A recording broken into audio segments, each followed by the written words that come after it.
soon as possible. He had greatly underestimated the logistics involved with keeping a force made up of more than 30,000 orcs on the move. Before departing, he made the Runtul matriarch turn hundreds of wild animals his hunters had captured into Runtul hybrids that would act as both cattle and bag carriers for the army. He'd thought that would have been enough to keep the soldiers fed for the whole journey, which he assumed wouldn't take more than 3 weeks. As it turned out, he had been far too optimistic. The army was slower than he anticipated, as its humongous size coupled with the difficult terrain hindered its advance, to the point they were lucky if they managed to make 20 kilometers each day, less than half the speed the Oni had expected. As a result, 4 weeks had passed, and it'd still take at least another 2 weeks before they would reach their destination, and their food reserves would only last another couple of days. Because of this, Blueskin had tried to find a way to keep his soldiers fed. Numerous foraging parties were constantly sent out to procure more food, but that wasn't nearly enough. The Oni had to get creative about other food sources. For starters, all soldiers guilty of something were punished by being turned into food for the other soldiers. As of late, the orcs had learned how to behave, resulting in a much less steady supply. Blueskin was really stressed out. And on top of that, his officers weren't really helping the situation. Instead of trying to put the soldiers in line and procure more food, they would come to him with a seemingly endless number of complaints. It was all, "The troops are thirsty, we need to find water," or "A group of soldiers have ended up in a ravine and they can't get out," or even, "A big tree suddenly grew tentacles, grabbed 2 orcs, and ran away while cackling evilly." Blueskin shook his head in disgust. He proceeded to shoot an annoyed glance at the officers before him, who were still listing all sorts of accidents and other unpleasant events. "That's enough!" the Oni finally cried, once his patience ran out, causing everyone around him to immediately shut up. "It's your bloody job as officers to keep the troops in line and solve these kinds of problems. If you can't do that, and keep wasting my time, that means you're not an officer, but just a bag of meat." His voice turned as cold as ice. "And we all know what use we have for meat bags, don't we?" The silence was almost deafening as the orcs and ogres in the crowd nodded in unison, fear showing on their faces. They knew from experience that the Blue Terror wasn't exaggerating, as 2 officers had already been devoured by him this week. The Oni looked around, pleased by the scared atmosphere he managed to create. "This is how a leader should be," he thought. "A steady hand to keep the underlings in line, and punish those who fail or disobey to make an example for the others. No pussying out or acting too soft. That's how you keep a society working efficiently." "Good. Now if anyone else has some problem they want to tell me, speak up, and hope I consider your problem to be important. Otherwise you're going to end up as tomorrow's breakfast. And as for everyone else, get back to your units and solve your problems yourself.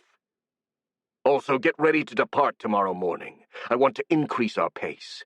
All those who slow us down will be used as food. Inform your orcs."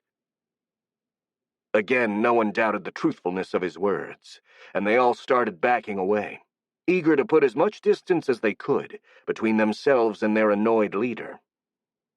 No one tried to argue with him, or, gods forbid, challenge him to a fight for dominance, as it was orc custom. After he'd absorbed the power of the dragon, the Oni had become just too powerful, and even the strongest ogres were now completely harmless in front of him. The Oni smiled and relaxed. There was nothing like remembering just how fucking OP he was to improve his mood. Besides, apart from some minor hiccups here and there, things were actually going great for him. Not only was he stronger than ever, and his rule over the orcs in the Caligare forest rock solid, he was also about to conquer a whole kingdom for himself. And there couldn't be any doubt about his success, since he'd used Turemalak's power of prediction to test different plans and come up with the perfect one. Sure, the strain from making so many predictions in a row had almost killed the piraka, who was now in a catatonic state from which no amount of threats, shaking, or beating seemed able to wake him from. But that had been well worth it, as the final plan had a 98% chance of success. The Oni smirked. It was rather ironic that the main contribution for this success didn't come from the flashy power boost he'd got from eating the dragon, but rather from the memories he absorbed from the human telemancer. Not only had he been forewarned of the forces that would wait for him in Bretholz, but the information from one specific memory also allowed him to come up with a plan to deal with whatever the humans or the goblins could throw at him. The anticipation of his victory filled him with excitement, which in turn made his reproductive pseudopod instinctively grow. A quickie right now would have been just perfect to celebrate and lift his spirits for good. Sadly, Tiny Sneaky wasn't in the camp, as she was busy scouting the territory ahead, and his other lieutenants were far too ugly to be satisfying. For a brief moment he considered using a Noxie, but he discarded that option as well. The Arachne was certainly beautiful enough, but she lacked the physical means for a proper shag, and Blueskin wasn't in the mood for settling on anything less. Besides, she was particularly whiny today, as it always happened when Blueskin ripped off her legs. He didn't know why she got like that every time it happened, since she knew perfectly well the legs would grow back, hence the need to rip them off regularly to make any escape attempt impossible. But despite this, she was still insufferably sad for days. This sucks, he thought, his mood darkening. The first thing I'm going to do after I conquer the humans will be to make myself a real harem.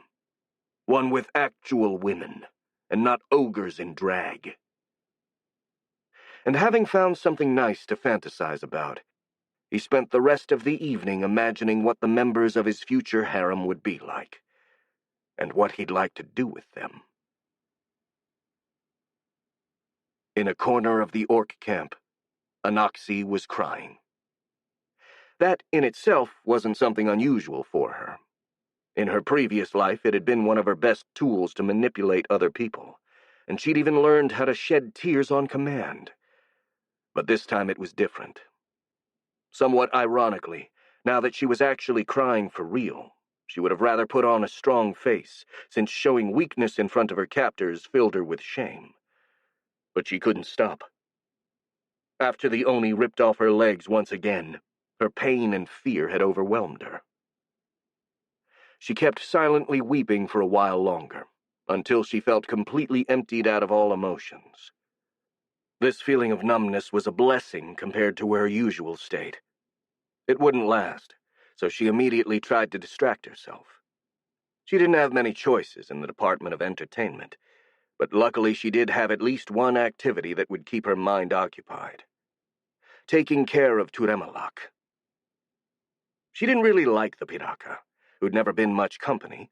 He was either insufferable and bitter, or cowardly and dejected, depending on whether or not the orcs were paying attention to him.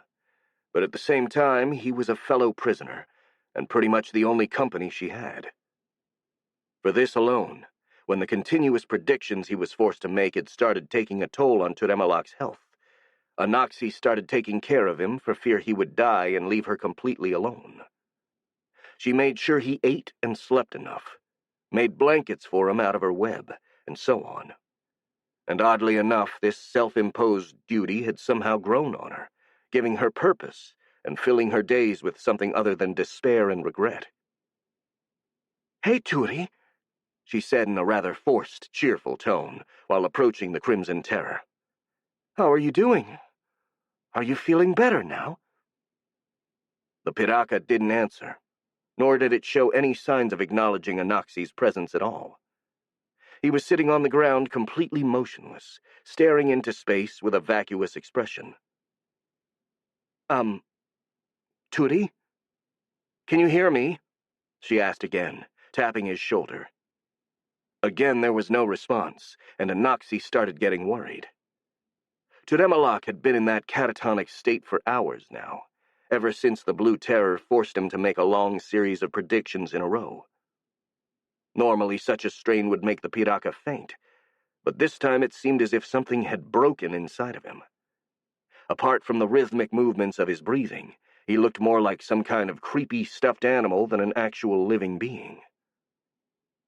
"Turemalak, please answer me," the Arachne pleaded, her voice growing thick with despair. "Don't leave me alone. Please." Again there was no response, and Turemalak just kept staring into nothingness. Confronted with that lack of reaction, Anaxi felt despair growing into her chest. "God damn it," she silently cursed. "Is this what awaits me as well? Just working myself to death for that blue piece of shit?" Tears started flowing from her eyes. "I can't go on like this. I want to go home. I want my mom and my dad. I want my old life back. I don't care if I'm fat and ugly again. I just want this nightmare to end." She started weeping again, utterly ignored both by the piraka and the ogre guards who were napping around her. She went on for a while, sinking deeper and deeper into her depression, until all of a sudden, she sensed a familiar presence approaching the orc camp. She looked up, her sorrows momentarily forgotten.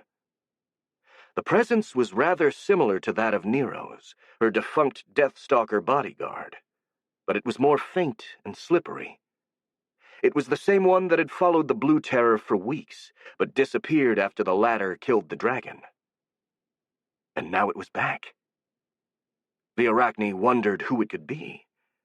It was certainly a spider, or some sort of arachnid, otherwise her powers wouldn't have worked. Apart from that, she had no real clue about its identity. However, if she were to trust her gut instinct, she would have said it wasn't just an animal that happened to wander nearby, but rather an intelligent creature keeping an eye on the Oni. A small spark of hope lit up inside of Anaxi. If this creature was spying on the Blue Terror, then it probably was an enemy of the orc leader, and if that was the case, then the Rontul matriarch could try to ally with it and escape from this orc camp. The only problem was how to make contact, since she couldn't move from her imprisoned position, and the creature didn't seem intent on approaching her. She'd already tried using her powers to lure it closer, but all of her attempts had failed, and she hadn't tried anything else for fear of possible repercussions if she was caught. However, she was well past the point of caring. She had to do something to try and save herself, no matter how little her chances of success were. Otherwise, she would soon lose her mind. She started racking her brain, searching for a possible solution, and one dawned on her. Writing a message for the mysterious observer to read. Sadly, as soon as she thought of it, she also realized this plan had two rather serious faults. First, she didn't know how to write in the local languages, and second, she didn't have a way to deliver her message. The first problem had a rather easy solution. While she couldn't write, she could still draw, and if the observer was as smart as she thought it was, then it'd be able to understand some simple drawings. The second one, though, was rather more serious. She couldn't just leave the drawings where she was, as they'd likely be discovered by the ogres, and there was no guarantee the observer would come to inspect her resting place after they left anyway. She couldn't even give the message to someone else, since all of her possible allies within the camp, the brain spiders and the Rontul hybrids, were kept well away from her. What could she do? She started looking around, trying to find something to help her. As she did, she saw her legs, which the Blue Terror had ripped from her body earlier that day, lying on the ground a few meters from her. From her position, two of the spider legs laid in the rough shape of a bow. Anaxi smirked, as an idea flashed in her mind. Maybe she did have a way to deliver her message. Night had fallen on the Caligare forest, and darkness had enveloped everything like a coat. The stars and the red moon shone in the sky, but their light was too feeble to reach the ground, which was pitch black, except for the few bonfires of the orc camp. This suited Arag perfectly, as his chitinous skin blended flawlessly with the shadows, making him basically invisible. Still, he didn't let confidence blind him, and exercised a lot of caution, focusing himself on not being discovered. He was hiding in the bushes at the edge of the orc camp, coldly observing everything. There were many orcs gathered there, about 30,000, 10,000 more than the goblin general anticipated. But Arag wasn't really worried about that, as those raw numbers alone wouldn't be enough to defeat the Goblin Vex forces, not without a proper battle plan that would catch them by surprise at least. Arag's job was to discover what the orcs were up to, so that Trak could prepare for it. This wasn't an easy task by any means, since the camp was too large to infiltrate during the day and eavesdrop on what was being said during the strategic meetings. Trying to capture and interrogate the orc soldiers had also proved fruitless, as they didn't seem to know or care about what their leaders were up to. The only other option left was to ambush one of the ogre officers, but that was easier said than done. Not only because they were much stronger and more dangerous than their lesser brethren, but also because they were never alone, always surrounded by their underlings. Still, it didn't seem as if Arag had any other choice, so he was keeping an eye out for the right opportunity to try and capture one of the ogres. He started thinking about how to increase the odds in his favor. While there were a lot of officers here at the main camp, maybe he would be better off trying to ambush one of the patrols that scouted the territory ahead, who were less numerous and more isolated. The trade-off was that the orcs and ogres in those patrols would be more on guard.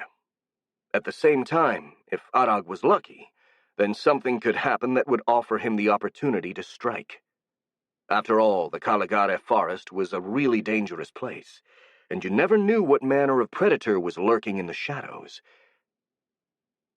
All of a sudden, something small and fast flew right past Arag and landed on the ground behind him, causing the spider goblin to reflexively crouch and unsheath his dagger. He remained motionless, scanning the area around him to find any potential threat, but he couldn't see or hear anything. He was, however, still fully alarmed, and he remained still for a few more minutes, until he was completely sure he was alone. Only then did he slowly stand, watching for anything out of the ordinary. As he did so, he saw a long, thin object protruding from the ground, which seemed to be some sort of arrow. He gazed at the orc camp in order to see who'd shot it, but he couldn't see anyone with a bow or any other ranged weapon. With slow and careful movements, he approached the arrow in order to inspect it. The arrow itself was rather peculiar. It had a silver shine to it, as if it was draped in webs, and there was something that looked like a piece of fabric tied around it. Using the point of his knife, Arag cautiously touched the arrow. Nothing happened, so after a few more seconds, the spider goblin grabbed the arrow and took the fabric from it. The fabric itself was incredibly silky and light, and had the same silver shine as the arrow itself. Arag unrolled it, revealing where someone had embroidered it with some rather crude drawings. Those drawings showed a chained woman with a spider torso, almost certainly an Arachne, being abused by orcs. Then a nondescript humanoid figure appeared and freed her from her chains, and the two shook hands and started killing the orcs together. The final picture was one of the duo, standing triumphantly over what looked like the body of a huge, blue-skinned Oni. Arag looked at the pictures for a while longer as his mind raced. The message seemed to be quite unequivocally a proposal of alliance against the orcs from the Pale Matriarch. But if that was true, then it implied that the Arachne was not only aware of his presence, but also knew his exact position, since she'd managed to aim the arrow precisely where he was hiding. Upon realizing this, the spider goblin's first instinct was to consider the mission compromised and run back to Goblinia with the information he'd obtained so far.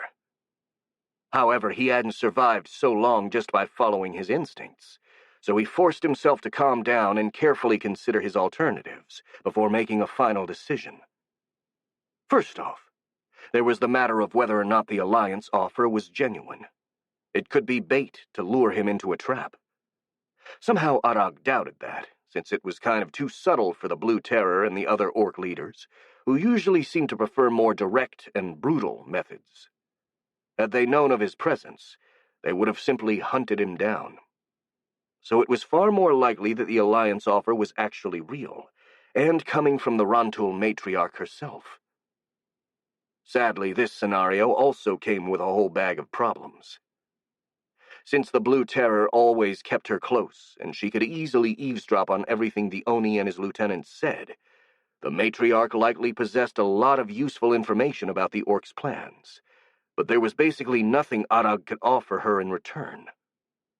While he was confident he could manage to sneak into the camp by himself in order to speak with the Arachne, freeing her and getting her out would be next to impossible. Nor could he make any real promises about the future, since Trak would be the one taking any definite decision. Even lying to her wasn't really an option. Due to her powers, there was a risk that she would be able to detect a lie from the Spider Goblin. For the same reason, he also felt reluctant about trying to kill her right after getting the info he needed, since if she picked up hostility, she could scream and alert the orcs of his presence. So in the end, he was restricted to two options. Either ignore this alliance proposal and run away like he wanted to do at first, or gamble on the Arachne's willingness to help him in exchange for nothing. He spent a lot of time trying to make up his mind. Many hours passed, and the bonfires in the camp slowly burned out one after another as the orcs went to sleep. When nothing but embers remained, and the only sound coming from the camp was the snoring of the slumbering soldiers, Arag finally came to a decision. He hoped it was the right one. Chapter 25. Smoke and Stew. It was the first day of summer in the Caligari forest. The sun was shining brightly in the sky, and the air remained pleasantly cool in the shade of the trees. It was the perfect weather to relax and maybe take a nap, which was exactly what two Bretholtz scouts were doing. Now, to be fair, they weren't being foolish or irresponsible. It just wasn't their turn for sentry duty, as that task currently befell on a third man, who was sitting a few meters away, smoking on his pipe. The old hunter took a big mouthful of smoke before blowing out an impressive smoke ring, watching it float in the air with great satisfaction before returning his attention to the forest below. They were camped on the top of a lonely hill which dominated the landscape for a few miles. A perfect lookout spot, which was also rather close to Bretholtz, making it relatively safe since the most dangerous creatures usually lived deeper inside the Caligari forest. Still, this was no reason to be careless, so he and the others still took their guard duty rather seriously. Of course, this didn't mean they couldn't pass the time somehow, either talking or smoking, as long as that didn't interfere with their job. He blew another smoke ring, sending it after the first one, and returned his gaze to the forest just in time to see a movement in the trees, about 300 meters from the hill. He immediately became completely alert, putting his pipe aside and turning his undivided attention in the direction he'd spotted the movement. After waiting several seconds, he saw a group of hulking figures crossing a small clearing. They were orcs, and they were heading north toward Bretholtz. The old man cursed under his breath and went to wake up his companions. They quickly gathered their stuff and were ready to leave in less than a minute, but they had one last task to perform. They poured oil and a weird pink powder on the fireplace and lit it up, causing bright crimson flames to rise, as well as producing a surprising amount of red smoke, which could be clearly seen even from far away. After giving that signal, they hurried away before the orcs could come to the hill to inspect the smoke. They knew the territory like the back of their respective hands, so finding a safe escape route was not a problem. After they got far enough, one of the hunters turned back and saw the smoke still rising from the top of the hill. What took him by surprise was that similar smoke signals were also visible both east and west, apparently rising from every single outpost of the forest. Many kilometers northeast from that hill, the inhabitants of Stone Barrel were about to have lunch. Clara was preparing a vegetable stew while Felix set the table, when Marcus, or rather her clone, entered the kitchen and sniffed the air. What smells good?" "It's just a stew," Clara replied. "And does it really smell good to you? You've never really enjoyed cooked meals before." "To be honest, I can only tell that it smells like food," Marcus admitted. "But for this body, even a rotting rat would smell like food." "Gee, thanks, Marcus," the girl replied sarcastically. "You sure know how to give a compliment."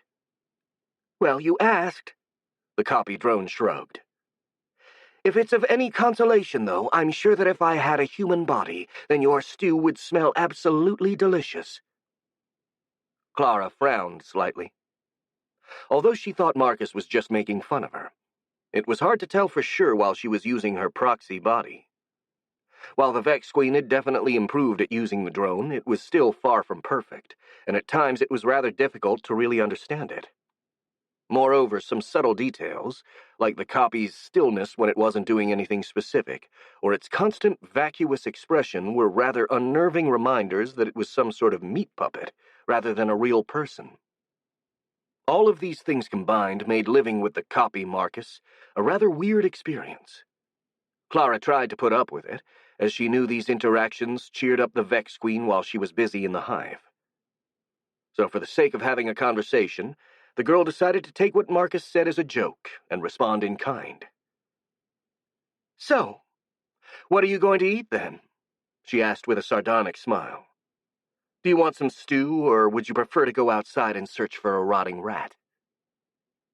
"The stew is fine, thank you," Marcus replied, and attempted to smile back, though the result looked more like a grimace. Clara forced herself to chuckle, and after that they brought the food into the main hall, where Felix waited for them. "Hello, ladies," he greeted in a mockingly flirty tone. "Yes," the Marcus drone replied. "But please, for the love of everything that is holy, do not call me lady. Especially not like that." "Sorry about that," the apprentice sorcerer smirked. "I couldn't resist. Anyway, someone's got to tell Hoggs that lunch is ready. He went upstairs because he received a call on the Twin Stone." Just as he finished saying this, the old man made his appearance with an extremely sour expression. "Speaking of the devil," Felix said, "how did the call go, Mr. Hoggs? Is everything all right?" "I'm afraid not, young Felix," the telemancer replied. "I just received dire news from Bretholtz. This morning a great number of orcs have been sighted approaching Bretholtz from the south." A tense silence followed, as the light mood that reigned just a minute before disappeared. But then, the Marcus drone made a chuckling sound. "Well, it's a good thing we were expecting them," she said. "I guess we're off to war, then. Where exactly were these orcs sighted?" "Everywhere in the south," Hoggs replied. "What do you mean?" the copy drone asked, trying to raise an eyebrow but raising both instead. "I mean that there have been sightings pretty much everywhere along the border of the Caligare forest," the telemancer explained. "All of our scouts, from Hunter's Den to Goblinia, reported small orc warbands marching north.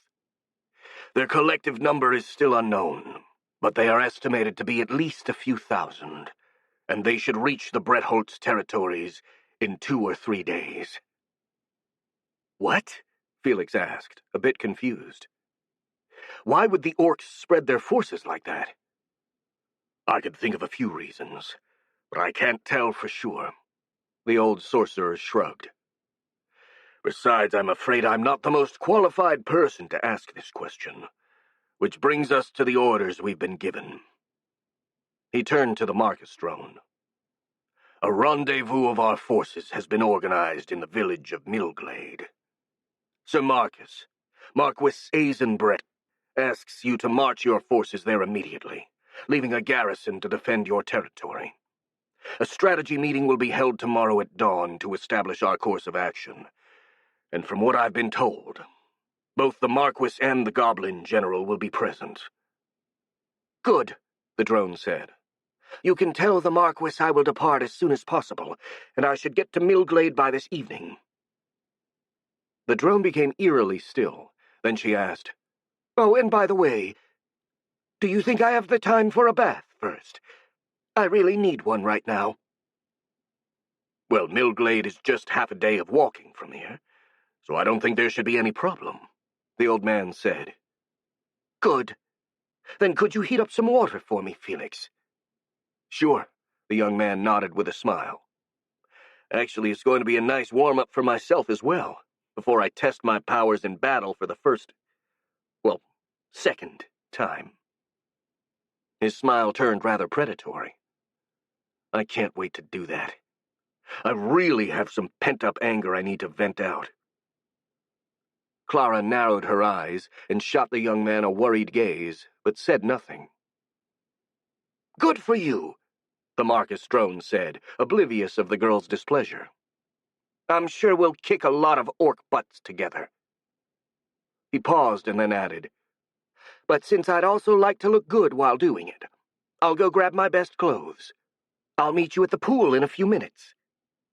And without further ado, the copy drone went upstairs to retrieve the Castilla uniform, which was Marcus's favorite set of clothing.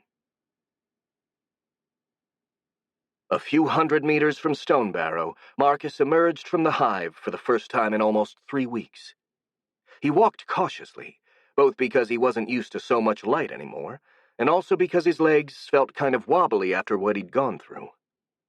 3 weeks of excruciating pain and absurd physical and mental strain had taken a toll on him, despite his toughness and regenerative powers. Still, the results were more than worth it. 4 colossal creatures followed him out of the cave, crawling with some difficulty despite the tunnel being more than 3 meters wide. When they stood upright, they seemed even bigger, and each of their steps made the mold wax-covered ground shake. The destroyers were ready.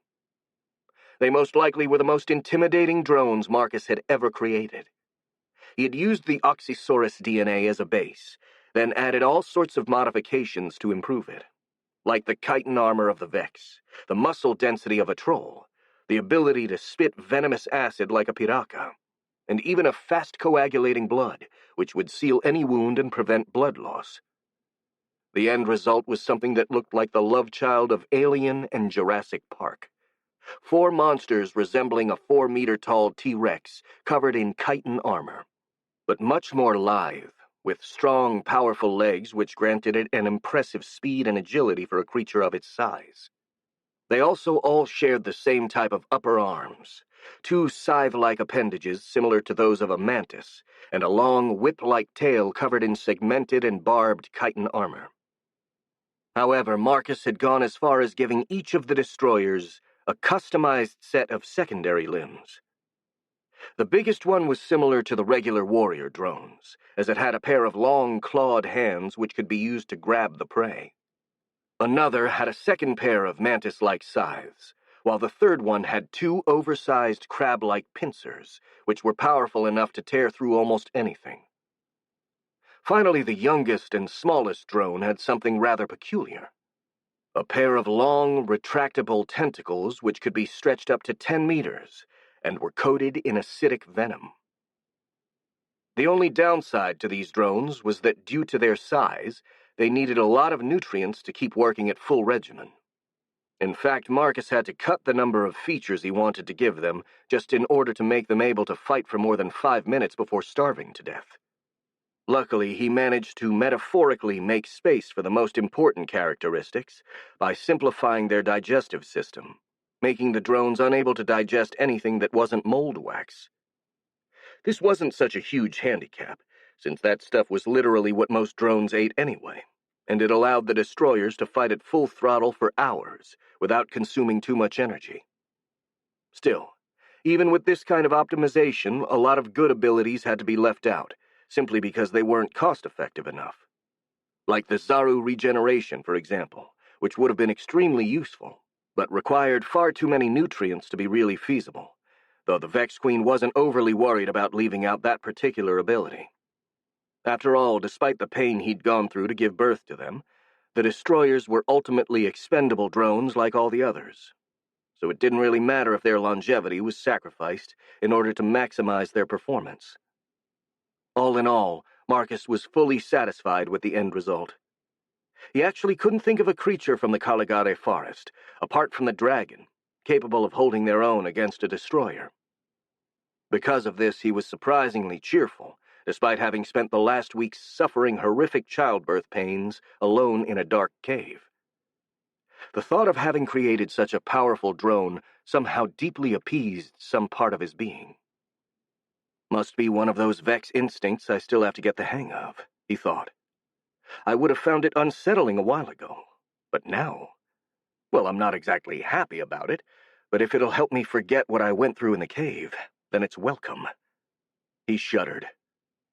Destroyer is a good name for those critters, 'cause they sure destroyed my cunt.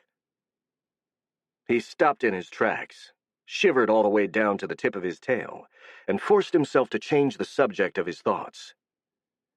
Anyway, I can't wait to test them in battle. That should make for an interesting experience. But first I really have to get a bath.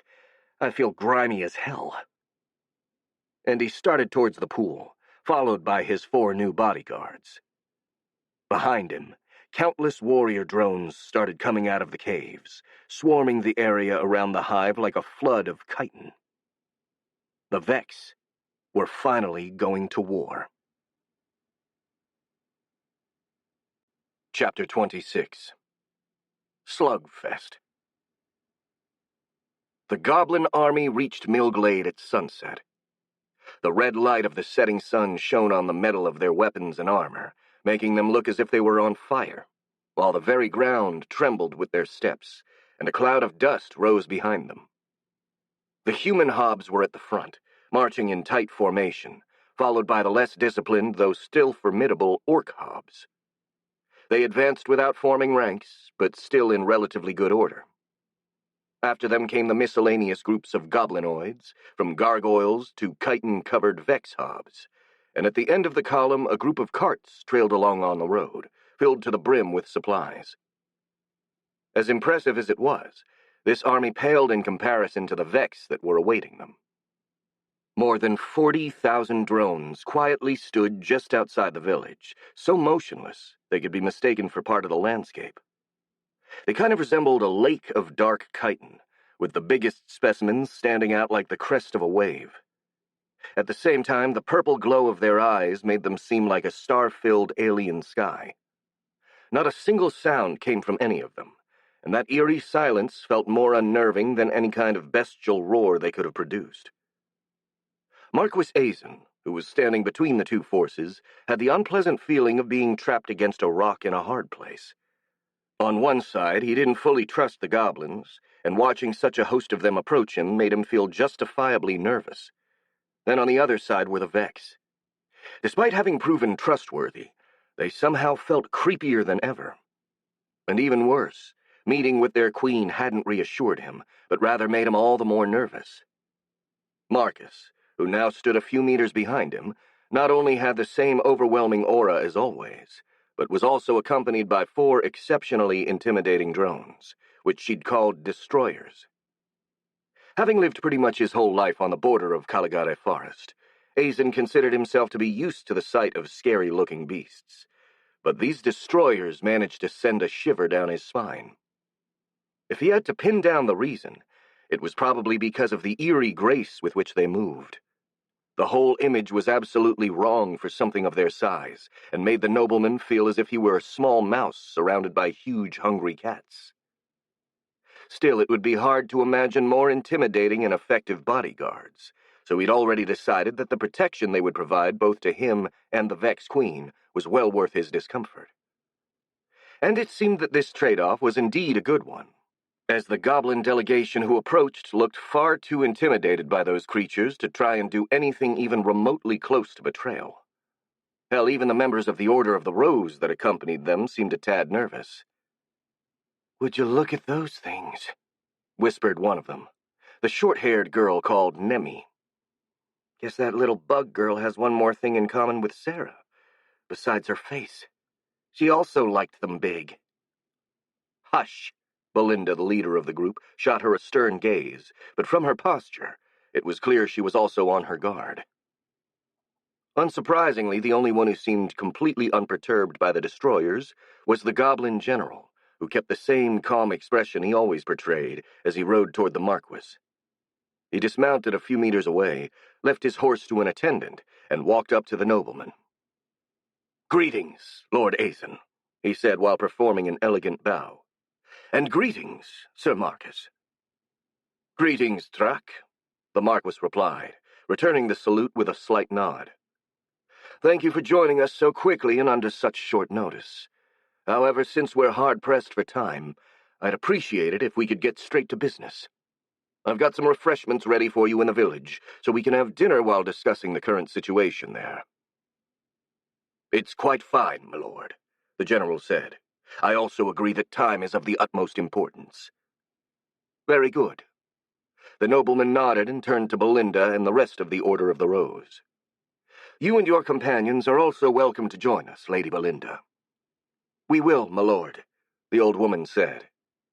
"And naturally I'd like for you and your friends to be present as well, Sir Marquis," Aeson said, turning to the Vex Queen. "Of course, Lord Aeson," she replied with a smile. "I know better than to turn down a free meal." "Then I hope you'll enjoy the food, even with your peculiar tastes." The Marquis returned her smile. "Millglade is quite renowned for its cuisine." Sitting at a very large table which had been prepared in the house of the mayor of Millglade, Marcus stared suspiciously at the contents of his plate. The dish looked like some sort of boiled slug served with vegetables. However, to his knowledge, slugs weren't the size of a full-grown chicken, nor did they have multiple human-like eyes. Considering his dietary habits ever since becoming a Vex, that shouldn't have made him squeamish, but for some weird reason it did anyway. This was probably due to the context. It was one thing to eat bugs in a cave while he was starving to death, and was entirely another to have something so weird served on a plate during a fine dinner. He poked at the food with his fork a few times and shuddered when the slug thing wobbled like jelly. He turned to Clara, who was sitting next to him, and asked her under his breath, Clara, could you tell me what this thing is?" "It's called a lemok," the girl replied. "It's some sort of slug that lives in small ponds and marshes. It's kind of hard to find because it usually hides in the mud, but it tastes really good." "Do we have to eat the eyes as well?" the Vex Queen asked, a hint of queasiness in his voice. "Why, yes. They're the best part," Clara confirmed with a smile. "They're a bit hard to chew, but they are incredibly tasty." She shot Marcus a puzzled look. "Why are you asking, by the way? Does this dish bother you somehow?" "Not really," the monster girl replied. "It's just, I'm not used to eating things like these. We didn't have anything like this where I came from. Well, actually we did, but only weird people like the French eat them." "Wait a moment. Are you being picky?" Clara asked, raising an eyebrow in disbelief. "You? I've seen you eat things that would make a goat sick, including a 500-year-old tentacle of a Zaru. Why are you squeamish about a lemok?" "I ate those things for the information they contained, not because I was hungry," Marcus protested. "It's different." Clara looked at him for another moment and then shrugged. "Well, you do you, I guess," she said. "There is nothing forcing you to eat it if you don't want to. It'd be a shame, though. It's a delicacy, and the mayor's wife is a very good cook." She promptly demonstrated the point by skewering a slug eye with her fork and eating it whole. Marcus couldn't look away. Clara honestly appeared to enjoy it. He turned his attention back to his plate. Well, it can't be worse than the things the French eat, he thought. He carefully took an eye and put it into his mouth. As Clara said, it was a tad hard to chew, but that was nothing for his sharp teeth and jaw power. The taste, however, was nothing to write home about, at least for him.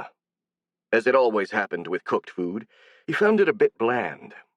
It wasn't bad or anything, but he would have definitely enjoyed it more if it was raw, since that way he'd have managed to absorb more of its DNA. That's fan-freaking-tastic, he thought with chagrin. Can't enjoy anything without being reminded of my condition. I'd die for a plate of fried chicken and a pizza, but as I am right now, I'd probably find them flavorless or something.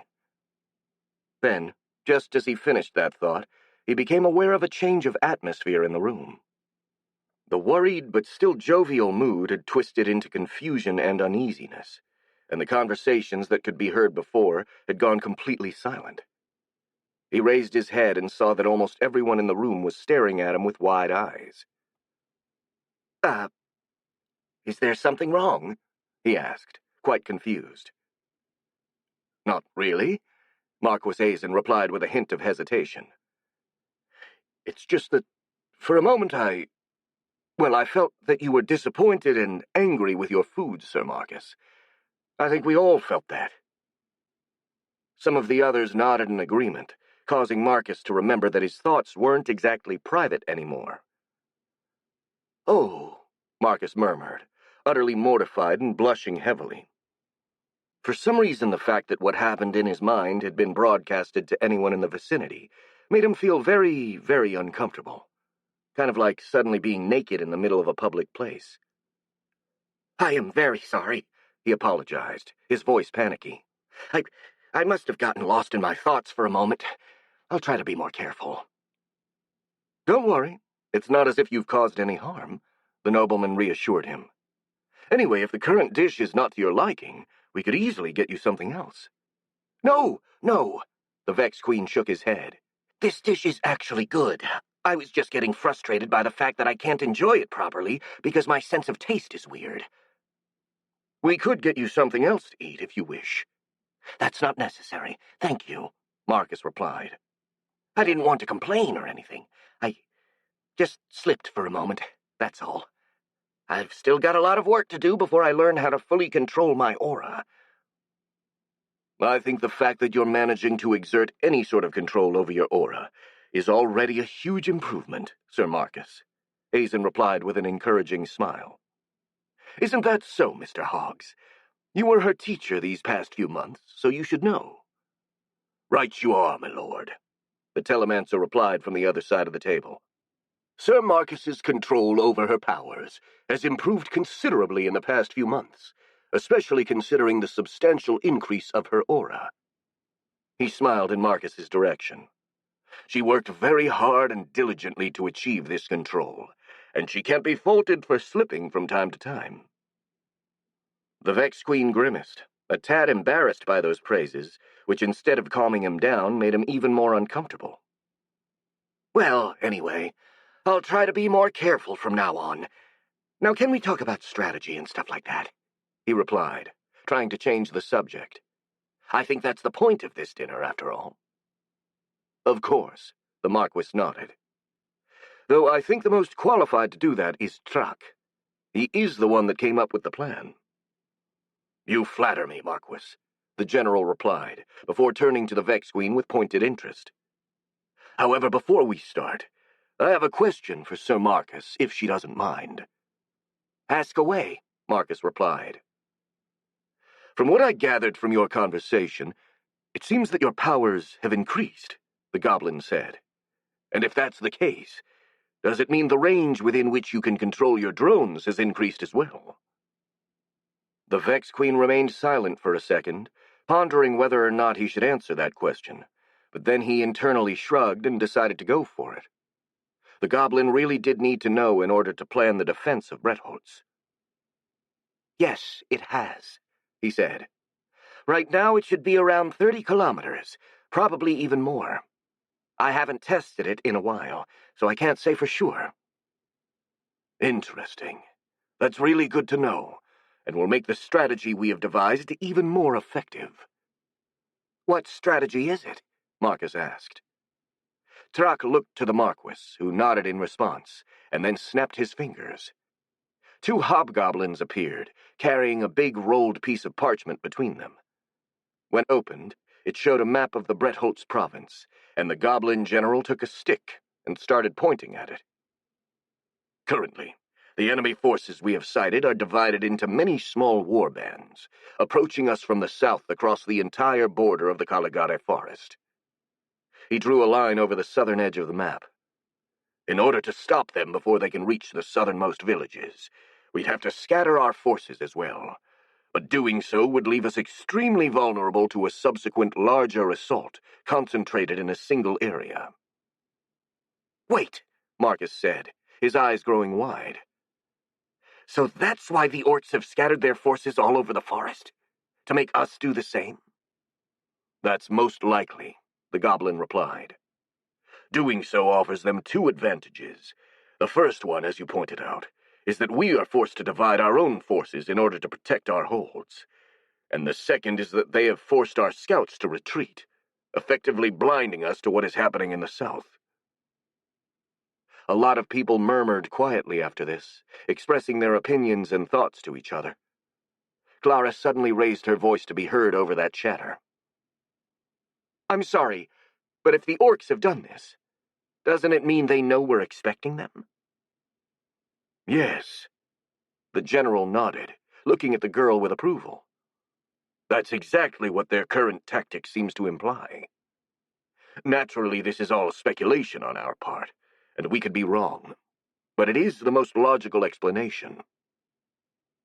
Following this, the chatter grew even louder, and Marcus could feel a sense of discomfort and worry rising from the people around him. It was enough to make him feel uneasy, so he forced himself to ignore it, and instead focused exclusively on Trak. "All right," he said, narrowing his eyes.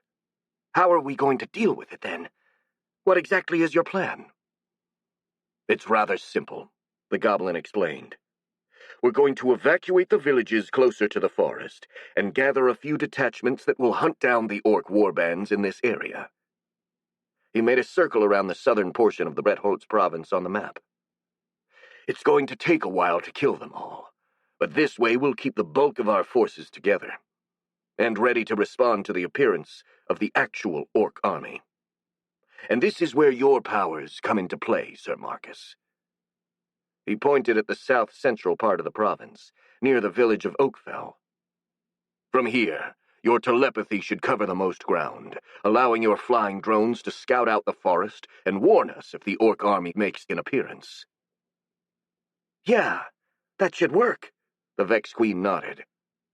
"I'd stay there and send out my drones in these hunting teams to kill the orcs, all while I'm also keeping watch for the orc army. Right?" "Actually, it'd be better if you use your drones only for scouting, and keep your fighting drones with the rest of our army," Trak replied. "What? Why?" "A couple of reasons," Trak said. "First, your army is by far the fastest at our disposal, so it's the perfect choice to intercept the main orc army when it shows up. And second, it's possible that the orcs don't know about the true magnitude of the Vex forces, since even we were unaware of it until a few weeks ago, and we didn't exactly make it public knowledge afterward. If that's the case, you would also have the element of surprise when first engaging the orcs, and it'd be a shame to waste it on these preliminary engagements." Marcus stared at the goblin for a few seconds, slowly processing this explanation. "That makes sense," he said. "Very well. I'll stay behind in Oakfell, then. Clara has a house there, so I could stay at her place while we wait for the orc army to show up." He turned to the girl. "Of course, if that's all right with you." "Sure. My place is a little bare right now, as I still have to get most of the furniture back, but the beds are there at least. And sleeping with a roof over your head is better than staying in a tent." "Yeah, that'd be greatly appreciated," Marcus said with a smile. "We can keep living together as we have for the past month. You, me, Felix, and Hogs." Felix suddenly chimed in, rising from his chair. "Actually, I'd like to join the detachments that will hunt down the orcs." "What?" Clara cried. "You can't do that." "I can," the apprentice sorcerer replied in an adamant tone. "I've trained all winter for this. Now it's the time to put my powers to the test." "That's a valiant offer, young man," the Marquis said. "And certainly those detachments will need all the help they can get." He turned to Hoggs. "You oversaw this man's training as well, didn't you, Hoggs? What is your opinion about the help he could provide?" "Young Felix is probably one of the most powerful battlecasters I've ever seen in my entire life," the old telemancer promptly replied. "Maybe he's still a bit rough around the edges, but his raw power more than compensates for that. In a battle scenario, he's going to be the equivalent of 100 soldiers, if not more." Clara, her face absolutely livid, turned to Marcus and whispered to him angrily. "Marcus, tell him he can't go. Since we're both sworn to serve you for the time being, he won't be able to go if you say that he can't." "Sorry, but I won't," the Vex Queen replied under his breath, trying to not let the fear and anger radiating from the girl influence him. "That's up to him to decide. But I will keep an eye on him through my drones, and I'll stop him from doing anything stupid." Clara gave him a defeated look, which quickly turned defiant. "Fine," she said, her voice cold. "If it's like this, I won't argue any further. However," she narrowed her eyes and looked at Felix, "if something happens to Felix, I'll hold you partially responsible for it." Marcus swallowed nervously, a bit shaken by the girl's attitude. It wasn't that he couldn't see her point, as he too felt reluctant to let Felix risk his life pointlessly, but he also sympathized with the boy's need to show his worth. Being, or at least having been, a man himself, he understood what the young sorcerer was going through, and behaving foolishly was part of the process of growing up. Besides, it wasn't as if the risks were too big right now. "Don't worry, Clara," he whispered. "The warbands that the teams will hunt are small and made up only of orcs. Better to let him go at them now rather than later, when there are going to be many more that are led by ogres and the Oni." The girl considered the Vex Queen's words, and he could feel her emotions calming down a bit. "Maybe you're right," she replied, "but I'm still worried. Even normal orcs are extremely dangerous, and there are so many things that could go wrong." "That's normal," Marcus said. "But accidents can always happen, even while you're sitting in your house. I mean, Felix could very well survive the battle only to choke on a fishbone. And besides, he's gotten very strong with his magic, so I doubt an orc would be much of a threat to him." The girl merely nodded, and the Vex Queen could clearly feel that her worries, while less strong, had not been entirely placated. Trak and the others kept talking, but Marcus started doing his own thinking, mostly trying to come up with a plan to keep Felix safe without him realizing it. After all, he really didn't want to have to tell Clara that something had happened to their friend. He'd have rather fought the dragon from the hills alone and armed only with a stick. Chapter 27. Burn, Baby, Burn. It was midday when a group of 15 orcs emerged from the forest. The summer heat hit them like a hammer as soon as they stepped out from the shadows of the trees and into the open, cultivated fields, but that wasn't nearly enough to stop them. Not when they were as hungry as they were now. Weeks of marching through the forest with food rations far smaller than they had to be left them ravenous, as only an orc could be. Now that there wasn't a superior officer to keep them in check, they just wanted to gorge themselves on meat until they had their fill. They searched for any prey, and they spotted a group of wooden houses a few hundred meters from them. Drooling with anticipation, they headed that way, fervently hoping there would be somebody home. After all, human meat was a notorious delicacy, and they couldn't wait to check if it was as good as it had been described to them. Hidden behind the main building of the farm, Felix watched the orcs approach. There were 15 of them, just like Marcus, or rather her copy, had told him. The drone was officially accompanying Felix's team to serve as a means of communication in lieu of a telemancer, since the Bretholt's forces were rather short-handed as far as sorcerers were concerned. That was the official reason anyway, as Felix strongly suspected the actual reason Marcus had sent her copy with his group was to keep an eye on him on Clara's behalf. The young man found this unwanted attention a tad irritating, but decided not to complain about it. After all, they really did need a telemancer, and he couldn't use a twin stone anymore. Besides, ultimately it was the Vex Queen who directed the movements of the Bretholtz forces anyway, since it was her drones who scouted the orcs and relayed their progression to the telemancers accompanying the groups. Having the copy drone guiding them directly was just cutting out the middleman. Though now wasn't the time to think about that. He had a job to do. He looked at the surrounding houses and saw that the rest of his team was lying in ambush behind those buildings, ready to jump into action.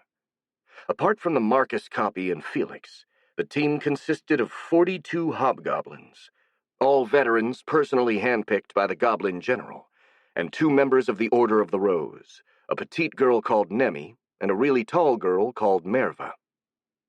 All in all, it was a force more than strong enough to take care of those orcs on their own, even without Felix's help. However, the apprentice sorcerer wanted to test his powers, and had asked Nemi, the leader of the group, for a chance to do so. And after a quick deliberation, the woman decided to let him try, even coming up with a plan that revolved around him. The young man would serve as bait, luring the orcs close before unleashing his magic on them, and the others would then come out to sweep the survivors. A simple and straightforward plan for sure, which had the advantage of not actually relying on the quality of Felix's performance for success. Sure, it'd be better if he managed to kill at least a few orcs, but even if he didn't, he'd still allow the others to take them by surprise. It was basically a win-win situation, except if the orcs managed to reach the apprentice sorcerer and bite his head off. That would be a pretty big loss as far as he was concerned. However, those kinds of thoughts wouldn't help him, since there was no room for doubts or fear when using magic.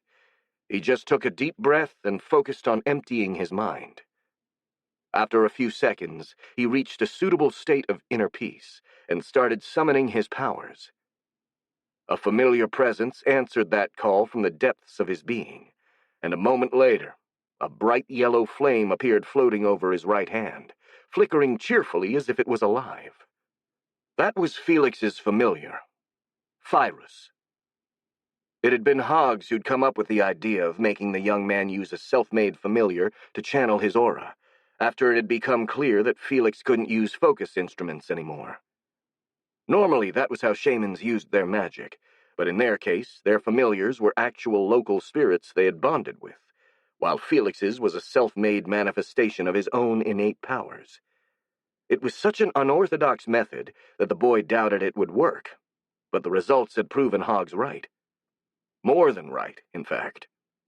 Not only was the apprentice sorcerer perfectly capable of commanding his magic this way, his powers had also become generally far more manageable and tame, not setting things on fire whenever the boy's emotions went awry. Felix smiled toward the flame he held over his hand, and spoke to it in a soft tone. "Hello, Phyrus. Ready to get to work?" The familiar responded with excitement, sending out a few sparks and jumping up and down, making the young man smile. He wasn't really sure if the flame was actually sentient or not, but he liked to think it was. Besides, thinking of it as a discrete entity somehow improved his control over it, which was the reason why he'd also given it a name. Phyrus, like the character of an old fairy tale from his childhood. And much like its namesake, it was extremely frisky, playful, and excitable. And also really, really powerful. Felix stepped away from the wall, putting himself at the center of the road and staring at the orcs while he kept his right hand raised in front of his face, pointing Phyrus toward the orcs.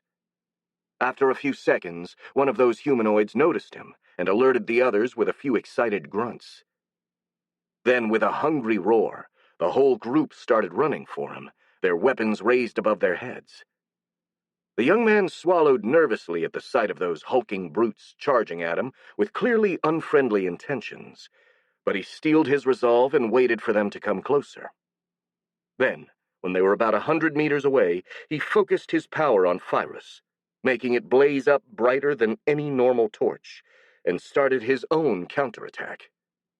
"Phyrus! Flame darts!"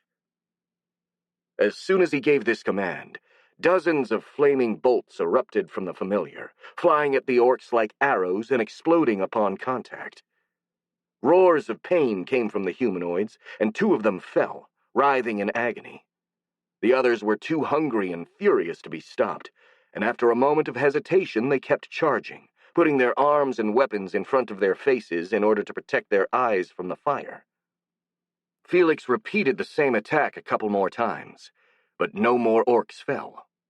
Their scaly skin was too tough and thick for the flaming darts to leave anything more than superficial burns, and if they guarded their weak spots, an attack of that magnitude wouldn't stop them.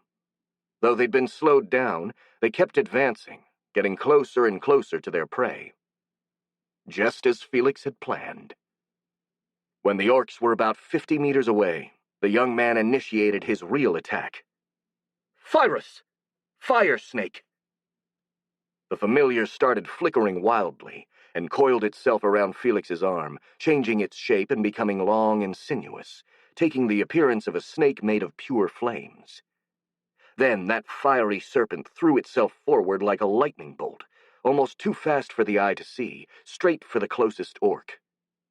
The humanoid tried to parry that attack, but Virus simply slithered through the gaps in his guard and reached his face, where it exploded in a fiery conflagration that enveloped its victim's head. The orc let out an agonized scream as his skin melted off his face, and his eyes exploded in their sockets. His body fell to the ground, where it thrashed a bit before going completely motionless. By then, the fire had already regained the shape of a snake, and had jumped to another orc's head, setting it on fire. The process was repeated multiple times, with Virus jumping from one enemy to another until they'd all fallen victim to his flames, screaming and writhing. All but one. The last orc completely ignored the screams of his companions and kept charging as if he were possessed, distancing itself from the murderous fire snake killing his comrades. When the young man noticed this threat, he realized with horror that it was too late to recall Virus before the humanoid could hit him. He raised his hands to protect himself, watching the oversized wooden club of the creature flying toward him. Then, all of a sudden, 2 daggers flew through the air from behind him and buried themselves in the orc's eyes down their hilt, with such force they made the humanoid's head snap back. The orc died immediately and without a sound. Except his momentum still carried him forward, forcing Felix to jump back to avoid being crushed. The apprentice sorcerer landed rather painfully on his butt, and when he looked up, he saw the lifeless body of the orc lying at his feet. A bit shocked, he sat there completely still, until he heard someone approaching him from behind.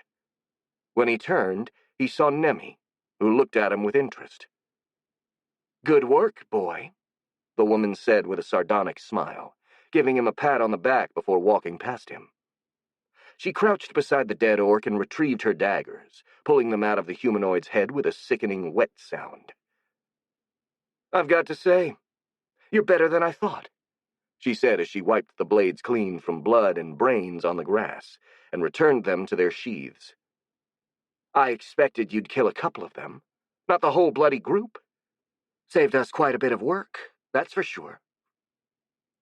"Well, I didn't really kill the whole group," Felix replied. "I missed the last one, and it'd have probably killed me if it wasn't for you." "Don't worry about it," she shrugged. "That's what teammates are for. Besides, killing 14 orcs is still really damn impressive." She gave the young man an amused look. "Though it's probably a good thing that you're not cocky about it. Overconfidence could easily get you killed on the battlefield." She looked to the bodies of the other orcs. "Speaking of which, maybe it's better to check if those bastards are really dead." She smiled apologetically to him. "It's not that I doubt you killed them, but it's always better to make sure. Wait for me. I'm going to be back in a minute after slicing some throats open." She then headed off, stabbing each of the orcs with her daggers. A couple of them flinched when they got that finishing blow, but the others remained completely motionless. Felix watched her for a few moments, still sitting on the ground, but then, with a sigh, he decided it'd be better to get up. However, a sense of vertigo overtook him as he stood, causing him to lose his balance, and he would have likely fallen again if someone hadn't held him. The young man turned to see who it was who was helping him, and saw that it was Marcus, or at least her copy. "Careful there, Felix," the drone said in a worried voice, though the emotion didn't show in her face. "Are you all right?" "Yes," the apprentice sorcerer said, standing up on his own and quickly getting away from the Vex's chitin-covered hands. "I'm fine. Just a bit tired, that's all." "Do you want to sit down a bit longer?" the copy Marcus asked. "No, don't worry," Felix replied. "I'm not that tired. I just need to catch my breath for a minute." "Are you sure?" the Vex Queen asked. "I mean, you just took down 14 orcs. No one would blame you for resting a bit." "No, really. I'm fine." The boy smirked with confidence. "I held back a lot against those orcs, you know, so it's not as if I'm overexerting myself." "Really?" The drone tried to raise an eyebrow in surprise, though the resulting expression looked more as if she was having a stroke. "Why, though? Wouldn't it be better if you went all out against them?" "Not really," the young man said, trying his best to ignore the copy's unsettling appearance. "If I went all out from the beginning, I would have made them run away. They were too spread out to get them all in one attack, and if I killed most of them in one go, the others would have almost surely fled. I also saved a lot of energy this way. I could do the darts and snake tricks for hours before getting tired, while casting something really big would have left me out of commission for the rest of the day." "Understood," the drone nodded.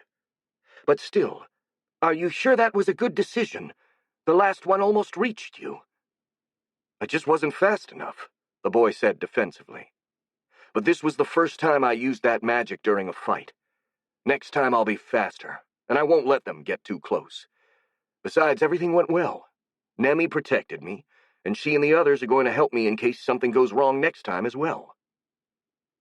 The copy of the Vex Queen stared at him, her expression completely blank, before letting out a dramatic and unnatural sigh. "Well, it's not as if I can stop you," she said. "However, try to be more careful next time. Even if you have me and the others to watch your back, accidents can happen. If Nemi had been just a second slower, your brains would currently be decorating the mace of that orc over there." The drone leaned in a little, and though her expression didn't change, Felix could imagine the weight the real Marcus was trying to exude through it. "This is not a game, Felix. Try to take it seriously." "I will," Felix replied with a small smirk. "Believe it or not, I'm the one who is most interested in keeping myself alive." "That's debatable." The Marcus copy tried to smile, but only managed to show her sharp, shark-like teeth. "I'm probably more interested in your safety than you are. After all, I'd be the one who has to tell Clara that you've died." The young man snickered. "Understandable," he said with a sardonic smile. "I'd also rather die than tell Clara that I died." "I'm glad you understand my plight," the Vex Queen replied. "So please do your best to come back in one piece." "As you wish." "Very good." The copy Marcus nodded. She then stood completely immobile, as it happened when the actual Marcus was thinking, causing Felix to look away. Even after living with that thing for 2 weeks, he still hadn't gotten used to it. After a few seconds, the drone came back to life, turning her head to the young man. "So, how are you feeling now?" the Vex Queen asked. "Are you really sure you don't need some more rest?" "Yes, I'm good to go." "Good, because there's a group of 20 orcs, about 11 kilometers southeast from here, marching north as we speak," the drone said. "I've scouted the territory ahead, and there is a small woody hill on their path, where we could set up another ambush. We'll have to hurry to get there in time, though. Do you feel well enough to ride there?" "Of course," Felix replied with a confident smile. "Can't wait for another chance to test my powers." "Let's call Nemi, then. We've got work to do, and time is short." Chapter 28. Pins and Needles. Ever since news of the arrival of the orcs had spread, the villages at the border with the Caligari forest had been evacuated, their inhabitants seeking refuge in the city of Bretholz, or even farther north. Despite this, the village of Oakfell was bustling with activity even more than usual, with many people crowding its streets and alleys, smoke rising from every chimney. Although the ones currently residing in the village weren't the usual inhabitants, but rather members of the Bretholz Defense Force, both humans and goblins, who had made Oakfell their current headquarters. And quite naturally, the commanders of the defense forces, the Marquis, Marcus, and the Goblin General, and their retinue, were residing in the most comfortable building available. In this case, that meant Clara's house, and the girl had initially been happy to host them. By now, though, she was starting to regret that choice, as the feeling of being out of place in her own home made her terribly uncomfortable. The main problem was that she was cut from all the activity going on in the headquarters. She lacked the means to help Marcus and the others directly in their war efforts, and this time she couldn't even do housework, since the Marquis's servants basically took care of everything much better than she could. And with nothing to keep her mind occupied, she constantly worried about Felix. She sat on a stool in the corner of her dining room, which had been repurposed as a command center for the Bretholz forces. Marcus was sitting on an old armchair in the center of the room, her legs crossed in a meditation-like position, something which apparently helped her focus. She kept her eyes closed and spoke only to report the latest events that happened on the field in a rather flat and emotionless voice. At her right, Azen and Trak were busy studying a huge map of the province opened on the dinner table, monitoring the movements of the troops using blue and red pins, while Hoggs remained nearby, with 11 twin stones lined up on a coffee table in front of him. Not counting the guards and the servants who were silently standing at the corners of the room in case they were needed, a definition which could easily include Clara. These 4 were the ones currently commanding the entirety of the counter-raiding operation. Only 4 people, which seemed an awfully insufficient number, and yet it also seemed as if they were more than enough. Hoggs wasn't really a surprise, since Clara knew he was a stellar telemancer, but it was still impressive to witness him at work. He basically did the work of an entire telemancy team by himself, communicating with all of the other telemancers on the field with ease. Trak and Azen worked together, using the goblins' tactical skills and the Marquis's knowledge of the territory to predict the movements of the enemy troops and organize the deployment of their own defense team to ambush the enemy. However, none of them were as impressive as Marcus. The Vex Queen acted as a surveillance network, guide, and tactical advisor on a regional scale, and she did it in real time and with casual ease.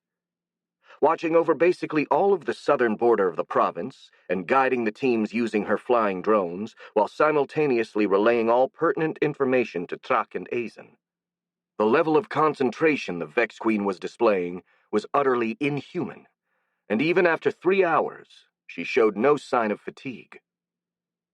Thanks to her contribution, the Bretholz forces moved with uncanny flawlessness, ambushing the orcs at the perfect time and place, and as a result, there had yet to be a single casualty among the defenders, while many orc warbands had already been destroyed. Despite this, Clara couldn't help but feel anxious for Felix, and she eagerly awaited news about him. Half an hour before, the Vex Queen had said that Team 4, the team the young man was part of, was moving to a farm to ambush an incoming group of orcs.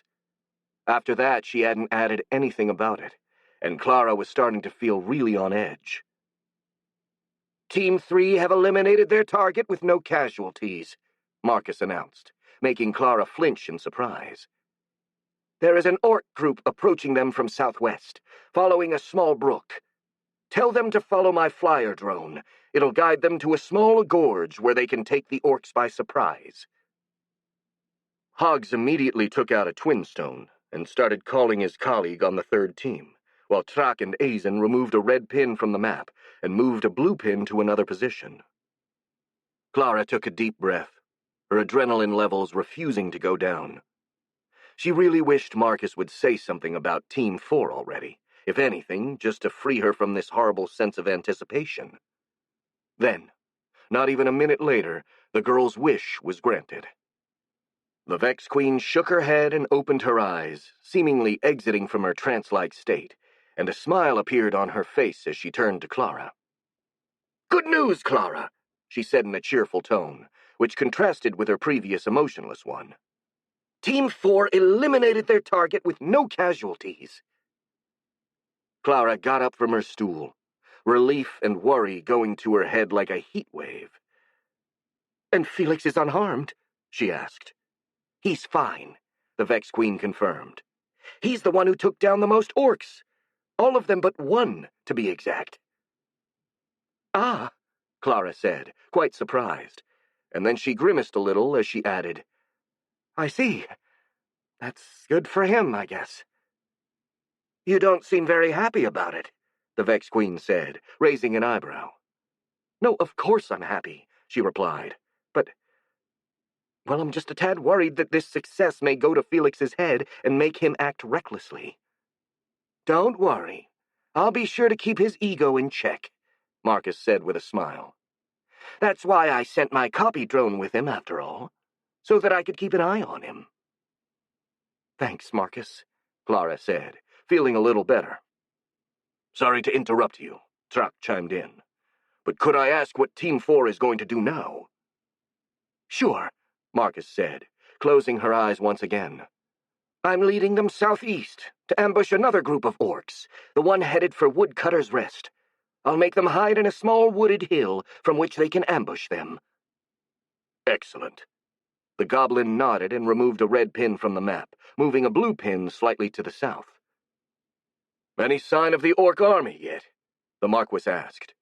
"Not yet," Marcus replied, going back to the dispassionate tone she'd used before. "Weird," the nobleman muttered, stroking his chin in a thoughtful manner. "They should have made their appearance by now. What are they waiting for?"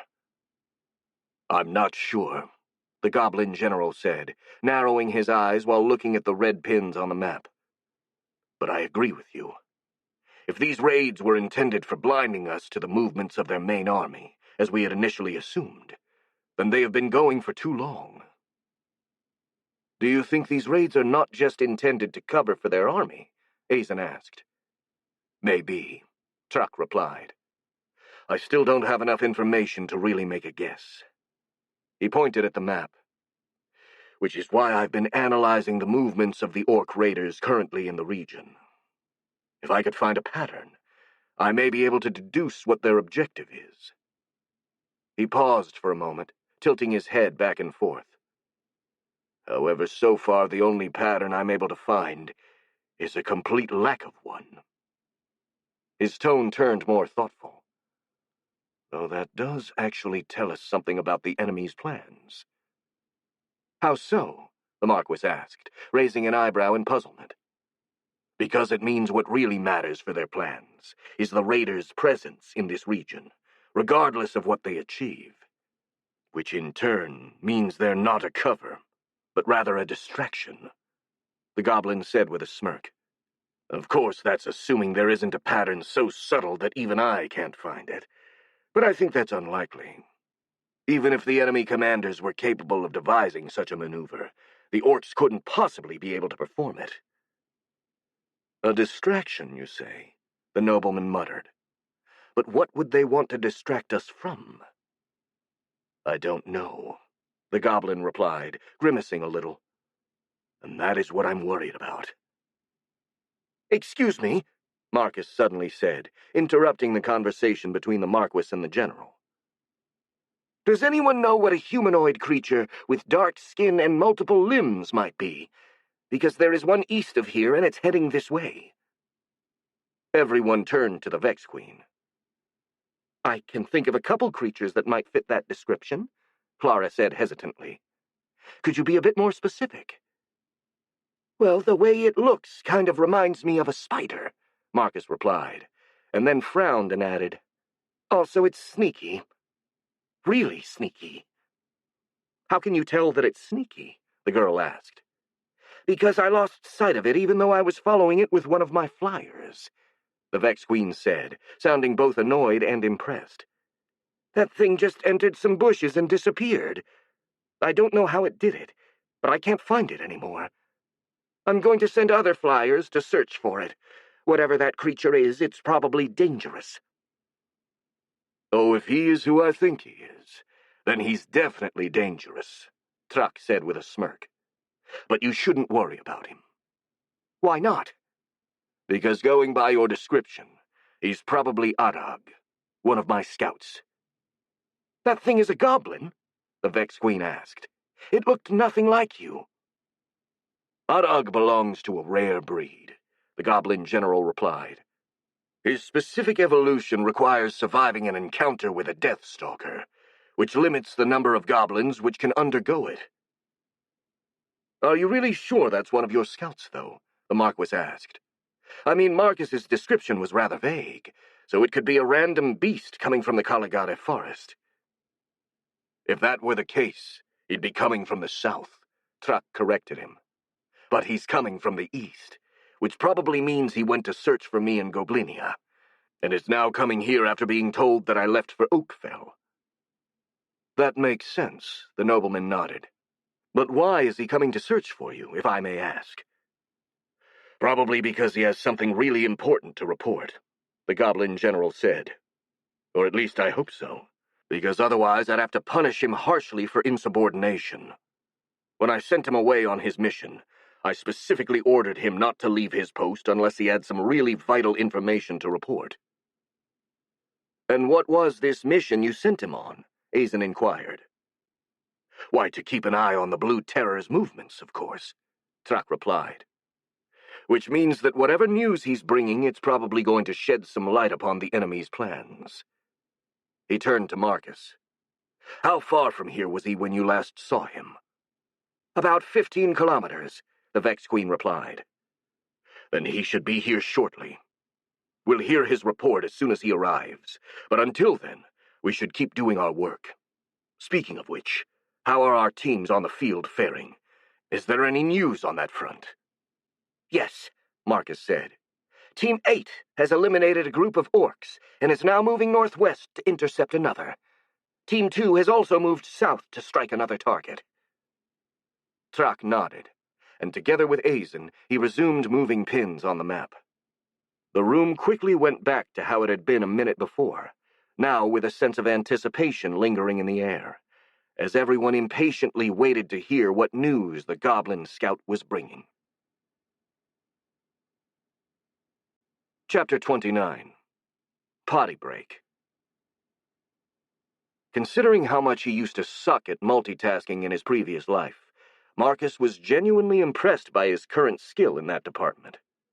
Right now, he was simultaneously watching over an entire region, leading a dozen kill teams to their targets, having a conversation with Felix with his proxy body, and even keeping his drone army on standby, all while sitting on a sofa and waiting together with the Marquis to see what Truck's scout had to say.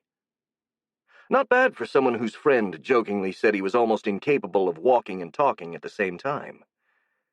Though he couldn't take too much credit for this improvement, as it was almost surely a result of his Vex nature. He was actually doing most things instinctively, without any real effort or thought put behind them. In fact, the only thing he was really focusing on right now was the Goblin Scout in front of him. Adag, as the General had introduced him, looked like the sort of creature you'd see during an episode of sleep paralysis. A dark-skinned, spider-like humanoid with a perpetual grin on its face, which showed a myriad of needle-like teeth. That nightmarish appearance would have once thoroughly creeped Marcus out, but now he was kind of used to it. After all, he thought with chagrin, he did give birth to things that looked even scarier than that. However, apart from his appearance, there was something else off about that goblin. For some reason, Adag's presence felt incredibly feeble to the Vex Queen's telepathic senses, to the point that even focusing as hard as he couldn't feel anything more than the faintest echoes of dull emotions coming from the scout. This was an impressive achievement indeed, as not even Hoggs was capable of shielding his mind to that extent. Because of this, he had no inkling about what kind of news Adag was bringing. so he waited in anticipation like everyone else. Trak and the Marquis were standing in front of the spider goblin beside Marcus, while the other people in the room gave them space. "So," the goblin general said with a sardonic smile, "let's hear what news you bring, Arag. And speak freely." He gestured toward the other people in the room. "We are all allies here, so we shouldn't hide anything from each other." Marcus couldn't be completely sure, but he thought he perceived a sarcastic note in the last phrase. "I have much to report," Arag said, his confident grin unchanging. "I have discovered many things about the Blue Terror, his plans and his forces, so if I tell you everything it might take a while. Do you want to hear the full tale, or just a brief summary?" "Let's go with the full report," Trak said, waving his hand. "Having a bit of context never hurts." The spider goblin nodded. "Very well, then. I have been tailing the Blue Terror's movements for about a month and a half now. I followed him as he gathered his army and started marching north. During that time, I found out about the scope of the enemy forces. There are more than 30,000 orcs under the Blue Terror's command, with around 200 ogres leading them. Moreover, the orcs are also bringing a few thousand prisoners of other races with them, to serve as cattle to feed their army and for other uses. Among these prisoners, there are two that are particularly noteworthy. They are Anaxi, also known as the Pale Matriarch, the Arachne who used to rule over the Runtur, and Turemalak, also known as the Crimson Devil, the Piraka Emperor. Marcus raised an eyebrow at the word Arachne. He recognized it, as it sounded the same as it did in his old world's language. I doubt anyone here knows Ovid, though, he thought. So where did that Greek name come from? He was about to ask about it, but Arag had resumed talking, so he decided his question could wait. "About 2 weeks ago, the Pale Matriarch sent me a message tied to an arrow, in which she proposed an alliance against the Blue Terror in exchange for her freedom," the spider goblin explained. "I decided to answer her call, sneaking into the camp in order to talk with her directly." He stopped talking for a moment, seemingly waiting to see how Trak would react, but the goblin general just smiled slightly and shrugged. "Well, that was your call to make," he said. "So what happened then? I assume it wasn't a trap, since you're alive and well. Did you free her?" "No. It was too risky, and in her state, she wouldn't have gone far anyway. The Blue Terror tore off half of her legs in order to prevent her from escaping, and he keeps doing that regularly to prevent her legs from growing back." His smirk grew wider. "Luckily for us, that made her really hate him, so she agreed to give me information about him in exchange for nothing but a vague promise to free her after the Blue Terror is defeated." He looked at both Trak and Azen. "Of course, since I'm just a subordinate, it's up to you to decide what to do." "If you made a promise, then you should try to keep it," the Marquis said in a severe tone. "This is how we do things in a civilized and honorable society." "Quite so," the general agreed, though once again Marcus picked up a hint of irony in his words. "It's always better to try and keep your word if possible. Anyway, what information did she pass to you?" "She told me a lot of things," Arag replied. "She and Turemalak are usually kept chained near the Blue Terror, so she could overhear most of what the Oni discussed with his subordinates. However, I can't be sure that everything she said is true, so do try to take it with a grain of salt." "We'll do that," Trak assured him. "Now tell me what she said." "Very well.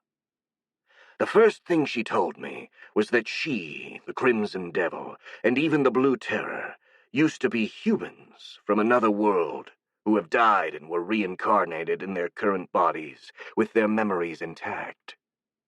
She said she was just an ordinary girl, but she suspects the Oni was some kind of soldier. Marcus almost jumped off the sofa in surprise at that revelation, and it was with extreme difficulty that he managed to restrain himself, though he still couldn't hide the shock from showing on his face. Luckily, he wasn't the only one who looked absolutely stupefied, so his reaction went unnoticed, except for Clara, who exchanged a long stare with him. The only one who didn't seem overly surprised was Trak, who just nodded calmly. That actually makes sense. The Blue Terror showed a knowledge of warfare that far surpasses what orcs are capable of, and I often wondered where he learned it, since there was no one who could have possibly taught him. That's not all, though, Arag continued. She also told me that all three of them also possess special powers.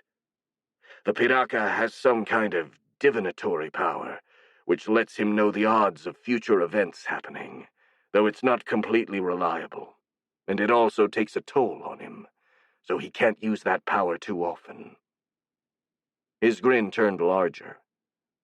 When I left the camp, he was more dead than alive, because the orcs had forced him to make 3 predictions in a row, and Anoxie told me she doesn't think he'll be able to use his power anytime soon. Thank goodness for that, Marcus muttered. I can't imagine being able to fight an opponent that can see the future.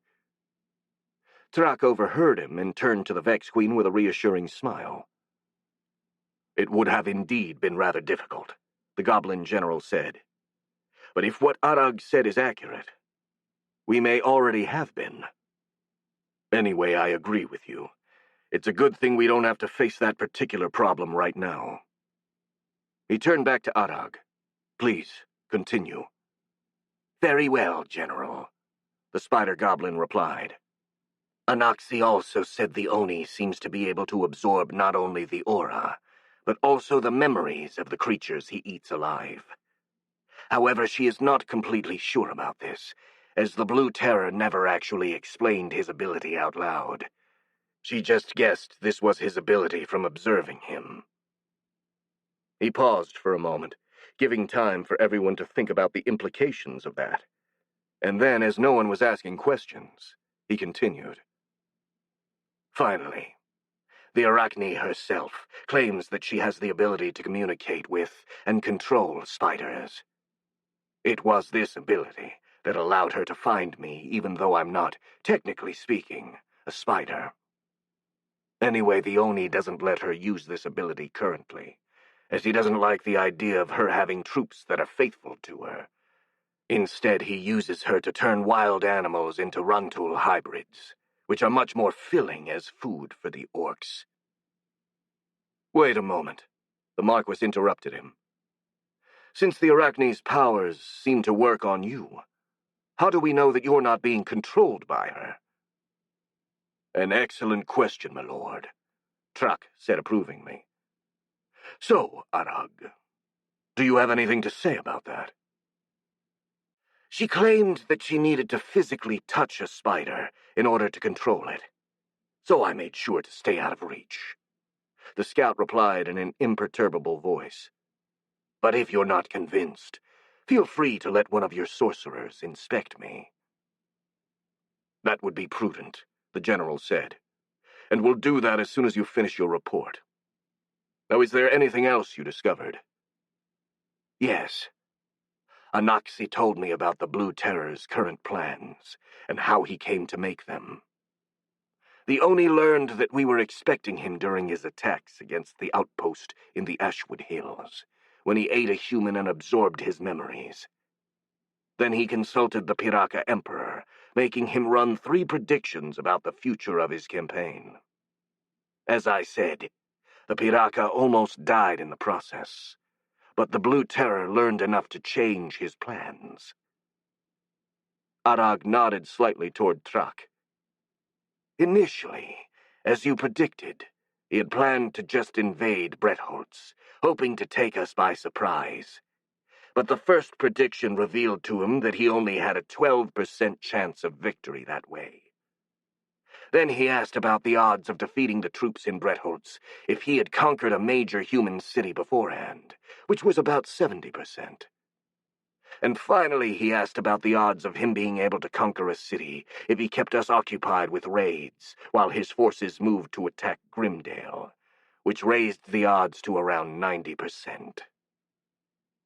A heavy weight filled the room. And so he made a new strategy around these predictions, and intends to keep our forces occupied with these raids, while the Orc army is moving to Grimdale. Everyone remained silent, too surprised to speak up.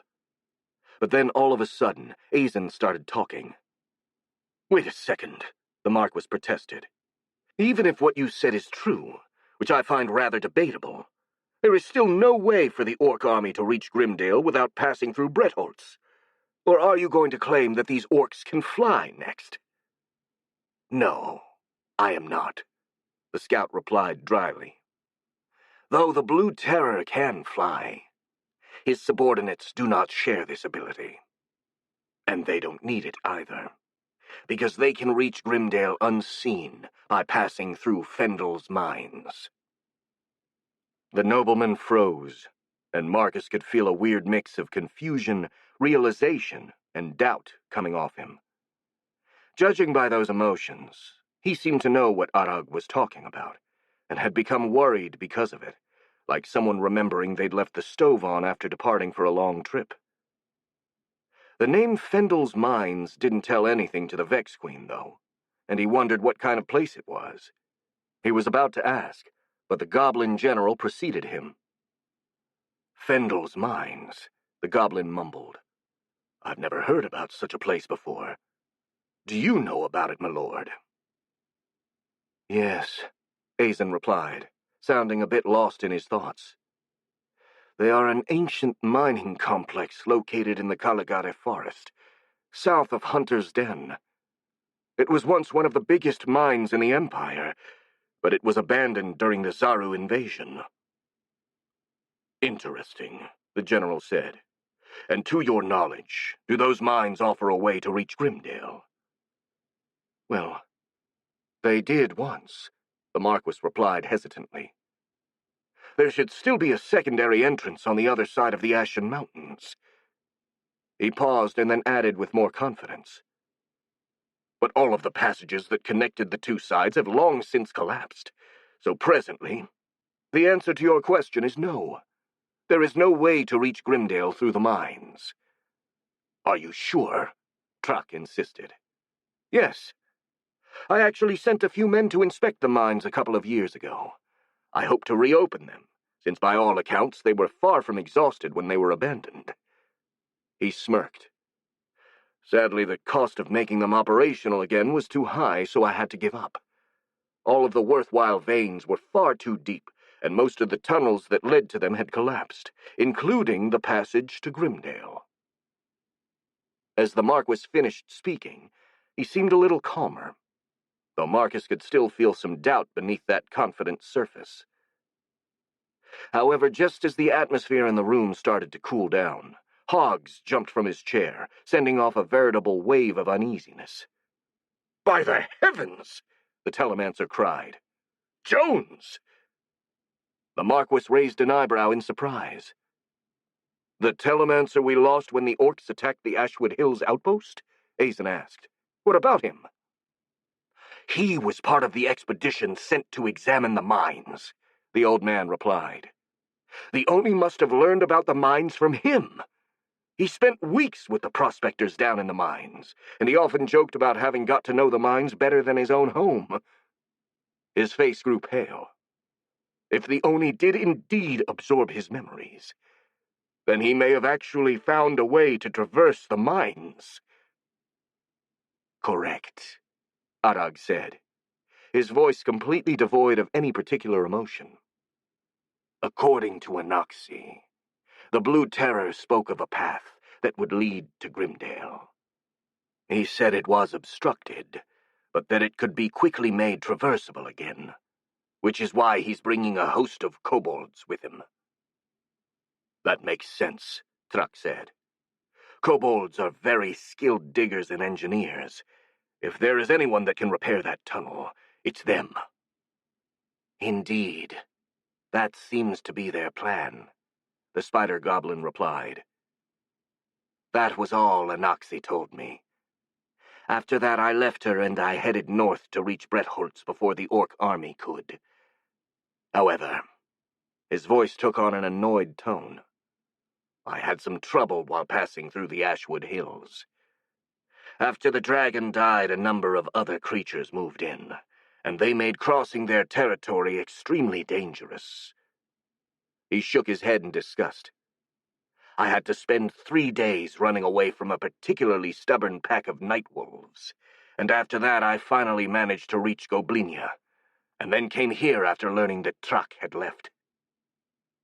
With Arag's report finished, a deafening silence filled the air, as everyone was busy processing the information. Marcus, however, had been particularly shaken by one specific piece of news. I'm sorry, he said, but when you said that the dragon in the Ashwood Hills died, did you mean the king of the Ashwood Hills? Yes, the scout replied. And how did it die? It seems the Blue Terror killed it. Ah, the Vex Queen said as a shiver ran down his spine.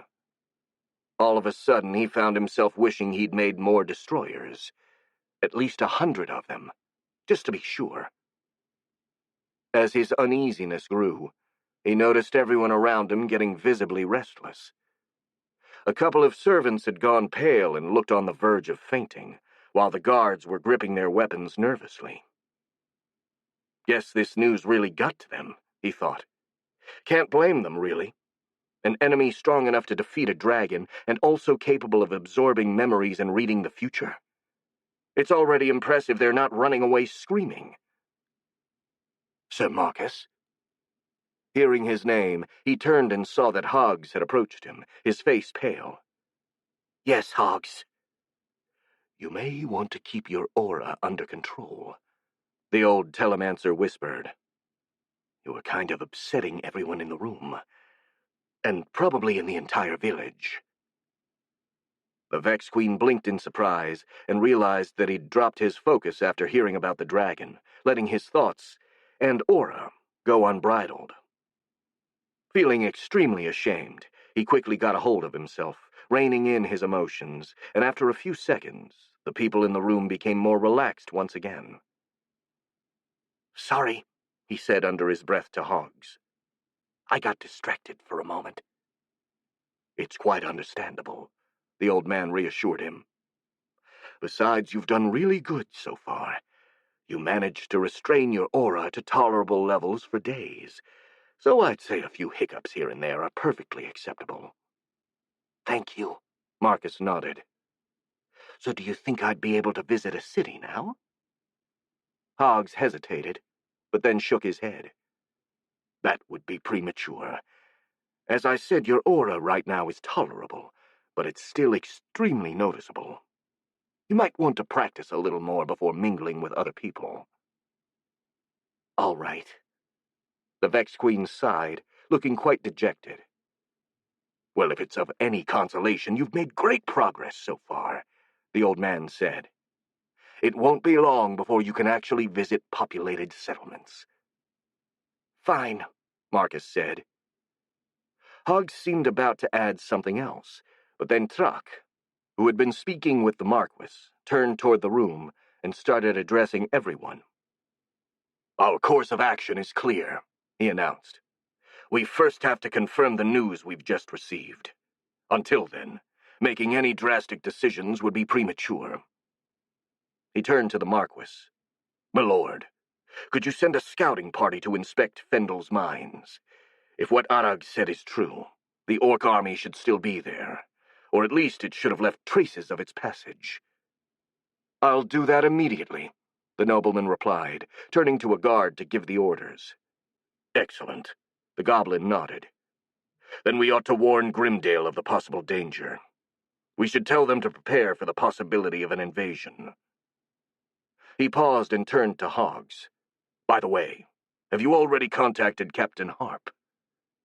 "Yes," the telemancer confirmed. "We called him as soon as the orcs were sighted, and he promised that he'd be here in a week at most, which means he should be here by tomorrow." "Then call him and tell him to stay in Grimdale," Truck said. "We have enough military might in Bretholtz to hold our own for a while Grimdale is completely unprepared for an attack. He's more useful there." The general kept speaking, giving orders left and right, and the Marquis followed suit, confirming the goblin's instructions and giving some of his own. The atmosphere in the room changed, as the worry and fear dissipated while the people focused on their jobs. Marcus actually noticed it, and he felt somewhat impressed at the skill displayed both by the human and the goblin. He'd served under a few different bosses in his previous life, but having such capable leaders was something that happened rarely. On that side of things, he felt confident that Trak and Azen could come up with a good plan to fight the orcs. However, there was a small detail that kept bugging him, and he decided that he needed some advice on how to face it. Luckily, the one person he could speak about it with was in the room with him. The only thing he needed was some privacy, to make sure he wasn't overheard. He got up from his sofa and called Cooper, who trotted over to his side. "Well, excuse me for a moment, gentlemen, but I really need to go to the bathroom," he announced. "Would you show me the way, Clara?" He tried to give a peculiar inflection to that question, to stress that he really wanted her to come with him. Thankfully, she seemed to understand immediately. "Sure," the girl replied, getting up from her seat as well. "Come with me." Together, the two walked out of the room, leaving some of the men in there wondering, not for the first time, why women had this inexplicable urge to go to the bathroom in groups. Clara led Marcus to the first floor to a secondary bathroom right next to the bedrooms. It was really cramped, with just a wooden toilet and a sink, but it was far enough from the dining room that no one would hear them talking after they closed the door. For added security, Marcus left Cooper outside the door to make sure no one would eavesdrop on them. "I take it you want to talk about what that creepy goblin said about the reincarnated people, right?" Clara asked. "Yes. It's just... Well, it was a surprise for sure, and I don't know what to make of it. And I don't know what to do about it either. Do I tell the Marquis and the others that I've been reincarnated from another world as well?"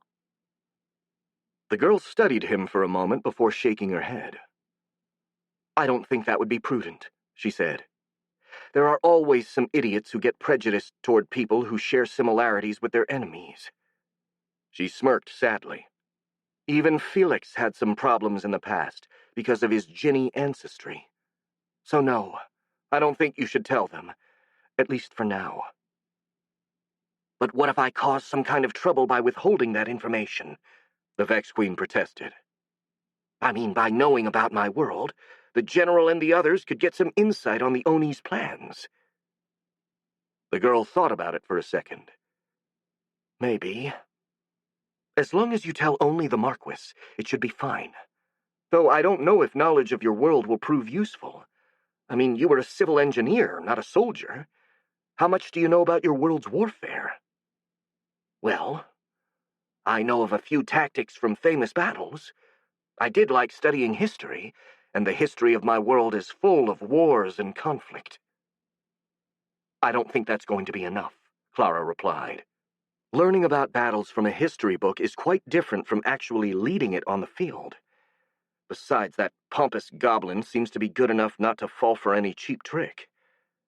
Also, how can you be sure that the Oni and the others are actually from your world? They could be from a different world entirely."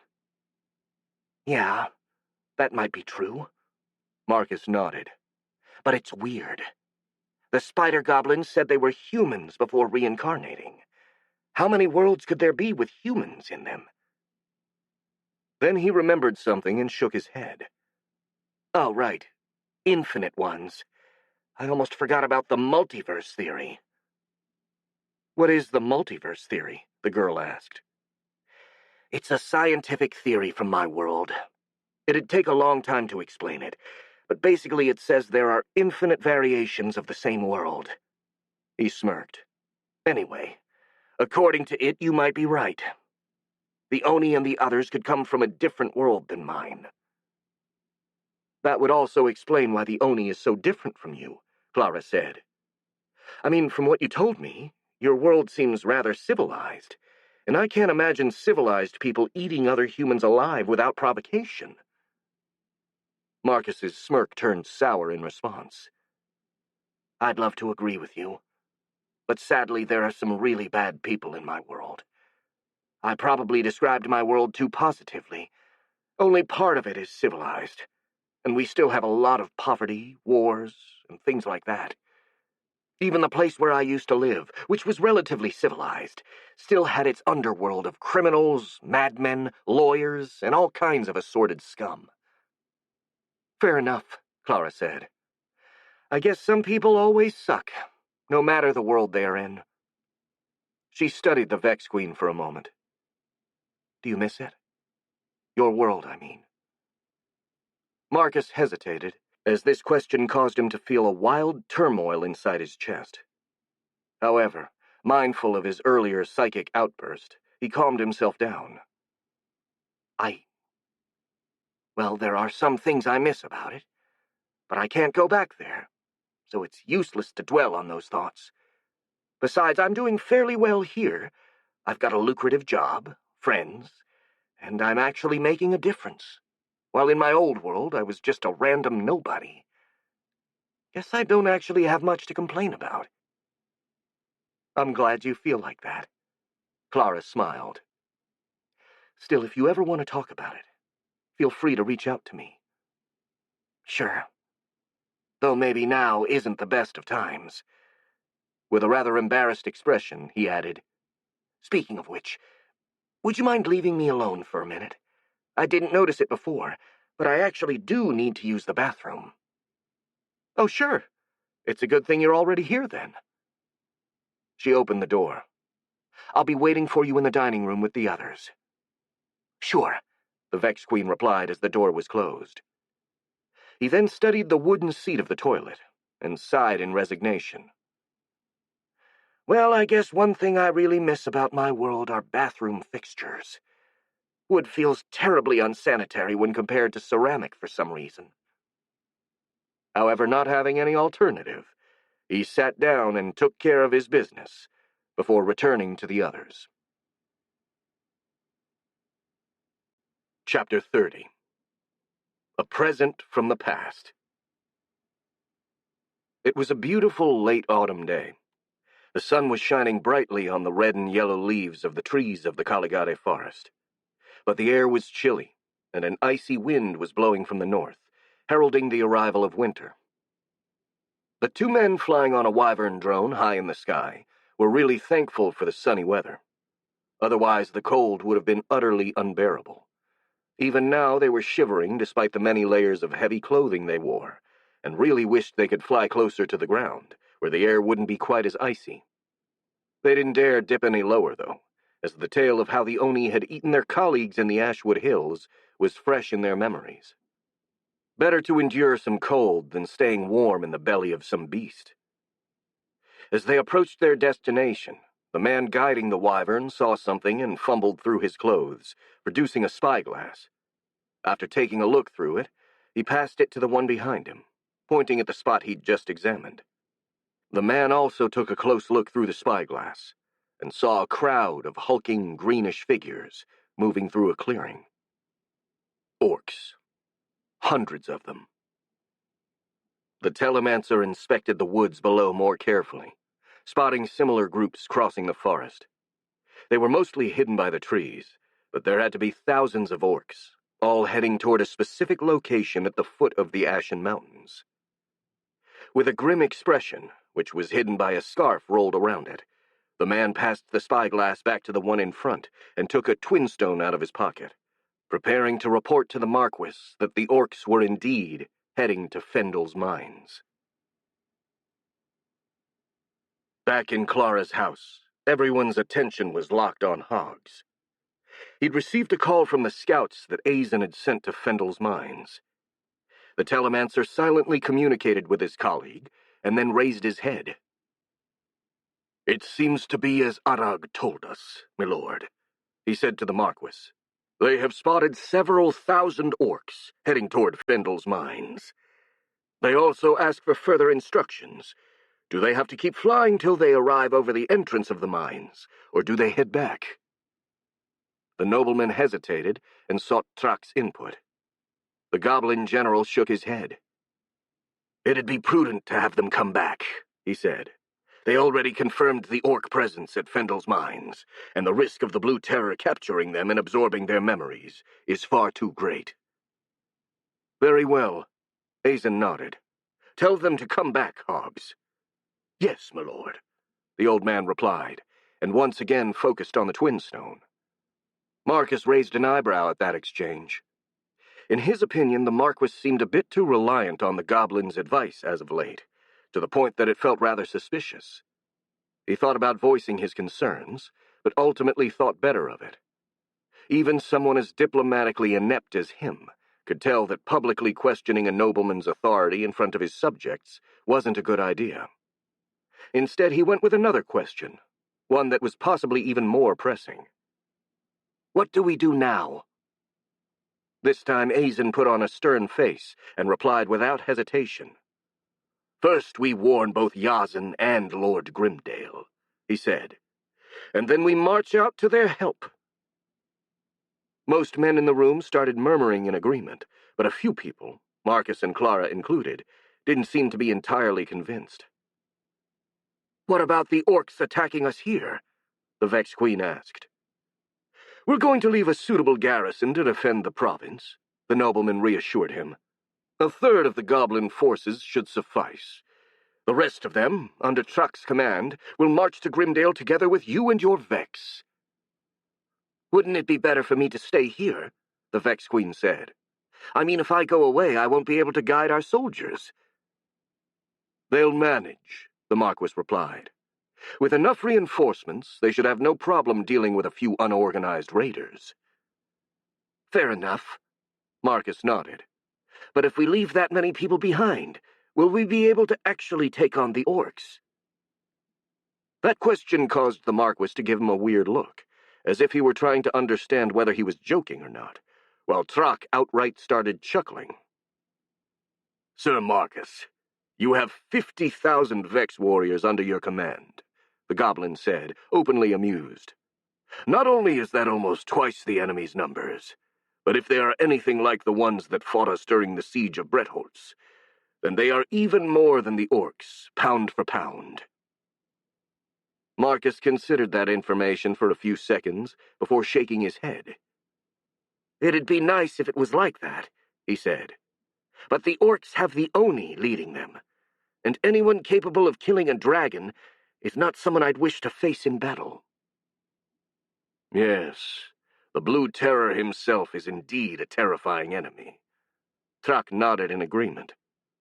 "And it's a good thing you're not underestimating him. Still, no matter how strong, he's just one single enemy. He can't be everywhere at the same time, and as I said, I believe your troops to be superior to his." He smirked and turned to Azen. "Besides, we are not going to fight the orcs alone. Is that right, my lord?" "You're right," the Marquis replied. "Yazen and his royal knights are already in Grimdale, and they have already been alerted to the possible threat of the ogres. And then there is a rather large garrison stationed at the city of Treval, not to mention any militia that Duke Grimdale might raise for this emergency. In total, I think there should be at least 3,000 men currently in Grimdale, most of which should be veterans and professional soldiers." His tone turned somber. "However, while they are going to be a great boon to our forces, they can't hold back the orcs on their own." "That's all the more reason to hurry, then, isn't it?" Marcus asked, feeling a bit reassured knowing that Yazen would be there. "Indeed," Azen said. "I've ordered my men to make preparations for our departure 2 hours ago, and Trak did the same for his goblins. We should be on the road in about an hour. If your Vex are also ready, of course. My drones don't need to prepare, Marcus replied, a bit smugly. They could depart at this very moment if needed. Then he realized Azen had included himself in the list of those who were departing. Wait, you're coming too? Yes, mostly for diplomatic reasons. He made a contrite expression. No offense, but some of the more impressionable Grimdale residents could be a little spooked by your Vex and Trux goblins. My presence should prevent any misunderstanding from slowing us down. Fair enough, the Vex Queen said, thinking that yes, an army of monsters marching through your courtyard would make anyone a tiny bit anxious. With that said, we should really start packing up, Azen said. We've got a lot of road ahead of us, and precious little time. After that, everyone walked out of the dining room to make their own preparations. Marcus was no different, and he headed to the room he and Clara shared, an accommodation made because of the lack of space and the fact that they were technically both females, to pack his own belongings. Clara also followed him, remaining rather pensive. Let's see. A change of undergarment is absolutely needed, the Vex Queen muttered to himself. Probably 2 or 3 if we're going to be on the road for a while. Then my toothbrush, a comb, another set of clothes, and that's probably going to be it. You should also take a nightgown with you, Clara chimed in from behind him. I don't really like nightgowns, the Vex Queen replied. I'd rather sleep like I always do. In your underwear, the girl said matter-of-factly, and Marcus nodded. She then added in a sarcastic tone, Well, you're free to do as you like. Personally, I'd rather not be half-naked in the middle of an army camp, where dozens of people could see me. For the briefest of moments, the Vex Queen was about to reply, Who'd care about seeing a half-naked dude? Before the awareness of his current appearance kicked in, causing him to grimace. He definitely didn't want to be eyed by anyone. You're right, he said, but I don't have a nightgown with me right now. I have some old ones from when I was a child, Clara reassured him. There should be at least one that fits you. Thanks, Marcus said with a grateful nod. As they were packing up, the Vex Queen picked up a hint of worry coming from the girl, and he felt pretty sure that she was thinking about Felix. Marcus, Clara said all of a sudden, I've got a favor to ask you. Ask away, he replied. Could you ask Felix to accompany you in Grimdale as your bodyguard? Sure, I can do that, the Vex Queen replied, raising an eyebrow in surprise. But why would you want me to? In case you haven't paid attention, I'm about to head towards a massive army of orcs. If you want to keep Felix safe, wouldn't it be better if he stays here? If Felix stays here, he's going to want to keep hunting down the raiders, the girl explained. However, if he's going to serve as your bodyguard, he'd have to stay at your side, which means he'd be watching the battle from the rear rather than fighting on the front lines. I see, Marcus nodded.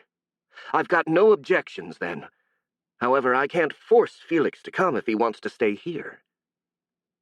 He will definitely come if you ask him, Clara said with a smirk. He's going to feel obligated to protect you. And me as well. What? The Vex Queen asked. You? What do you mean? You're not coming, are you? Of course I am, she replied calmly. Not only as a person of rank, you should have at least a servant accompanying you, but you also need someone you can trust to tell you how to behave. There are still a lot of things you don't know about our customs. She smiled.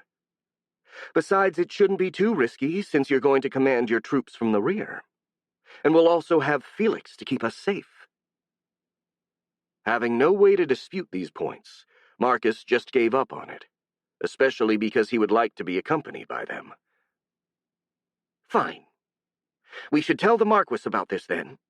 I'm not an expert on military matters, but I believe we should at least inform him that we're going to bring Felix with us. That would be sensible, Clara agreed. By the way, you haven't told him about you coming from a different world yet, have you? No. The Vex Queen shook his head. I didn't have the time." "Then we can do that, too," the girl said.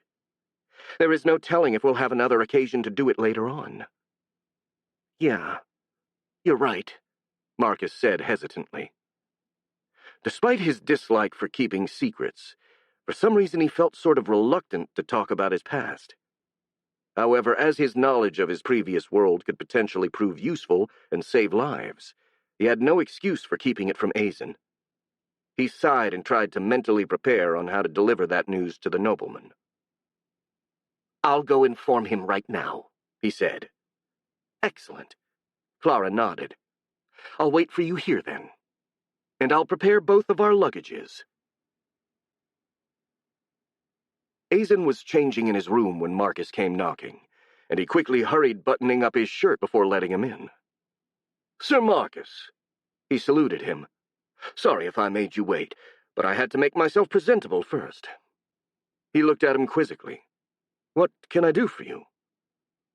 "I'd like to speak with you for a moment," Marcus said, and then looked poignantly at the Marquis's bodyguard, who stood behind his master. "In private, if it's possible. I've got something important to tell you." "Sure." The nobleman nodded and turned to the bodyguard. "Luther, could you please wait outside?"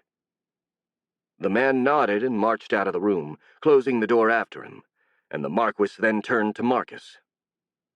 "Time is short, but I can spare a few minutes for you," he said. "What do you want to tell me? Did you see something through your drones?" "No." The Vex Queen shook his head. "Nothing out of the ordinary, at least. I'm still guiding our teams against the raiders." He paused for a moment, thinking of Clara's request, and added, "Speaking of which, I wanted to ask you if I could bring Felix along as my bodyguard." "The young sorcerer?" the nobleman asked. "Sure, there should be no problem. Just tell him to take a horse and reach us on our way to Grimdale." "Actually, I kinda planned on sending a wyvern to take both him and my copy," Marcus said.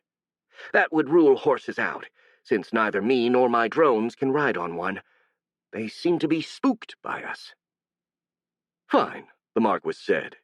"It shouldn't be a problem, since we currently have 7 wyverns on standby." "Thank you, my lord," Marcus said, bowing his head slightly. "You're welcome, Sir Marcus." Azen returned the bow. "Was that all?" "Actually, no," the Vex Queen said, his face turning more serious. "I've got another important thing to tell you." He looked pointedly at the nobleman. "Did Hoggs tell you that I was a human in my past life?" "Yes, he did," the Marquis replied. "Good." Marcus nodded. "Well, there is something else about my previous life that I didn't mention." He took a deep breath. "I was indeed a human. But the world I lived in back then is not this world. Or at least I don't think so." "What?" Azen asked, raising an eyebrow in confusion. "My world had just one white moon. It was inhabited only by humans, and we had no magic to speak of. Only science and technology," the Vex Queen continued. "I'd think those are enough differences to say this is a different world altogether." He paused and made a contrite face. "I'm sorry I haven't told you this earlier, but honestly I didn't think it mattered at the time." He stopped talking, waiting to see Azen's reaction to this revelation. After a few moments, the Marquis smiled. "Well, that certainly explains a few things," he said. "Like why I never found out where this America place was, despite looking at all the maps I had." He shook his head. "Anyway, I can hardly fault you for not wanting to share everything about your past with me. We all have our little secrets, after all. However, if I may ask, why are you telling me about it now?" "Because of what the spider goblin said," Marcus replied. "He told us that the Oni, the Arachne, and the Piraka were also humans that came from another world, remember?" "Yes," the nobleman muttered, narrowing his eyes in a thoughtful expression while caressing his chin. Well, I thought that maybe we all came from the same world, the Vex Queen said. I mean, he told us they were also humans in their past lives, and my world does have humans. And if that's the case, I might know something that could be useful against the Oni. He smirked sardonically. I don't know what that something might be, though, since I wasn't a soldier or anything like that. Anyway, feel free to ask me any question you want. I'll answer to the best of my ability. The Marquis appeared too lost in his thoughts to talk, resulting in a long, rather awkward silence. However, just as Marcus was about to break the silence and ask if everything was all right, the nobleman finally started speaking. That's a lot to think about for sure, he said. Thank you for telling me this, Sir Marcus. I greatly appreciate it. He grimaced. However, I'm afraid that I'm not really an expert on military matters either, so I wouldn't know what to ask you. He made a small pause and then added with a smile. However, I do know someone who does. Who?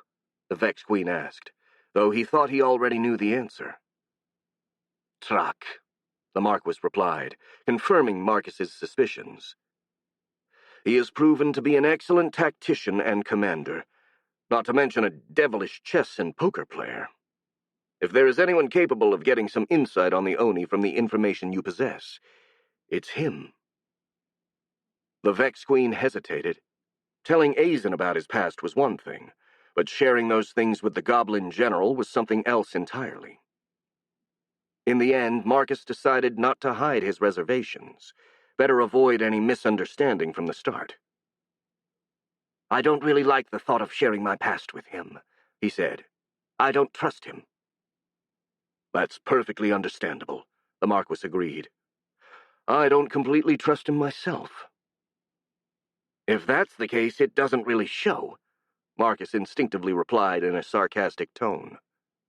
Since you seem to be so buddy-buddy with Trak. Azen looked at him with surprise, and the Vex Queen realized that maybe he'd gone too far. However, before he could apologize or do anything else, the nobleman started laughing. That seems to be the case, doesn't it? He said, still chuckling lightly. Well, Sir Marcus, it may sound incredible for someone as honest and straightforward as you, but it's possible to be on friendly terms with someone you don't trust completely. He smiled. I admit I do personally like Trak. He's friendly, educated, well-mannered, and we share a lot of interests. He's also the most skilled commander currently in my service, which is why I decided to make use of his skills in this war. That, however, doesn't mean that I trust him blindly. I have my officers analyze everything he suggests before putting it into action, and in case you didn't notice, I always have a bodyguard behind me when I'm with him. He gestured toward the door. I wouldn't allow him to be alone in a room with me like I'm doing with you. Marcus nodded, realizing that the Marquis was implicitly saying that he did trust him. Well, that's good to know, he said after a moment. But I still don't really like telling the goblin about my past. I wouldn't want him to use it against me in the future. Unless there is something truly horrifying about the world you come from, I don't think he could do that even if he wanted to, Azen reassured him. And if I may be honest, having that information about your past become common knowledge may actually be for the best. How so? Well, it'd take the focus away from other, rather more unnerving traits of yours, the man said, a bit hesitant. No offense, but your powers and your servants could be a tad scary for some people. Having something else to distract people from them can only help your reputation. None taken. The Vex Queen nodded. Well, I'll trust your judgment, my lord. I'll answer Trak's questions about my past. Excellent. He then looked at the window and said, And now, if you don't mind, I do really need to finish changing. After all, I was the one who insisted on getting on the road within an hour, and it'd be rather ironic if I was late. We can resume our conversation while we're on our way, if you want. Of course, Marcus said, bowing slightly, and after a respectful goodbye, left the Marquis to prepare for war. Chapter 31. Biting Conscience. For the first time since his rebirth, Blueskin was looking at civilization. The land in front of him was covered by a patchwork of cultivated fields as far as the eye could see, with many farms and villages scattered all around and tied together by a network of gravel and dirt roads. Smoke rose from dozens of chimneys, and even at that distance, the Oni could smell cooked food as the inhabitants prepared their dinner. This vision filled him with a weird sense of relief. Life inside of the Caligare forest was harsh, and while his strength had allowed him to have better conditions compared to everyone else, he still missed the comforts and security of a stable, civilized society. Now they were his for the taking. He took a deep, satisfied breath. His plans were finally close to fruition. His army, which was already a force to be reckoned with, would become outright unstoppable after enough orcs turned into ogres. With such military might under his command, coupled with his enormous personal strength, Blueskin would have no problem conquering Merilon first, and then the rest of the Empire. And then he could even take the whole world if he felt like it, as no one would be able to stop him. He smiled, picturing all the things he could do after becoming the ruler of this world. But a sudden commotion distracted him from his daydreams of the future and dragged him back to the present. He turned to see a group of orcs arguing, screaming and beating each other, and his good mood dissipated, turning into an exasperated and quite murderous irritation. Of course, there always had to be at least one problem, even for a main character like himself. With an exasperated sigh, he walked up to the brawling orcs and casually smashed the nearest one into the ground with a single punch, before even saying anything. As he'd long since learned, a show of strength was the best way to get his subjects' attention, and it worked perfectly even now. All of the orcs stopped arguing and stared at him in silence. Satisfied by the atmosphere of terror he managed to create, Blueskin started speaking. "What's going on here?" he asked sarcastically. "I hope you have a good reason for making all of this ruckus." The orcs hesitated, with no one daring to talk for fear of becoming the target of their leader's irritation, and this silence only further irritated the Oni. "I'm not in the mood for waiting," he growled. "Either one of you starts speaking right now, or I'll have you all chopped into rations." The orcs exchanged a worried glance, and one of them spoke up. We were just getting our meat back from the Loud Snore group," he said. "They got more than us during distribution and didn't want to share it." "The meat was given to us directly, so it wasn't yours to begin with," another orc cried. "It was also not enough for us. We couldn't share it even if we wanted to." "We got half of what they gave you," the first orc replied angrily. "We can't live with so little meat." "Silence!" Blueskin roared, putting an end to the discussion. "If there was a problem, you should have told your officers."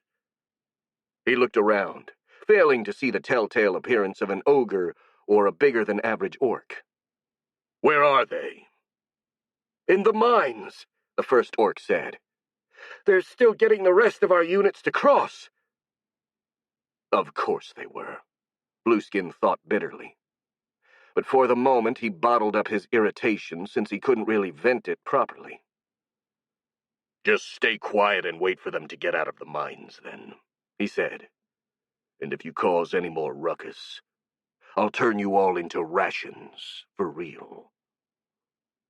The orcs collectively nodded, and the Oni turned away, returning to his previous spot to look at the lands around him.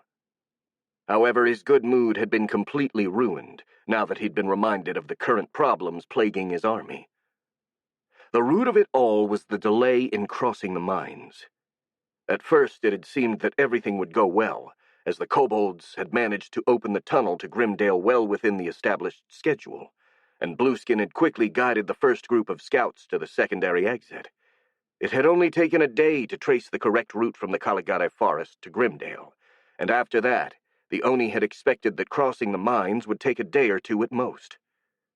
Sadly, that hadn't been the case. It had been 3 days since they started crossing the mines, and barely half of the Orc army had reached the other side.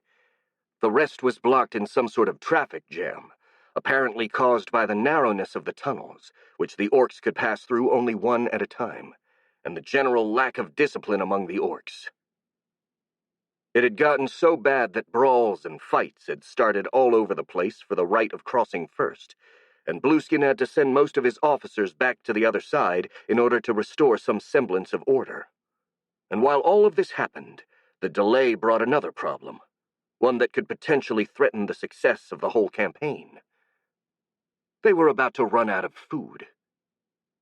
All of the captive Rantul hybrids had long since been slaughtered for their meat, and on this side of the mountains, so close to human settlements, there simply wasn't enough game to feed his army. Even his old solution of using insubordinates as rations wasn't feasible anymore, since he was already short-staffed as it was after leaving a few thousand of his troops to mount that diversionary attack on Bretholtz. Because of this, they were left with barely enough food for today, even while having the rations, and by tomorrow, they wouldn't have anything to eat. This was a colossal problem, especially because it'd take at least another 2 days for the rest of the army to cross, and spending 2 days without food was utterly unthinkable for an orc. Even with himself trying to keep them under control with his enormous strength and charisma, the army would devolve into anarchy by tomorrow evening. It was imperative to find a solution, but he couldn't think of one. He just kept racking his brain, chewing on the problem with angry bitterness, until he noticed movement to his left. As he turned, he saw that Tiny Sneaky was standing right beside him. True to her name, the ogress had been incredibly sneaky, to the point that not even the Oni had noticed her. Nonetheless, he felt pleased to see her, as he really needed to blow off some steam. "Tiny, what a surprise. I didn't expect to see you so soon." He gestured for her to get closer with a lecherous smile. "Come here. We've got to make up for the time you spent away." "I would prefer not," the ogress replied coldly, making Blueskin frown angrily at the rejection. Before he could say anything, however, she added, "I can't afford to have babies right now. The territory around here is very open and populated, very different from the forest, and I can't explore it well if I'm not perfectly in control." The Oni felt rather disappointed, but decided to accept that excuse. After all, Tiny was his best scout, and he needed her skills, so his bodily needs would have to wait for now. "Fine," he said in a rather sulky tone. "Why have you come here, then?" "I've scouted out the nearby human villages," the ogress explained. "There are a lot of people there, but I saw no soldiers. They aren't expecting us at all." "That's good." Blueskin smiled again, feeling rather relieved. "That means we still have time. If these idiots in the mines would hurry up, we could reach Betrayal without any resistance." He paused and then asked in a more serious tone, "By the way, did you find any food sources while you were out there? Our supplies on this side of the mountains have just run out." "I just told you, boss," Tiny replied with a predatory smile. "What?" the Oni said in a confused voice. "No, you didn't. You just told me about the human villages." "Exactly." It took a few seconds, but then Blueskin finally understood what Tiny meant. "That's out of the question," he cried. "We can't raid those villages. If we do so, the humans will know we're here." "Not if we get them all," the ogress insisted. "If we kill or capture all of them, they won't be able to warn the others about us." Blueskin blinked in surprise, needing a moment to process what his underling had just told him. His first instinct was to tell her this wasn't feasible, but the more he thought about it, the more he realized that Tiny had a point. After all, he couldn't win without feeding his army, and humans were an ideal food for orcs. Not to mention these would be easy prey due to being unarmed civilians. If anything, this solution was so obvious, he wondered why he hadn't thought of it himself. In a quick and rather rare moment of introspection, the answer to this question actually came to him immediately. Due to his past life as a human, he still wasn't used to thinking of his past kin as prey. While he had no problem seeing them as subjects to be conquered or even slaves, he still couldn't bring himself to completely envision them as cattle to be slaughtered. For some reason, this realization made him rather uncomfortable, but he forced himself to suppress this sensation, deeming it illogical. After all, he wasn't human anymore, so why would the fate of a few members of a different species matter to him? Besides, he really needed to find a suitable food source soon. Otherwise, his plan would likely fail. Killing a few innocent humans was regrettable, but it was a necessary sacrifice. Great rulers must be ready to do anything in order to achieve their goals, he told himself. Things like good and evil and all that nonsense is good only for the masses. I am beyond those petty concepts. I only do what's necessary. He nodded, managing to suppress his illogical feelings, and turned to Tiny Sneaky. "We'll do as you suggested," he told her. "Take as many soldiers as you need, and go raid the nearby villages. Don't let anyone escape, but try to capture as many humans alive as you can. They'll be more nutritious this way." "As you wish, boss," the ogress replied with a smirk, before getting away to gather the orcs she needed for her raid. Chapter 32. Raid Interruption. Yazen Harp was seething with anger.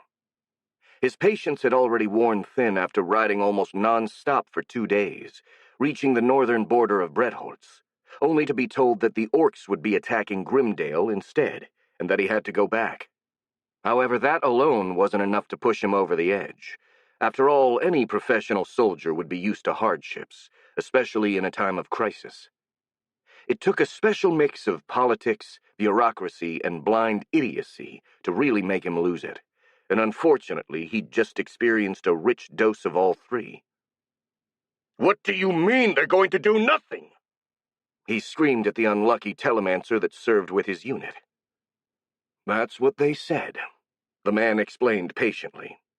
"In their own words, there isn't enough proof that the orcs are actually coming to Grimdale, and they're not going to disrupt their citizens' lives just because of some baseless rumors." "Oh, the citizens are going to be grateful about their lives not being disrupted once they're in some orc's belly," Yazen replied sarcastically. "This is Lord Grimdale's doing for sure. Demons take that idiot and eat him whole. He still thinks this is all some kind of political maneuver to undermine his position." The lieutenant of the Royal Knights, a middle-aged man called Roscoe, who'd been listening to the conversation, approached Yazen. "Complaining is well and good for the spirit of any soldier, sir," he commented in a deadpan tone. "But what are we going to do in practice?" "Let me think for a moment," the captain said, and closed his eyes to focus on his thoughts. His face relaxed a bit as he let go of his anger, and when he spoke again, his voice was controlled and clear. "First, we have to confirm the presence of the orcs ourselves," he said. "Grimdale may like to bury his head in the ground, but even he won't be able to ignore my personal testimony." "Very well, Captain," the lieutenant nodded. "I suppose we're riding to the southern part of the Grimdale province, then?" "Yes," Yazen confirmed. "We're going to depart immediately. Get the men ready." "Of course, sir," Roscoe said. Then he added with a smirk, "That decision is not going to make you too popular, though. The men really hope to sit on something that isn't a saddle for more than a couple hours. Then they've gotten soft in the past month, Yazin replied with a smile. They did nothing but eat, sleep, and flex at the Rossian border. They can certainly use the exercise, otherwise they might get fat and lazy. Ah, but some of us would love being fat and lazy, the lieutenant said wistfully. You shouldn't have signed into the Royal Knights then, Yazin said with a grin. Now stop complaining and get the men ready. Aye, sir. Roscoe saluted and walked away, starting to round up the knights. There were quite a few complaints, which often included sore butts and the stink of horses, but nonetheless they obeyed and started packing up their things. Yazin watched them approvingly. He didn't mind soldiers speaking their minds and goofing around a bit, so long as that didn't interfere with their efficiency. In fact, he kind of liked it. Absolute discipline was required only when on duty, and soldiers who always behaved as if they had a stick up their arses were only good for parades in his opinion. In a matter of minutes, the Royal Knights were back on their horses. 300 men, the elites of Merilan's army, all at least yellow sheath aura warriors, handpicked and trained by Yazin himself. They were tired, frustrated, and probably wanted nothing more than a bath, a hot meal, and a bed.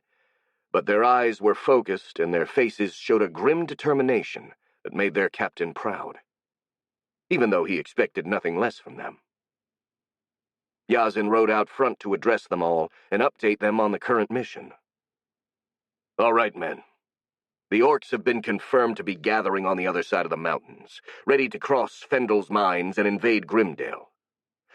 But sadly, that's still not enough for Duke Grimdale to get off his fat ass and start evacuating the population. A few of his men snickered at that remark. It's up to us to find some indisputable proof that the orcs are in Grimdale. We're going south to search for them. He paused and looked around. By the way, does anyone know where these Fendel's mines are? I do, one of the knights replied. More or less, anyway. They should be somewhere south of the village of Vorit. Once we get there, we can ask the locals. They should know the exact position. Very well, Yazin nodded. Show us the way, then. He raised his glaive up in the sky. Let's go, men. We've got no time to lose. The knights replied with a cheer, raising their spears, and then they started riding south, leaving a cloud of dust behind them. Tiny Sneaky was in a good mood. For the first time ever, she had officially been given command over a group of orcs, and she really liked it. Ordering others around felt really pleasant after a whole life spent being told what to do, and she meant to enjoy every second of it. She took a deep breath, savoring the smell of blood in the air, as desperate screams echoed in her ears. All around her, the human village was being pillaged, while its inhabitants were either being killed or herded to the central square, where they sat trembling and weeping like newborns. Burly orcs watched over them and beat anyone who tried to escape, though they refrained from outright killing them, since those people were meant to serve as thinking food for their army. Overall, the raid was going smoothly. They'd caught the humans completely by surprise, to the point they hadn't even attempted to resist. Most had just either locked themselves in their homes or tried to flee on foot, and the orcs had no trouble catching either. Only a couple of villagers tried to escape on horse, but Tiny herself had ambushed them right behind the village, and they both ended up in her belly for the trouble. The ogress burped to underline her satisfaction. As the rumors claimed, humans did indeed taste delicious, and she couldn't wait to eat more of them. But for now she had to exercise moderation, as the people she'd caught were going to serve as food for the whole army, and Blueskin would likely kill her if she didn't bring enough of them. This was the reason why, when she saw one of the guards grab a human and lift it to his mouth with the clear intent of swallowing it whole, she intervened to stop him. Before the foolish orc could drop the screaming human into his mouth, the ogress kicked him in the gut with immense force, sending him tumbling backward a few meters. The orc growled in pain, and then started vomiting all over himself, catching everyone's attention. Which was good, Tiny thought, as a show of strength was always the best way to prove your authority. She also grabbed the human, a female by the look of it, by the hair, and lifted it. "These are not to eat right now," the ogress cried, as the woman screamed even more. "They are to feed all of the army, not just you." She threw the human back into the group of prisoners. "If any of you tries to eat one, I'll kill him. Are we clear?" A few orcs cowered at her cries, but some of the bigger ones growled in discontent, as they weren't used to being bossed around by someone smaller than they were. The biggest of them, which was almost twice Tiny's size, actually stepped forward to oppose her. "You cannot tell us what to do," he bellowed, sending multiple droplets of saliva flying in Tiny's face as he loomed menacingly over her. "You are small. You are not strong like other ogres." He smiled, showing his sharp teeth. "I don't even know if you are ogre. You look like these weak humans here. Maybe you were just human in disguise, so we can eat you like them." The orc's rant was interrupted by a grunt of pain, and looking down, he realized that the ogress's arm was buried into his belly up to the elbow. Tiny smiled sadistically and twisted her hand, causing her victim to squeal like a pig, before suddenly taking a step back, pulling out her arm together with most of the orc's viscera. The orc collapsed to the ground with a pathetic squeal, and Tiny started licking her hand clear of the fool's blood. When she was done, she turned to the others and smiled dangerously at them. "Does anyone else think I can't tell you what to do?" she asked. But no one picked up her challenge. Instead, they bowed their heads slightly, a clear sign of submission, and Tiny's smile grew even larger as she felt her reproductive pseudopod inflate in response to this acknowledgement of her superiority. Due to her closeness with Blueskin, she'd never truly experienced such a sensation, and she found it extremely pleasurable. Maybe this was the time when she could experience mating as an active partner for the first time. Suddenly, a few orcs started screaming something, distracting Tiny from her fantasies. "What is it now?"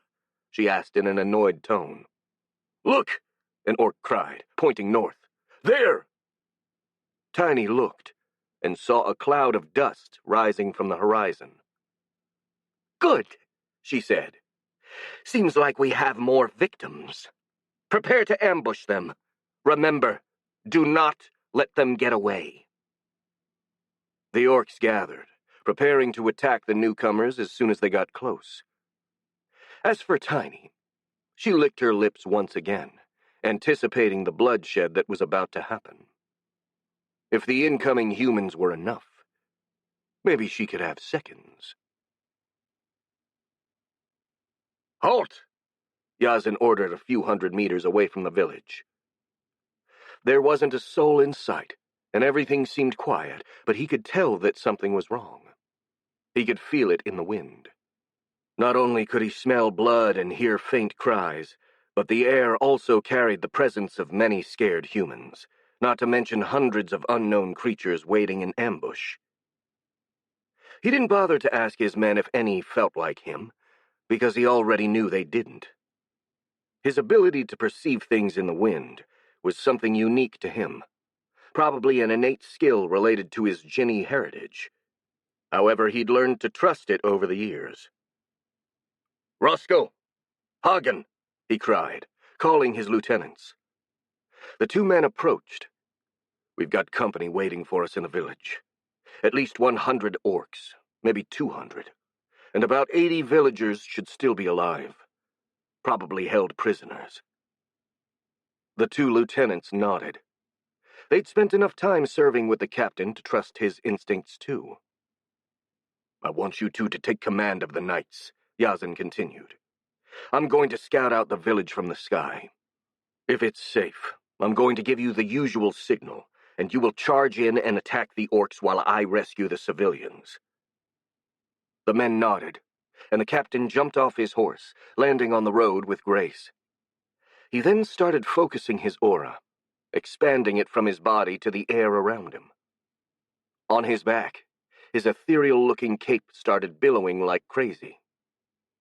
A small whirlwind formed around the captain, and he jumped up with all of his strength. He leapt in the air, unnaturally fast, and flew toward the sky like an arrow. He stopped at about 100 meters, and started flowing forward in order to inspect the village. As he'd expected, there were at least 100 orcs there, waiting in ambush, and a group of humans being herded at the center of the village square. He couldn't spot the telltale huge mass of an ogre, only a few larger than normal orcs, though he did pick up something weird from the aura readings of the village. But that reading was really faint, so unless the owner was somehow repressing its own aura, it was probably nothing. The orcs down there didn't look like anything his men couldn't handle. He took a red cloth from his belt and started waving it, so that his lieutenants could see it. A few seconds later, the Royal Knights resumed their ride toward the village. Yazin waited, floating in the sky and watching over what was happening. When the Knights got close enough, the orcs emerged from the village, and with a wild howl, they charged at the humans. Sadly for the orcs, they were expecting them. The Royal Knights didn't slow. They simply responded with a war cry of their own, lowering their spears and charging at their enemies. What ensued was not a battle. It was a pure and simple massacre. The orcs were naturally stronger than any human, and were bigger and taller to boot. These ones were also better equipped than average orcs, sporting metal weapons and even some rudimentary armor. Sure, they lacked discipline, but they made up for it with raw strength.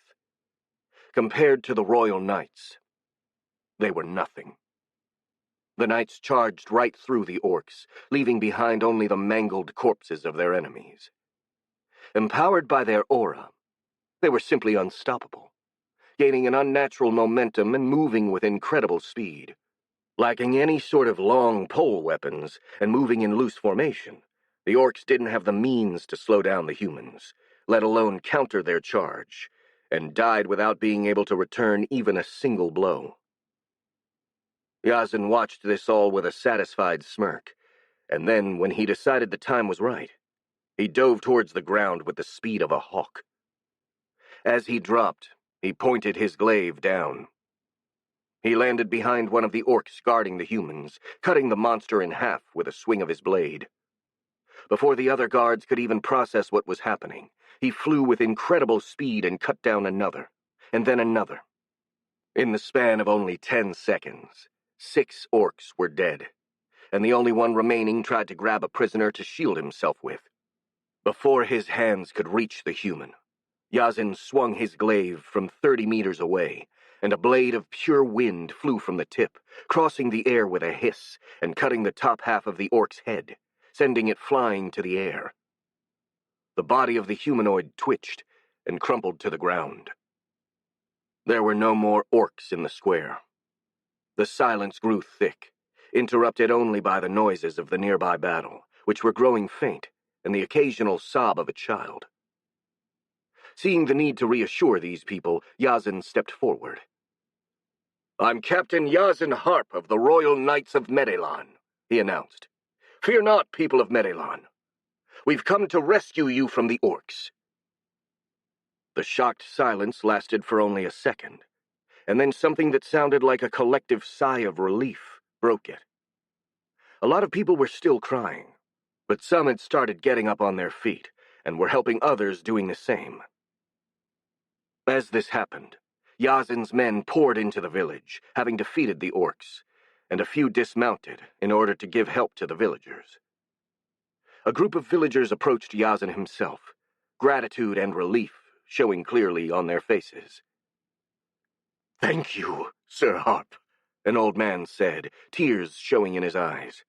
"Thank the gods you came for us." "No need to thank us," Yazin replied. "We were just doing our duty. By the way, is there a mayor in this village? Or someone who can speak for all of you?" "I'm the mayor, sir," the man replied. "Heinz Kluber, at your service." Nice to meet you, Mr. Gluber, though the circumstances are not exactly pleasant. Yazin bowed his head slightly. I'm sorry if I'm being abrupt, but I'm afraid we have no time to lose. You and your people should evacuate the village as soon as possible. Why? The old man asked. Do you think those monsters are going to come back? Yes, Yazin replied, and in much bigger numbers. So many that we won't be able to stop them here. Fear flashed in the old man's eyes as his face went pale. He managed to get a hold of himself, enough to speak properly. That's terrible news indeed, he said. We haven't received any news of an orc invasion. Leaving quickly is going to be difficult, especially now that we have wounded people. My company's healer will help you with your injured, Yazin replied. But you still need to leave as fast as possible. Leave everything but the strictly necessary behind and get on the road. If you don't, I can't guarantee your safety. The orcs may be here in a matter of hours. The mayor's face grew even paler. He nodded and moved away, going back to his citizens to relate the news. Meanwhile, Yazin turned to his lieutenants, who'd been waiting for instructions behind him. Help the villagers get ready to move, he ordered. I want them on the road within an hour at most. After that, pick 10 men to accompany them and protect them on their way north. Also, tell a few of our men to stand guard. We don't know if there are any more orcs coming. He paused and pointed at the company telemancer. As for you, contact the king, Lord Brett and Lord Grimdale, in that order, and tell them what happened here. We need to inform them. Yes, sir, the knights answered in chorus, before carrying out their orders. About 15 minutes later, Roscoe came back to report that the guards couldn't spot any orcs in the surrounding area, and that the villagers were getting ready to depart, using a few carts to carry their injured. Good, Yazin commented. Then they might actually just make it. Don't drop your guard, though. We don't know when the orcs will come. Very well, sir, Roscoe said, with a relieved voice. Out of curiosity, what are we going to do now? Are we going back to Treval? I wish. The captain shook his head. Our duty here is not done. He gestured toward the surrounding landscape. I've seen at least a dozen villages nearby. If we wait for their inhabitants to evacuate on their own after receiving an official warning, the orcs are surely going to catch them. I see. The lieutenants nodded somberly. Which means we have to make them evacuate ourselves, right? Yes. I've already contacted His Majesty. We have full authority to do whatever we deem necessary for the safety of the people of Medelon. Oh my, Roscoe said in a sarcastically resigned tone. And I suppose that getting a hot meal and a good night of sleep in a real bed are not necessary for the safety of the people, are they? I'm afraid not, Yazin smirked. But try to look at the bright side. And what would it be? At least we won't have time to get bored. I could stand being bored, sir, the lieutenant replied. It's when things get interesting that they also tend to get terribly unpleasant. Ain't that the truth? Yazin agreed. Sadly, it's not up to us to pick the times we live in. That's the gods' job. He sighed. Anyway, getting back to more practical matters. We ought to prepare for departure. We have a lot of villages to visit and a lot of ground to cover. Aye, sir. Roscoe saluted him. A few kilometers away from the village, Tiny Sneaky slowly crawled along the ground, while using her shape-shifting ability to change the color of her skin and camouflage herself with her surroundings. Maybe that was a bit overkill, but thinking about the flying man that killed her guards, she preferred to play it safe. Her life in the Caligare forest had taught her well how to recognize a threat, and she could easily tell that the tall human was one of the most dangerous things she'd ever come across, even more so than the Piraka Emperor or the Rantul Matriarch. In fact, the only living creature that made her even more wary was Blueskin himself. She'd survived in equal part thanks to luck and her skill in hiding. When the flying man had dropped from the sky, she was behind a building, looking at the disastrous battle that was going on, and the human warrior hadn't seen her. As soon as she realized how outmatched she was, she sneaked away, trying to erase her presence while using her camouflage powers to pass unseen. Luckily for her, it worked, and she had gotten away with her life. However, she wasn't entirely out of danger, especially because she had to report this fiasco to Blueskin, and he wasn't someone who took bad news kindly. She picked her brain as she kept crawling, examining all possible justifications. Of course, the most logical one was to simply tell the truth. She couldn't have known of the knight's presence, and that even if she had chosen to fight with the other orcs, the result wouldn't have changed.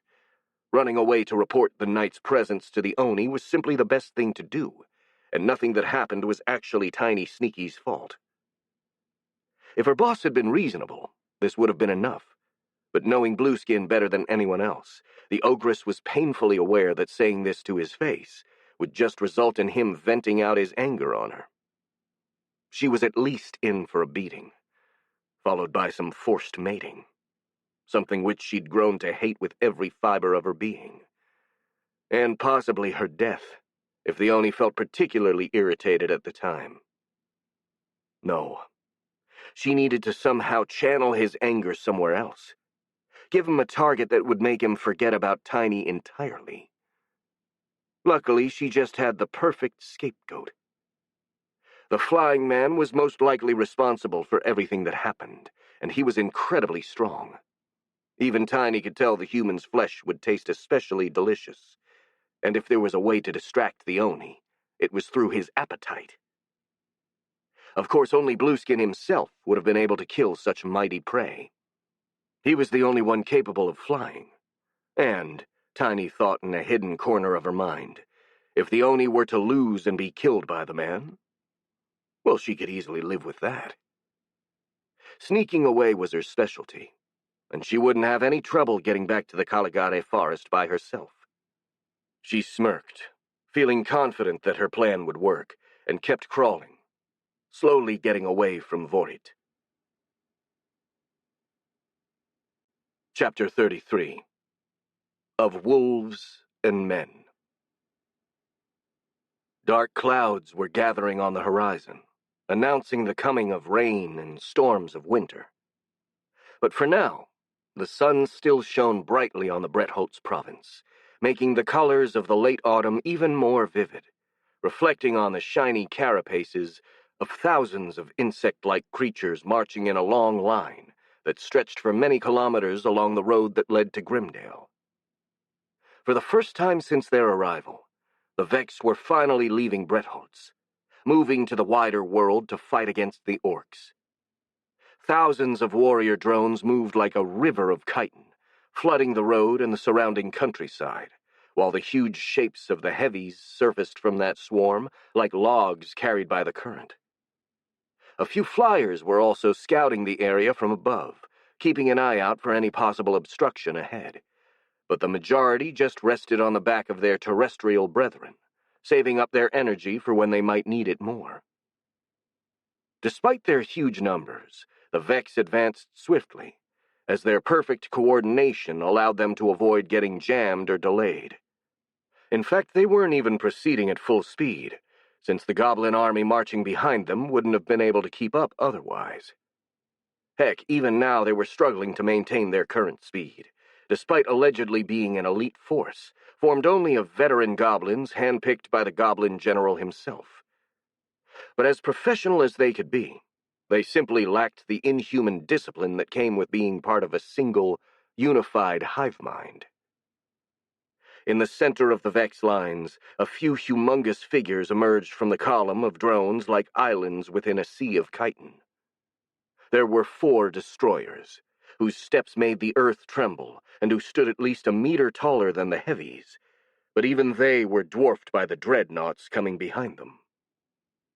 At first sight, they looked almost like small hills, but a more careful inspection revealed they were actually 4 gigantic drones encased in a literal mountain of mold wax. Each of them carried enough of the stuff to feed the whole Vex army for a few days, in case they didn't find anything to eat. An unlikely event, since apart from the destroyers, the Vex drones could literally live off anything organic. But it was a possibility nonetheless. One of the mold wax hills in particular had been molded in the rough shape of a house, though the end result was more similar to a cave with a few windows and a ladder leading down to the base of the mound. The inside of the cave house had also been furnished a bit, with a few beddings, chests, and even a table with 3 chairs, on which Marcus, Clara, and Felix were sitting, sipping light beer and talking with each other while Cooper sat at his master's feet. Or to be more precise, the Vex Queen was answering a seemingly endless stream of questions coming from the young man while the girl listened. Earlier that day, as soon as they'd departed from Oakfell on top of the Dreadnought drone, Marcus decided to tell Felix about originally being from a different world, since he'd already informed the Marquis about it anyway, and didn't want to keep his friend in the dark. However, the apprentice sorcerer had taken this information a little too well, showing a bottomless curiosity about Marcus's old world, and had been asking questions almost non-stop for hours now, drowning out any other possible subject. Luckily, the Vex Queen didn't really mind talking about his previous life, and answered everything the boy asked with an abundance of details, doing so while effortlessly guiding his army, an effort that would have once taken his full attention, but that now, for some reason, just felt natural.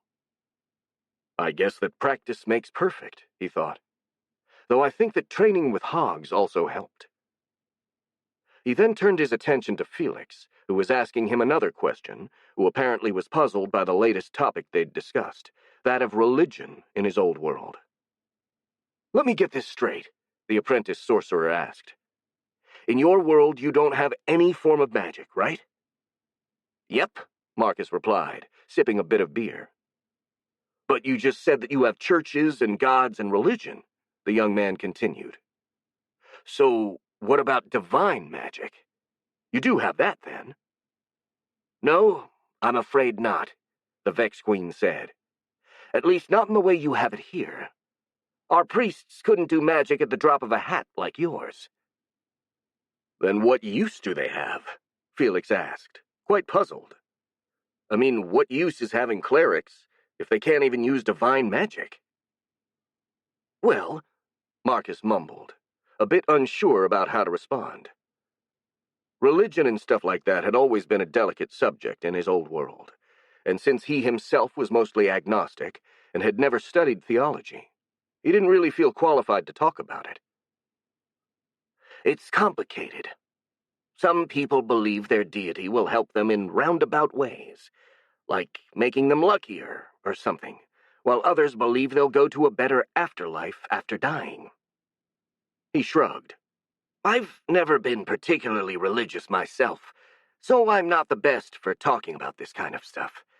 I was too busy trying to live to worry about what's after death." He paused and snickered, pointing to himself. "Which is rather ironic, since I then died and got reincarnated. I guess that if there is a god up there, then he must have a weird sense of humor." Clara snickered at that joke. "My grandpa used to say something similar," she said. "Whenever he found something unexplainable in his travels, he said that it had to be a joke of the gods." "Well, for all we know, he could have been right," Marcus replied with a smirk. "Indeed," Felix nodded. "By the way, Marcus, I have another question. Since you spoke about living, I'm curious about what you did for a living in your world. I mean, you told us you were an engineer once, but what did you actually build? Did you make roads for those car things you told me about?"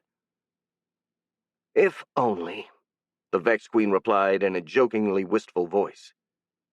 "I wasn't really an engineer. I was just studying to become one, and I got killed before I could finish my studies. In the meantime, I made ends meet by doing a lot of odd jobs around the city. I worked as a waiter, as a delivery man, as a manual worker. Hell, there was even that time I worked in a... He stopped talking, as he didn't know the word for nightclub in the Imperial language. Well, let's say it was a place like a tavern, but with ladies dancing to entertain the guests. Both Clara and Felix gave him a really odd look at these words. So something like a brothel? The young man asked in a rather embarrassed voice. Marcus had never heard the imperial word brothel before, but thanks to his telepathy, which seemed to have become more reliable as of late, he instantly got the meaning of it. And that wasn't the only thing he got, as somehow a weird mental image flashed in Felix's head so vividly, the Vex Queen somehow managed to take a peek at it. It was an image of the monster girl in his current body, entertaining a faceless man in a dimly lit room. "No!" the Vex Queen cried vehemently, smashing his hand on the table and making both his friends flinch in surprise. I never did anything like that." He stopped, trying to get a hold of himself as he felt his cheeks burning from how hard he was blushing. He then took a deep breath and managed to regain control of his emotions before explaining himself. "Sorry for the outburst. Anyway, no, it was not like a brothel. Offering sex in exchange for cash was a crime in that country. The girls there could only dance and get naked for the guests. Nothing else was allowed." He paused for a second before adding, "Officially, at least. There were some girls who would sleep with customers, but that was done off the books. I worked there as some sort of factotum. I cleaned, served guests at the bar, and sometimes even watched over the girls to make sure no one would harass them." He stared at Felix for a moment, and then stated in a rather hard tone, "Also, I was a man at the time." "Oh, yes, of course," the young man said, looking away in embarrassment and becoming silent for the first time in hours, while Clara started snickering, seemingly amused by that exchange. "Seems like you had your fair share of experiences in your past life," Clara observed sardonically. "I suppose." Marcus shrugged. "I was just... What is that?" The Vex Queen screamed and jumped off her seat, making the two humans flinch for the second time in a minute. "What is it?" Clara asked. "What's wrong?" "I don't know," Marcus cried, looking north toward the road ahead. "There is something there. A weird creature is killing my drones." "What?" The girl raised an eyebrow in surprise. "I mean, all of them? Can't your drones stop it?" "I'm trying," the Vex Queen replied. "But it's too strong. I've never seen something move so fast." "What does it look like?" Felix asked. "Kind of like a wolf," Marcus answered while frowning. "Big and humanoid with white fur. And it's tearing through my drones as if they're a pile of dry leaves." He narrowed his eyes. "I'll send the destroyers to take care of it. Together with the other drones, they should be able to take it down. Hopefully." "Wait," Clara said. "Did you say this creature is a white humanoid wolf?" "Yes. Do you know what it might be?" "By that description, it's most likely Alia Vilka," the girl said. "The Marquis said she was going to come and help us." "Help us? She's killing my drones!" Marcus gestured angrily. "That's not helping." "Well, it could be a misunderstanding," Clara hypothesized. "I mean, your drones do look like monsters. If someone who doesn't know them suddenly came face to face with them, they would be scared." "What do you want me to do, then?" Marcus asked. "I mean, if she doesn't stop, she's going to decimate my army." "You should tell the Marquis," the girl said. "I mean, he came to help us solve misunderstandings to begin with." "Right," the Vex Queen nodded. "I'll do that." He then shifted his attention to the copy drone, which was traveling on a coach together with the Marquis and the Goblin General. The two were talking about strategy when the copy of Marcus suddenly moved. "Lord Azen!" the drone cried, making the nobleman and the goblin jump in surprise. "There is an emergency. A white-furred wolf person is attacking my drones." Azen stared at Marcus in surprise for a second, taken completely by surprise. "Wait," he said. "A white-furred wolf person? Do you mean Alia Vilka?" "I don't know," the copy drone replied. I've never seen this Alia Vilka before." "Why would she attack your drones?" Trak asked. "Did you perhaps attack her first?" "No, she attacked them first." The Vex Queen shook her head. "She was riding a horse toward us, but dismounted as soon as she saw the drones and started slaughtering them without even saying a word. Clara thinks this might be a misunderstanding on Alia's part, so I'm refraining from attacking her for now, but she's slaughtering my forces by the dozens as we speak, so we have to stop her." "Shit!" The nobleman cursed and jumped off his seat. "Where is she? I need to talk to her right now." "That wolf thing is still at the front of the army," Marcus said. "But are you sure you want to go there? If it's not Alia but just a random wolf monster, then you could be in danger. That thing is terribly strong and fast." "I'll bring my bodyguards along," Azen said. "But I think it's her. Your description matches what I've heard about her, and the fact that it's so strong is just further proof." The Marquis then got out of the coach and started shouting for his bodyguards. "Luther! Max! We need to go to the front of the army right now. Hurry!" The two Aura warriors, who were riding alongside the coach, obeyed without hesitation. They took a spare horse for their liege, and after Azen had mounted, they followed him down the road. They galloped at a breakneck pace, but the column was so long that even at that speed it would take them a while to reach the front. Luckily, the Vex parted to let them pass, again showing a coordination that humans would find impossible to emulate. But right now the Marquis was too worried to stop and admire them. After a few minutes, they finally reached the front of the army, and what they found was absolute carnage. The whole area was completely covered by smelly green ichor, pieces of chitin, and still twitching legs of Vex drones. What was even worse was that the onslaught was still ongoing. A white figure was chasing the Vex left and right, so fast it was only visible as a blur. Whenever it reached a drone, it instantly ripped it apart before chasing the next one, something which usually only took a few seconds. In response to this assault, the Vex had spread out, making it harder for the white figure to catch them all, but the attacker was so fast that even this didn't do much to slow down the massacre. However, even in this situation, the drones still moved with cool efficiency, without any sign of panicking, and not trying to fight back even as they were killed.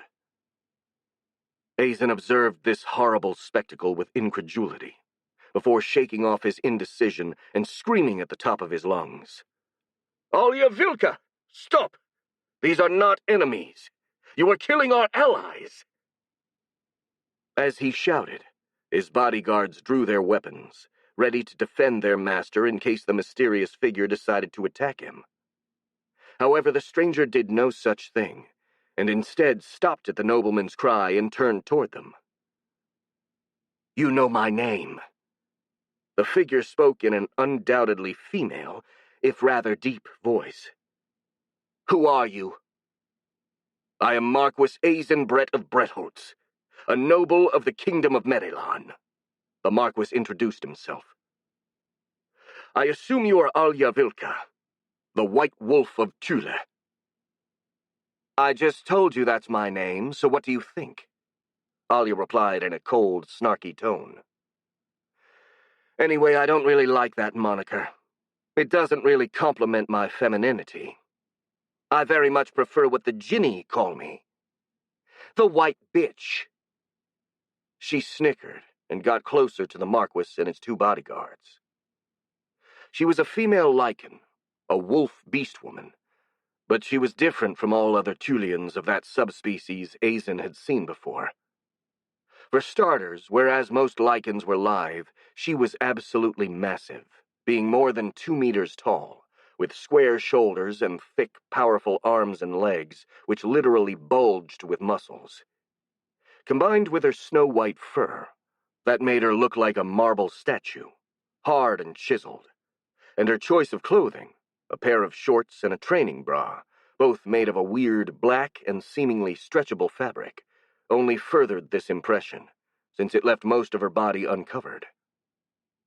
She showed no sign of having just been in a battle, save for the green ichor covering her hands, being completely unharmed and looking as fresh as a rose, and that spoke volumes of her strength. Not only that, but an aura of barely contained violence surrounded her, and a light so fiery it bordered on madness shone in her amber eyes, making the nobleman gulp nervously. Never in his life had he met someone who looked more dangerous than the lichen woman in front of him. Not even Yazin came close. Still, he forced himself to speak normally, as was befit of a noble. "Greetings, then, Lady Alia," he said. "Welcome to the province of Bretholz. Captain Harp informed us of your possible arrival, but we didn't receive any telemancy message that confirmed it." "That's because I didn't send any," the wolf woman replied, trying to clean her hands from the Vex ichor. "The officers of my country would have kicked up a fuss if they knew I was leaving, so I packed my things and left without telling anyone." She frowned as the green ichor refused to get off. "Damn, this stuff is sticky. Do any of you have a towel or something?" Cautiously, one of the bodyguards took out a towel from his bag and threw it to Alia, who grabbed it mid-air and used it to wipe her hands. "So, your government doesn't know you're here?" Azin asked, incredulous. The diplomatic consequences were absolutely nightmarish to contemplate. "No, they don't," the Julian woman confirmed, throwing a now ichor-encrusted towel back to Max. "But they can probably guess it. Besides, it's not the first time I've left the country without telling anyone, so they should be used to it by now." "Well, that's absolutely irresponsible," the Marquis wanted to say, but he held back those words. "Peculiar. Anyway, you're welcome." He quickly thought that if Alia was indeed prone to such behavior, then he could be fine with just informing the Tulian government of her presence in Merilon. "Thanks." Alia looked around, taking a good look at the Vex body parts scattered all around. "By the way, sorry for killing so many of your allies." "It's not really as bad as it seems," Azin said. "These were Vex drones. They are not really sentient beings. They are more like animals controlled by their queen, so it's not as if you killed people." "Oh, that's good to know," the wolf woman commented nonchalantly, almost as if she didn't really care whether or not she'd killed people. "I mistook these creatures for some random monsters. Wimpy ones, though, since they didn't even mount up a resistance. After I killed a few dozen, they just scattered around and tried to get away without fighting me." "They knew you were not the enemy, so they tried not to hurt you," the Marquis explained, feeling particularly offended by that remark. "If that weren't the case, you would have had a much harder fight." He smirked. "Vex drones don't know fear, panic, or any other emotion for that matter. Once they receive an order, they follow it no matter what, even if it would result in their own death." "I see," the wolf woman mumbled. "Well, I've never seen these creatures before, so I'll take your word for it, my lord." She stretched a bit. "Anyway, does the strong aura that I sensed down the road belong to this queen you spoke about?" Yes, I think so," Azin said. "That's even more interesting," Alia smirked. "And tell me, is this queen strong?" "In a peculiar way, yes," the Marquis replied, unsure about the reason for this question. "She does have a very strong aura, but she can't use magic or aura arts." He decided not to mention Marcus's telepathy. However, she can control all of her minions with her thoughts, so she can make them fight for her if needed. "I see," Alia said once again. "That's a pity. When I sensed that powerful aura, I thought I found a strong opponent to fight." "Well, at least there's still the Oni. At least I hope so. Wasn't the Oni supposed to attack the southern part of this province? Why are you marching north?" She frowned. "Have you killed it already?" "Sadly, no," the nobleman replied. The Oni has changed target and is attacking Grimdale instead of Bretholz, and we're moving north in order to defeat it before it can get any stronger. Speaking of which, he gestured toward the road. We should probably resume our march. So if you have any further questions, it'd be better if you ask them while we move. The wolf woman studied the nobleman for a moment before nodding. Well, that's what I came for. I just hope you have some spare bedding and food for me. I left my stuff on a bag on my horse, but that stupid animal ran away. I'm sure we can get whatever you may require, Azen replied. Excellent. Then I'll come with you. Make way, my lord. I'll follow you on foot. Without any further word, the nobleman rode back to his coach, followed by his bodyguards and Alia Vilka. Behind them, the Vex gathered and started clearing the road before resuming their march. While he was riding, the Marquis often glanced at Alia, who for now hadn't said anything else and just followed him silently, easily keeping pace with the horses. To be honest, now that he'd met her, he had mixed feelings about her presence. On one hand, she appeared to be incredibly strong and would certainly be a useful asset. But on the other, she was absolutely irresponsible, and her demeanor was utterly inappropriate. Sadly, these were hard times, and the power of the Tulian Aura Master was required to deal with the Oni, so he would have to tolerate her shenanigans and keep an eye on her. He smirked. It was quite ironic that as of late, his allies tended to be even more dangerous and monstrous than his enemies. But maybe that was a positive thing. Chapter 34. Wind Talker. The sun was setting on the southern regions of the Duchy of Grimdale, turning everything red with its dying light as the sky grew dark.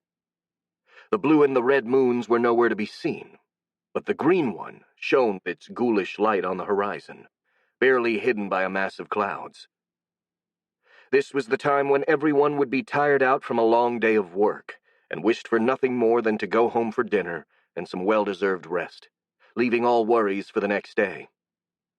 Such was the case even today, but sadly no one could go home.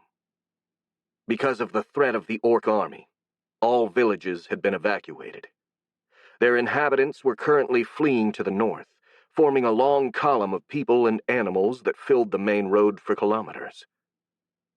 Yazen Harp, sitting on his horse up on an earth mound, was keeping watch on the marching civilians with tired eyes.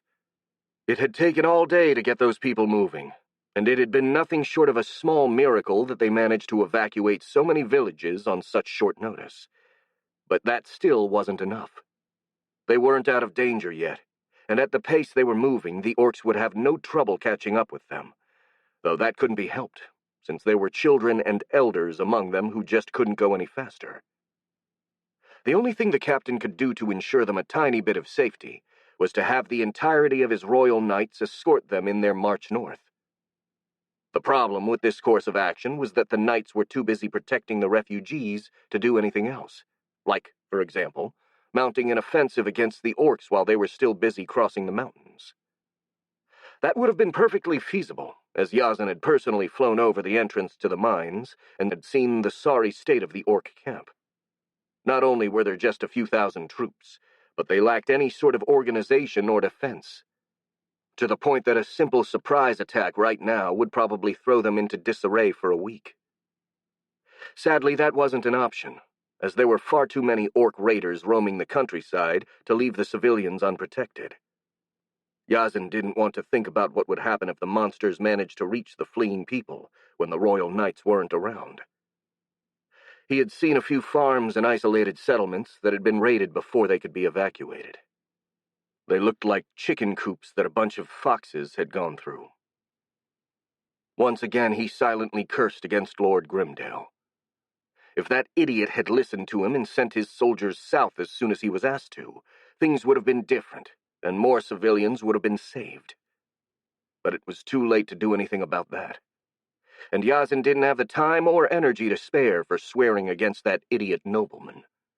He had to focus all of his efforts in getting the civilians to safety. He tried to read the information that the evening breeze carried from the northwest. He could smell heavy rain coming from maybe 5 hours away, but the stench of the orcs was completely absent, which probably meant the road to Betrayal was free. He turned to his lieutenant. "We're going northwest. Inform the men that a storm is coming in a few hours, but that we're not going to stop. We're marching in the rain." "That is going to be hard for the civilians," the soldier commented. "Wouldn't it be better to wait out the storm?" "No." The captain shook his head.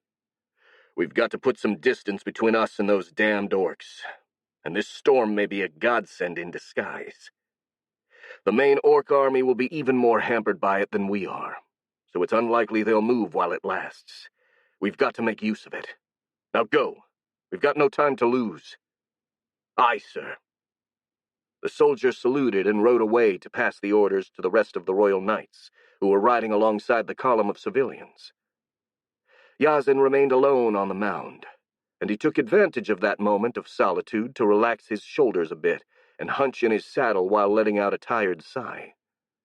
He felt completely exhausted after a long day of riding and flying from village to village, but he couldn't show it in front of his men.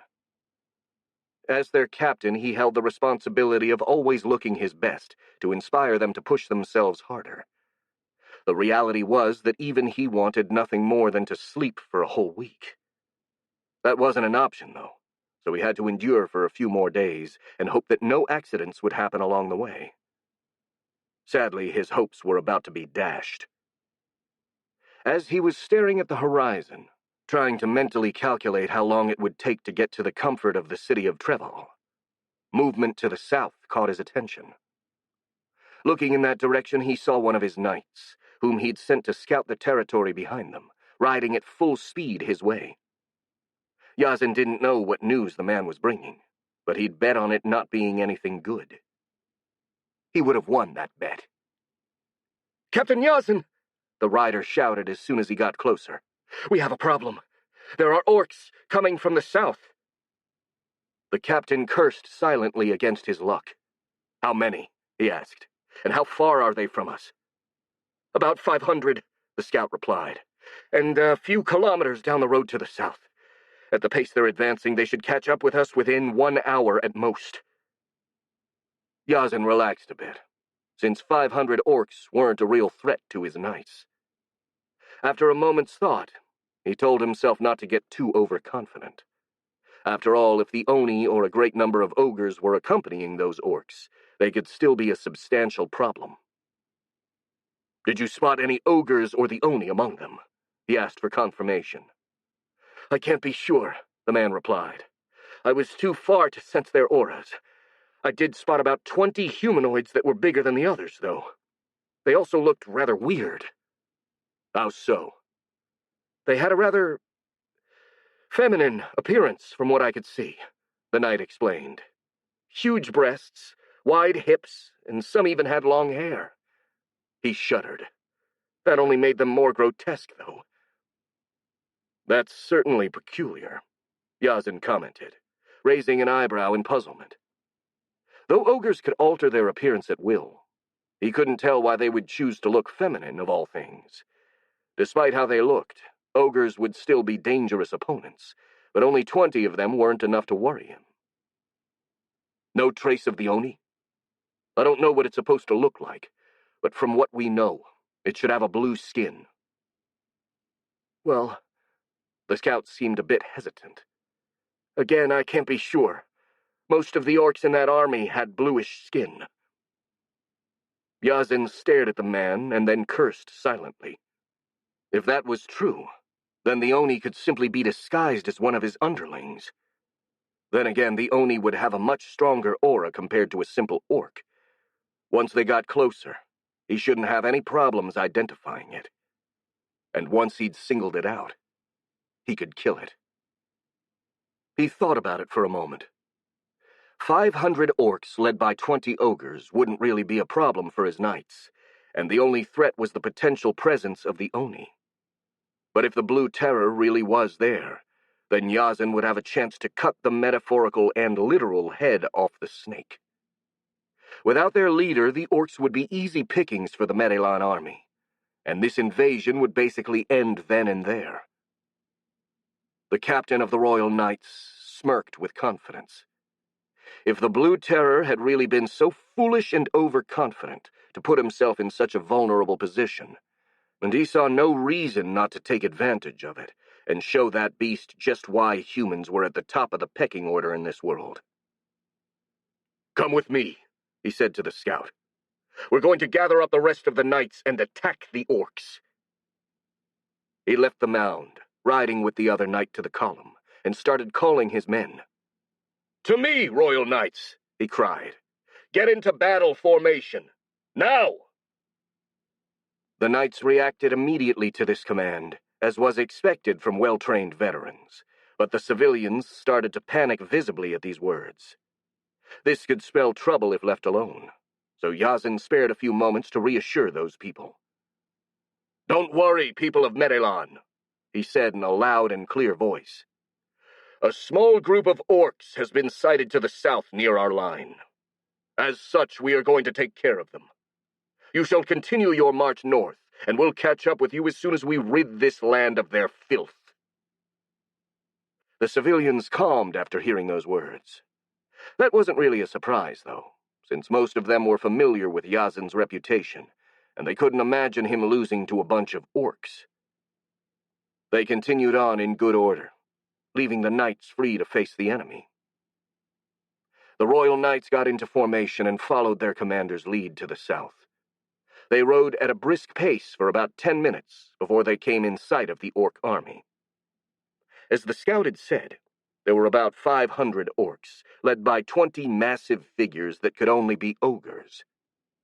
But these humanoids were somewhat different from the disorganized bands Yazan had met so far. Not only did they look different because of the bluish hue of their skins, but they also seemed more disciplined, actually marching together in loose formations behind their ogre leaders. They were also rather well equipped, carrying metal weapons and protections. They must be an elite unit, the captain thought. If that's so, then it's highly probable that the Oni is personally leading them. But where could he be? He scanned the enemies in search of the so-called Blue Terror, but couldn't find it.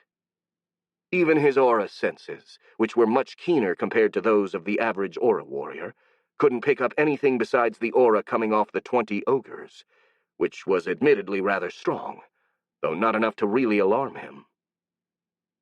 Then, just as he was about to order his men to charge, a sudden breeze caressed his face, and he froze in his saddle.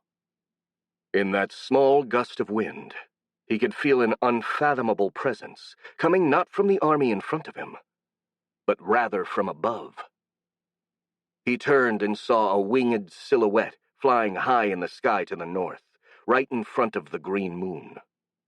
The distance was so great, it could have been easily mistaken for a bird or a bat.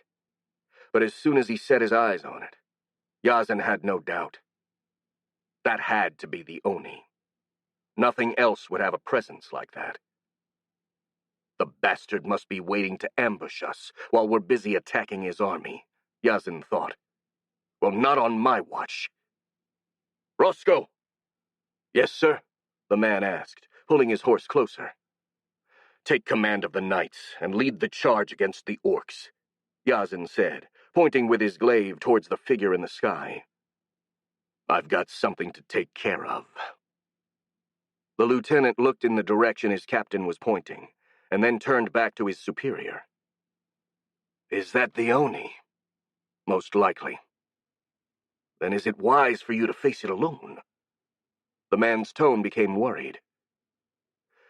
"Well, I've got no choice, unless you or some other knights can fly alongside me," Yazan replied with a smirk.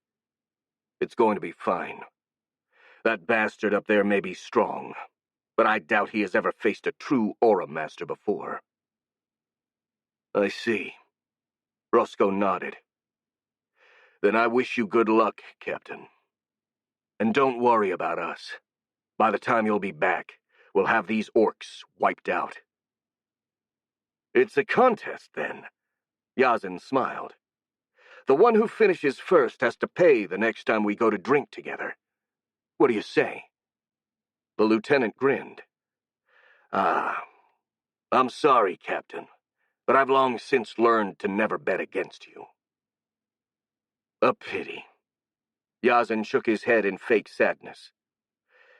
"I never find someone willing to take my bets." "Well then, to make up for it, make these beasts wish they never left their forest, while I do the same with their boss." "That I will do, sir." The captain of the Royal Knights smiled at those words, and called for his powers, leaping from his saddle. He rose for at least 6 meters, far higher than a normal jump could carry him, and instead of falling down, he remained there, floating in the air, his cape billowing wildly. He faced the silhouette of the Oni, and with a grim expression, he started flying toward it, carried by a powerful gust of wind that made him faster than an arrow. Chapter 35. I have the high air. Flapping his wings to keep himself airborne, Blueskin studied with interest the knight rising up to confront him in the sky. That human looked like a classical hero out of a fantasy story, due to his equipment, being clad in shiny scale mail and wielding an oversized weapon, a glaive in this case. Heck, he even wore a cape and was flying. You couldn't really get more hero-y than that. And that cape was actually one of the things that interested the Oni the most. Judging by its conspicuously ethereal appearance, that piece of clothing was almost surely a magic item, and he would bet that it was what allowed the knight to fly, something which made him all the more eager to get his hands on it. "Nice," Blueskin thought with a smirk. "It looks like this time I'm going to get loot, in addition to EXP. He smiled with amusement at his own gamer joke. Getting roped by Tiny Sneaky into this expedition was proving to be more worth it than he expected. When the ogress had crawled back to the camp by herself, having lost all of her subordinates, a lesser leader would have punished her without listening to her excuses, but not Blueskin. The Oni was certainly smart enough to listen to her explanation first, and after doing so had decided to not only pardon her, but also lead his personal guard to find and defeat the human knights, who, according to Tiny, had a very strong aura and would make for perfect prey. And in the case of the flying warrior, it seemed she had been absolutely right. Even from a distance, the Oni could clearly feel the man's aura, which was incredibly strong, more powerful even than those of the Piraka Emperor and the Rantul Matriarch, while still being several leagues below the Oni's own current aura. Blueskin couldn't have wished for a better prey. One strong enough to be a worthwhile meal, while still weak enough to not pose a serious threat. The knight reached Blueskin's altitude and stopped, floating about 30 meters away from him. The man easily held his gigantic glaive in one hand as if it were weightless, and stared at his enemy with cold, focused eyes. If he hadn't been so confident about his superiority, the Oni would have actually felt a little intimidated by such an icy gaze. Except he couldn't imagine himself losing to someone with such an inferior aura. He took the situation in stride, and decided to have a bit of fun with the human before killing him. After all, acting the part of the villain had always been one of his fantasies. "Greetings, brave warrior," he said in what he was sure was the human's language. The gift of languages sure came in handy in times like these.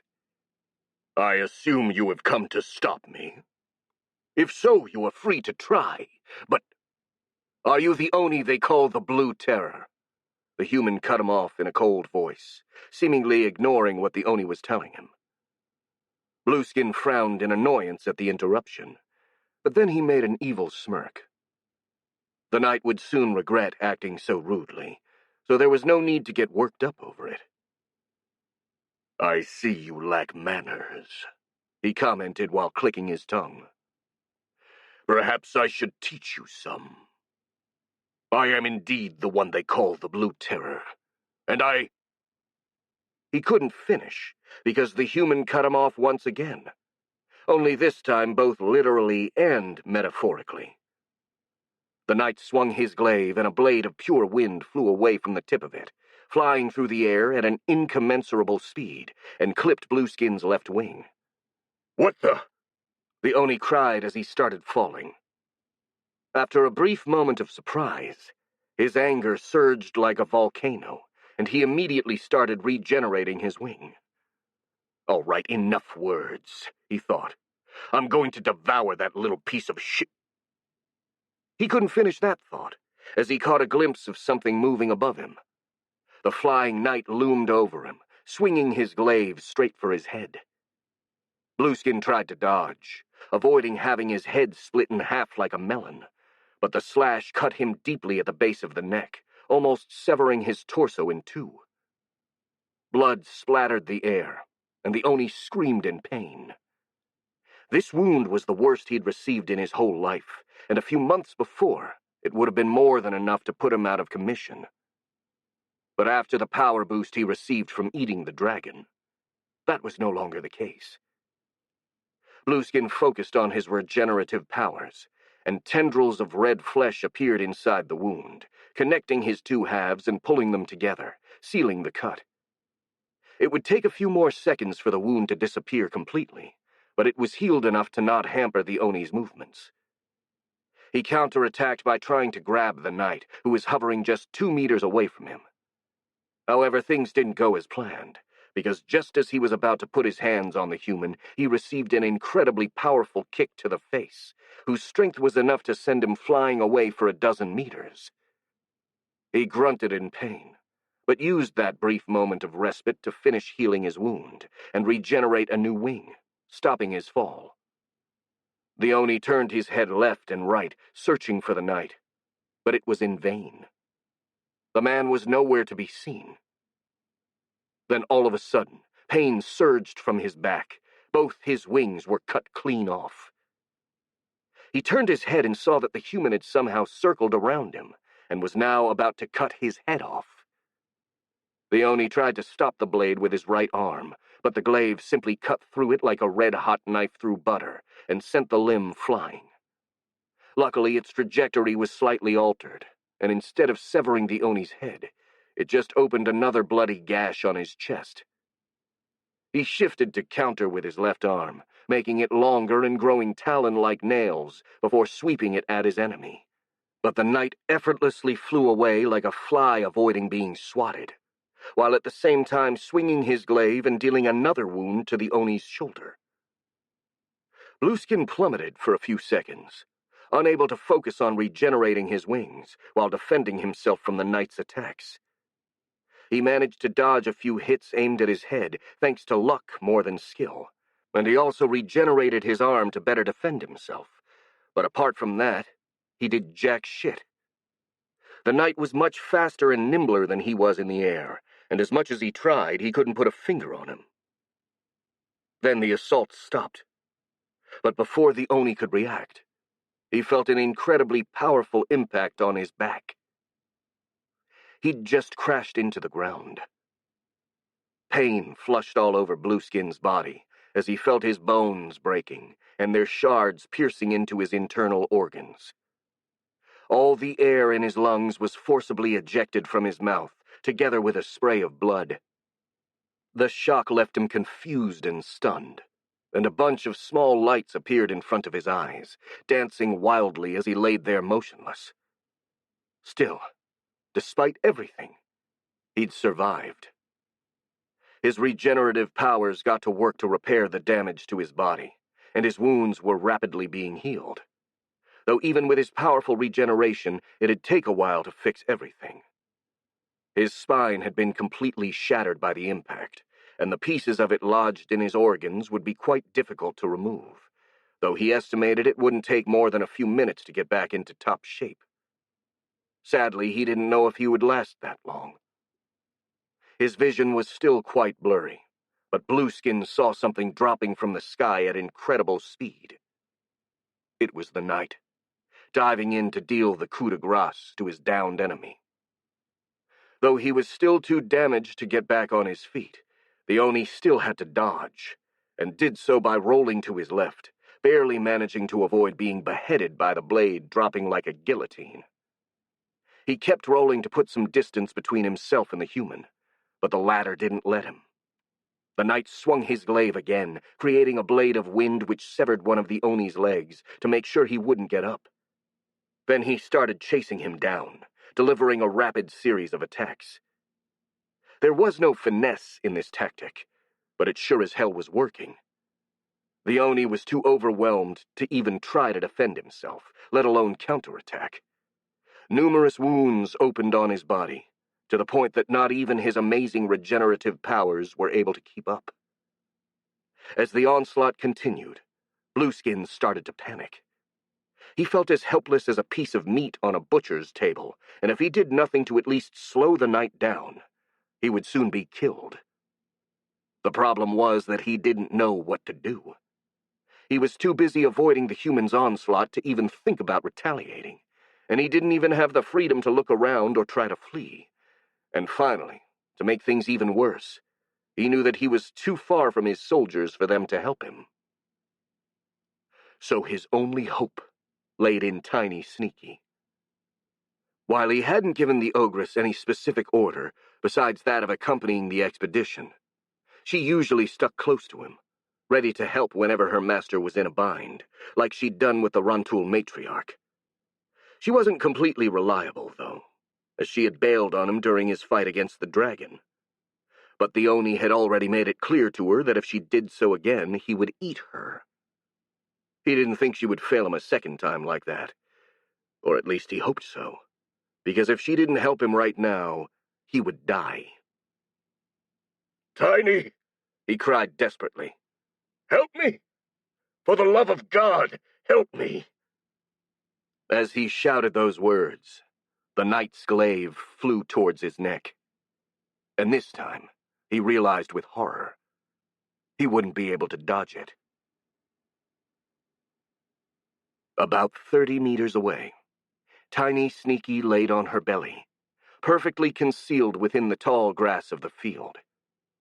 As it was her habit, she'd followed her boss from the ground, but to be honest, it had been by pure chance that she happened to be this close to the spot the Oni had fallen to. And to be even more honest, she would have rather been much farther away. Her life in the Caligare forest had made her develop a certain ability to recognize an opponent she had no chance to defeat, and that human knight made that sense tingle like crazy. The only beings that had given her a comparable feeling had been the dragon and Blueskin himself, but not even they had managed to look quite as lethal. While they were certainly more powerful, almost akin to natural disasters, they lacked the cold, sharp, and focused feel of the human. The warrior looked like he'd survived countless battles, gathering experience and skill with each victory. The ogress doubted that her favorite tactic of ambushing her prey would work on an opponent like that, while at the same time she had no doubt whatsoever that if the knight found her, she would be instantly killed. This was the reason why she hadn't intervened in the fight, despite clearly seeing that Blueskin was losing. She just didn't care about the boss's life enough to sacrifice her own for him. Not anymore, at least. The ogress grimaced. A year prior, things were different. She was still completely devoted to Blueskin back then, obeying his every order with zeal, and trying her best to appease him. That was the reason why she'd tried to take on a form he would like when she had evolved into an ogre, despite the fact that such a petite body was unfit for combat, and would get her mocked and disrespected by the rest of her kin. However, the Oni's attitude in the past few months had slowly but surely eroded that devotion, leaving nothing but bitter resentment behind. Tiny knew perfectly well that her boss saw everyone else around him as mere tools, useful ones in some cases, but ultimately expendable. And she could have lived with it, if that was all there was to it. After all, she'd thought if she could be really useful to him, then he would certainly treat her well regardless of how he viewed her. However, she had been proven wrong. Despite having become the best scout of the Orc army, and having successfully carried out countless important missions, Blueskin only saw her as nothing more than a tool to satiate his lust.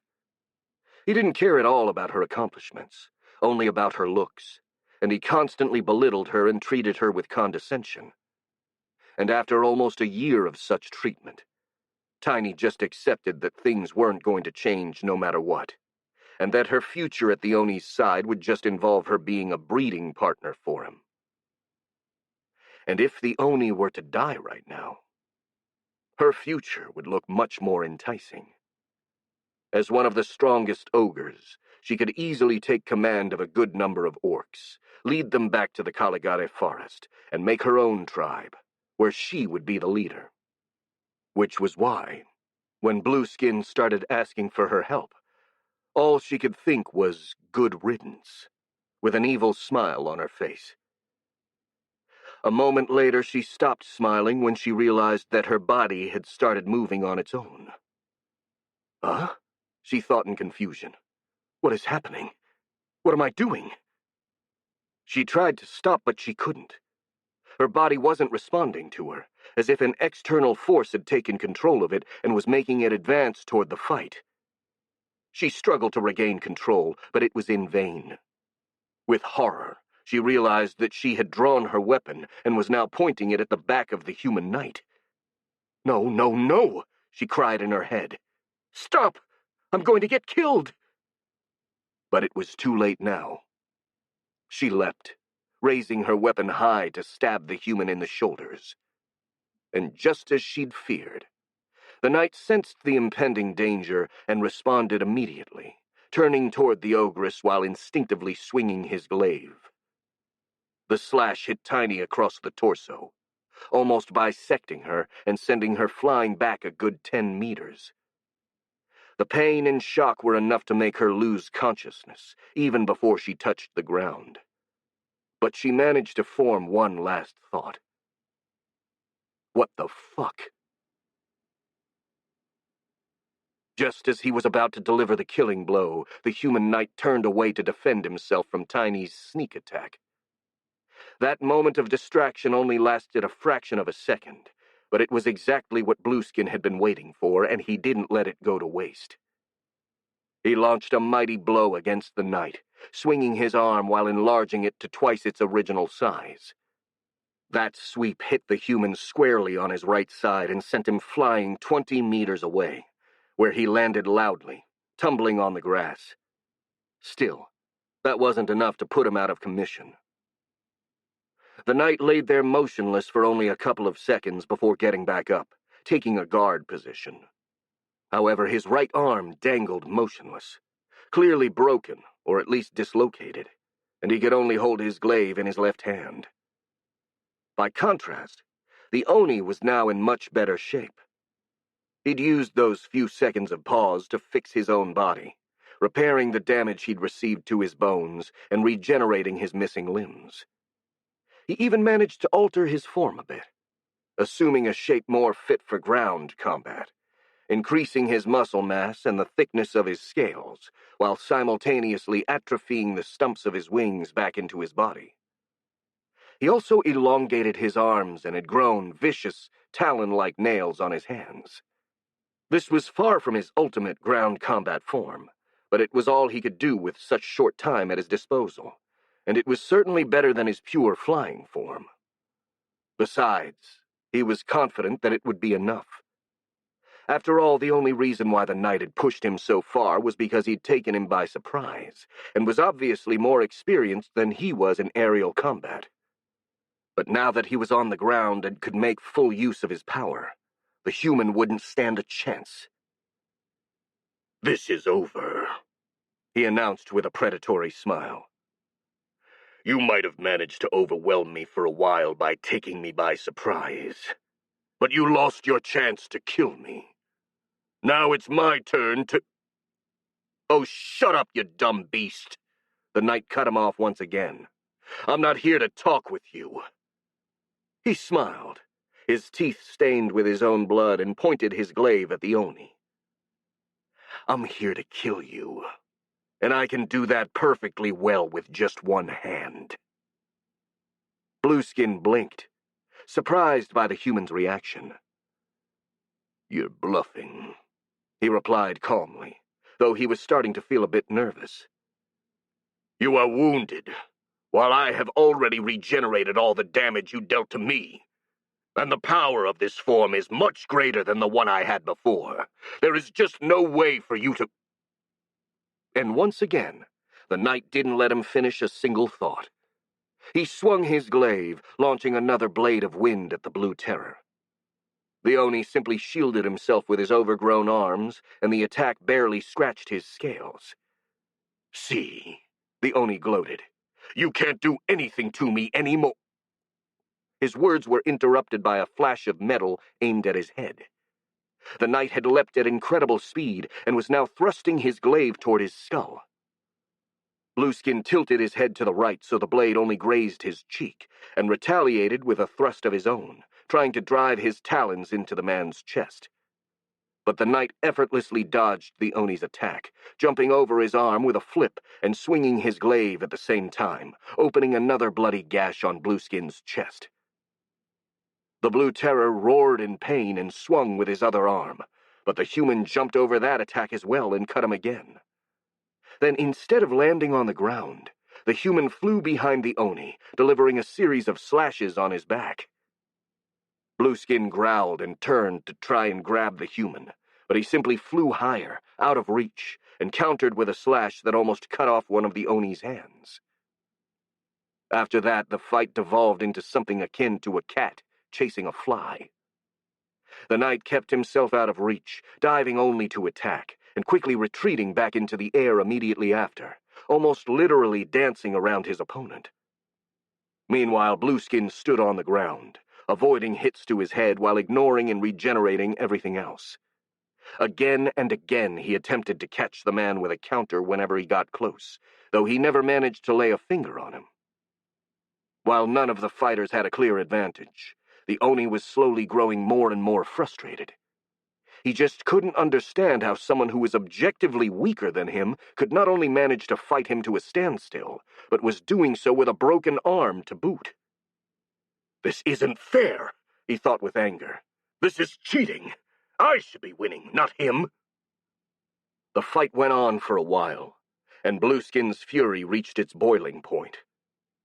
Then, as he was finally about to throw caution to the wind and just try an all-out attack to shut down that annoying human, the latter stopped attacking and flew higher, well out of reach, and turned worriedly to the north. The Oni also turned that way to see what had caught his opponent's attention, and immediately saw something moving on the horizon. Looking better, he realized that it was a group of orcs, most likely some of the raiders that had been roaming the area, who had found the trail of the human civilians and started chasing after them. If left alone, they would certainly reach their prey in a few minutes. The human knight's expression grew incredibly sour and frustrated as he seemed to realize this. By contrast, Blueskin started smiling as he saw an opportunity to get out of his current predicament. "Well, it seems we are at an impasse, human," he said in a mockingly cheerful tone. "Neither of us can kill the other quickly, but if you do nothing, those civilians you were guarding will be slaughtered. However, if you go rescue them, you'll lose your chance to kill me." His smile grew larger and more predatory. "And since I'm feeling generous, I'll give you time to think about what option you would rather pick. Though I have to say, in case you decide to keep fighting me, I'll do my best to drag this on as long as I can. This way, you—" "Oh, shut up!" The human cut him off with an angry snarl. He then gave Blueskin a long, deadly, cold stare. "If you have half a brain, you should take this occasion to crawl back to your hole in the forest as fast as you can, because the next time we cross paths, I'm going to kill you." Then, without wasting any more time or words, he flew toward the battle between the orcs and the knights happening not far from them. As soon as he got close, he took a horn from his belt and blew it 3 times, the deep notes echoing in the air. The response of the knights was instantaneous. They disengaged from their enemy, generating some distance, before following their flying leader to the north, while the orcs were left alone on the field, too battered and confused to do anything. Blueskin watched them ride away with immense relief. For a moment there, he'd thought he was a goner. But luckily the Flying Knight, for all his cheats and power, had proven himself to be a complete moron. I guess he was just another brainwashed sheeple, he thought with derision. I mean, what kind of idiot would pass up the opportunity to take out the enemy leader just to save a bunch of civilians? He snickered. Well, good for me. At least I know that I can exploit his weakness now. He started to walk away, wanting to be surrounded by his soldiers in case the knight came back to finish him off, when he noticed Tiny Sneaky's body lying motionless on the ground. Is she dead? He wondered, giving her a light kick to her side. The ogress answered with a weak moan, confirming that she was indeed still alive. She was in really bad shape, though, as she'd almost been bisected by the knight's glaive, and even with her own regenerative powers, there was no telling if she would survive. For a moment, Blueskin wondered if it was better to just put an end to her suffering and eat her right here and now, so her aura would nourish his own and her death wouldn't go to waste. After a moment, he decided against it. After all, there was a possibility that she could make it, and killing her would mean the loss of the best scout in the army. Even more importantly, the Oni would also lose the most physically attractive of his ogre partners, something he really would miss in the future. Besides, she'd almost died trying to save him, even if she had taken her sweet time to do so. Such gestures needed to be rewarded if he wanted to maintain the morale and loyalty of his subordinates. He just picked her up, throwing her unconscious body on his shoulder, and headed toward the other orcs. Chapter 36. Scaroused. A storm was raging over the Grimdale countryside. Black clouds covered the sky, making the day as dark as a moonless night, with only the intermittent flashes of lightning providing any sort of light. The wind howled, carrying waves of raindrops which flogged the earth with violence, flattening the grass and ripping the remaining autumnal leaves from the trees, while the ground itself was turned into a quagmire. It was certainly not a good day for marching, Marcus thought, draping himself in his coat and watching the rain fall. He was fine on a personal level, since the little mold-wax house he was traveling in protected him from the elements, but he still felt the fury of the storm on the bodies of his drones.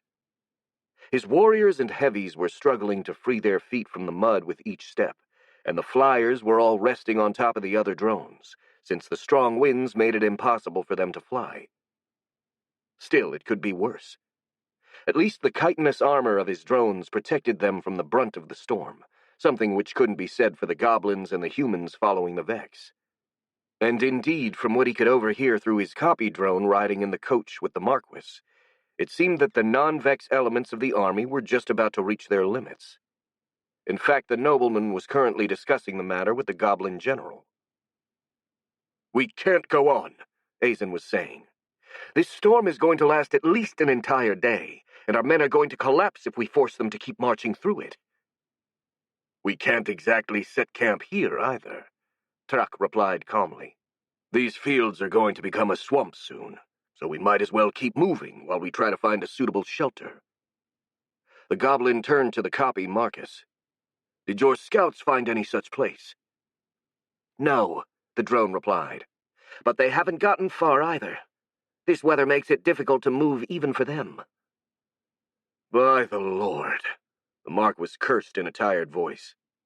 "We should have stopped at the last village and waited there for the storm to pass." "Maybe," Trak agreed.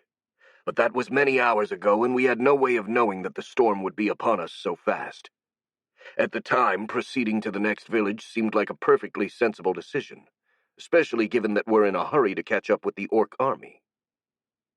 I know, Azen replied in a frustrated tone.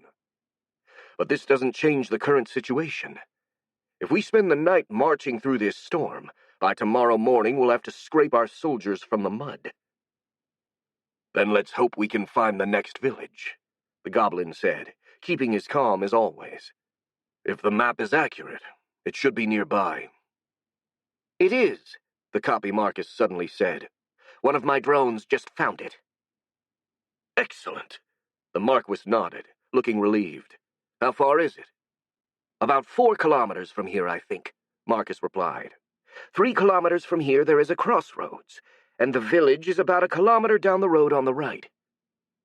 He paused for a second before adding, It's a bit hard to see with all this rain, since there are no lights. I can't say for sure without getting a closer look, but it seems to be deserted. Trak looked at the map he carried and nodded.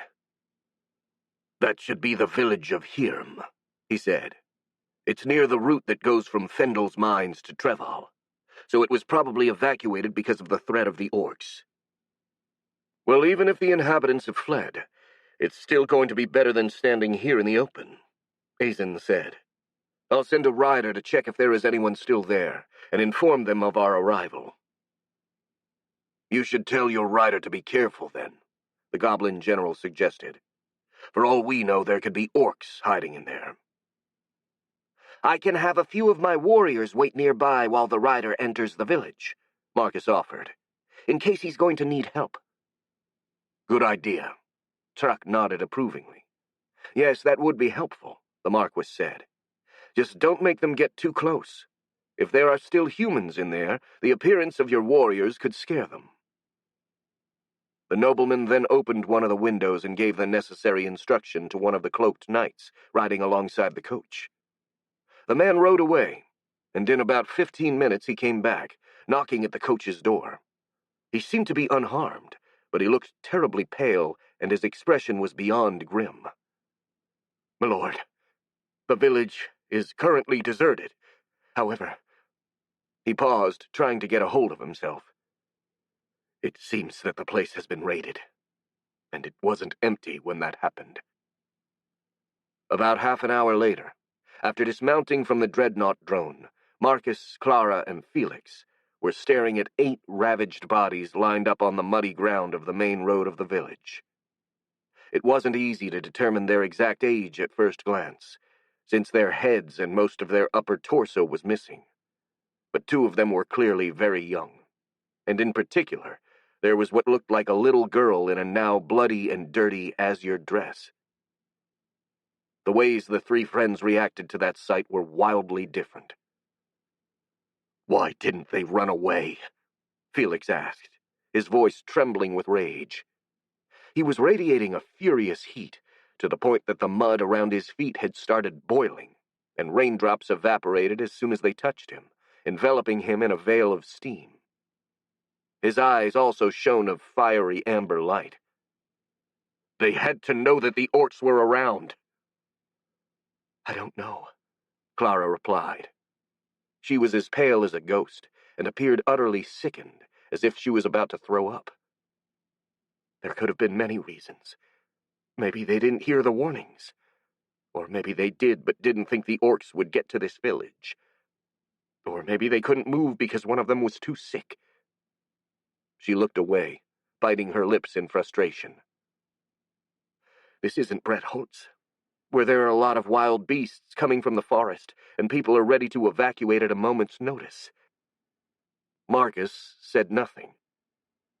He just kept staring at the bodies, eyes wide, as a horrible realization creeped in his mind. He felt nothing in particular. No matter how hard he tried to be horrified by the spectacle, no matter how much he searched inside of his heart, all he could find was at best a slight annoyance at the wastefulness of the orcs for leaving behind so much meat. And quite ironically, this was what really disturbed him. What the fuck is wrong with me? He thought as his gaze swept over the body of the young girl.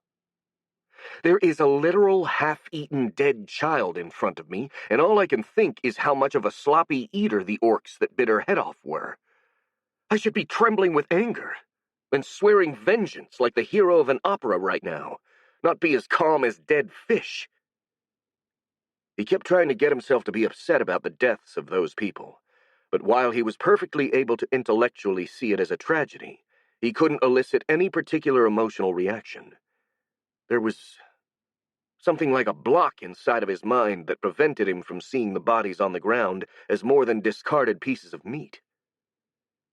He was silently wondering the reason for this when a few men approached and started taking them away to bury them. After that, not having any more reason for standing there in the rain, Marcus and his friends went inside one of the village buildings in order to find out where they would be sleeping tonight. As it turned out, finding a place to sleep wasn't so easy, something which was to be expected since they had to accommodate an army of thousands in a village meant to house 200 people at most.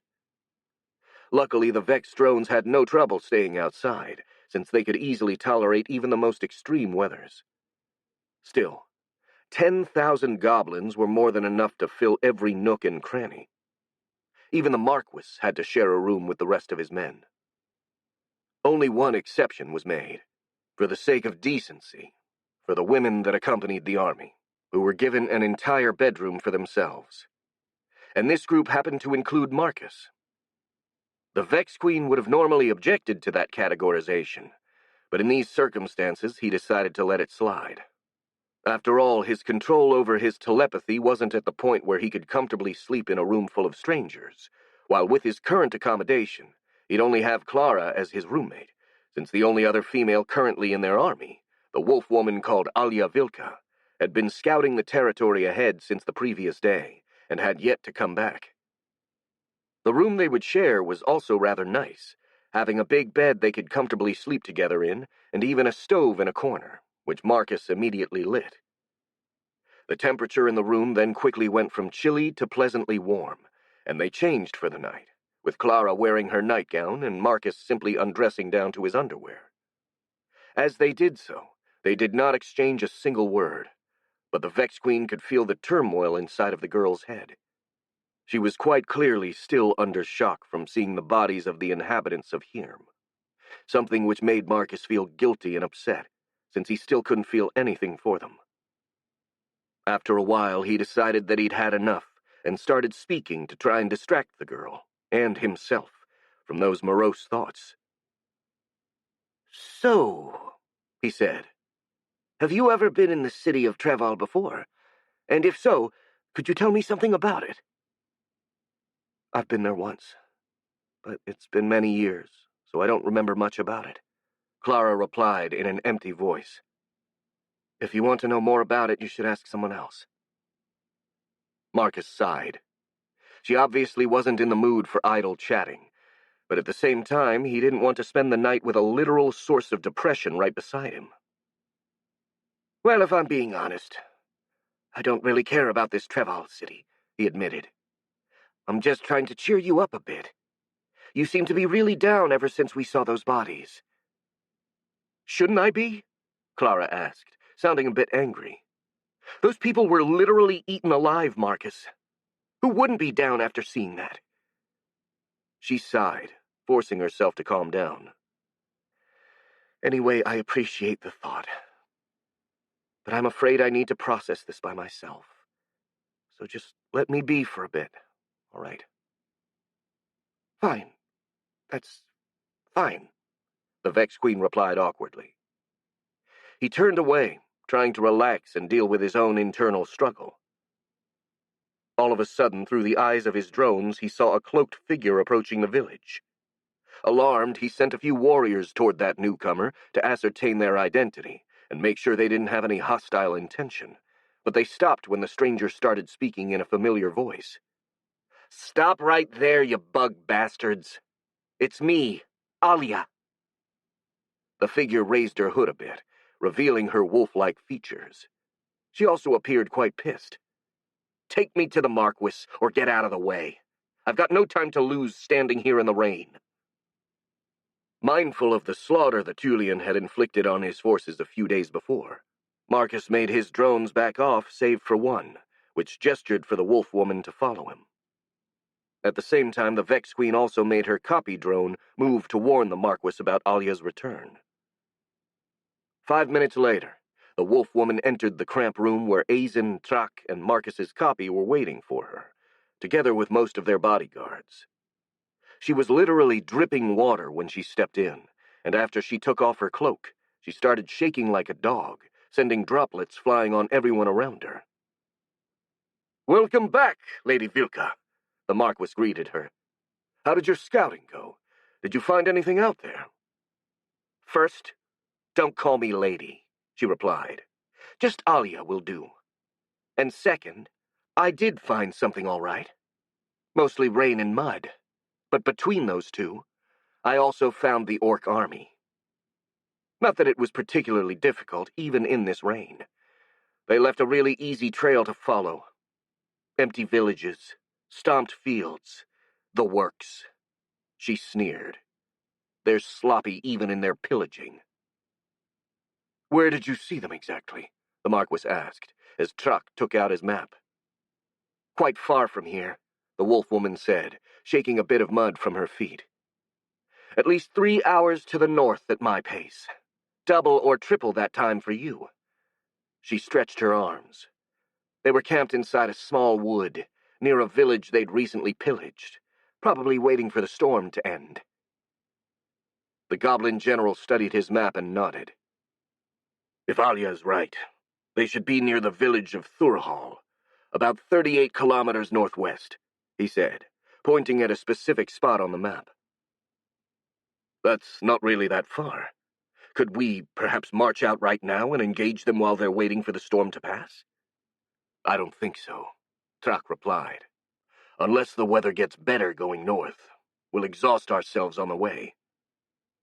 "It gets worse," Alia replied, using a towel to clean herself up a bit. "Even for me, it was quite an annoying journey." She yawned. "Speaking of which, is there someplace I could dry up and get some sleep? I have nothing else to add to what I already said, anyway." "Well, as you can see, we are a bit cramped right now, but we left a room for the women accompanying our army that should have a stove inside," the Marquis said. "If you don't mind sharing a room and a bed with Sir Marcus and Miss Clara, you could sleep with them." "I don't think most people would complain about sharing the bed with 2 girls," Alia replied with an almost predatory smile, something which sent a chill down Marcus's spine as he listened through his copy drone. That's good then," the Marquis said, turning to the copy drone. "I hope that's all right with you as well, Sir Marcus." The Vex Queen wasn't really okay with that, but he nodded anyway. "Yes," he said, managing not to sound reluctant. "I'll tell Clara and we'll make room for her." "That's for the better," Alia commented with a smirk. "I do need a lot of room, after all." Cackling a bit, the wolf woman headed for the bedroom, and at the same time Marcus, in his actual body, moved to Clara, who was still silent and staring into the flames while sitting on the edge of the bed. Clara, do you remember the wolf woman from before? The one called Alia Vilka? Well, she's returned and she's coming to sleep with us." The girl blinked, and for a moment her surprise took over her depression. "What? Really?" "Yes. She's just finished reporting to the Marquis, and she's heading here as we speak." Clara looked at the bed and sighed.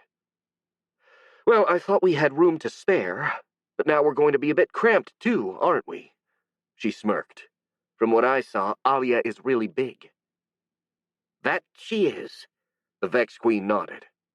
Then, after a moment of hesitation, he asked, "By the way, what do you know about her?"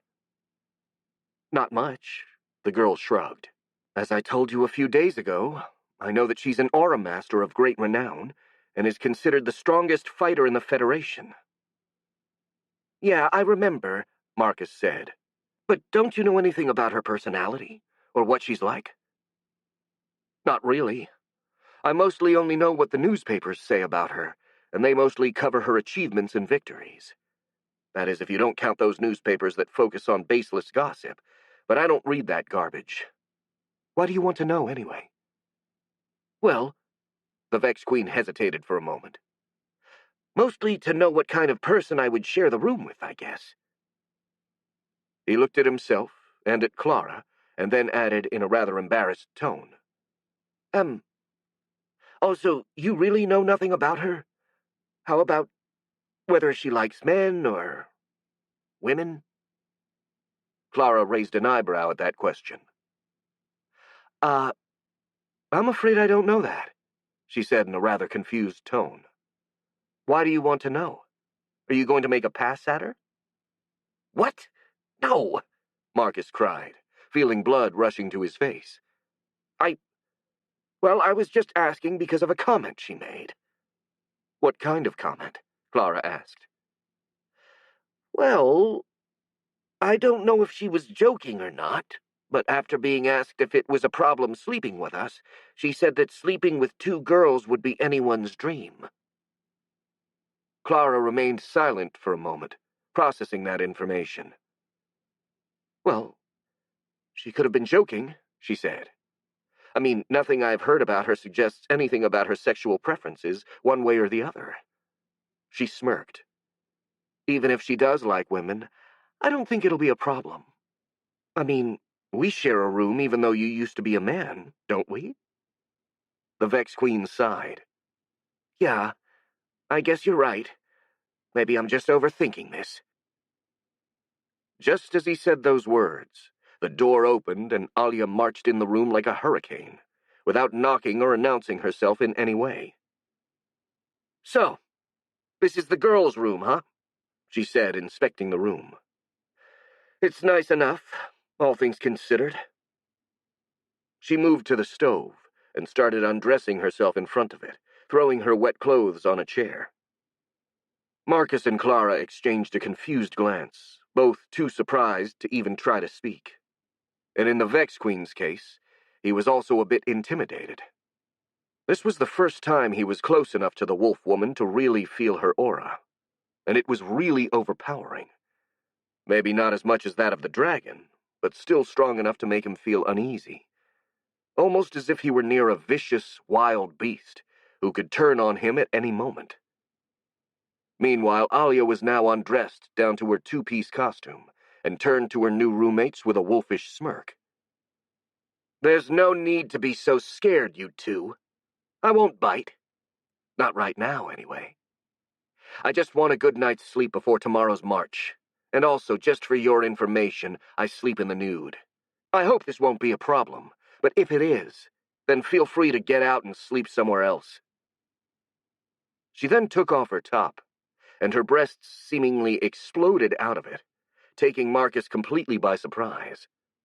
Somehow, the dark elastic top squeezed Alia's chest to the point that she didn't seem particularly endowed. But now that her torso was naked, he could fully appreciate the magnitude of those titties. Even Clara, who was no slouch in the chest department herself, was impressed, letting out a soft, surprised whistle. Alia then took off her shorts, remaining completely naked in front of the stove in order to dry herself off, and Marcus was now able to fully study her body in detail. She was, as he'd noticed from his drones, very well toned, with her short white fur doing nothing to hide the definition of her muscles. At the same time, she was also very definitely feminine, with wide hips and, as he had just seen, a very wide chest.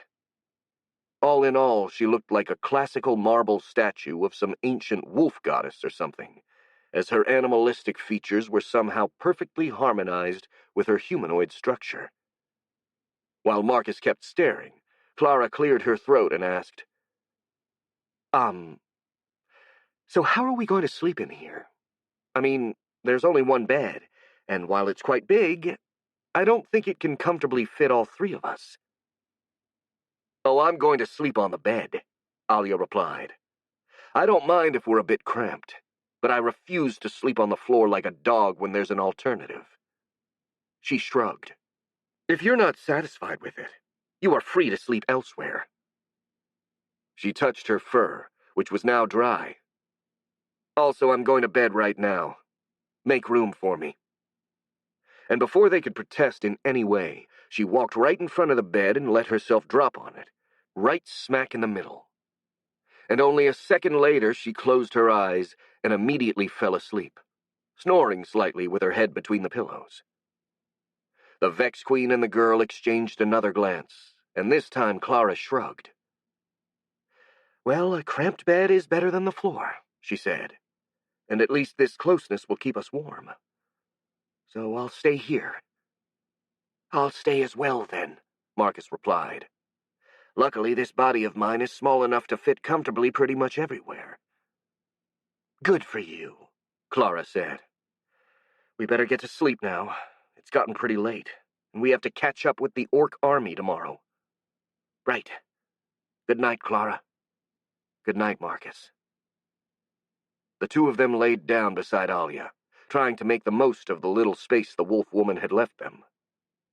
A deep silence fell on the room, interrupted only by the noise of the storm outside and the crackling of the fire in the stove. A few minutes later, Clara's breath also turned into a light snoring as the girl fell asleep. Only Marcus remained awake, trying his best to relax and sleep, but for some reason he couldn't. Alia's presence beside him was terribly distracting, and to make things worse, that wasn't just because she found her intimidating, like trying to sleep beside a lion. It was also because a new feeling had creeped inside of him, making him experience a tingly sensation in the lower parts of his body. So this is what they call being scaroused, he thought with annoyance.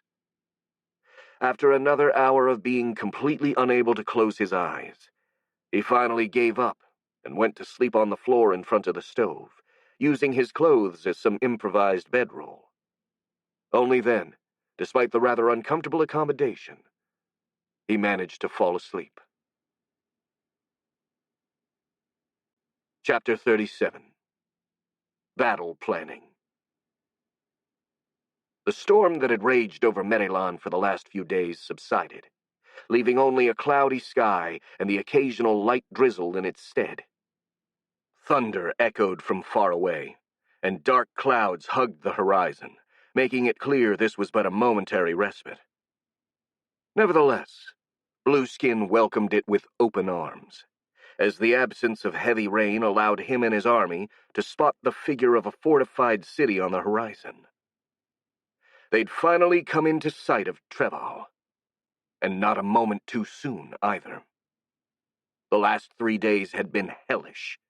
Not only had the weather been horrible, with the constant rain slowing the advance of his army to a crawl, but the human knights had also kept pestering them. They would target the foraging parties, making it hard to get supplies, and sometimes attacked the main army using hit-and-run tactics, appearing out of nowhere and killing dozens of soldiers before running away. This made most of the soldiers terribly unruly, to the point that even the Oni himself had trouble keeping them in line. These were all minor setbacks, which didn't really matter now that they were in reach of their goal. The prospect of devouring a whole city worth of humans was just too enticing for anyone to give up now that they were so close, and if anything, their frustration only meant they were even more eager to take out their anger on their enemies. Besides, Blueskin had made it clear that he would personally devour anyone who tried to desert, and that was always a great motivational factor.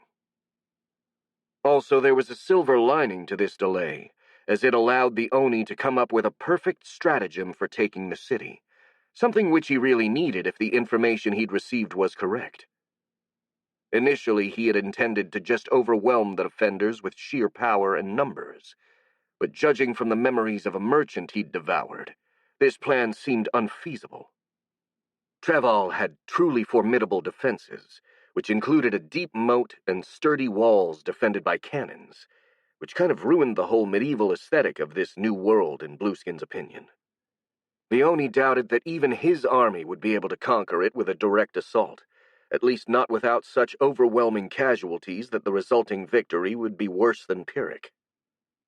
Luckily, the Oni had quite a few more indirect ways for dealing with that particular problem. He turned away from the city to face his lieutenants, who had been gathered in order to receive his orders. "We have arrived," he said, and pointed at the city behind him. "That is our objective. The human city of Trevor.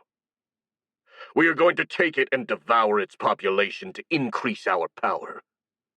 And after that, we're going to do the same to many other cities, until we'll become unstoppable, and the whole world will be our larder." The ogres and orcs cheered, clearly pleased, and Blueskin silently congratulated himself for his oratory skills. Really, it was all a matter of knowing what buttons he had to push. He let them go on for a bit before continuing. "However, in order to do so, we must first take Trevor," he said. "And to do it, you'll have to follow my instructions to the letter." He drew a rough sketch of the fortress on the dirt, using his feet. "First, we are going to surround the city at a safe distance, at least 2 kilometers away from the walls. Then when you get the signal, you are all going to advance at once." He drew some lines on the map. "Most of you will converge on strategic key points, but try to spread out a bit as you approach, in order to prevent drawing concentrated fire from the defenders, and in return, force them to spread their forces all over the walls. Then, when our troops have reached the wall and engaged the enemy, the special forces are going to follow, attacking the enemy weak points and allowing us to easily overwhelm the defenders." He raised his head and looked straight at his lieutenants. "Is all of this clear?" Most of them nodded, and the few who didn't remained silent. The Oni decided that was good enough. "Very well," he said. "Start moving. Lead your units to your assigned position. I want the city surrounded as soon as possible, so we'll be able to break in before it starts raining again." He paused, his gaze landing on one particular ogre. "All save for Tiny Sneaky. I've got some special orders for you." The lieutenants walked away to reach their units, leaving Tiny behind, who was sitting on a rock a few meters away from Blueskin. She looked a bit fatigued, but had otherwise already healed from her wounds, which was impressive, considering she'd almost been bisected. Her mood had been very sour since then, though, and had yet to recover. "What do you want from me, boss?" she asked in a deadpan tone. The Oni frowned at the coldness in her voice, but decided to ignore it. "I need you for an important mission," he said. "Do you remember the knife that wounded you?" "The one that beat you?" she asked. Blueskin's blood boiled at that observation, and he walked up to the ogress, looming over her. "He did not beat me," he growled. "Our fight ended in a draw." "Yes, boss," she replied in a calm, almost bored voice. That irritated the Oni even more, but he managed to control himself.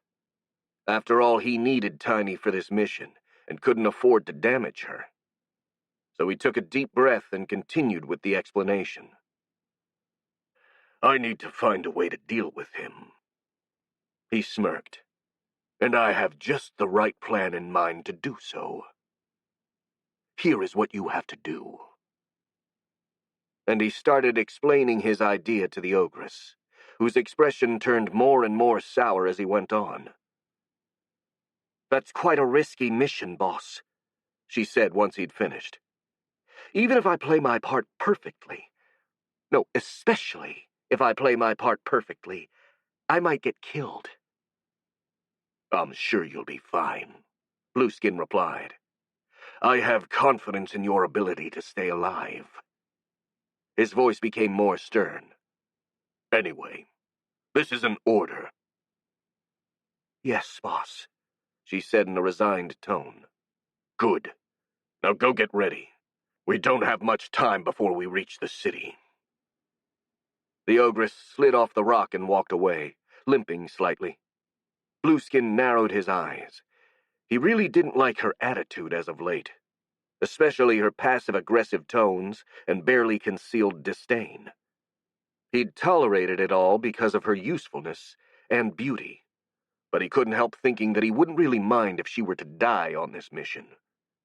Sure, it'd be a shame to lose the childhood friend chick for his future harem, but at this point, the Oni had grown tired of her coldness.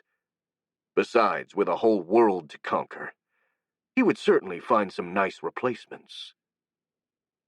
With great hopes for the future in mind, he turned once again toward the city and his marching army. Someone knocked at the door, waking Yazan from his slumber. The captain of the Royal Knights slowly rose from his bed, feeling every joint in his body ache terribly, and looked out the window. The sun was still up, so that meant he'd either napped for a few hours, or slept until an entirely new day had come. Judging from how tired he still felt, the first option was the most likely, though it'd take more than a day of sleep to recover from the fatigue of the last few days. Yazan had led a series of raids against the orcs, trying to slow them down and weaken them as much as possible before they reached the city.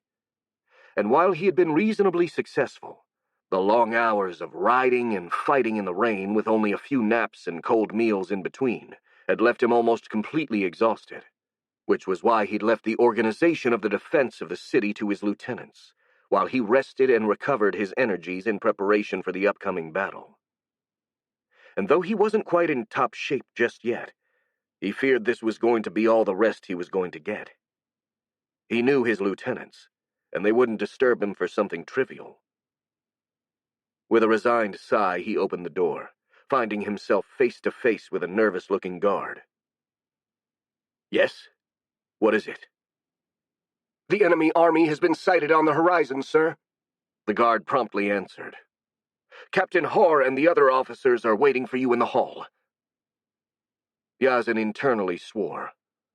Though he'd expected it, he hoped the orcs would take a bit longer to reach Betrayal. "Go tell them I'll be there as soon as possible." Then as the guard was about to leave, he stopped him. "Wait.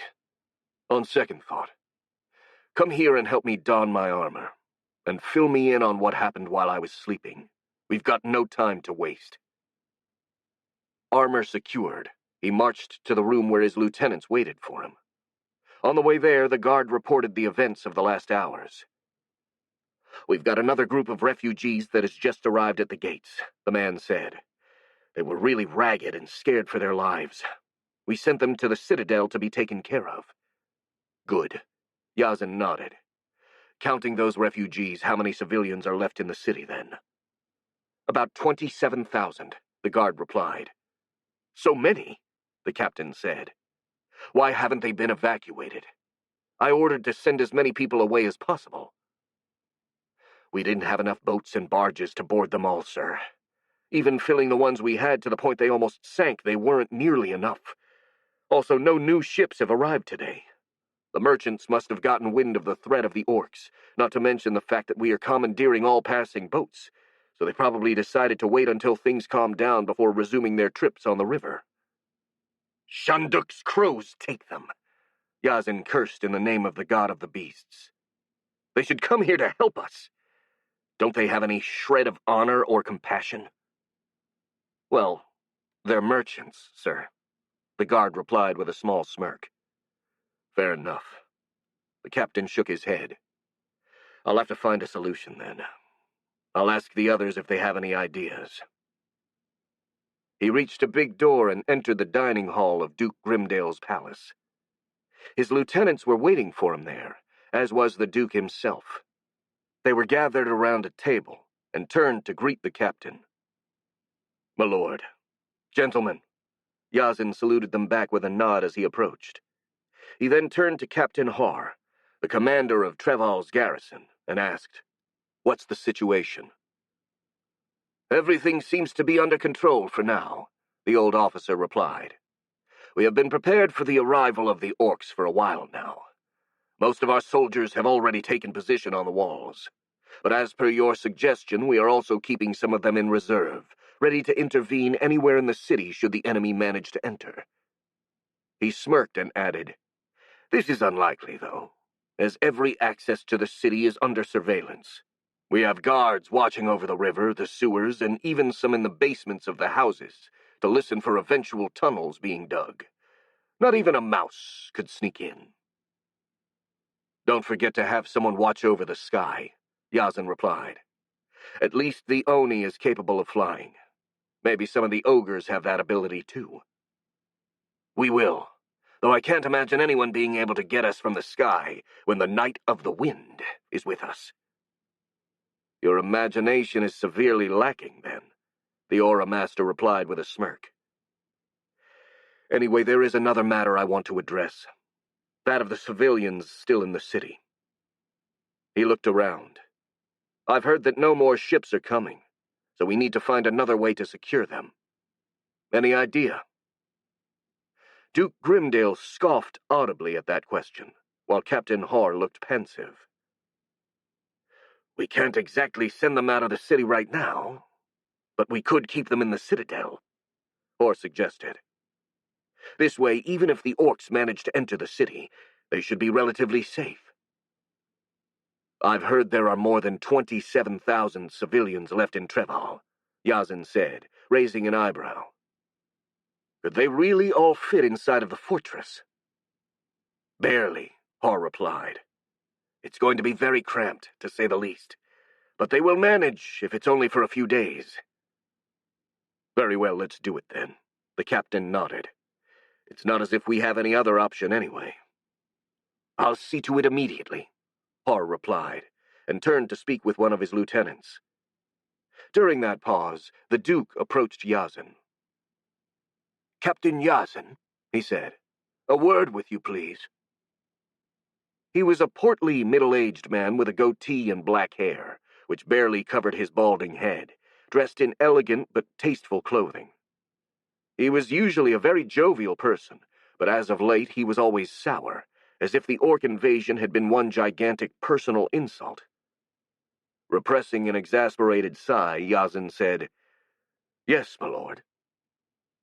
"I was just pondering the usefulness of wasting so much time and effort evacuating those people, even though they are already perfectly safe where they are," the nobleman said in a rather caustic tone. Yazan closed his eyes, trying to summon all of his patience. Of course the Duke was still on about that. He'd been complaining all week about the evacuation. "Well, my lord, as I explained before, it's just a precaution," he replied in a level voice. "The main objective of the orc army is to slaughter and devour the inhabitants of this city, after all. By evacuating them, we ensure that even in the event of our defeat, the orcs will not get their hands on them." He smiled. "We would basically make it impossible for the orcs to win, no matter the outcome of the siege." "A sound strategy on paper," Lord Grimdale conceded, though his voice was still annoyed. "But in practice, the economic cost is going to be really steep, and I'll be the one to pay for it." His expression grew even more sour. "It'll take weeks for the people to get back to work after this is all said and done, not to mention trade has all but stopped because of the commandeering of the ships. And all of this for what?" His voice grew outright angry. "The orcs won't be able to enter the city anyway. Hell, I'll be surprised if they don't run away as soon as they hear the sound of gunfire." "I assure you, my lord, that these orcs are a great deal more dangerous and disciplined than you give them credit for," the captain said. "Their leader, the Oni, is surprisingly cunning. In fact, as you probably know, Marquis Brett has theorized that he may be a reincarnated human, with all the knowledge and discipline of one." "Yes, I've heard all that baseless hogwash Hazen has showered us with," the Duke replied. "Even if that's true, it won't change the fact that these orcs, as strong as they may be, are simply not equipped to take the city. They don't have guns, bows, or artillery of any kind, so how are they going to take down the walls? By bashing them with their wooden clubs?" On one hand, Yazan wanted to criticize the carelessness of the nobleman, but on the other, he had to admit that he did have a point. Even he couldn't think of a way the orcs would be able to take the city if the defenders were keeping their guard up, and the captain had made sure they would. The only thing that had convinced him to evacuate the population was the existence of a certain prophecy that Azan informed him about. According to the Marquis's sources, the Blue Terror was foretold to be able to conquer at least one city, and the nobleman had suggested that having an empty city would certainly foil the Oni's plans, regardless of the prophecy. The problem was that the Duke would never believe in this justification, especially since the Marquis's source were the goblins. Yazan decided it would be better to not justify his decision at all. "I'm really sorry for the inconvenience, Duke Grimdale, but I'm afraid that you and your people will have to endure it for the time being," he said in a stern voice. "His Majesty himself declared a state of emergency in this region and appointed me Commander-in-Chief in order to solve it. Therefore, I have the final say on every matter right now, and my priority is to keep the citizens of Medelan safe." The Duke stared blankly at him. "Fine, Captain," he said in a cold voice. "The law is the law, after all, and no one could legally go against a royal edict." His tone took on a threatening air. "For now, at least." He turned and walked away, slamming the doors behind himself. Yazan looked at the door for a bit, suddenly far more tired. Since Lord Grimdale was affiliated with the Council of Nobles, which opposed the king's authority, dangling a royal edict in his face probably hadn't been a good idea, and was likely to cause trouble in the future. However, it was worth the trouble if it meant saving more lives, as right now he simply couldn't afford to waste energy arguing with the Duke. It was better to let him marinate in his own anger and plot some future vengeance than to have him question his decisions. Also, if the orcs really managed to enter the city, then his caution would have been validated. But just for this once, he decided he'd rather be wrong. Chapter 38. An Explosive Beginning. The city of Betrayal was built on the southern shore of the river Ren, right where the waters began to deepen enough to be always navigable during all seasons. And since most of the trades between the Empire and the Federation passed through that river, this made Betrayal an extremely important and thriving commercial hub. However, this enviable position came with its own problems, especially since the city was located next to the border with the neighboring nation of the Duchy of Russ. It was no secret that the Duchy coveted Betrayal, and though both Medelan and Russ were technically part of the same empire and therefore allies, that didn't do much to soothe the worries of the kingdom. After all, small wars and low-key conflicts often arose between the states that made up the empire, and the Duchy had become aggressively expansionist over the last 2 generations, using any pretext it could find to grab more lands from its neighbors.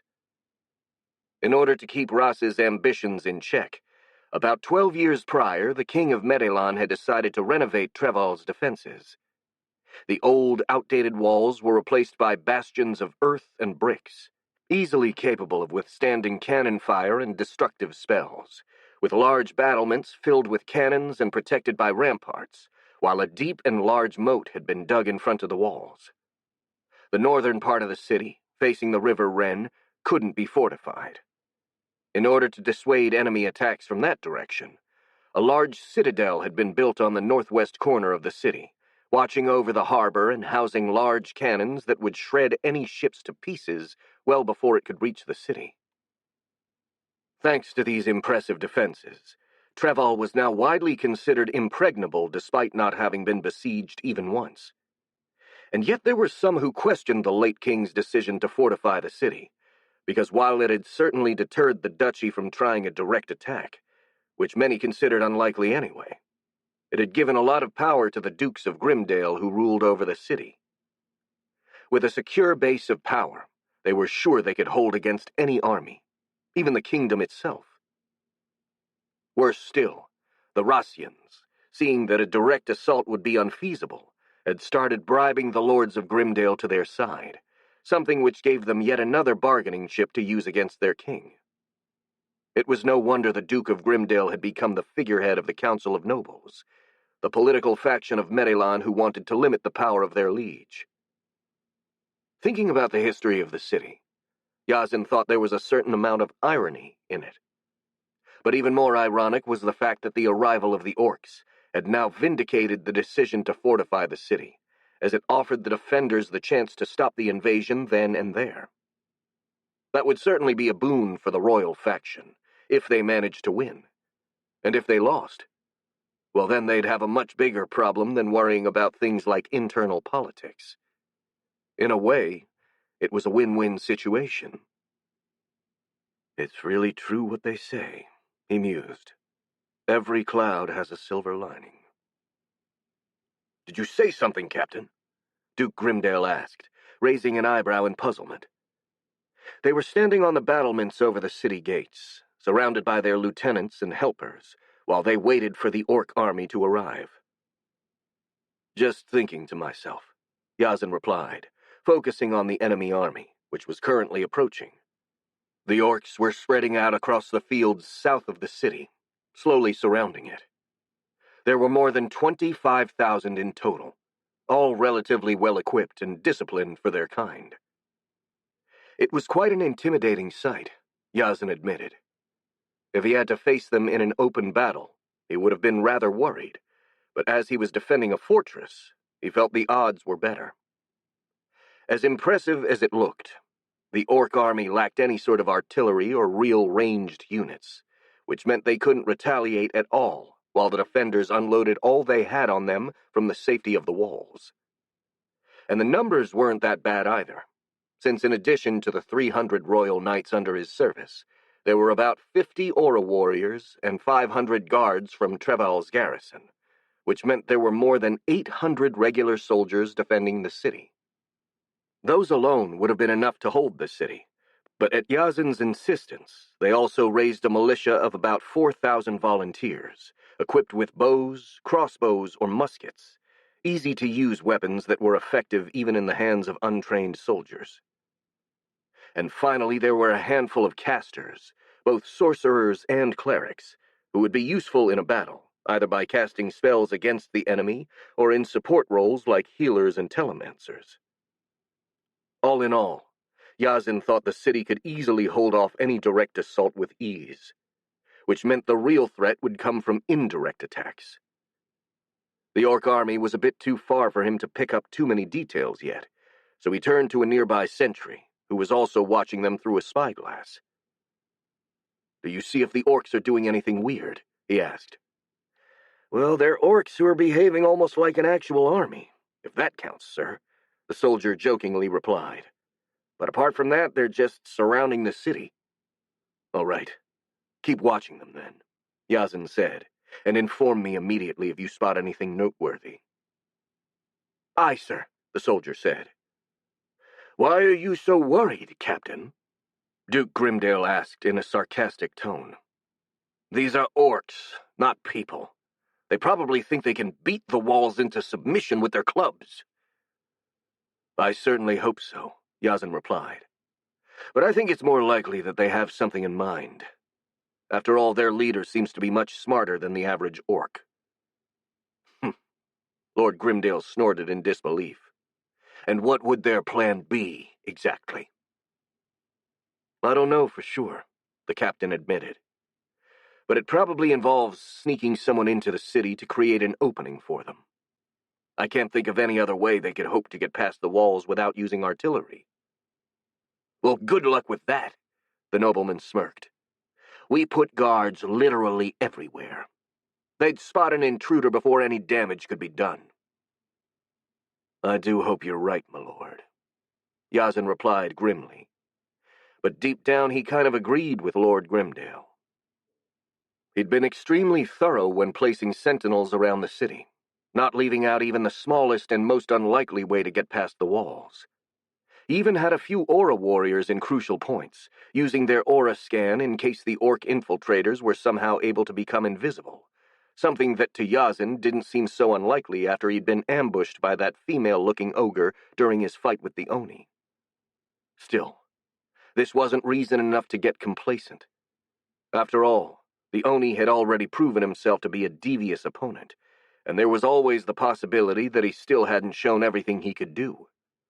Because of this, Yazin couldn't afford to be overconfident, as long as the enemy still drew breath. He turned his eyes on the enemy army, trying to spot the blue terror in its midst. After a few seconds, he was barely visible in the middle of the horde, surrounded by orcs with a bluish hue to their skin, which seemed to be his bodyguards. He decided that he'd focus on him for the time being.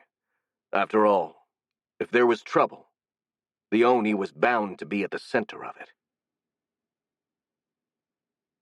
On the eastern side of Betrayal, 2 guards were doing their best to breathe exclusively with their mouth. The post they'd been assigned to, a small drainage tunnel which collected the sewage waters of the city and expelled them in the moat, smelled absolutely horrible, to the point that it had taken them more than half an hour to get reasonably accustomed to it. On the bright side, it was rather unlikely the enemy would enter from there, since not only was the tunnel blocked by multiple grates, but the exit was also in plain sight from the walls. Still, they dutifully stayed alert, as they were supposed to, on guard against anything that might crawl up on them from the sewers. Because of this, they noticed the 4 people pulling a cart full of barrels as soon as they emerged from behind a corner and started approaching them. They were the last batch of refugees that had been let in before the city doors were closed, a bunch of ragged farmers who'd brought barrels of fruits with them. They looked worn out and quite harmless, but nonetheless the 2 guards followed protocol and stopped them. "Halt," the older guard ordered, and when the refugees obeyed, he asked, "What brings you here?" "I beg your pardon, sir," one of them replied. There was something odd about his voice, a shrill echo that somehow felt wrong. "We were bringing some fruits to the guards of the city to thank you all for saving us." He opened a barrel and took out 2 ripe-looking honey fruits. "Here, you can take this." "I'm sorry, but we can't eat while on duty," the guard said sternly. "And even if we could, it'd be hard to keep the food down with this smell," his colleague chimed in, earning a reproachful look from his mate. "Well, it's not as if you have to eat them right now," the farmer insisted. "You can take them and eat them later. It'd mean a lot to us to know that we contributed to the siege, even in this small way." The older guard was conflicted about what to do, but his colleague supported the farmer. "Oh, come on, pal," he said. "It's not against the rules to accept gifts." "By Preteve, that's actually part of the bonuses of being a town guard." "Fine." The older guard shrugged, and he lifted his spear to let the farmer approach. "But be quick about it. We can't afford to get distracted." "Thank you, sir," the farmer said, approaching the soldier. "May the gods bless you." He handed the fruits to the guard, but as the latter extended his hand to take them, the farmer grabbed his wrist and dragged the surprised man toward him. Before the soldier could react, the refugee stabbed him in the neck with a knife he had hidden inside his sleeve. The younger soldier opened his mouth to give the alarm, but before he could produce any sound, a crossbow bolt hit him in the forehead, jerking his head backward as he fell to the ground. The farmer froze for a moment at the younger guard's heavy clattering. No one came to investigate, and so he relaxed and turned to his companions, one of which was still holding a crossbow. "Be more careful," he said angrily with a soft but even shriller voice. "We don't want to make too much noise." He started to lift the body of the older guard. "Now help me hide them, quick!" His companions moved to help, while the one with the crossbow reloaded his weapon and stood guard near the cart. Once the corpses were out of view, they started unloading the barrels, using a surprising amount of care to not shake them too much or make sudden movements, though that wasn't at all surprising if one knew the content of those barrels. The guards that inspected the barrels just a few hours before had found them full of fruits similar to pomegranates, and since none of them was an expert botanist, they'd thought nothing of it. After all, it was normal to bring all the food you could to a besieged city. But anyone with some knowledge of exotic plants would have likely screamed and run away. Because those weren't pomegranates, but rather fruits from the aptly named bomber tree, a rare and peculiar plant that could be found in the depths of the Caligare forest. That was one of the deadliest vegetables of the forest, since its fruits were highly explosive, and the tree would drop them at the first sign of danger. It was those fruits that the brain spiders in service of the Blue Terror had used to blow up the pool inside of the Piraka fortress, and back then they'd been dried, which made them safer to handle but also weaker. The ones in the barrels were fresh, which meant any sudden impact would make them explode. Which was exactly why the brain spiders currently masquerading as human refugees took extra care while they carried the barrels into the drainage tunnel. "Careful," the leader of the group whispered. "If one of these falls, they're going to find pieces of us on all 3 moons." Sloshing through the smelly waste, they placed the barrels as deep as possible, just in front of the first grate.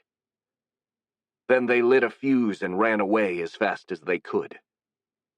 A few seconds later, a huge explosion echoed across the city. Yazin almost lost his balance, using his glaive as a crutch, as the ground was shaken while a shock wave of hot wind hit him from the east. Around him, many others, Lord Grimdale included, didn't share his readiness and dropped to their knees, while a few very unlucky soldiers even toppled from the walls screaming. "By all the gods! What was that?" Lord Grimdale cried, struggling to get back up. Yazin could barely hear him, as his ears were still ringing from the sound of the explosion. He turned to his left to see what had happened. A huge cloud of smoke rose from the eastern walls, and as he was watching, small pieces of debris started falling from the sky like hail. Then after a few seconds, he noticed that an entire section of the wall was now missing. It was right at that moment that a mighty roar could be heard in the distance, and the Orc army charged. Chapter 39. The Battle of Betrayal, Part 1. With his ears still ringing from the explosion, Yazin flew to the eastern side of the walls to assess the situation. It was bad. Really, really bad. Debris and bodies were scattered around, while screams and whines could be heard in every direction. An entire section of the wall had been blown from the ground up, creating a 10-meter-wide breach. Worse still, most of the debris had been launched into the moat, creating a makeshift crossing that the attackers could walk on. And the orcs were approaching fast. They would be at the wall in only a few minutes. Yazin grimaced, but his determination didn't waver. Even though the walls had been breached, the soldiers of Betrayal could still hold them and maybe turn that gap in their defenses to their own advantage. After all, this was pretty much an ideal choke point. All Yazin had to do was organize a suitable defense. Looking around, the captain saw the soldiers in the vicinity were either standing completely still in shock or running around like headless chickens. The first thing to do was to restore order. "Attention, soldiers!" Yazin cried with a confident and imperious voice, and everyone turned toward him. "I want 3 squads to take the wounded to the infirmary ASAP. The rest of you prepare some barricades around the breach. We've got to hold this position." The Aura Master turned to the cannon crews still on the walls. "Aim the artillery to take down the orcs once they prepare to traverse the moat, and gather all the grenades you can find. We're going to make the orcs pay in blood for every single step they take toward our city." Having received clear instructions, the men got a hold of themselves and got to work. Yazin quickly flew to the square where the reserves were waiting, under the command of his lieutenant, Lud. "What happened, sir?" the officer asked once the captain landed next to him. The orcs have managed to blow up part of the eastern walls. I intend to hold that breach, so I'm going to need half of your men there. Also, I want patrols all around the city. I don't know how the orcs have managed to get us, but I don't want it happening again." He stared grimly at his lieutenant. "If anyone is acting suspiciously, stop them. I don't care if it's your mum, the king, or even the emperor himself. If they look like they do not belong, you must apprehend them." "Yes, sir," Lud saluted. Yazin flew back to the breach, just as the cannons started firing. The orcs had started their charge about 4 kilometers out from the walls, and were now within range of the city's cannons, which fired nearly at the same time, causing the ground the orc army was marching on to explode. Dozens of orcs died, blown to pieces, but the overall casualties were rather light, thanks to the humanoids' loose formation. Unfortunately, they had no way to retaliate, and as the cannons kept up the barrage at regular intervals, the casualties kept piling up, so much so that once the orcs arrived within 1 kilometer of the walls, they'd already lost more than 100 soldiers. Then the guns and crossbows were unleashed. Both the muskets and the crossbows proved less effective than might have been expected, since they'd been made to be used against humans rather than orcs. But the sheer volume of projectiles was enough to kill or cripple at least 200 orcs with a single salvo. And by the time they reached the walls, every gunman and crossbowman had enough time for another 3 discharges, leaving more than 1,000 orcs dead in the fields around Betrayal. That was when the true onslaught began. The orcs gathered in front of the moat, but in doing so they became an easy target for the defenders, who shot into the crowd without even bothering to aim. A couple of aura archers even started sniping every ogre they could see, and managed to kill quite a few, causing chaos and panic among their underlings. Yet the orc army had gained too much momentum to stop, and those who slowed down were pushed by those who came behind them. Despite dropping like flies, the orcs just kept advancing, gaining ground inches at a time, beginning to cross the moat. The defenders let them proceed for a few meters, and then started throwing dozens of grenades over the crossing. Recognizing the danger, a few attackers tried to save themselves by diving away and getting under the water, but when the bombs exploded, they still took a huge toll, leaving only a few orcs on their feet who were quickly dispatched by the gunmen on the walls. The rest of the attackers visibly hesitated after watching their vanguard being completely annihilated, and the defenders took advantage of it by pouring even more shots against them. But still, the orcs, encouraged and threatened by their remaining ogre officers, didn't retreat, and instead tried a different approach. A group of heavily armored orcs, led by a particularly brutish-looking ogre, emerged from their ranks and bounded onto the rugged crossing of the moat. Those orcs were larger than average, with a bluish hue to their skin. They also carried huge metal shields, heavy enough to protect them from both bullets and crossbow bolts. Because of their weight, they moved rather slow, and even with all of their armor, a few fell to the concentrated fire, but the others simply ignored those casualties and kept advancing, seemingly unstoppable. Unluckily for them, the defenders had a way to counter them. A few people in ceremonial robes, clearly priests and clerics, and some others wielding weird instruments, appeared on the walls and conjured bolts of pure lightning, hitting the waters the attackers were trampling through. The blue-skinned orcs twitched spasmodically as they were electrocuted to death, then dropped like puppets with their strings cut. A nauseating odor of burned meat rose into the air. Only the ogre remained on his feet, smoke rising from his skin. With a furious roar, it charged alone through the hailstorm. The humanoid actually made it to the breach and was about to launch itself inside the city when he was suddenly decapitated by a blade of pure wind. Its headless body took a few more steps, crossing inside of Betrayal before dropping in the middle of a semicircle of improvised barricades the defenders had built around the breach. Inside of the walls, Yazin lowered his glaive. All around him, His soldiers cheered at his display of strength, but he himself was far from happy. The orcs were proving to be more tenacious than he'd have thought, and that ogre in particular had been a nasty surprise, since it had actually come close to engaging the defenders in melee, and would have probably succeeded if not for his intervention. That could have been a disaster, since the majority of the defenders were mostly irregular militia armed with ranged weapons. It was imperative to keep the enemy away from them. If the attacks included more ogres, that would prove difficult, so Yazan needed to change his tactics a little. "Spearmen!" he cried. "Get ready to defend the barricades!"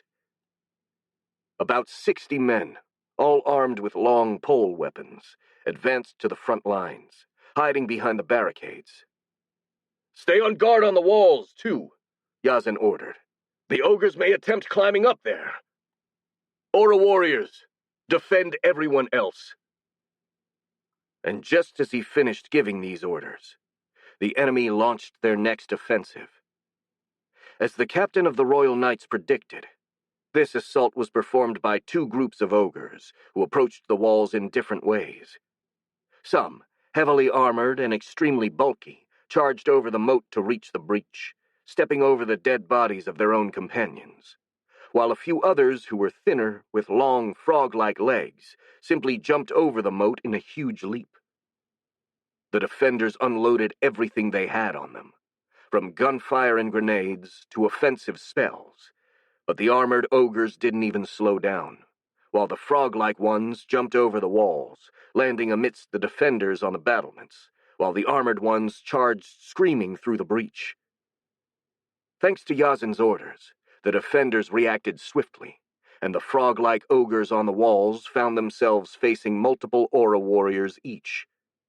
Similarly, the armored ogres on the ground found out that there were aura warriors mixed in with the spearmen defending the barricades, which turned some of the weapons pointed at them from an annoyance to a lethal threat. Not being able to tell which was which confused them enough to halt their charge. Still, a few humanoids managed to get past the barricades, forcing the aura warriors in reserve to intervene. While all this was happening, the orcs took advantage of the confusion to charge through the breach, following their evolved kin's lead. For a brief moment, things were pretty balanced. The invaders pressed with unbridled ferocity, threatening to break through the barricades, while the defenders doggedly refused to let them pass. Then Yazan decided to intervene. The captain of the Royal Knights threw himself against the enemies like a storm, gusts of furious wind accompanying his every swing. He cut down an ogre who was about to jump over the barricades, then plowed through the orcs massed behind it, as if they were a pile of leaves. Many soldiers and aura warriors followed their commander's lead and launched a counter-assault which left the orcs panicking and trying to run away, only to crash against their companions that were still coming, causing both to stop in their tracks. The defenders launched grenades and spells against the chaotic mass of orcs that crowded the breach and the moat, and killing dozens. The orcs decided they'd had enough. As one, the invaders fled, their morale completely broken, leaving only their dead and dying behind, while the humans cheered wildly. Yazan, knowing the importance of keeping a high morale, let his soldiers shout for a few more seconds before restoring order. "Keep firing!" he shouted at the men on the walls. "Don't let the orcs rally, and pick up the wounded and get them to the infirmary." The soldiers obeyed, and the captain used this moment of respite to fly up in the air to get a general view of the battle. From what he could see, things weren't going that bad. Apart from the breach, the orc army had concentrated their attack on the two gates as well. The defenders seemed to be holding well for now, though there was some fighting on the walls, especially on the western side, on the opposite side of the city. Still, Yazan wasn't too worried about it, because if the orcs hadn't managed to get through the breach with the best conditions they could possibly get, then it was highly unlikely they'd manage to break in somewhere else. The ones on the wall were probably some of the frog-legged ogres, and the aura warriors of Betrayal could easily take care of them. The only one that could possibly make a difference was the Blue Terror, but the Oni was currently overlooking the assault at the breach, surrounded by his orc bodyguards, and for the moment he didn't seem intention to directly intervene in the battle. It was this passive behavior that ignited Yazin's suspicions. Why hadn't the Oni led his forces in the attack against the breach? His presence could have tilted the balance of the fight in the invaders' favor. Instead, he'd chosen to let the assault fail, losing hundreds of orcs and dozens of ogres in the process. Something wasn't right. Not even a regular orc would have been that stupid. As he studied the Blue Terror, trying to find anything that would give him an inkling of the humanoid's intentions, he saw one of the aura archers of Treval's garrison aim at the Oni to try and snipe him down. The aura warrior focused, concentrating his aura in his arrow, before shooting at the enemy commander with uncanny precision.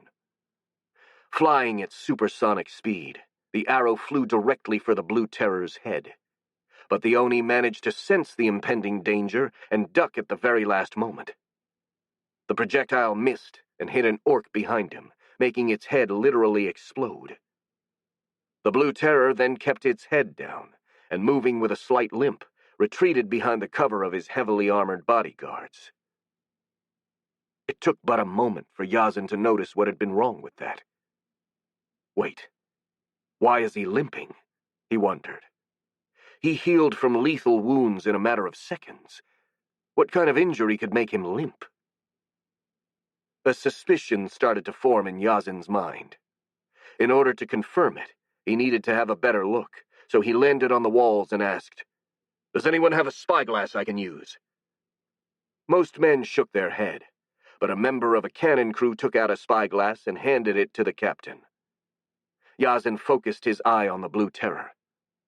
He then cursed, because that wasn't the Oni, but rather the female-looking ogre he'd met once before, wearing her leader's plate armor and having changed her skin to a blue hue. Why she'd done this was clear to Yazin. She was supposed to be a decoy to keep the defenders' attention on the breach, while the real Blue Terror attacked somewhere else. And judging by the fact that the fight on the western wall was getting more and more hectic, the Aura Master had a good guess about where the Oni might be. "I have to go," he said to the soldiers around him, handing the spyglass back. "Keep holding your position as you did in my absence." And with this order, he flew away to the west, determined to stop the Blue Terror once and for all. Chapter 40. The Battle of Treval, Part 2. The western wall of Treval was the scene of a desperate fight. Though the defenders had promptly reacted to the assault of the frog-like ogres, they were still getting badly overwhelmed. This was mostly because of the presence of an ogre that was much stronger than the rest of its kin, to the point that none of the aura warriors present were able to stop it or even slow it down. Unbeknownst to the defenders, there was a simple reason for this. That ogre was actually Blueskin, who'd assumed the shape of one of his minions. The Oni smirked as he slammed his fists against one knight in full-plate armor, sending him flying away from the walls and into the moat below. His smile withered a bit as he noticed the man had somehow managed to retaliate, leaving his sword stabbed into its arm. Blueskin simply ripped the sword out and threw it away, his wound closing almost immediately. He grinned again as he turned to face his next opponent, another knight in heavy armor, and pummeled him into the ground with a single punch before he could react. There was something immensely satisfying in easily defeating these so-called elite soldiers, and he really needed it after the humiliation he suffered at the hands of Yazin Harp. Speaking of which, he thought he'd probably better hurry before the captain came to stop him. As fun as it was to kill these people, the actual reason he'd gone through all the effort of hiding his presence was so that he could eat an aura warrior alive before his next confrontation with Yazin Harp. That way he would learn the secrets of the aura arts himself, and use them against the Flying Knight. And considering a normal human was able to fight on par with an ogre using those techniques, Blueskin believed if he managed to learn them, he'd become virtually unstoppable. Looking around, the Oni found his sought-after prize. A robust man wearing the colors of the Royal Knights was fighting against an ogre, using an ornate halberd to hack away at the humanoid with incredibly fast blows. The ogre tried to pounce at the man to crush him with its weight, but the knight simply stabbed with his weapon, impaling his foe in midair. The ogre screamed and kicked, but before it could do anything to free itself, the knight swung his halberd and sent the humanoid flying down the walls and into the moat. Blueskin smirked. Considering the ogre's weight had to be at least 400 pounds, lifting it and throwing it around like that was a clearly superhuman feat, which meant the man had to be a decently gifted aura warrior. The perfect prey. Not losing time in useless finesse, the Oni charged the knight head-on. The man seemed to sense the danger and turned to face this new enemy, gracefully swinging his halberd directly for Blueskin's neck. Sadly for the Royal Knight, it wasn't a mere ogre he was facing. Blueskin parried the attack with his forearm, feeling the blade bite deeply despite his thick scales, but that didn't slow him down. He used his other arm to grab the man's helmet, and then before he could react, slammed his head to the ground with enough strength to crack the stones. He proceeded to repeat this attack a couple more times just to be sure, and lifted his prey, who'd gone completely limp. He used his clawed hands to remove the helmet of the man, revealing a bloody and swollen face. The man's eyes were still twitching, so he had to be unconscious and not completely dead. Blueskin sighed with relief, as he feared he might have actually killed the knight. He opened his maw and took his head off with a single bite. As soon as he swallowed, the knight's memories flowed into him. The first ones to appear were those about the man's life, his childhood, family, and friends. Blueskin skipped over those, since they were useless, and for some reason made him feel uncomfortable. Instead, he probed for any information regarding aura arts and how to use them. Which wasn't hard, as the knight's training had been a crucial part of his life. More than 30 years of practice flashed in the Oni's mind, until he finally found what he'd been searching for. The man's apprenticeship, when he'd learned the basics of aura arts. Many months spent training, meditating, and doing miscellaneous exercises to hone his willpower and achieve the proper mental configuration to make use of his aura. All that effort would now serve Blueskin. Having learned the trick to unlock aura arts, the Oni wasted no time in trying to summon his own aura. He focused, matching the mental state the man had used to unlock his powers, and then tried to perform a simple enhancing technique. To his delight, he actually felt a mysterious strength swell inside his chest as his aura started affecting his body. To put this to the test, he punched one of the stones of the battlement.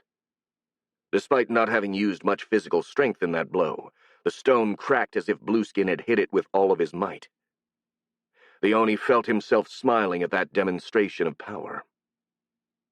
"I've finally obtained a skill befitting of a main character," he thought with satisfaction. "Now, not even that flying human knight will be able to stop me." And almost as if summoned by those thoughts, Yazin Harp made his appearance. Dropping from the sky like a lightning bolt, the captain came to his soldiers' aid, cutting down 2 ogres before raising his glaive high to rally his men. "To me, soldiers of Medelan!" he cried. "Let's send these beasts to the darkness where they belong."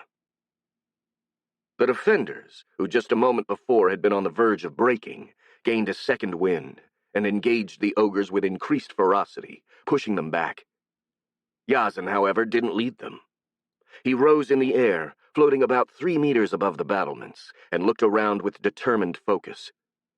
A moment later, Blueskin felt the faint touch of the man's aura on his own, and the captain turned to stare directly at him.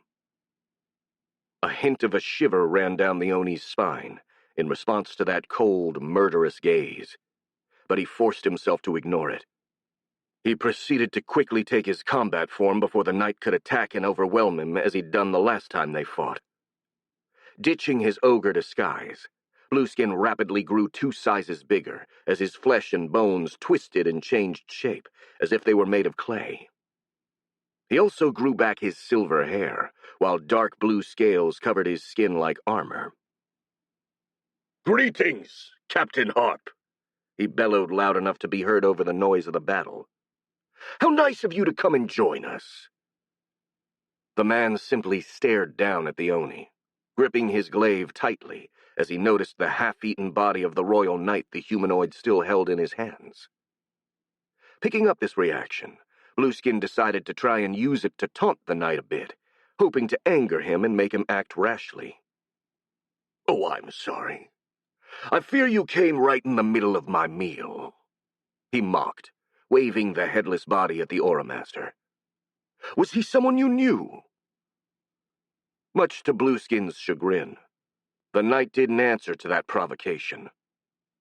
There was undeniable anger in his eyes, but it was cold and controlled. If anything, it seemed to make the knight even more focused as he carefully approached his enemy, floating a few meters above the men and ogres fighting on the walls. "Tisk. Why am I always the only one who tries to build some dialogue?" the Oni thought, a tad disappointed. He could have told me that was my last meal or something like that. A typical heroic rebuttal. But no, he just gives me the silent treatment. Reality really is disappointing. Even now that I've been isekai'd, I can't have classic fantasy exchanges like those in the novels. He decided to start preparing himself for battle, Yazin inching ever closer. Well, he's just one enemy. Hopefully the next one I will face will be more entertaining. Blueskin was pretty confident in his chances to defeat the Aura Master this time. After all, it was only thanks to aura techniques that the human managed to defeat him before, and now that he knew them too, the playing field was evened in his favor. Without warning, Yazin swung his glaive, sending out a blade of wind aimed at his opponent's neck. Blueskin responded by lifting his arm to parry it, and called out to his aura to perform a defensive technique. The Oni's aura surged, concentrating in his forearm's skin, turning his already tough skin into an impenetrable armor. When the wind blade collided with his arm, it broke without even denting his scales. Blueskin rejoiced at that success, and was so focused on using that technique, he was taken completely by surprise by Yazin's following attack. As soon as he launched his wind blade, the captain darted to the right, flying at high speed to circle clockwise around the Oni, attacking him from the left. Blueskin tried to summon his aura again, to parry the incoming blow, but he was too slow, and the blade of the glaive cut through his scales as if they weren't there, severing his left arm. Before the Oni could even process the raw pain, another slash was aimed at his head, forcing him to duck in order to not be decapitated, though the blade managed to open a bloody gash on his forehead. The Oni tried to counterattack, but quickly found that fighting on a relatively narrow battlement while surrounded by other people wasn't exactly easy. Though most of the ones near him were his allies, no one seemed very eager to help him, and those who tried were dispatched without hesitation by the captain. And to make things even worse, now that the Oni had revealed himself, some humans were actually aiming at him, so he was also hit from bullets and crossbow darts, something which, though not fatal thanks to his thick scales, was rather painful and distracting.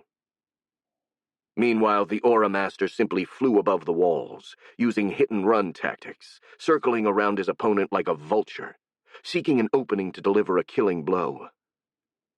In short, it was nearly as bad as the first time Blueskin fought him. The absolute worst thing, though, was that the aura arts the Oni had gone through so much trouble to learn were proving to be completely useless. While they seemed extremely good on paper, it was simply impossible to focus enough to use them in the heat of battle. How do the knights use them, then? He desperately wondered. There must be a trick. Why can't I find one? If the situation hadn't been quite as serious, and if he had been able to spare the time and focus to do so, Yazin would have probably sneered with contempt at the Oni's foolishness. Knowing about the monster's ability to absorb the memories of those he ate, It was quite easy to deduce that his plan had been to devour an aura warrior and steal their techniques in order to use them against the captain. The sheer ignorance of such a scheme would have made Yazan chuckle if he hadn't been so angry. Simply knowing how to perform aura techniques wasn't nearly enough to make someone an aura warrior. One needed to spend years hammering each technique into their subconscious so that they could use them effectively in the heat of battle. Clearly, no one had informed the Oni, and the captain was going to make sure he'd pay the price of his mistake. On a more serious note, now more than ever it was crucial that the Oni not get away. If he survived, he could have time to actually train himself and learn how to properly use the techniques he'd stolen, and Yazan had no intention of letting him do that. However, even without aura arts, killing the Oni was easier said than done. He was on his guard now, and unlike their previous encounter, Yazan couldn't afford to concentrate solely on him. Not with a battle going on and many more enemies besides the Blue Terror. For now, all he could do was launch quick offensives and feints, and then retreat in the air, waiting for another opportunity to strike. And for a moment, it seemed like this strategy would work. The ogre's assault had lost its momentum, and the monsters were pressured by the numerically superior soldiers and the aura warriors who rushed to the walls. In these conditions, it wouldn't be long before the Oni would be swarmed by enemies, and Yazan intended to use that moment to put an end to the fight once and for all. Just as he prepared himself for the final assault, he heard a noise of machinery being broken, and a few seconds later, a loud thud below the walls. The captain rose higher to see what happened, and a shiver ran down his spine. One of the ogres had managed to reach the drawbridge mechanism and smashed it, resulting in the drawbridge being lowered. Now the orcs could reach the walls there as well, and there were hundreds of them waiting on the other side of the moat. The gates were well defended, with portcullis and double gates of solid wood reinforced with iron that would have kept most attackers at bay. However, they hadn't been built to resist against inhuman enemies like the orcs, and this weakness became apparent when some humongous ogres covered head to toe in heavy armor charged at the gates like bulls, smashing straight through and tumbling down right on the plaza beyond. The Blue Terror also noticed this, and cast a wicked smile toward Yazan, clearly expecting him to pause his attacks to go and deal with that problem. He seemed quite surprised when the captain simply ignored that and tried to decapitate him with a swing of his glaive, missing only by a hair's breadth, only cutting half of the Oni's neck. "Glug! Glump!" the monster gurgled, as blood clotted his throat. He immediately regenerated the damage, and used more discernible words. "What is wrong with you? Can't you see that my ogres have breached your gates? Why won't you go stop them?" Yazan ignored him and kept attacking. If he'd been willing to dignify the Oni with an answer, however, he would have told him that he didn't need to do anything. He'd already given his men specific orders in the eventuality that the orcs broke through the gates, as unlikely as it had seemed before the battle. As the ogres and the orcs charged through the broken gates, a group of figures dressed in weird clothes made their appearance, marching against the humanoids. A few of them, dressed in gray and blue tunics, started chanting, raising their arms to the sky. Lightning fell down from nowhere, hitting the armored ogres in front of them with a deafening thunder. 3 ogres fell dead, smoke rising from their flesh, while their eyes had been liquefied, and the rest of the monster army hesitated, unsure about what to do. Then the men in the tunics moved aside, and a group of knights on horseback emerged from the roads of Betrayal, charging at the confused orcs with long jousting lances. The first few lines of humanoids died, either stabbed or trampled to death. The rest panicked and ran away, slamming into the ones who were trying to charge in and causing an incredible confusion. The knights didn't pursue them outside the walls, instead retreating back into the city while foot soldiers pushed a few empty carts into the gates, creating a line of improvised barricades. This time, Yazan couldn't help but grin after seeing his precautions pay off. Keeping the clerics of Toa, the god of storms, and the cavalry in reserve in case the orcs managed to get past the gates, had worked perfectly. His satisfaction only grew when he saw the dumbfounded look on the Blue Terror's face. Still, he tried not to get distracted, and prepared another attack against the Oni. The Oni sent out an angry growl, and while dodging and trying to counter Yazin's attacks, he started screaming with fury toward his army. "Stop playing around, you fucking cowards!" He shouted so loudly that he could be perfectly heard from far away, even over the sound of battle. "Charge, now! Kill these humans and eat their flesh! Do it now! Now!" A few orcs and ogres looked up, and some even attempted to charge, but there was such a confusion among their ranks that any proper maneuver was almost impossible, and a salvo of projectiles from the defenders on the barricades was more than enough to take care of that. Yazin's grin grew wider as the Oni's frustration became even more manifest. But what happened next wiped the smile from his face. "Blue dragons!" the monster cried. "Charge! Break through those gates! Kill these damned humans!" In response to the Blue Terror's order, there was a stirring in the orc army below. A group of a dozen or so ogres made a beeline for the gates, shoving or even trampling anyone who was in their way.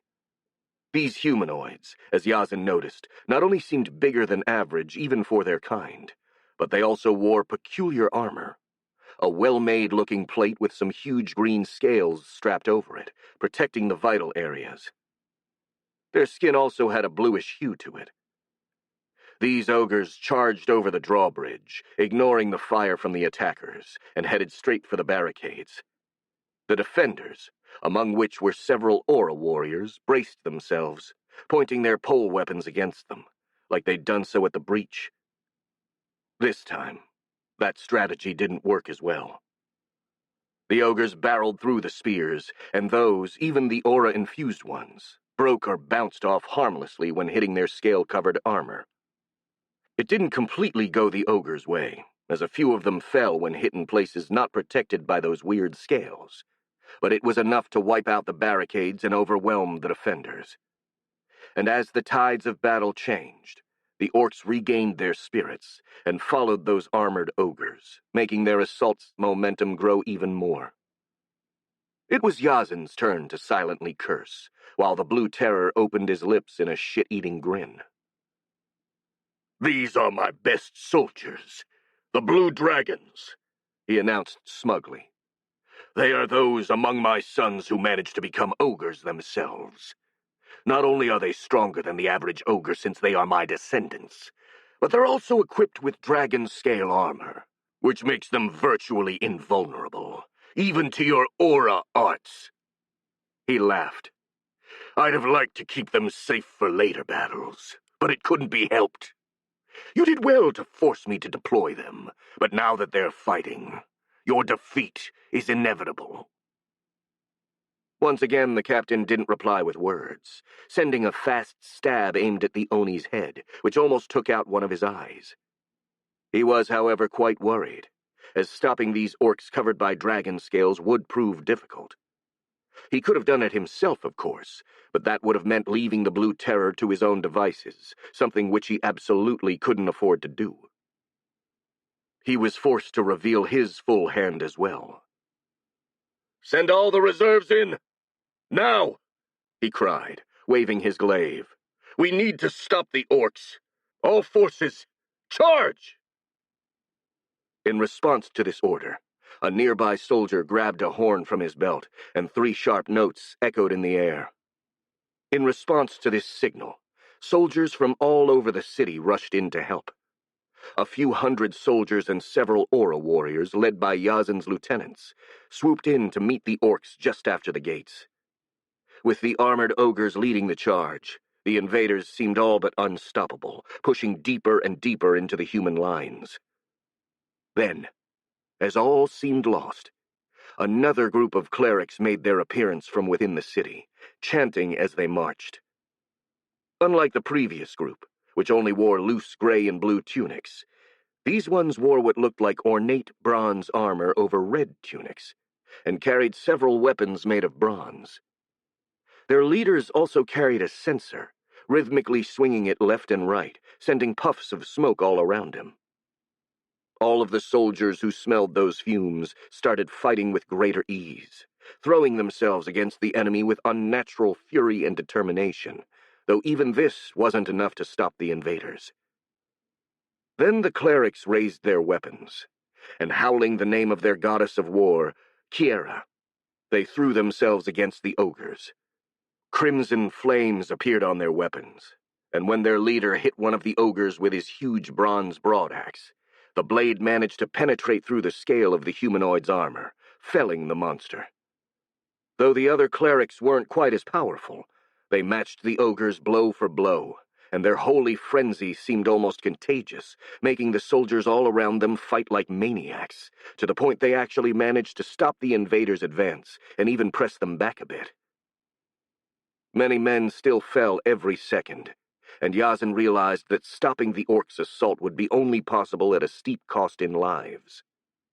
He just couldn't see any other option, since they could only hope to resist a few hours if they retreated into the citadel, where more than 20,000 civilians had also taken refuge.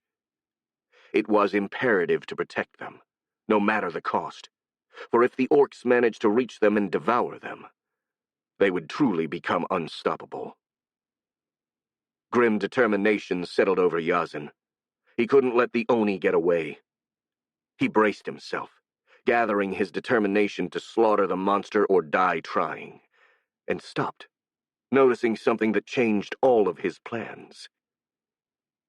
"Fall back!" he cried, flying away from the walls. "Fall back into the citadel!" He threw himself into the fight in the plaza below, a literal living hurricane that swept away all those who tried to stand against him. Even in their berserk state, the orcs hesitated in front of such strength. The defenders took advantage of this to retreat in an orderly manner, taking their wounded with them. Signals passed through the soldiers, and in a few minutes, all of the soldiers abandoned the walls, falling back to the citadel and leaving the rest of the city to the orcs. Still standing on the walls, Blueskin stared at the defenders abandoning their posts with a mix of relief and confusion. He was certainly happy to see the captain of the Royal Knights getting away from him, especially because he really had him on the ropes for a moment, but at the same time he didn't understand why he'd done so. He was probably feeling bad about his soldiers being killed, he thought, and smiled with contempt. Typical sheeple behavior. He may be strong, but he's too stupid and weak-willed to be a true threat. A strong leader must be ready to sacrifice everything to achieve what he wants. He watched his orcs enter the city, which sadly was completely empty. But the Oni wasn't too worried, as from the memories he'd absorbed from the enemy soldiers, the population had taken refuge in the citadel, which wouldn't be too hard to conquer now that he controlled the rest of the city. Then, inexplicably, he froze. A faint but clear sensation of danger fell over him, making him feel as if a line of ants were crawling up his spine. He turned around and saw something that made his blood run cold. A huge army was visible in the fields in front of Betrayal, stretching into the horizon like a dark river. Chapter 41. The Battle of Betrayal, Part 3. Many birds were flying high in the sky above Betrayal.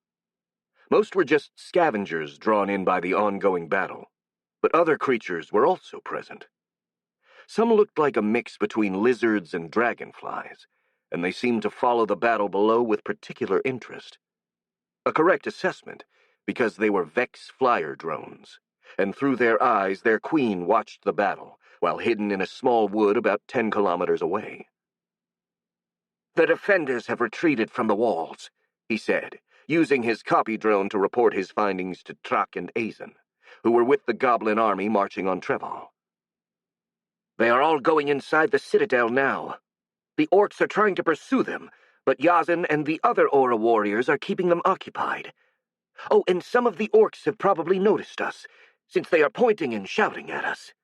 The Oni is doing that as well." Excellent. Truck said, calm as usual. We made it in time, then. And I guess that takes care of the prophecy. The Blue Terror did technically manage to take a city, for all the good it will do to him. Now it's time we take it back. Oh, so that's why Yazan retreated from the walls as soon as he noticed us? Marcus asked. I doubt it, the Marquis chimed in. He's not someone to care too much about prophecies. He turned pensive for a moment. I think he did it because trying to hold the walls would have caused more casualties than just retreating into the citadel. A good call. The Goblin General nodded approvingly. The orcs can't attack them without leaving themselves vulnerable. But now that there is no one stopping them, can't the orcs just stay inside the city and use the walls to defend against us? Marcus asked, making his copy drone raise an eyebrow in puzzlement. We can certainly hope so, Truck replied with an amused grin. They'd save us a lot of work trapping themselves like that. Not to mention that without ranged weapons of their own, they'd basically be sitting ducks while we pick them safely from a distance. The copy drone nodded. Oh, that makes sense. I don't think they'll do that, though, the general continued.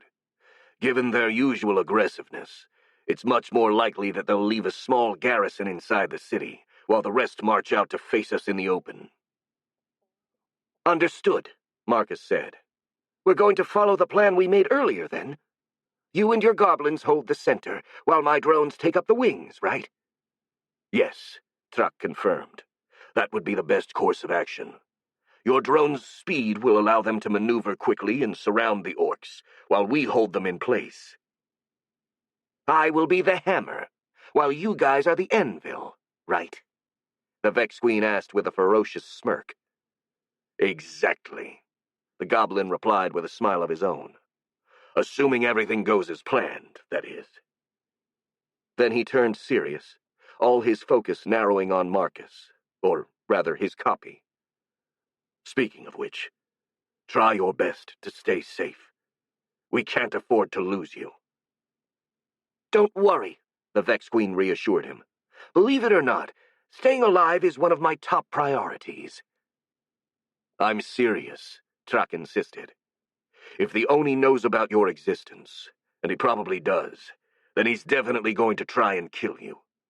And if you die, we don't know how your drones are going to respond. Well, I'm more than 10 kilometers away from Betrayal, surrounded by several hundred of my warriors, a few Aura warriors, and my friend Felix. Plus, I got a wyvern here with me in case I need to get away. I can't see how I could be any safer than this. Just be careful not to drop your guard, the goblin insisted. Stay alert, and be ready to run away if things get dangerous for you, even if that means leaving your companions behind.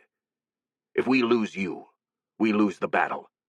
So don't play the hero like you did back in Betrayal. Marcus mentally groaned at those words.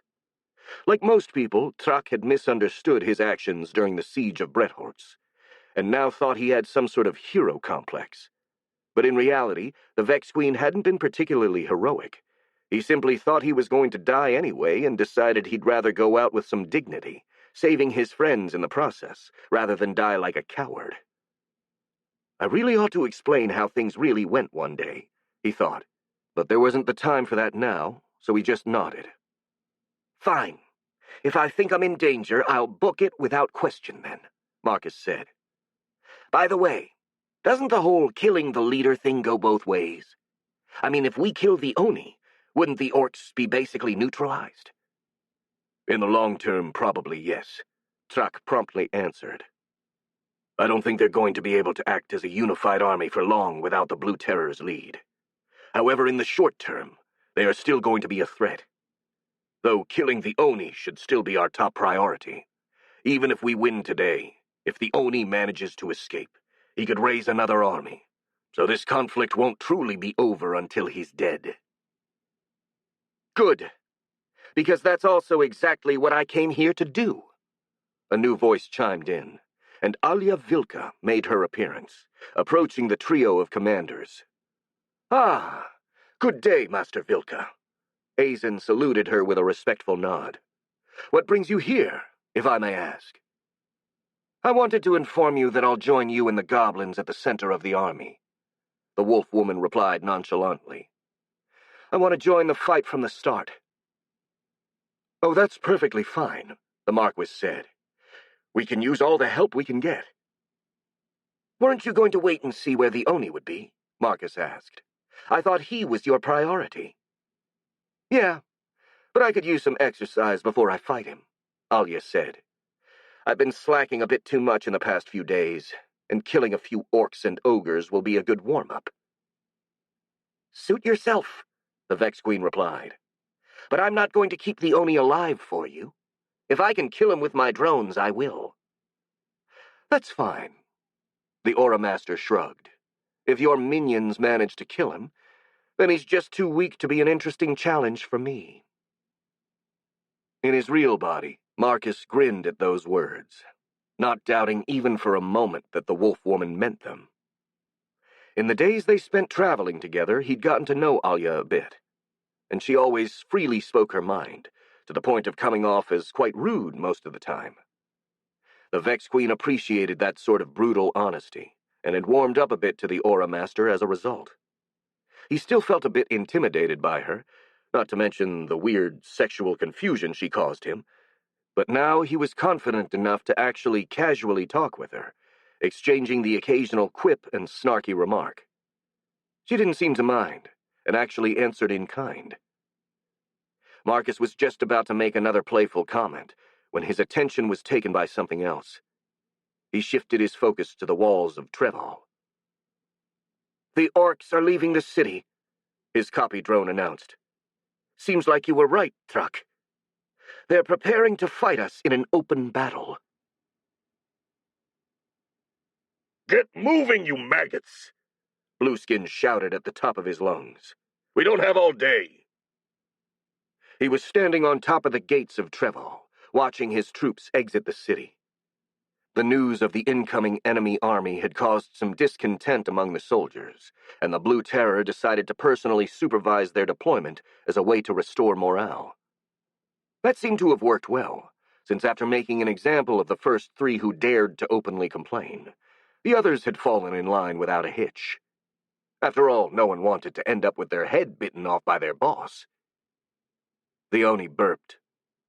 That meal had replenished the energy he'd spent fighting against Yazan Harp, and with his stamina restored and his belly pleasantly full, he felt much better about the current situation. Initially, he'd panicked a bit when he had seen that humongous army on the horizon, but after he calmed down enough to consult the memories of the royal night he'd eaten, he discovered that things weren't as bleak as they first seemed. The defenders were indeed expecting reinforcements, but those weren't the actual Medelan army, but rather the militia from the neighboring province of Bretholz, the same force that had been expecting the orcs at the borders of the forest, composed mostly of goblins and the bug-lizard creatures known as Vex. The very ones he'd once fought in the Medelanian outpost in the Ashwood Hills. This piece of news actually greatly reassured Blueskin, since in his experience, neither of those races could compete with the orcs in a fight, and their numerical advantage wasn't big enough for them to possibly hope to win. Sure, they might have been dangerous if they managed to catch the orcs by surprise, but in an open battle, the Blue Terror was completely confident in his chances to win. Which was the reason why he ordered his troops to march out of the city to meet their enemy in an open field, leaving only a small garrison to keep the people of Treval trapped in their citadel. Although as he watched the enemy army close in, there was something that bugged him a bit. And that thing was, somewhat fittingly, the Vex. From the memories he'd absorbed from the Telemancer in the forest just a few months before, the Vex back then couldn't have been more than a few hundred, while now there were several thousand. And if that wasn't enough, there was also that eerie presence on the horizon, an aura that was clearly very far away from him, but so strong he could easily perceive it. Not even the dragon's aura had been quite as powerful, and the Oni wondered what manner of creature it could belong to. From the memories of the Aura Warrior, he knew that the Queen of the Vex had a very strong aura, but as far as the man had been able to recall, It wasn't anything like what Blueskin was feeling right now. If it was her, though, it meant that not only the Vex population grew at an exponential rate, but so did their queen's aura. This was something the Oni couldn't ignore. Even though he thought he could easily win, the Vex could still be a potential threat in the future. Also, from what he knew about her, the Vex Queen shared a lot of similarities with him and the other reincarnators, having come from the Kaligate forest, possessing rare powers, and being able to talk and make plans. It was likely that she'd also been isekai'd herself, and that made it all the more important that she was dealt with as soon as possible. Besides, in the memories the knight had about her, there was a hint of her being able to control her minions with her mind, so maybe her minions could be neutralized by her death. Makes sense. In sci-fi movies, in order to defeat huge swarms of invading alien insects, you have to kill their queen, he thought with a smirk. This is actually more of a fantasy setting, but I think the same principle could apply. He thought about it, and decided it was worth a try. While he felt confident that he could win nonetheless, without the Vex, he should be able to capture even more goblins alive, which would prove a great boon for the growth of his troops, perhaps making up for the unexpected losses they'd suffered during the siege. However, he was too busy leading the army to go after the Vex Queen himself, so he had to send someone else in his stead. He sighed, a bit saddened by the fact that he wouldn't be able to taste the aura of the Vex Queen himself, but sometimes sacrifices were inevitable. He called for the only one he could entrust this mission to. "Tiny!" he screamed, loud enough to be heard over the noise of his marching army. "Tiny! Come here right now!" He only had to wait for a few seconds before the ogress made her appearance. She'd ditched the armor she used to impersonate him, and had even returned to her natural color. But one thing remained the same. She still wore the same sour face she'd adopted ever since the Oni ordered her to act as his body double for the battle. "What is it, Blue?" she asked in a rather weary voice. "I have a new mission for you," the Oni replied. "I need you to go kill the Queen of the Vex." "Who?" she asked, raising an eyebrow in puzzlement. "She's the leader of those bug things out there. The Vex," Blueskin explained. "She's a humanoid creature with gray skin, glowing eyes, and a horn on her forehead. She should be somewhere in that direction." And he pointed where the strong aura came from. Tiny narrowed her eyes as her expression became rather suspicious. "Why do you want her dead?" she asked. "She could become dangerous in the future," the Oni replied. "Also, she probably controls the Vex, and without her they'll be neutralized." "Fine. What else can you tell me about her? Is she strong? Does she have someone with her?" "I don't know for sure," Blueskin shrugged. "I know she has a very strong aura, but I'm not sure she can make use of it in battle. I guess you'll have to find out yourself." The ogress remained silent for a moment, looking quite pensive before finally giving an answer. "I'm going to need help," she said. "I don't know enough about the target to risk facing her openly. I'll need to take a few ogres with me to cause a distraction I can use to kill her before she can react." "Take whatever you think you need," Blueskin conceded. "However, you have to kill the Vex Queen, no matter the cost. I don't care what you have to do. Do not let her get away." "As you order, boss," Tiny saluted, and after making sure the Oni didn't have any other orders for her, she walked away. The Oni watched her go, and then he moved away as well. He too had work to do, and a battle to win. Chapter 42. The Battle of Betrayal, Part 4. As dark clouds started covering the sky over Betrayal, two armies faced each other in the fields in front of the city. On one side, coming from the south, were the Betrayal's forces. 10,000 goblins had taken the center, and were organized in 3 lines, a vanguard of light infantry armed with bows, crossbows, and even some rifles, a central type phalanx-like formation of heavy infantry armed with long spikes, and a rear guard of rare subspecies, such as goblin champions and gargoyles, and even a few human aura warriors ready to intervene if needed. The Vex made up both wings, each about 20,000 drones strong, and while they had no discernible formation, they advanced with such uncanny coordination that they resembled a flowing liquid. On the other side, right in front of the city, were around 18,000 orcs, divided into 3 groups of 6,000 to match their opponents. At first glance it was clear they lacked the discipline of their foes, since they kept a rudimentary and quite loose formation, but the sheer size of the humanoids made them extremely threatening nonetheless. The 2 forces kept slowly but steadily advancing against each other. The battle was imminent.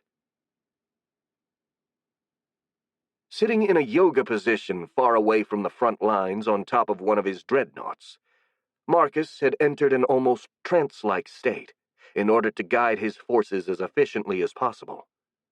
Such was his focus that he felt all of his drones like a physical extension of himself more than ever before. He breathed through thousands of mouths, walked through thousands of legs, and watched the world through thousands of eyes. It was an exhilarating experience, one that made him feel all sorts of emotions. Chief among them was a weird feeling of hunger. He couldn't really explain why, but the idea of fighting against the orcs filled him with ravenous anticipation. It wasn't so much physical as mental and emotional, like when you've already eaten your fill for the day, but you know that the next day you're going to your favorite restaurant for an all-you-can-eat buffet. Only instead of buffalo wings and barbecue ribs, he was daydreaming of the orcs' strong bodies, and the images that flashed in his mind were enough to make his mouth water. However, he couldn't afford to get distracted, so he shook his head to get rid of the images and focused back on his drones. As he did, he noticed through the eyes of one of his flyers something moving in the river northeast of Betrayal. At first the Vex Queen was tempted to dismiss that movement as a fish or something like that, but after a moment he decided that taking a closer look wouldn't hurt. As it turned out, that was a really good call, because there was an entire group of ogres swimming in the river. Well, well, well, Marcus thought, what do we have here? He watched as the humanoids got out of the waters and headed south. There were 13 of them, led by a rather thin-looking ogre, and they were clearly trying to be as stealthy as possible, closing in on where the Vex Queen was hiding. Guess Truck was right after all. They are going to try and kill me, he thought with a bit of reluctant admiration for the goblin's foresight. Well, too bad for them. Now that I know they're coming, I can prepare a nice welcoming party. He made the necessary preparations, informing his bodyguards and Truck of the situation, before returning his attention to the fields in front of Betrayal, where the battle was just about to begin. It was time to get to work. A powerful voice echoed through the left wing of the orc army. "Stay in line, maggots!" Blueskin screamed. "Stay in line and wait for my signal to charge!" Hearing the threatening voice of their leader, the orcs who'd started outpacing the rest of the army returned in line and kept pace with their companions. The Oni nodded, though he was a tad irritated. The orc's recklessness and short attention span made commanding them feel like he was herding cats. At least they instinctively bowed down to authority, especially if the ones giving order were bigger than they were. And right now, Blueskin was probably the biggest he'd ever been. Since his old combat form hadn't performed so well lately, the Oni decided to make a new and improved one, growing to 3.5 meters tall, and increasing his muscles to unprecedented levels in order to grant himself even more power. The downside to this increased bulk was that he was too big to use any of his equipment, but he made up for that by growing an armor of extremely thick scales all over his body, complete with bone blades protruding from his arms. Finally, Almost as an afterthought, he grew an additional set of arms in order to increase the number of attacks he could make. This was definitely the most monstrous shape he'd ever taken, and the awe and fear in the eyes of the orcs that gazed upon him served as a confirmation of just how terrifying he looked. Something which made him feel quite satisfied, all things considered. He still wasn't entirely confident enough to take on Yazen Harp. His latest fight with the man taught him that while he had knowledge of aura arts, he still lacked mastery over them. So much so that he was pretty much incapable of using them in a serious battle. He'd hatched a plan to fix that by practicing against an opponent that couldn't actually hurt him, which was why he was leading the left wing of his army against the Vex. Though the bug creatures were many, he knew from his past experiences they weren't actually that strong individually, which made them the perfect dummies for his training. Even the goblins, in his opinion, could be potentially more annoying, since some of their subspecies were strong enough to pose a semblance of a threat, though those specimens were usually very rare. Because of this, the Oni's spirits were high, absolutely certain of his victory. He felt so confident, he barely even looked at the enemy, focusing his attention on his own troops instead. Because of this, he failed to notice the bigger shapes in the midst of the advancing Vex horde, nor the eerie coordination the creatures displayed. He just made his troops advance in as good an order as they could display, and when they were about 500 meters from the enemy, he raised his hand and roared, "Charge!" And with that signal, 6,000 orcs started running against the Vex, howling with bloodthirsty savagery. Marcus watched the orcs charge his forces, grinning all the while. It was finally time to trigger the trap he'd spent so much time preparing. He gave a mental order, and as one, all of the Vex flyers, which until then had stayed on the back of the other drones, rose up to the sky like a dark cloud. The swarm then moved on the orc army, employing a strafing run and showering their front lines with a rain of acidic venom. The bloodthirsty roars turned into screams of pain as the orcs started desperately trying to clean themselves of the corrosive spit of the flyers, often dropping to the ground and rolling when everything else failed. The humanoids' charge abruptly stopped, and confusion spread through their ranks, despite the ogre officers trying their best to bring back a semblance of discipline. Due to their thick skin, there hadn't been many orcs who'd been killed or even seriously injured, and even as the flyers kept showering them with acid, they started to reorganize, raising their arms and weapons to protect their faces. Still, this was all well within Marcus's, or rather Trax's, predictions. It had been the goblin who suggested the Vex Queen reveal his flyers at the last possible moment in order to maximize the confusion they'd cause, since by themselves they couldn't deal enough damage to the enemy army. And luckily, Marcus heeded the general's suggestion, not only about the usage of the flyers, but also about what was to follow. As the orcs tried to regain their stance, dozens of huge reptilian figures emerged from the Vex ranks. It was the artillery drones, which started firing upon the enemy army. The drones' throats inflated as they built up pressure, and after a few seconds they spat out huge blobs of acid, which flew like mortar fire.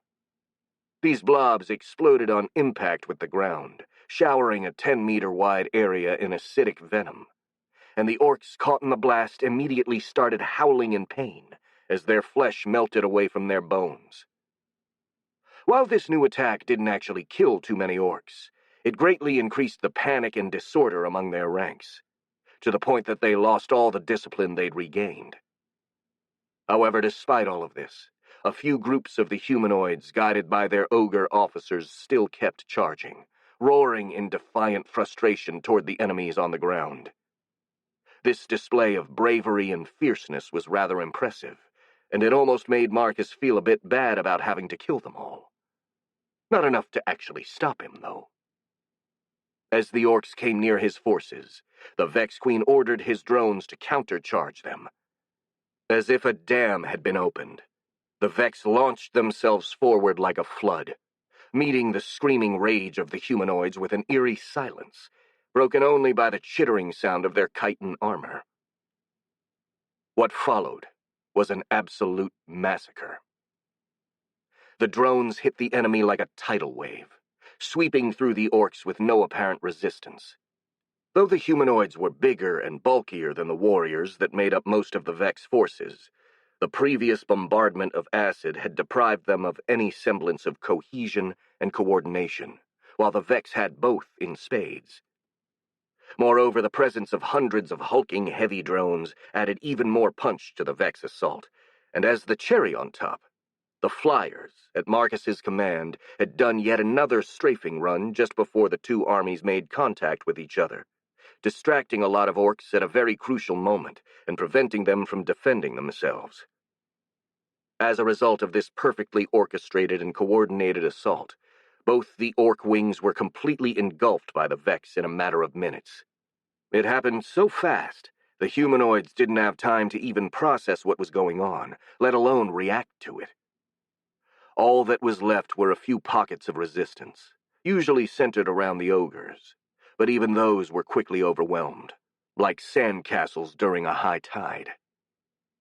Meanwhile, the enemy central forces were doing marginally better, which meant they hadn't been completely obliterated. But still, they weren't having much success either. The goblins were holding admirably well, using their gargoyles to attack the orcs from above, while their tight phalanx formation kept them at bay. In some places, the ogres had actually managed to break through, but even they were repelled by the coordinated action of the human aura warriors and the stronger goblin specimens. Seeing this, Marcus was about to bring an end to this battle and order his drones to move against the orcs' central forces, when he noticed a disturbance on the left wing that couldn't be dealt with. A single warrior who kept fighting, holding his own despite being alone against an army of enemies. It was the Blue Terror. The Oni, which was now bigger than before and sported a new set of arms, was killing the Vex by the dozen, tearing apart any drone that approached him. This wasn't really a deterrent for Marcus's minions, though, since they lacked any sort of self-preservation instinct, and so for any warrior heavy that fell, 3 more took its place. And even though he was quite literally drowning in a sea of chitin, the leader of the orcs just wouldn't go down. Upon a quick examination through the eyes of his drones, Marcus determined the main reason for this apparent invincibility was the toughness of the ogre's scales, which was enough to repel most of the drone's attacks, coupled with his regenerative powers which allowed him to heal almost instantly from the piddling damage he received. This meant that trying to overwhelm him with just raw number was probably futile, since killing him required something strong enough to penetrate his scale and finish him in one strike. The Vex Queen smirked, thinking that under normal circumstances finding a fighter that fit that bill would have probably been very difficult in this world. But right now he had at least 3 options to pick from.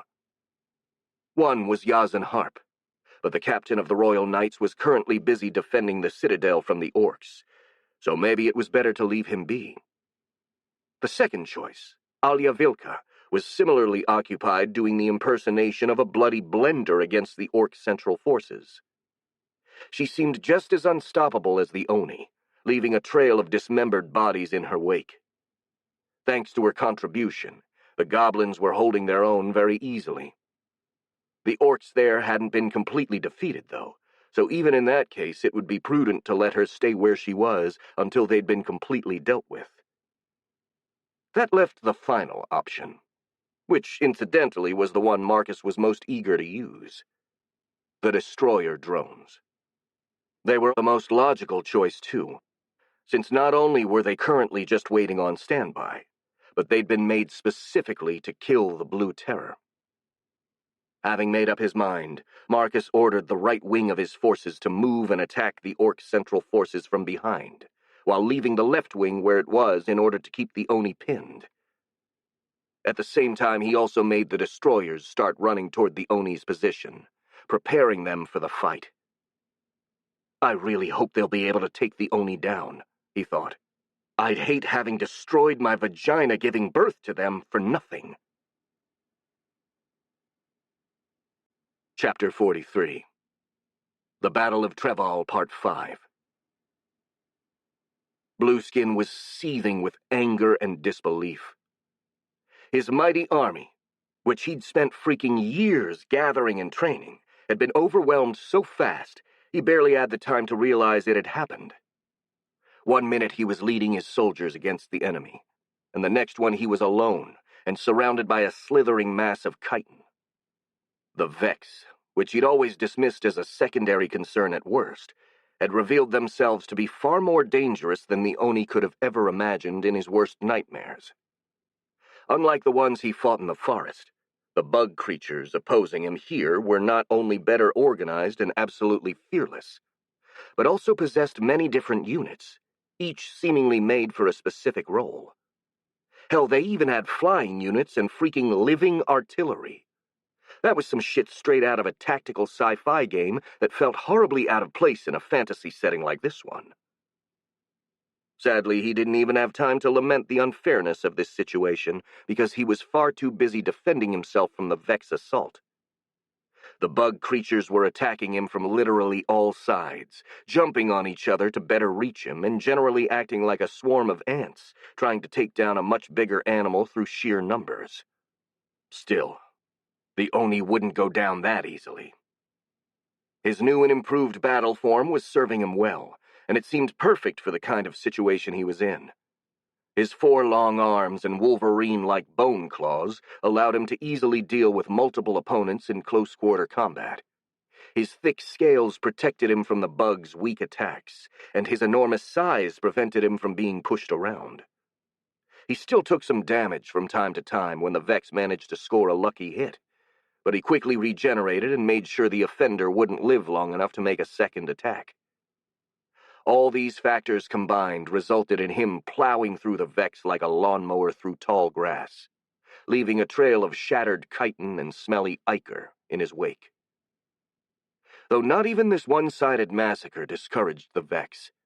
They just kept coming again and again, like the waves of the ocean crashing against a huge cliff. They showed a complete disregard for their own safety, fighting to their last breath to kill the Oni or even just get in his way as much as possible, climbing all over him as if trying to drown him in bodies. This forced Blueskin to proceed at a snail's pace, stopping every few seconds to literally shake the bugs from his back. He was practically slogging through a living swamp that was actively trying to swallow him. Regardless of this setback, Blueskin was confident that he could turn the tides of the battle. After all, according to the sci-fi stories he read in his previous life, swarm-like enemies like the Vex usually shared the crippling weakness of becoming useless if their queen was slain, and he'd sent Tiny to do just that. If she managed to accomplish her mission, then he could take command of the rest of his forces and defeat the goblins. All he had to do was reach the center of his army before they were wiped out. So he kept advancing as fast as he could, carving a bloody path through the bugs. Then all of a sudden, the Oni felt something big hitting him from behind and pushing him to the ground. He reacted immediately, trying to regain his balance and shake off whatever was attacking him, but the thing wasn't only extremely heavy, but also determined, and it latched onto him with its claws, refusing to let go. Moreover, the Oni also felt himself being stabbed multiple times in the shoulders, with enough force to pierce his scales and leave deep wounds in his flesh. With a roar full of pain and anger, Blueskin used one pair of his arms to grab the creature on his back and rolled on the ground, throwing the attacker away from him. He scrambled up and barely managed to catch a glimpse of the creature he was dealing with. A colossal, sinuously serpentine creature, similar to some sort of bug-dinosaur hybrid with 4 arms, 2 of which sported mantis-like blades, before he felt a massive claw closing around his neck. He instinctively ducked, so that the claw only ripped part of his throat instead of decapitating him outright. He turned around where a second dinosaur-like creature had snuck behind him, only this one had a pair of colossal pincers instead of chitin blades on a pair of its arms. He was about to counterattack when a third creature emerged from the Vex ranks, this one with 4 scythe-like arms, and charged at him from the right. The Oni dodged right, but as he started to counterattack, he was suddenly enveloped by 6 pale and slimy tentacles, which belonged to a fourth creature, which had also appeared seemingly out of nowhere. Those tentacles were surprisingly strong and acidic, judging by how they burned through his scales. They didn't appear to be too tough, though, and the Oni used his bone claws to cut himself free. Only this left him distracted and vulnerable to the flanking maneuver of 2 other dinosaur Vex, who caught him between them and started hacking him apart. As blood, scales, and pieces of his meat flew in the air, Blueskin roared once again and swung his arms wildly in a circle, trying to hit his enemies. However, unlike the rest of their kin, these Vex seemed to have some sense of self-preservation and easily dodged that clumsy counterattack, taking a few steps back to get out of the Oni's reach. Then all 4 of the creatures circled around him, waiting for the right moment to attack. Blueskin used that brief moment of respite to regenerate his wounds, while also carefully studying his opponents. They were clearly Vex, but they were much, much bigger than the rest of their kin, being taller than the Oni himself. They were also impossibly fast and agile for something their size, moving with a slick, predatory grace that reminded Blue of a bunch of sharks stalking their prey in the sea. The Oni grimaced. Those had to be the heavy hitters of the Vex race, sent to kill him. Well, too bad for them. He had no intention of rolling over and letting that happen. As fierce as those creatures already proved to be, they were still nothing compared to him. He would kill them one by one, and then... Before he could finish that thought, the surrounding lesser Vex, which he'd completely forgotten about, swarmed him. Many mantis-like Vex climbed all over him, while hitting him with their chitin blades. The dragonfly-like ones flew directly in his face, trying to gouge out his eyes, and the heavy gorilla-like ones just tackled his legs to immobilize him. Blueskin cursed and tried to shake them all off, but before he could get himself free, the dinosaur Vex surrounded the Oni and swung their colossal scythe-like arms against him, not caring if they killed their kin in the process. This time the Oni had no room to dodge, and could only try his best to parry or deflect hits aimed at his head, while relying on his regeneration for the wounds he received elsewhere. He did find a brief opening to retaliate, and managed to score a couple of hits against one of the dinosaur-like Vex, cutting off one of its scythe arms and opening a big gash on its side. But the bug ignored its wounds and kept fighting as if nothing happened, cutting off one of the Oni's arms with a swift counterattack. It was then that a hint of fear blossomed amidst Blueskin's anger and frustration. Those huge Vex were not only really strong and fast, but they were also incredibly coordinated, moving as one, and perfectly taking advantage of their numbers to corner him. Moreover, the presence of the smaller Vex getting in his way was also a huge problem.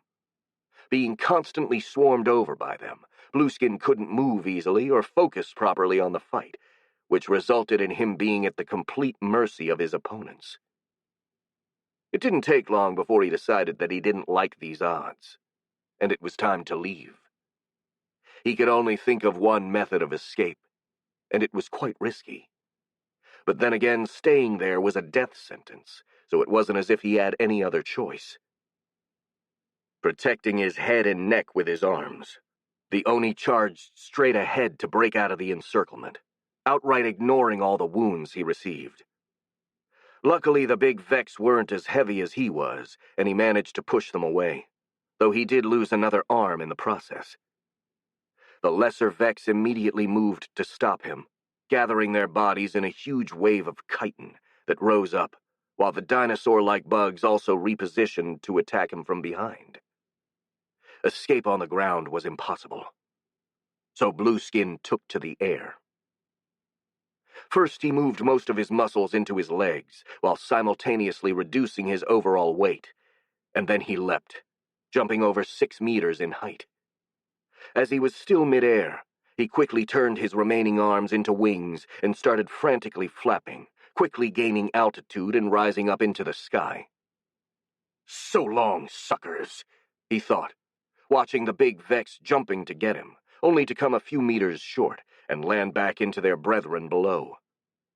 Only the dragonfly-like Vex could reach him now, but they were far too small to stop him or even slow him down, and so the Oni just kept rising higher and higher. Then the flying Vex started latching onto his wings. At first that didn't slow him down, but with every second that passed, more and more Vex gathered on his wings, making them exponentially heavier and more difficult to move. The Oni flapped frantically to remain airborne, but at that point he could have had sacks of potatoes instead of wings, for all the good it did him. And he came crashing down to the ground, where the Vex swarmed all over him like a chitinous rock slide. The leader of the orcs thrashed around wildly, trying to shake the bugs off him and get back on his feet, but he was currently in his flying form, which was unsuitable for fighting. He then tried to morph back into his fighting form, but before he could do that, an immense weight pinned him down, as huge chitin blades tore his flesh apart. The elite Vex had caught him. They started hacking him to pieces, and Blueskin could do nothing to stop them. He couldn't escape, since he was trapped in a weak shape, and the lesser Vex were keeping him still with their sheer weight and numbers. He couldn't shapeshift into a more convenient form, as he had to focus all of his power on his regeneration just to keep himself alive. And he couldn't even endure that for long, since his regeneration was struggling to keep up with the rate his body was being ravaged. He could only try his best to protect his head, and pray that a lucky hit didn't finish him anyway.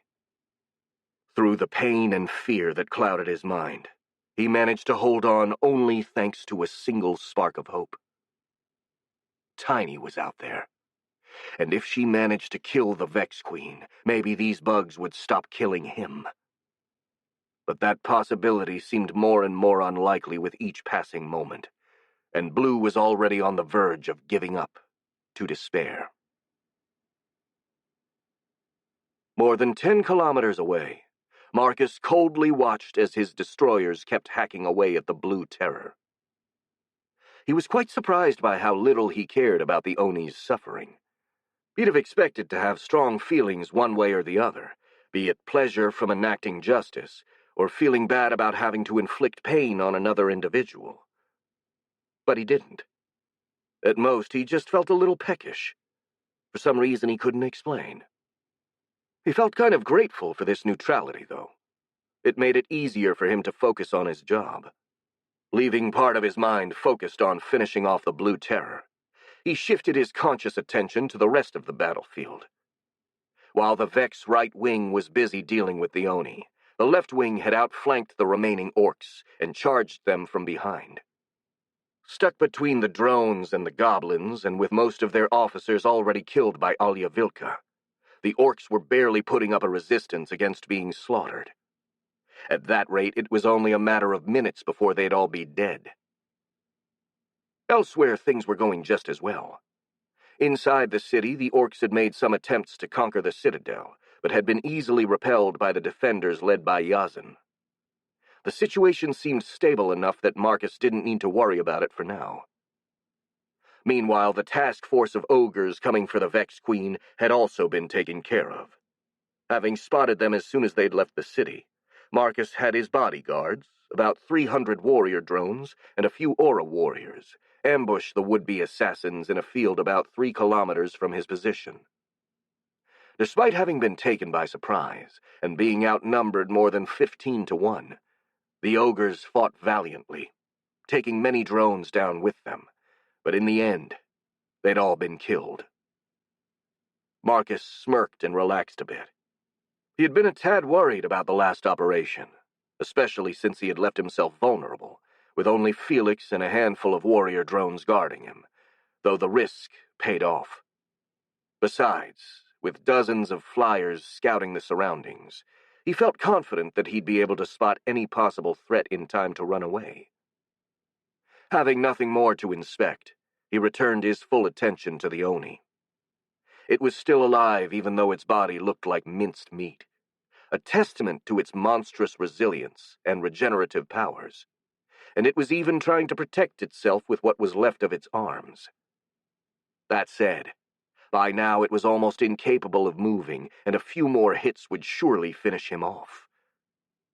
Tough little bugger, Marcus thought, with reluctant admiration for the Oni's stubborn refusal to die. At this point, it's almost making me feel bad about killing him. Should I try to capture him alive instead? The Blue Terror was allegedly a reincarnated human just like he was, so he could probably be reasoned with. But then he remembered the destroyed villages he'd seen on the way there. All the half-eaten corpses and burned-down houses, and all of his merciful feelings dissipated like morning mist. Never mind. Best I can do is put this thing out of its misery quickly, and even that is more than it deserves. Then I'll douse the remains in acid to make sure it won't put itself back together or something. He steeled his resolve and mentally ordered his destroyers to deliver the killing blow. It was time to bring this war to a close. Chapter 44. The Battle of Betrayal, Part 6. Lying hidden in some bushes, Tiny Sneaky observed what she assumed was her target. She could see a few Vex spread around in a small wooded area about 60 meters away from her. The bugs were keeping guard near some huge beetle-like creature that carried a platform made of some waxy gray substance on its back, and on top of it were sitting 3 humanoid figures. 2 of them seemed to be just humans, a male and a female by the look of it, but it was the third one that had drawn the ogress's attention. The creature didn't look all that impressive, as it was just a small humanoid with some Vex features like the glowing purple eyes and chitin-covered limbs. But that seemingly harmless appearance was definitely misleading, as its aura was the most powerful Tiny had ever felt in her life. Not even Blue or the dragon had a presence like that, and even from her current distance, the ogress had to make an effort in order to not be overwhelmed by it. It was safe to say this was the Vex Queen, the one Tiny was supposed to kill. Sadly, that was more easily said than done under the current circumstances.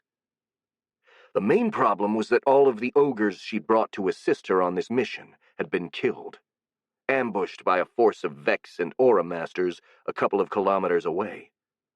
It had been only thanks to a stroke of luck that Tiny had been able to avoid sharing their fate, since she'd been scouting ahead at that point, and her camouflage abilities had been enough to hide her from whatever means the enemy used to discover their presence. After that, she'd decided to at least try to get a look at the Vex Queen, in order to see if it was possible to assassinate it. Now that she had done so, the chances of successfully completing the mission were abysmally low. Without the other ogres to provide some sort of distraction, Tiny wasn't confident in her ability to get close enough to her target to deliver a killing blow without being found out. As for fighting the creature head-on, well, she was pretty sure something packing an aura that powerful would have no problem killing her. Not to mention the 2 humans accompanying the Vex were likely aura warriors, something which would tip the scales of the fight even more against Tiny, and would turn what was already an extremely risky and difficult mission into a guaranteed suicide. Sadly, she couldn't give up and return to Blue either, since the Oni had made it clear that returning without having killed the Vex Queen wasn't an option.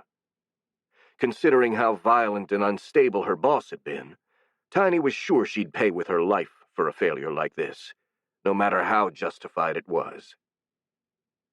Luckily, there was a third option she could take. As all of the ogres were dead, there were no witnesses to snitch on her if she decided to run away and return to the Caligare forest. She'd wanted to do that for quite some time, and now was the perfect occasion.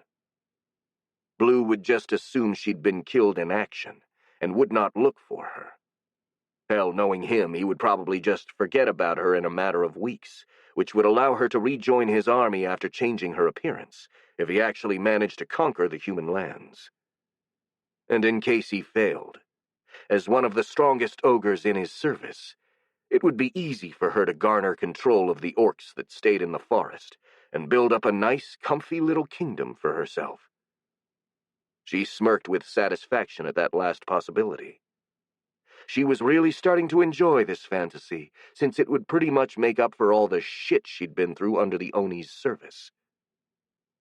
Having made up her mind, she turned to be on her way. Though when she tried to take a step, she found that she couldn't move her legs.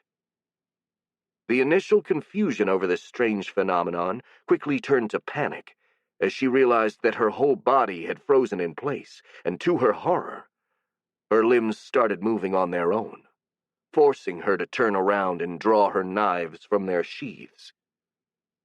Like it had happened during the duel between Blue and the Aura Master, an external force had taken control of Tiny's body, forcing her to follow the Oni's order against her will.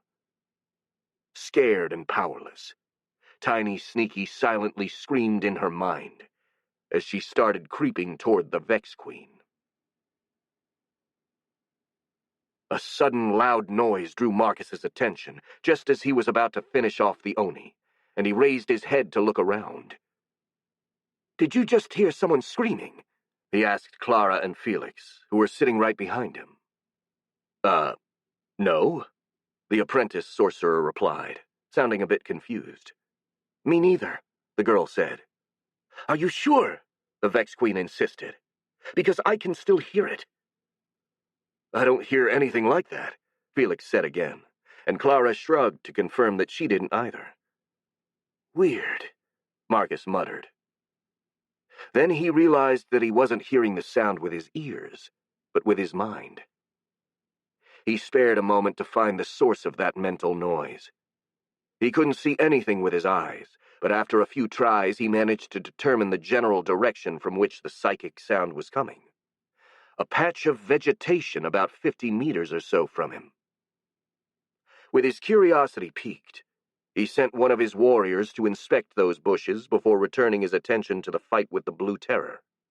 Sadly, he could only focus on that battle for a few seconds before he was distracted by the drone he'd sent to investigate being killed by an unknown assailant.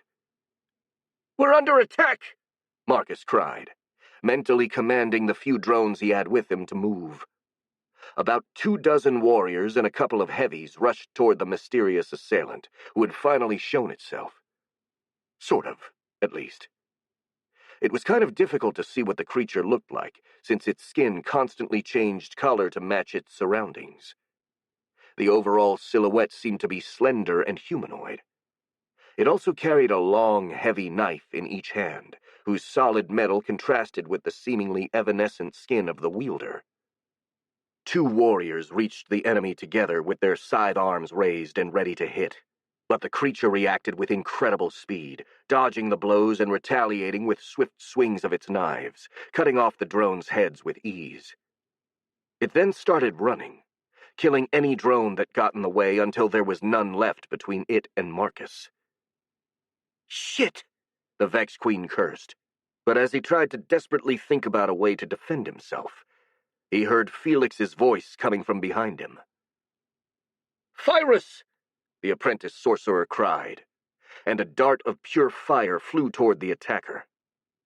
The creature jumped back, avoiding the fire arrow which impacted the ground with a small explosion, sending charred pieces of dirt and burning grass flying everywhere. Felix, now holding a flaming sphere in his hand, narrowed his eyes and assumed a focused expression. Then a shower of fire darts similar to the first one exploded from the fire orb like machine gun fire, all aimed at the camouflaged enemy. The creature jumped to the right, managing to dodge the first few fire bullets, but the apprentice sorcerer adjusted his aim while he fired, forcing his opponent to run while the ground right behind it was devastated by a series of small explosions. This chase continued for a bit, forcing the creature further away in a zigzagging path until after turning, it disappeared. Felix stopped and looked around to find his target, but he couldn't see anything, as a thin curtain of smoke covered the ground as a result of his own attack. However, unluckily for the creature, Marcus could still perceive its mind loud and clear. "It's there!" the Vex Queen cried, pointing at a seemingly empty spot 30 meters away from them, and the apprentice sorcerer sent another wave of fire arrows in that direction, which forced the chameleonic attacker to spring out of hiding to dodge once again. At this point, the fight devolved into a stall, with Felix keeping the creature at range, and it trying to get close and personal, occasionally hiding and forcing Marcus to act as a spotter for his friend. That suited the Vex Queen just fine, though, since he'd already recalled his bodyguards from the ambush, and it was a matter of minutes before they reached him. However, after a couple of close calls when the enemy almost managed to get past the sorcerer's suppressing fire, Marcus decided to speed things up and ordered his dreadnought to move as well, bringing them closer to his allies. Seeing the Vex Queen trying to get away caused the creature to go into a frenzy as it started to give chase, burning with the determination to kill its prey no matter the cost. However, at the same time, Marcus could also feel waves of utter terror and powerlessness radiating from its mind, together with a desperate wish for running away. It was as if two different entities inhabited the creature's head, and the one in control was the one that wanted to kill him. The assailant kept chasing the dreadnought, and it didn't stop when Felix showered it with another wave of fire darts. Instead, the creature simply walked through the attack, taking hits without slowing down and getting dangerously close to its prey in the process. Then, just as Marcus started to worry, Felix raised his hand and the flaming sphere he held changed shape, turning into a bird made of fire. The animal then jumped away from the young man's hand and flew directly at the enemy, who simply tried to stab the flaming animal with its knife. That turned out to be a mistake. The bird exploded upon being hit, causing a violent conflagration that engulfed a 5-meter-wide area in fire, while the shockwave managed to rustle Marcus's hair even from that distance. The creature took the brunt of that explosion head-on, and was consequently launched more than 10 meters back, landing on the ground as smoke rose from its body. There it laid immobile, enough to make the Vex Queen hopeful that it wouldn't get up. Sadly, he ended up being disappointed, as the creature picked itself up almost immediately. It was clearly hurt now, though, with most of its skin burned and charred, no longer changing color to match the surroundings. Now it was possible to clearly see the creature, which was rather feminine and lithe, though still quite muscular. As for its species, Marcus would have guessed that it was an ogre, though a very peculiar-looking one. The ogre, or ogress, ditched the knife it had used to hit the firebird, whose blade had been destroyed by the explosion, and crouched down to pick something up from the ground before resuming its chase of the dreadnought. "How stubborn," Felix said, with the barest hint of admiration in his voice. "Say what you want about that thing, but at least it's got guts." Marcus could have corrected him about that. After all, he could feel the ogre's internal screams of pain and terror while it was compelled to hunt him down against its will. But that would have required an explanation they didn't have time for, so he simply said, "Whatever, just take it down." "As you wish," Felix replied, and then he started conjuring another firebird. Just as he was about to launch it, the ogress stopped, raised her right hand, and threw something against the young man. "Felix!" The Vex Queen and Clara cried together, trying to warn him, but at that point it was too late. The apprentice sorcerer barely had the time to turn toward them, before a very large rock hit him in the head. Felix's last movement had thankfully taken him out of the direct trajectory of the rock, saving him from a skull-crushing direct impact. Unfortunately, even the glancing blow he received was more than enough to put him out of commission, and the apprentice sorcerer spun around as he crumpled on the dreadnought's back. "Felix!" Clara cried again, rushing to her friend's side and catching him before he could hit the mold wax floor. I'm fine," the young man replied in a confused voice, but his eyes were unfocused, and he wasn't getting up on his own. Just give me a minute. I'm afraid we don't have that much time, Marcus replied, his voice thick with fear, as he watched the female-looking ogre resuming its chase and quickly reducing the distance between them. Shit, shit, shit! The Vex Queen silently cursed. Reinforcements were barely a minute away, but at this rate the ogre would reach him way before them, and if that happened, he doubted he would survive more than a few seconds against such a strong opponent. After all, for all his aura and minions, he was still basically powerless when it came to defending himself. He desperately tried to find a way to stop, or even just slow the ogre down, but found none. All the nearby drones were the Dreadnought, which were too slow to be able to do anything against something as quick as his enemy, and a few flyers, which were too few to do anything useful either.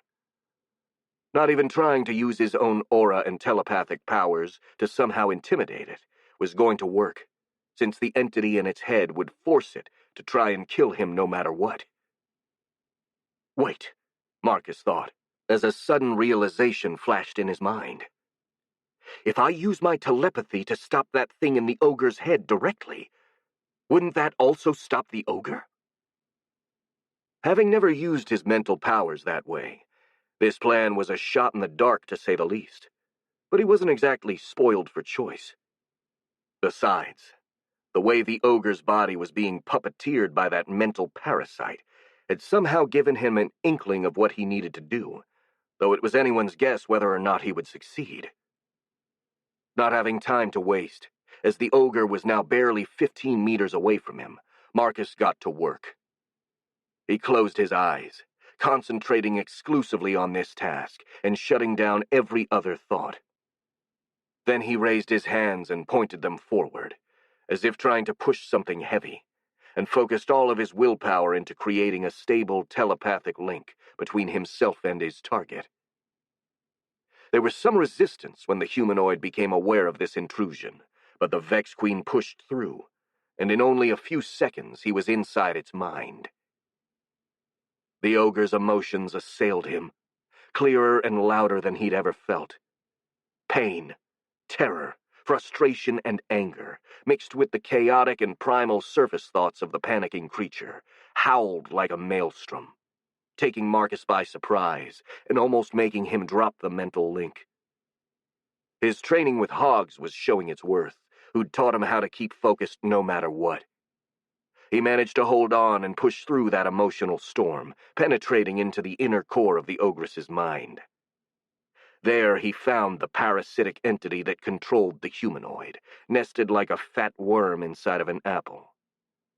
Wriggling furiously as it sensed danger, the thing pushed its host even harder to kill its target, but at this point it was too late.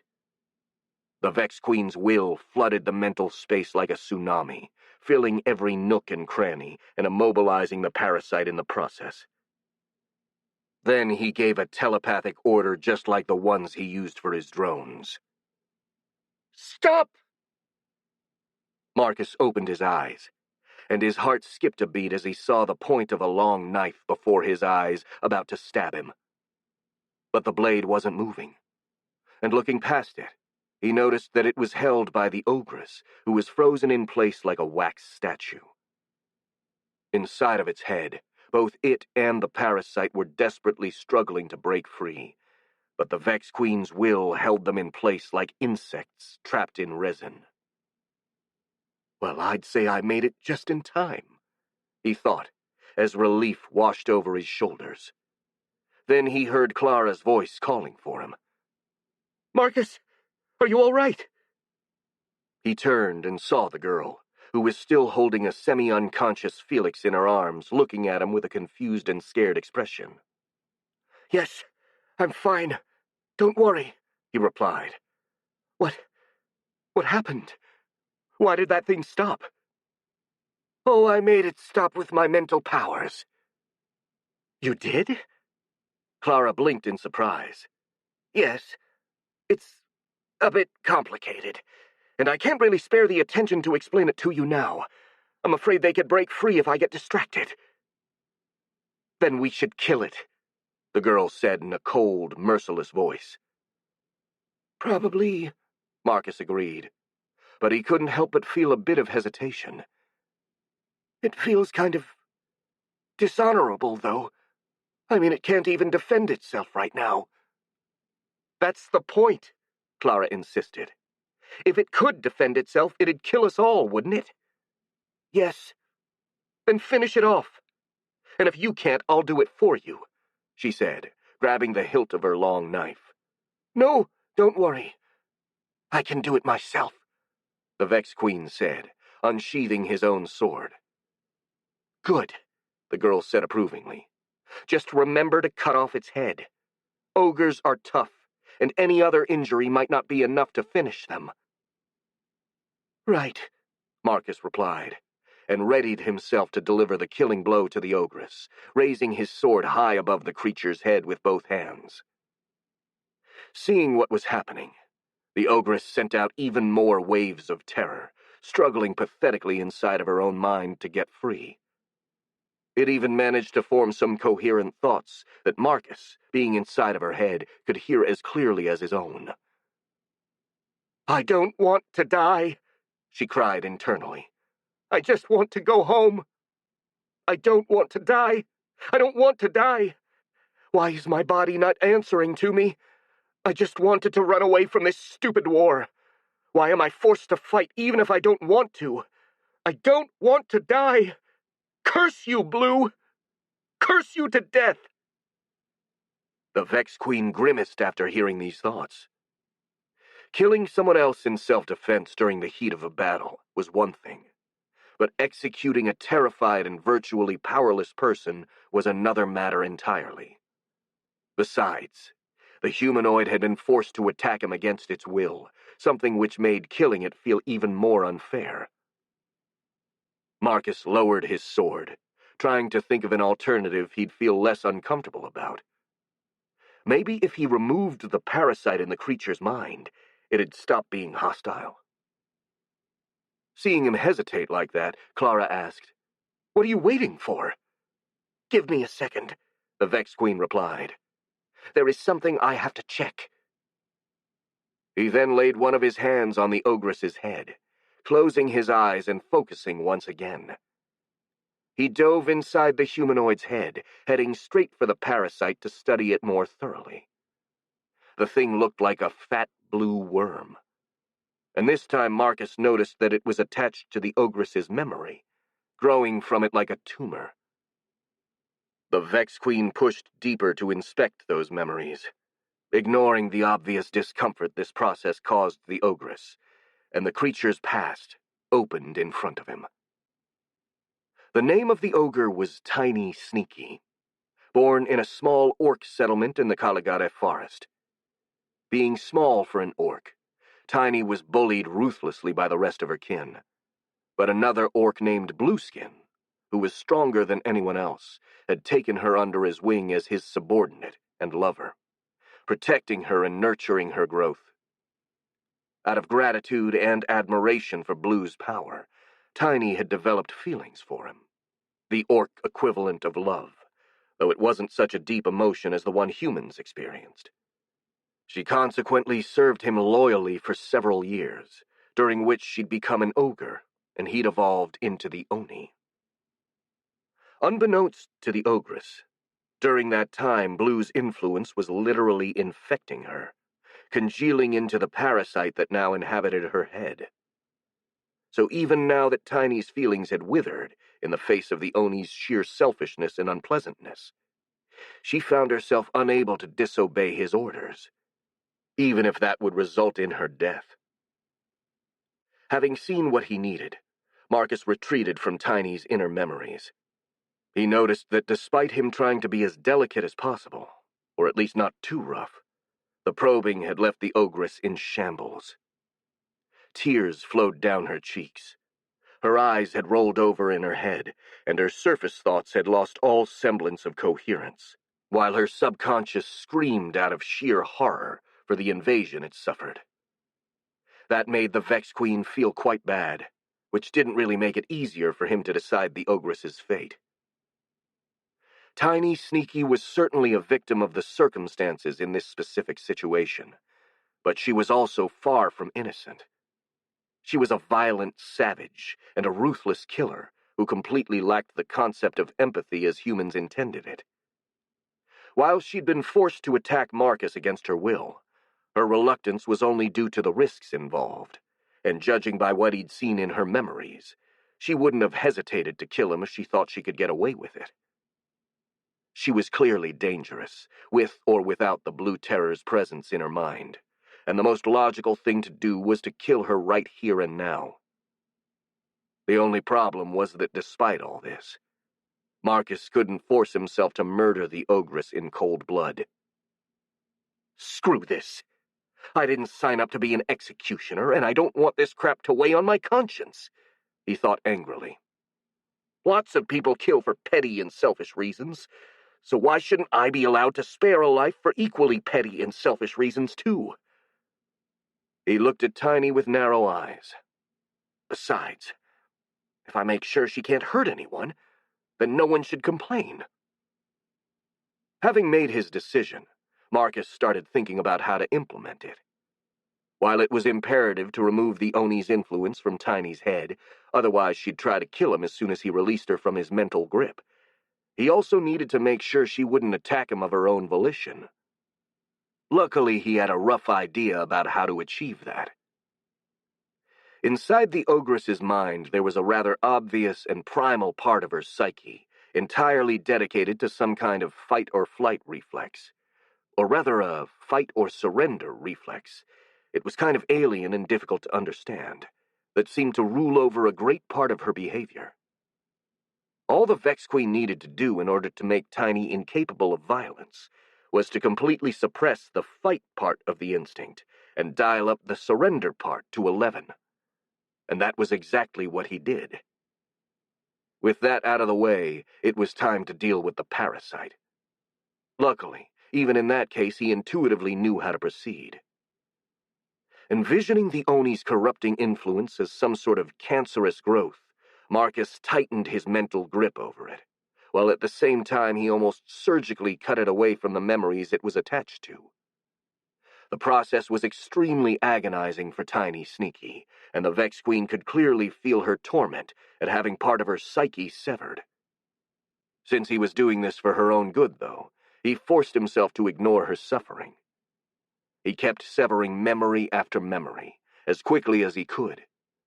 When he was done, he retreated from the ogress's mind, ripping the parasitic presence out as he retreated. He then crushed it in the air, and the mental worm exploded in a puff of blue mental energy. Tiny Sneaky fell down like a rag doll, twitching spasmodically on the back of the dreadnought.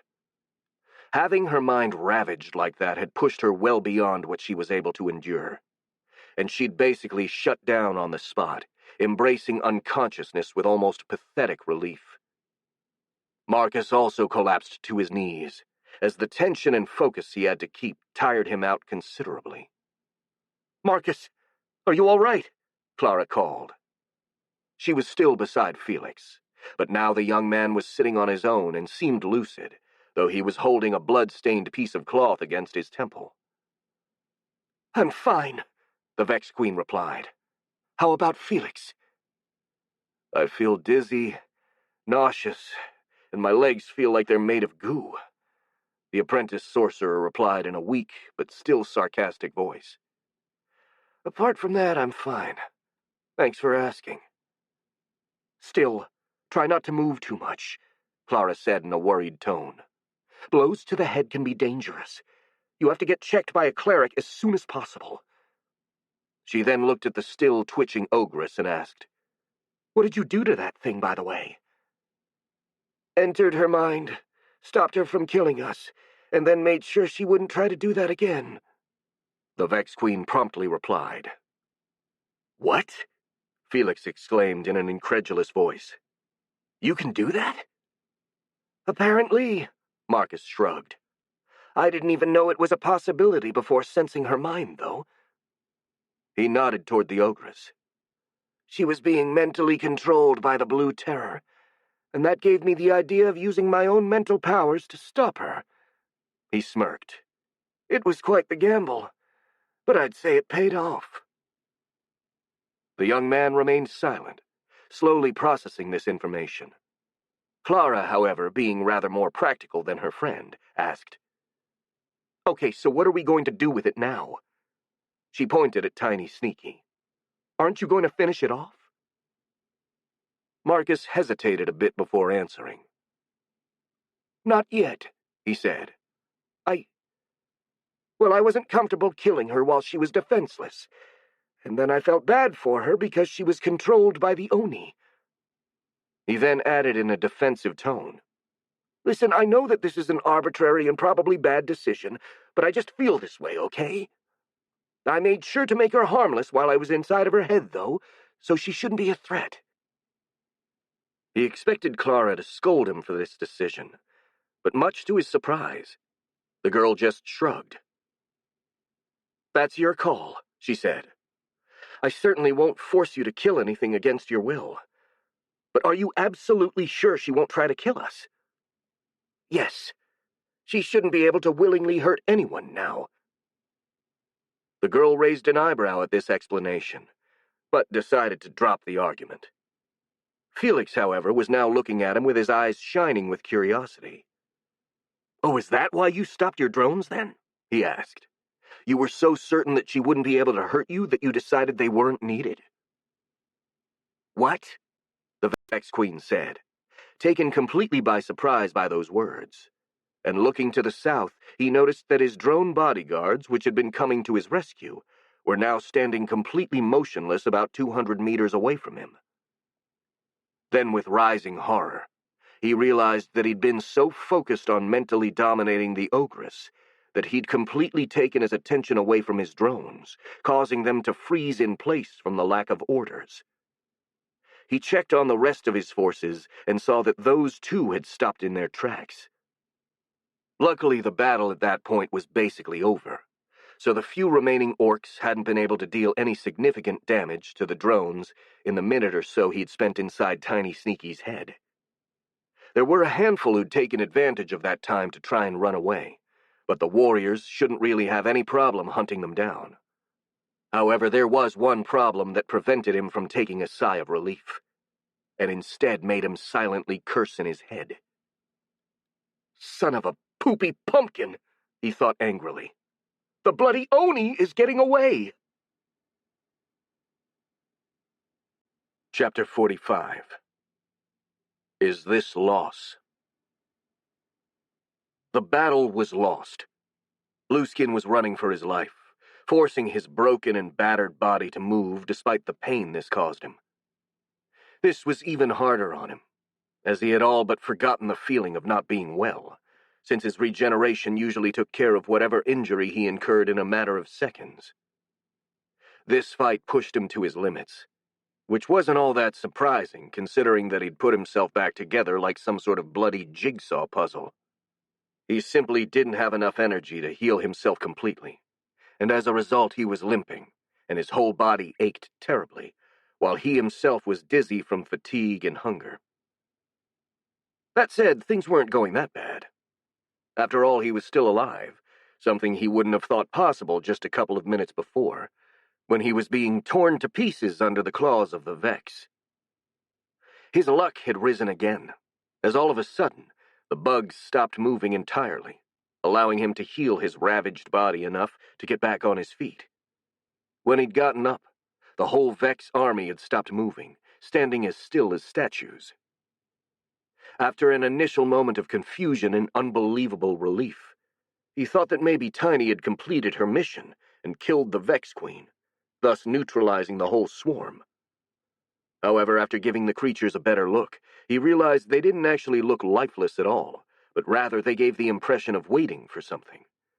And at the same time, the powerful aura coming from the north, which Blue assumed belonged to the Queen, hadn't disappeared either, though it seemed like it was being focused elsewhere. After thinking about it, he came to the conclusion that the Vex Queen was probably still alive, but she was distracted, likely busy fending off Tiny and the other ogres, and couldn't command her minions. That meant the Vex could start moving again at any moment, so the Oni decided the smartest thing to do was to get the hell out of there. So there he was, running for Treval to rejoin the garrison he left there. He planned to grab something to eat to restore his energies, hopefully some captive humans, but a couple of his soldiers would do in a pinch. And then retreat, since at this point the battle seemed unsalvageable. It was then that he heard a familiar chittering sound coming from behind him. He slowly turned around, and to his horror, he saw that the Vex had started moving again, with what seemed to be the entire army chasing after him. "Shit!" the Oni cursed, as panic rose in his chest. He ran faster, forcing himself to ignore his pain and fatigue. Sadly, despite his efforts, his body was still too battered to run at full pace, and he lacked the energy to shapeshift into a faster form. Still, he hoped to reach the city before the Vex could reach him. But after a few seconds, this plan proved unfeasible, as he noticed a group of Vex coming from the left that were moving to intercept him, cutting him off from the city. And since fighting his way through them wasn't an option, as he was far too weak and tired, that meant he was just about out of options. It was then, when panic started to assail him for the second time that day, he spotted a potential way to escape. To his right, only a few 100 meters away, there was the river Ren. If the Vex weren't good swimmers, then he could maybe lose them by diving into the waters. It was a truly desperate plan, since for all he knew the Vex could actually be amphibians. But it was the only hope he had left, so he kept running, despite his legs burning up with pain. As it turned out, he'd made the right choice. He reached the shores of the river just a handful of seconds before the Vex could reach him, and he dove straight in, while the bugs that followed proved to be surprisingly clumsy in the water, sinking as if they were made of rock. This allowed Blue to gain some distance. Even then, the Vex kept chasing him from the shores while the flying ones followed him from above. Needing to lose his pursuers, Blueskin used the very last of his energies to modify and expand his lungs, took a deep breath, and dove underwater, hiding below the surface and letting the strong current carry him.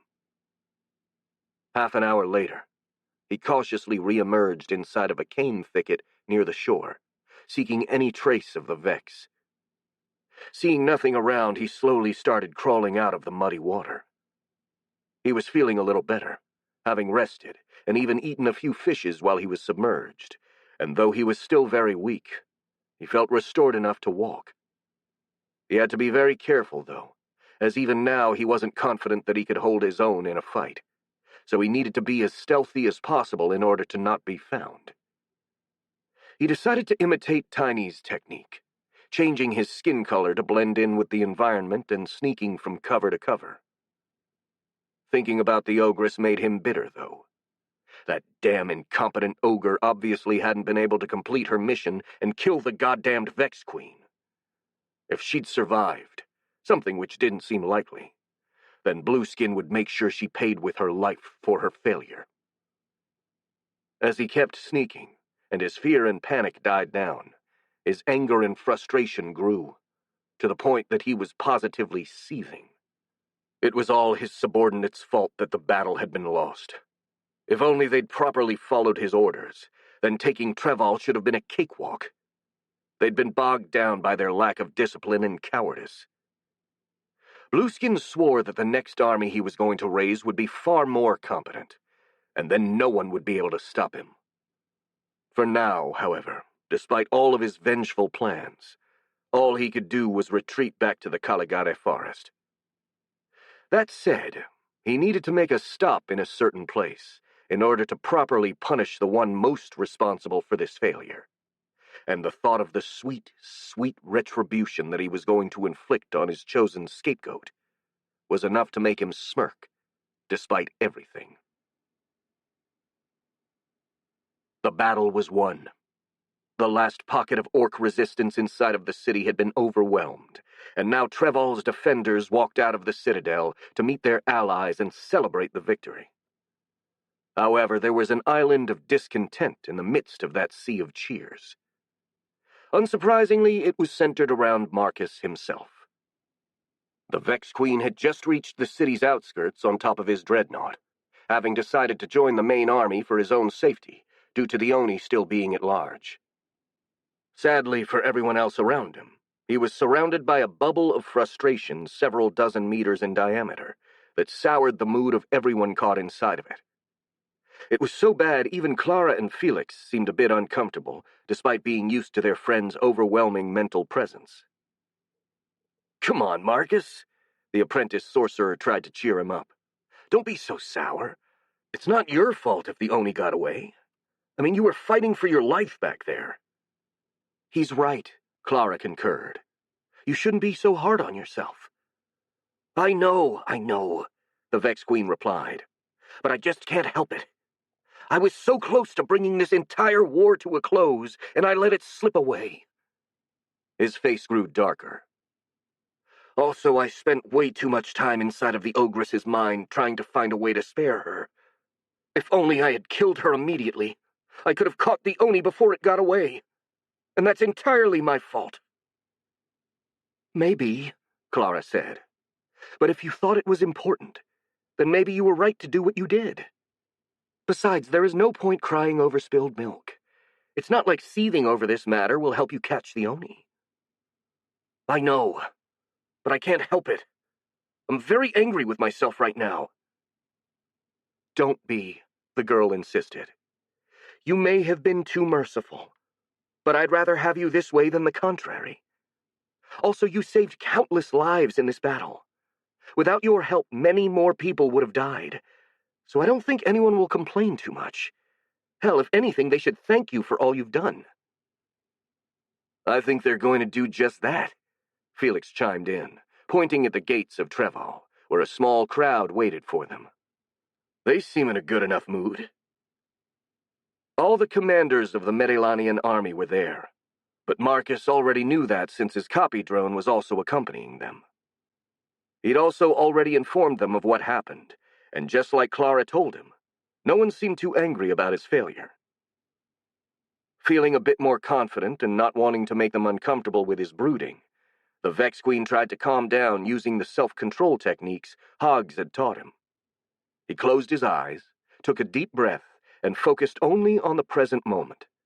And after a few seconds, he managed to bury most of his frustration in a corner of his consciousness, where it wouldn't be broadcasted all around him.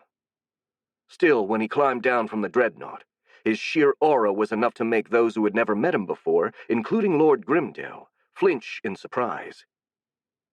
"Really ought to do something about this," he thought. "I really miss being able to walk through the streets without sticking out like a sore thumb." "So, is this creature the so-called Queen of the Vex?" the Duke whispered softly, though Marcus was still able to overhear him through the ears of his nearby clone. "Why, yes, Lord Grimdale. That person is Sir Marcus, an ally of Medelan and a friend." Marquis Azen, who had also overheard that question, replied in a rather stiff tone. "Well, how could I know?" Grimdale protested in an equally unfriendly tone. "Given how diverse-looking these Vex are, I couldn't be sure it was her or just another one of her minions, like the one behind us." "Fair enough, my lord," the Marquis grudgingly conceded. "Indeed," Grimdale replied. "Not everyone has your experience in dealing with so many different species." The phrase seemed innocent enough, but the way it was delivered made it sound like an insult. Though Marcus didn't know how to interpret it as such, and decided to ignore this exchange entirely for convenience's sake. After hearing this conversation, he didn't need to be a psychic to know that there was no love lost between the two nobles. That didn't really come as a surprise, since he'd been told they belonged to two different political parties. Sigh. Really, the more things change, the more they stay the same, he thought. Politics always cause trouble. "Greetings, Sir Marcus." Yazan saluted him. The knight was visibly tired and a bit ragged, but he was as cheerful and energetic as always. "It is a pleasure to see you again." "Hi there, Sir Yazan," the Vex Queen replied with a smile as he got closer. "It's nice to see you too. I hope you're all right." I am, the Aura Master confirmed. Just a bit tired, but a good night of sleep shall fix that. He paused, seemingly remembering something, and then gestured toward Lord Grimdale. Oh, and now that you're here with us in person, let me introduce you to the lord of this city, Duke Hedart Grimdale. The nobleman came forward and made a slight, though seemingly respectful bow to him. Welcome to Treval, Sir Marcus, the nobleman greeted. It is an honor to actually meet you. His gaze quickly turned to the copy drone before returning to the Vex Queen. You have my deepest gratitude for the help you provided to me and my city. Though these words were polite, Marcus couldn't feel even the slightest hint of gratitude coming from him. In fact, all he sensed was that the man was quite nervous. The Vex Queen decided to pin that down to his aura making him uncomfortable, and ignored this matter as well. You're welcome, he replied with a nod. But I just did what any good neighbor should. I mean, I couldn't just leave you and your people to die at the hands of the orcs. He smiled. That would have been terribly rude, I fear.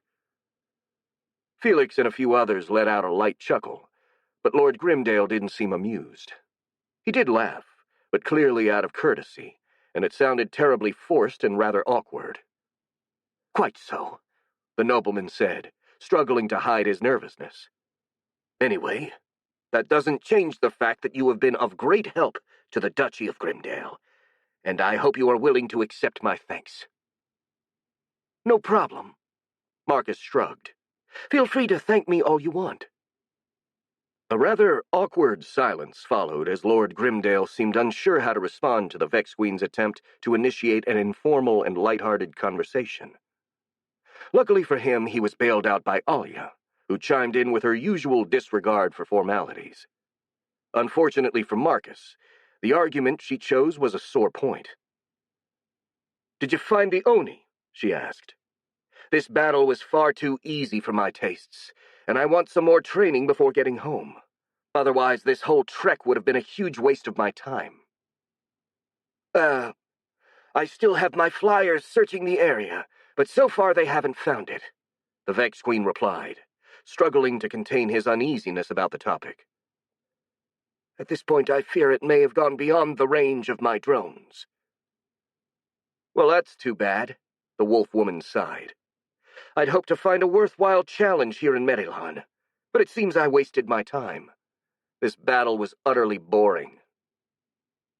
In response to this comment, Trak chuckled with satisfaction. Why, thank you for the compliment, Lady Alia, the goblin said. It wasn't really a compliment, though, Alia replied, shooting the humanoid a puzzled look. I chose to take it as one, albeit involuntary. After all, good strategies make for boring battles, the general explained. When things get exciting, it's usually because something didn't go as planned. I guess you're right, the wolf woman shrugged. But no offense. In this case, I'd have preferred if you were a bit more incompetent. Sorry for being too competent, then, Trak replied in a rather sarcastic tone. But not everything is lost. You could still have your fight against the Oni if you want. How? Alia asked. We don't know where it is. That's true. The goblin nodded. But I think I can make a good guess about where we can find it. That phrase drew everyone's attention, that was for sure. Everyone turned to Trak, looking at him with a general mix of puzzlement and hope. What do you mean? The Marquis asked. You know the route he's going to take to get back to the Caligare forest. In a way, yes, the goblin replied.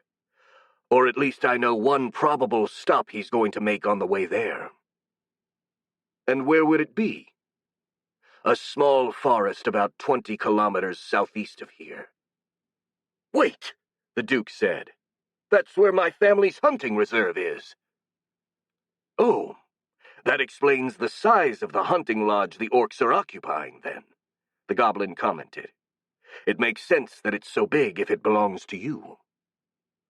They're occupying my hunting lodge, the nobleman cried, face red with outrage. How dare they? After waging war on you, I don't think that illegal trespassing is much of a concern for the orcs, Azen said sarcastically. The real question is what they're doing there. I can answer this question, Trak replied. The lodge is where they are keeping their prisoners. And among those captives, there are the Piraka Emperor and the Arachne, both of whom are important assets for the Blue Terror. There is a high probability that it'll retrieve them before retreating to the Caligare Forest. That makes sense, Duke Grimdale commented in a rather dubious tone. How do you know all this, by the way? It's quite simple. I had one of my scouts follow the Orc army for a while, Trak explained. He kept tabs of all their movements and reported back to me right before the battle. Good. I'll send my drones there immediately then, Marcus said, eager to fix his mistake and finally finish off the Oni. I'll rescue the prisoners and ambush the Oni once it gets there. You'll do no such thing, Alia growled threateningly. The Oni is mine. I've called dibs on it since well before the battle, and I won't forgive anyone who gets between me and my prey now. For a brief moment, the Vex Queen was about to call out the Wolf Woman's argument as silly and childish, but then his self-preservation instinct sealed his lips before he could talk. Alia was radiating an incredible bloodlust, strong enough that Marcus could feel it down to his bones, and it almost made him tremble. And it wasn't just him, as most people there also looked uneasy and intimidated by the Tulian woman. The only two that didn't appear bothered were the Goblin General, who was as unflappable as always, and Yazan, who probably had the advantage of already knowing Alia's personality. Well, we can certainly leave the matter of the Oni in Lady Vilka's capable hands, the Goblin said as if nothing had happened. That said, I think we should send a task force with her to take care of the guards and free the prisoners. In addition to the Vex, I'd say that a few dozen Aura warriors should suffice, plus some clerics to take care of the injured. Good idea, the captain agreed. I should go as well. If the Oni tries to escape, I'm the best choice to stop him. He turned to the Wolf Woman, and before she could protest, he added, After all, it can grow wings. And last time I checked, you can't fly, Alia. Fair enough, Alia said, though she clearly didn't like this. But don't butt in my fight. Just intervene if it tries to run away. Very well, Yazan replied with a smile. Well, what are we waiting for? Gentlemen, let's go hunting. Chapter 46. Losing Your Mind. Anaxi was nervously biting her fingernails. It had been hours since the ogres brought her and the other prisoners to this big hunting lodge in the woods, and she'd been restless the whole time. The anxiety of not knowing what was going on was eating her from the inside, and sadly she didn't have any way to distract herself. She couldn't even speak with the other prisoners, since Turemalak was still catatonic, and the others, mostly human women and children, utterly refused to make any noise, though they were justified in their case, since the ogres tended to eat those that annoyed them. The environment didn't really help improve her mood either. When they'd first arrived, the mansion was lavish and cozy, basically the kind of place Anaxi had always dreamt of living in. But now all that was left was an unholy mess that was depressing to look at. The ogres had thoroughly vandalized the place, seemingly just for kicks and giggles, pillaging everything of value. They were dozing off on piles of ravaged pillows, leaving the prisoners sitting on the naked floor of the main hall. Anaxi stealthily stared daggers at the ugly humanoids guarding her, fervently wishing for their death. But she was too injured and weakened by the long captivity to act on her desire, so she forced herself to calm down and wait, clinging to the secret hope that kept her from giving in to despair, that the Blue Terror and his army would be defeated. The Arachne had revealed the Oni's plans to that spider goblin 2 weeks before, in exchange for a promise of being freed once Blueskin was defeated. Using that information, the humans and their allies would have a chance to win. It was a faint hope, especially considering the Oni's strength, but it was better than nothing. Besides, she'd felt the spider goblin's presence multiple times ever since the orcs entered the human lands. The last time only a couple of hours before. If the goblin was tailing the army and knew of her position, then it was possible the humans were actually prepared to fight the orcs in Grimdale, and could be planning to honor their promise and rescue her. Then, almost as if summoned by her train of thought, the spider goblin's presence reappeared. It was quite faint, meaning it was probably a bit far, but Anoxie could clearly tell that it was getting closer. Her mood immediately improved, though she was hounded by a sudden trepidation. She forced herself to hide it in order to not alert the ogre guards. On the inside, she was literally burning with anticipation. After a few minutes, the doors slammed open, but it wasn't the goblin or the humans who stormed in. It was the Oni. He limped visibly as he entered the hall. He was dirty and visibly tired, but despite this, he looked even scarier than usual. His expression was dark, with a fiery, angry light burning in his eyes, and he all but radiated a murderous fury all around him. The ogres, caught by surprise by the appearance of their leader, struggled to get up to greet him. "Hey, boss," one of them said, raising his hand in a sloppy military salute. "How did the battle go? Did we win?" "Shut up!" Blueskin growled threateningly, causing the ogre to take a step back. The Oni then walked past his subordinate without another word, and made a beeline for the prisoners. The captives trembled and crawled away as the humanoid approached, crying in fear. Only two of them remained completely still. Turemalak, who was staring into the wall with a blank expression, though a Piraka's expression was rather hard to decipher, and Anoxie, who would have liked to run away but was absolutely paralyzed by terror. "He knows," she thought in panic. "He knows that I betrayed him, and now he's going to kill me." She tried to think of a way to defend herself, to lie about what happened, but her mind was blank. She could only wait for her death, like a mouse caught between a predator's fangs. At the last moment, the Oni turned away from her and instead limped toward the Piraka Emperor, grabbing him with his hands and lifting him by his neck. "You damn bastard!" Blueskin cried, shaking the unfortunate Piraka. "You will pay for deceiving me, you piece of shit!"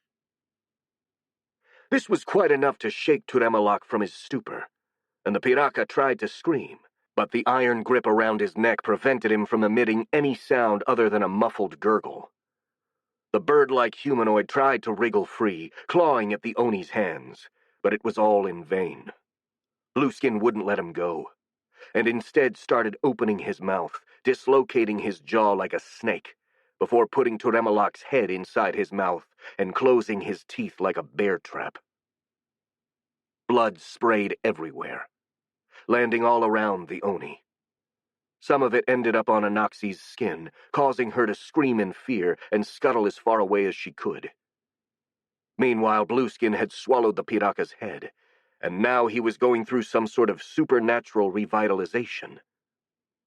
All signs of exhaustion disappeared from him, and he stood straight as his body swelled with energy. "Amazing," he mumbled.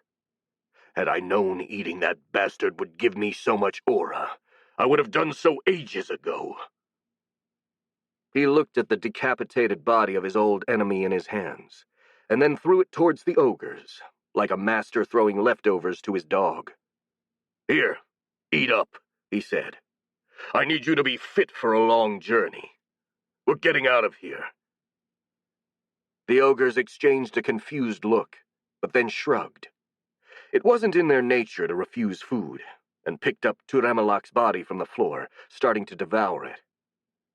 One of them, though, while stuffing pieces of rubbery meat inside of his mouth, turned to his leader, appearing utterly puzzled.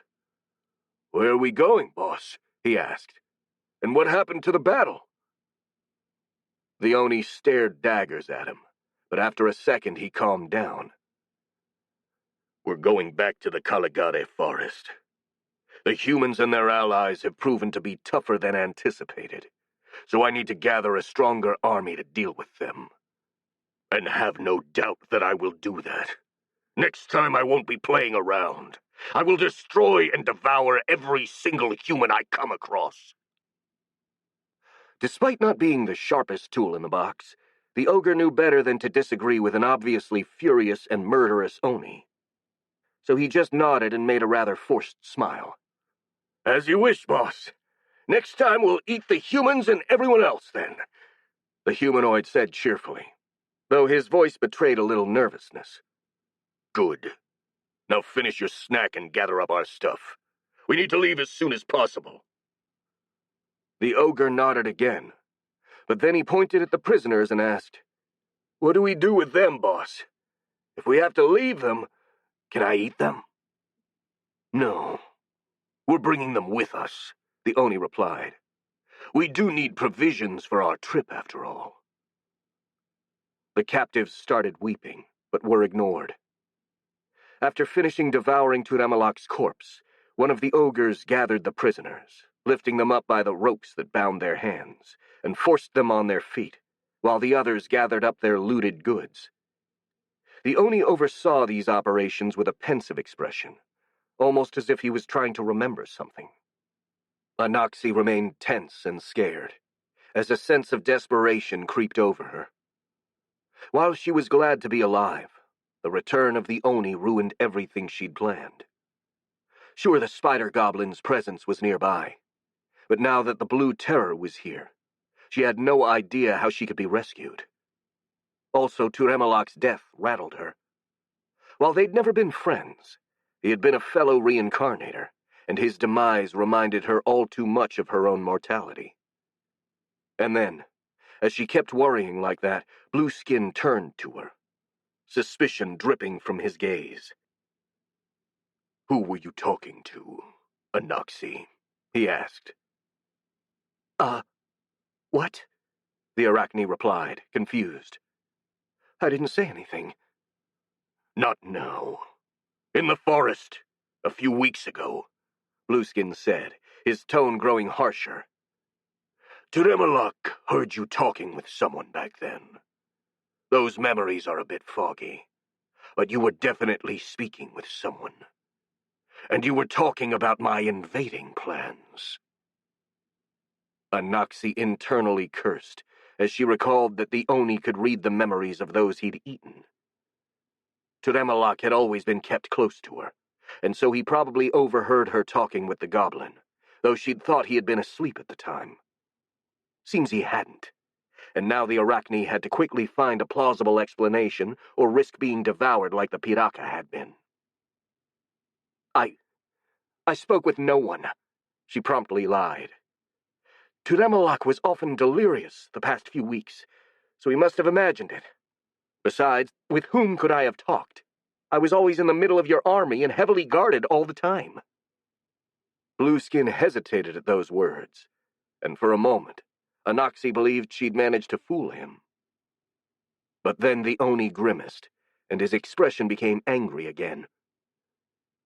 Maybe you're telling the truth. Maybe not. The only way to know for sure is to eat your head and find the answers in your memories. He gave the Arachne a ravenous stare which made her freeze in fear. Sadly, I may need your powers to raise my next army. So that's not an option. I guess I'll have to make do with making you unable to speak.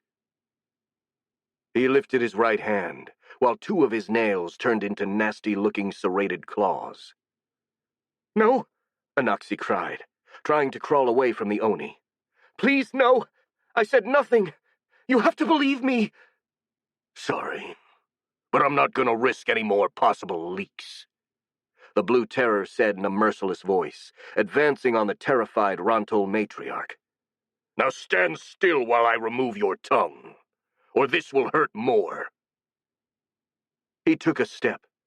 Then, without warning, The windows exploded in a shower of broken glass, and countless dragonfly-like creatures swarmed into the room. What followed was absolute mayhem. Everyone screamed as the bug-like creatures flew in the faces of the Oni and the ogres, trying to gouge their eyes out. Wild roars came from the humanoids, attempting to protect their eyes and fend off the attackers, while the prisoners, both the humans and the Arachne, let out high-pitched cries of fear as they dropped to the ground, covering their heads with their hands. After a moment, though, Anaxi realized the bugs weren't attacking her and only focused on her captors. "The Vex!" Blueskin cried, fury and fear both present in his voice, swatting aside one insect only for 3 more to take its place. The Arachne didn't know what these Vex were, but she recognized a good chance to run away when she saw one. She started crawling away as fast as she could, heading for the door, only to stop when she noticed some huge gorilla-like creatures covered in chitin that had just entered the room from there.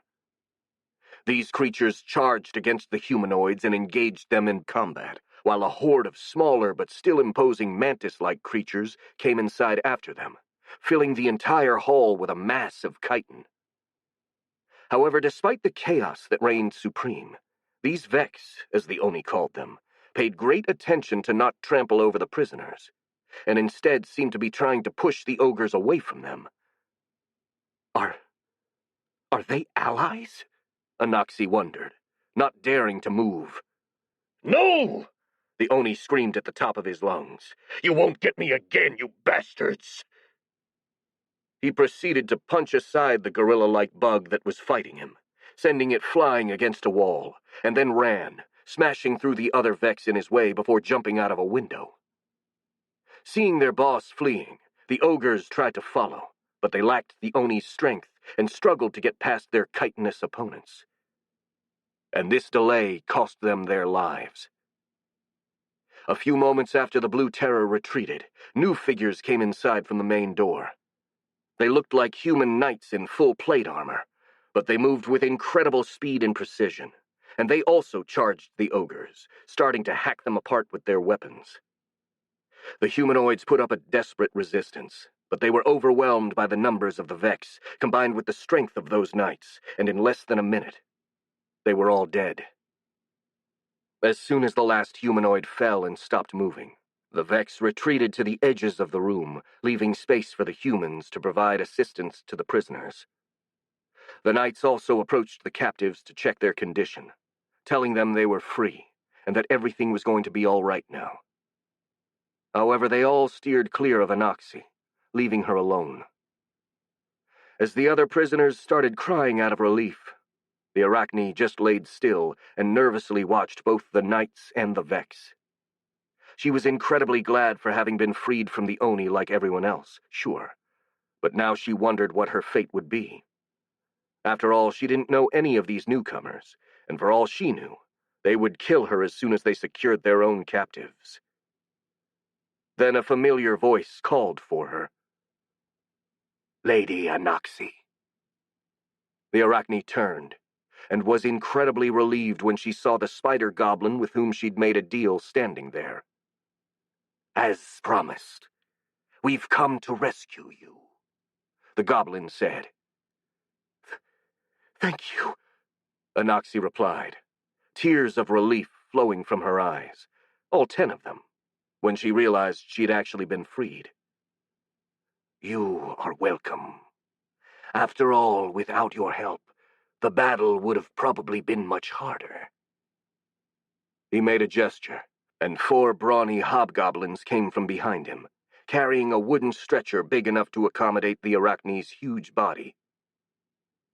"We are going to take you to a cleric to see to your wounds, so please collaborate and get on the stretcher, if you can."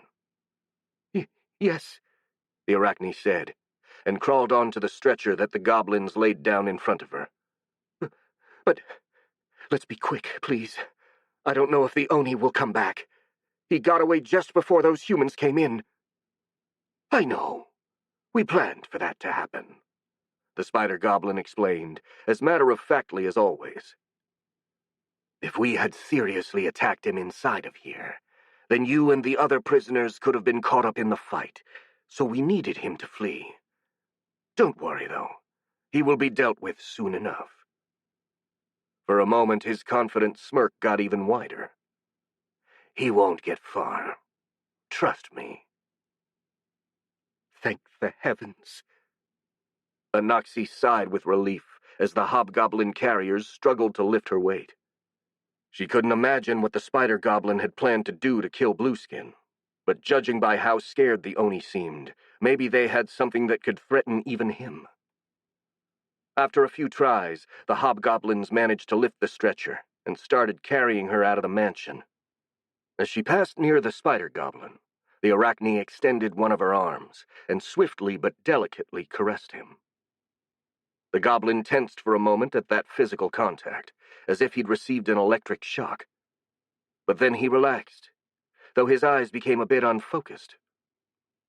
Anaxi let out a satisfied smile. "Thank you for all you've done for me," she said softly. "I hope we'll keep being friends from now on. What's your name?" "Arag," the spider goblin promptly replied in an automatic tone, though his eyes had become even more troubled. "Well, thanks again, Arag," the Arachne said. "Come visit me again soon. Please." The matriarch's smile widened as she was being carried away. All of a sudden, she felt much safer knowing she had someone she could trust. Someone who couldn't refuse her orders. Chapter 47.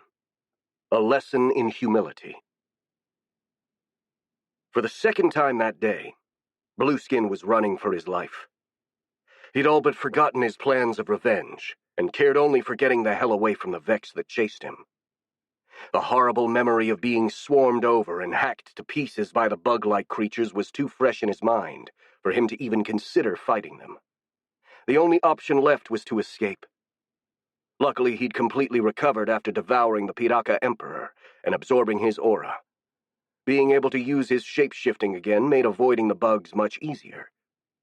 As soon as he'd jumped out of the mansion, he assumed a form suitable for running, with long legs and a higher center of gravity, and he easily smashed through the few Vex that surrounded the manor before bolting into the forest to lose them in the trees. Much to his chagrin, he soon discovered that not only was the whole place teeming with the bloody bugs, but a few of the flying ones were constantly following him from above, not giving him a chance to take flight. He kept running like a hunted animal, trying to lose them on the ground. In his panicked state, he didn't realize that the Vex were herding him in a certain direction. After a few minutes of this chase, Blueskin entered a large clearing covered in grass and flowers, and the Vex ceased their pursuit, stopping at the edge of the clearing. The Oni kept on for a few more seconds before realizing that something was wrong. He turned to stare at his enemies, who were now completely immobile at the border of the forest, seemingly waiting for something. The only ones that crossed over were the flying ones, but even they kept high in the air. What are they doing? He wondered. Why aren't they following me? Is there something dangerous in here? After a moment, he decided the reason wasn't important, and that he should just use their reluctance to chase him to put some more distance between himself and them. He then turned to move to the other side of the clearing, and froze. The Vex had completely surrounded the place. Countless glowing purple eyes stared at him from the shade of the trees, with a literal wall of chitin marking the edge of the glade in all directions. The Oni desperately looked left and right, trying to find a way to escape, but there was none. Then the Vex in front of him parted, forming a corridor to allow the passage of a small procession, the sight of which made Blueskin's blood run cold. At the back of the line, but still perfectly visible because of their size, were the 4 gigantic Vex that the Oni had fought earlier that day. One of them still lacked the arm he'd cut off, but apart from that, they didn't seem any worse for wear. And 3 humanoid figures were walking before them. One was Yazan Harp, carrying his huge glaive on his shoulder, approaching in a seemingly carefree and relaxed manner. However, his eyes were focused, and the Oni had no doubt that his lax attitude was nothing more than a facade. What could be described as a mix between a Vex and a human girl walked beside the Aura Master.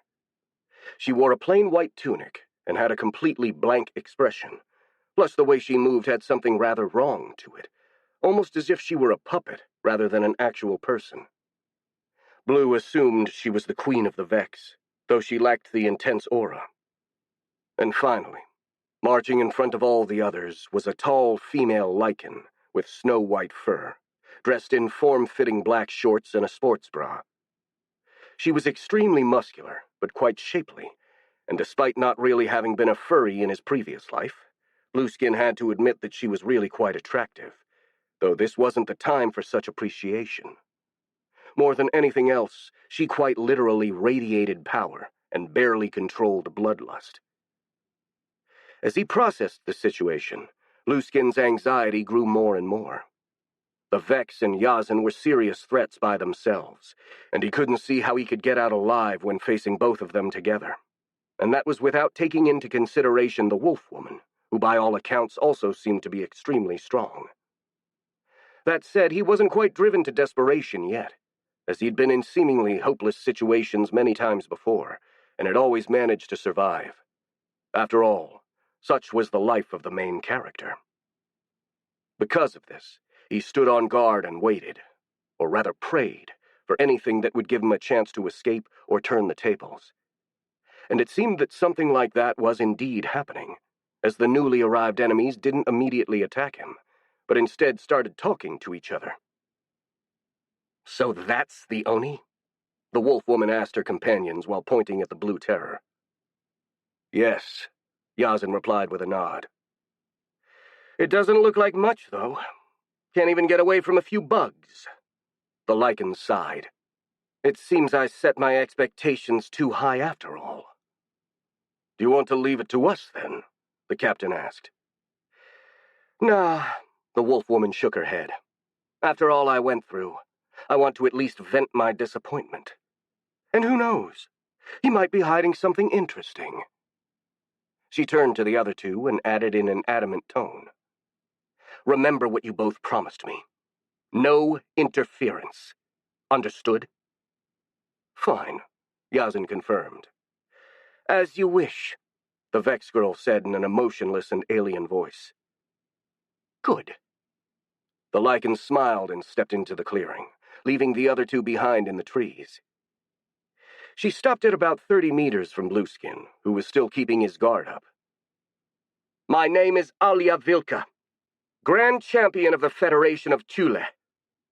I demand a duel with you, Oni."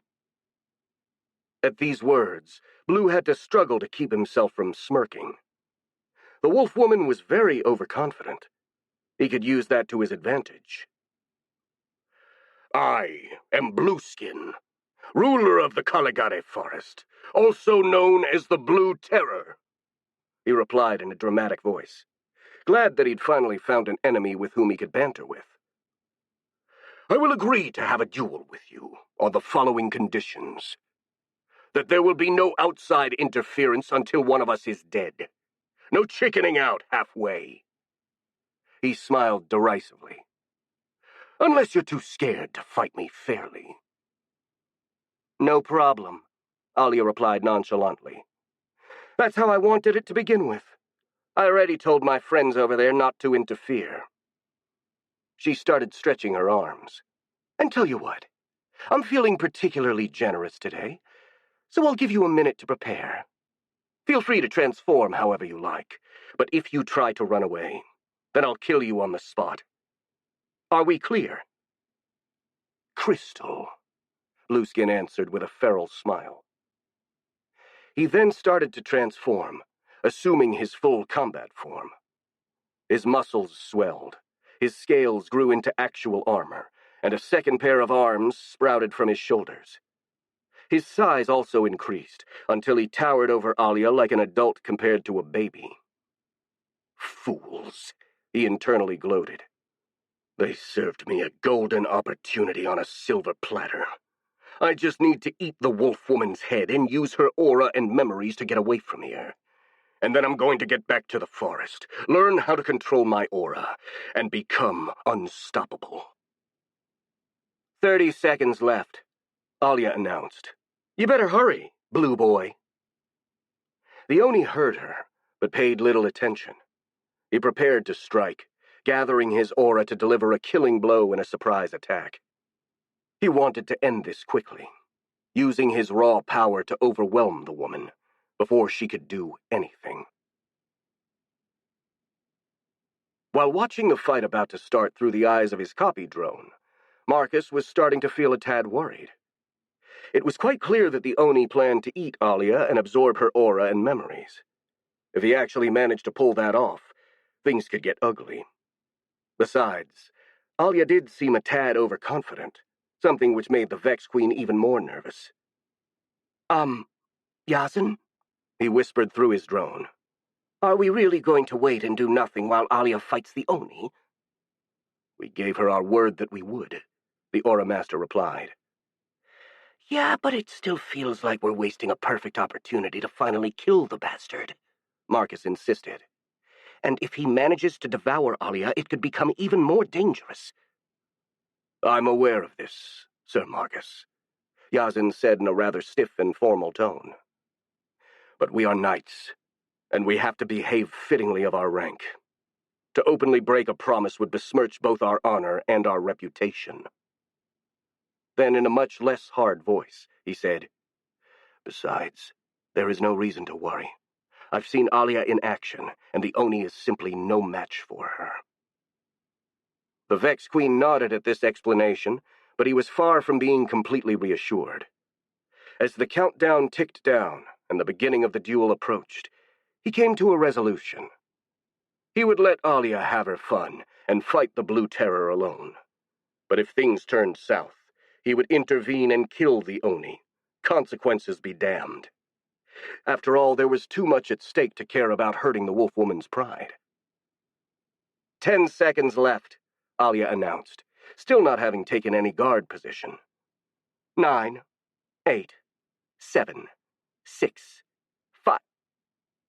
The Blue Terror attacked mid-count, darting toward the Lycan with his hand raised high to deliver a powerful blow.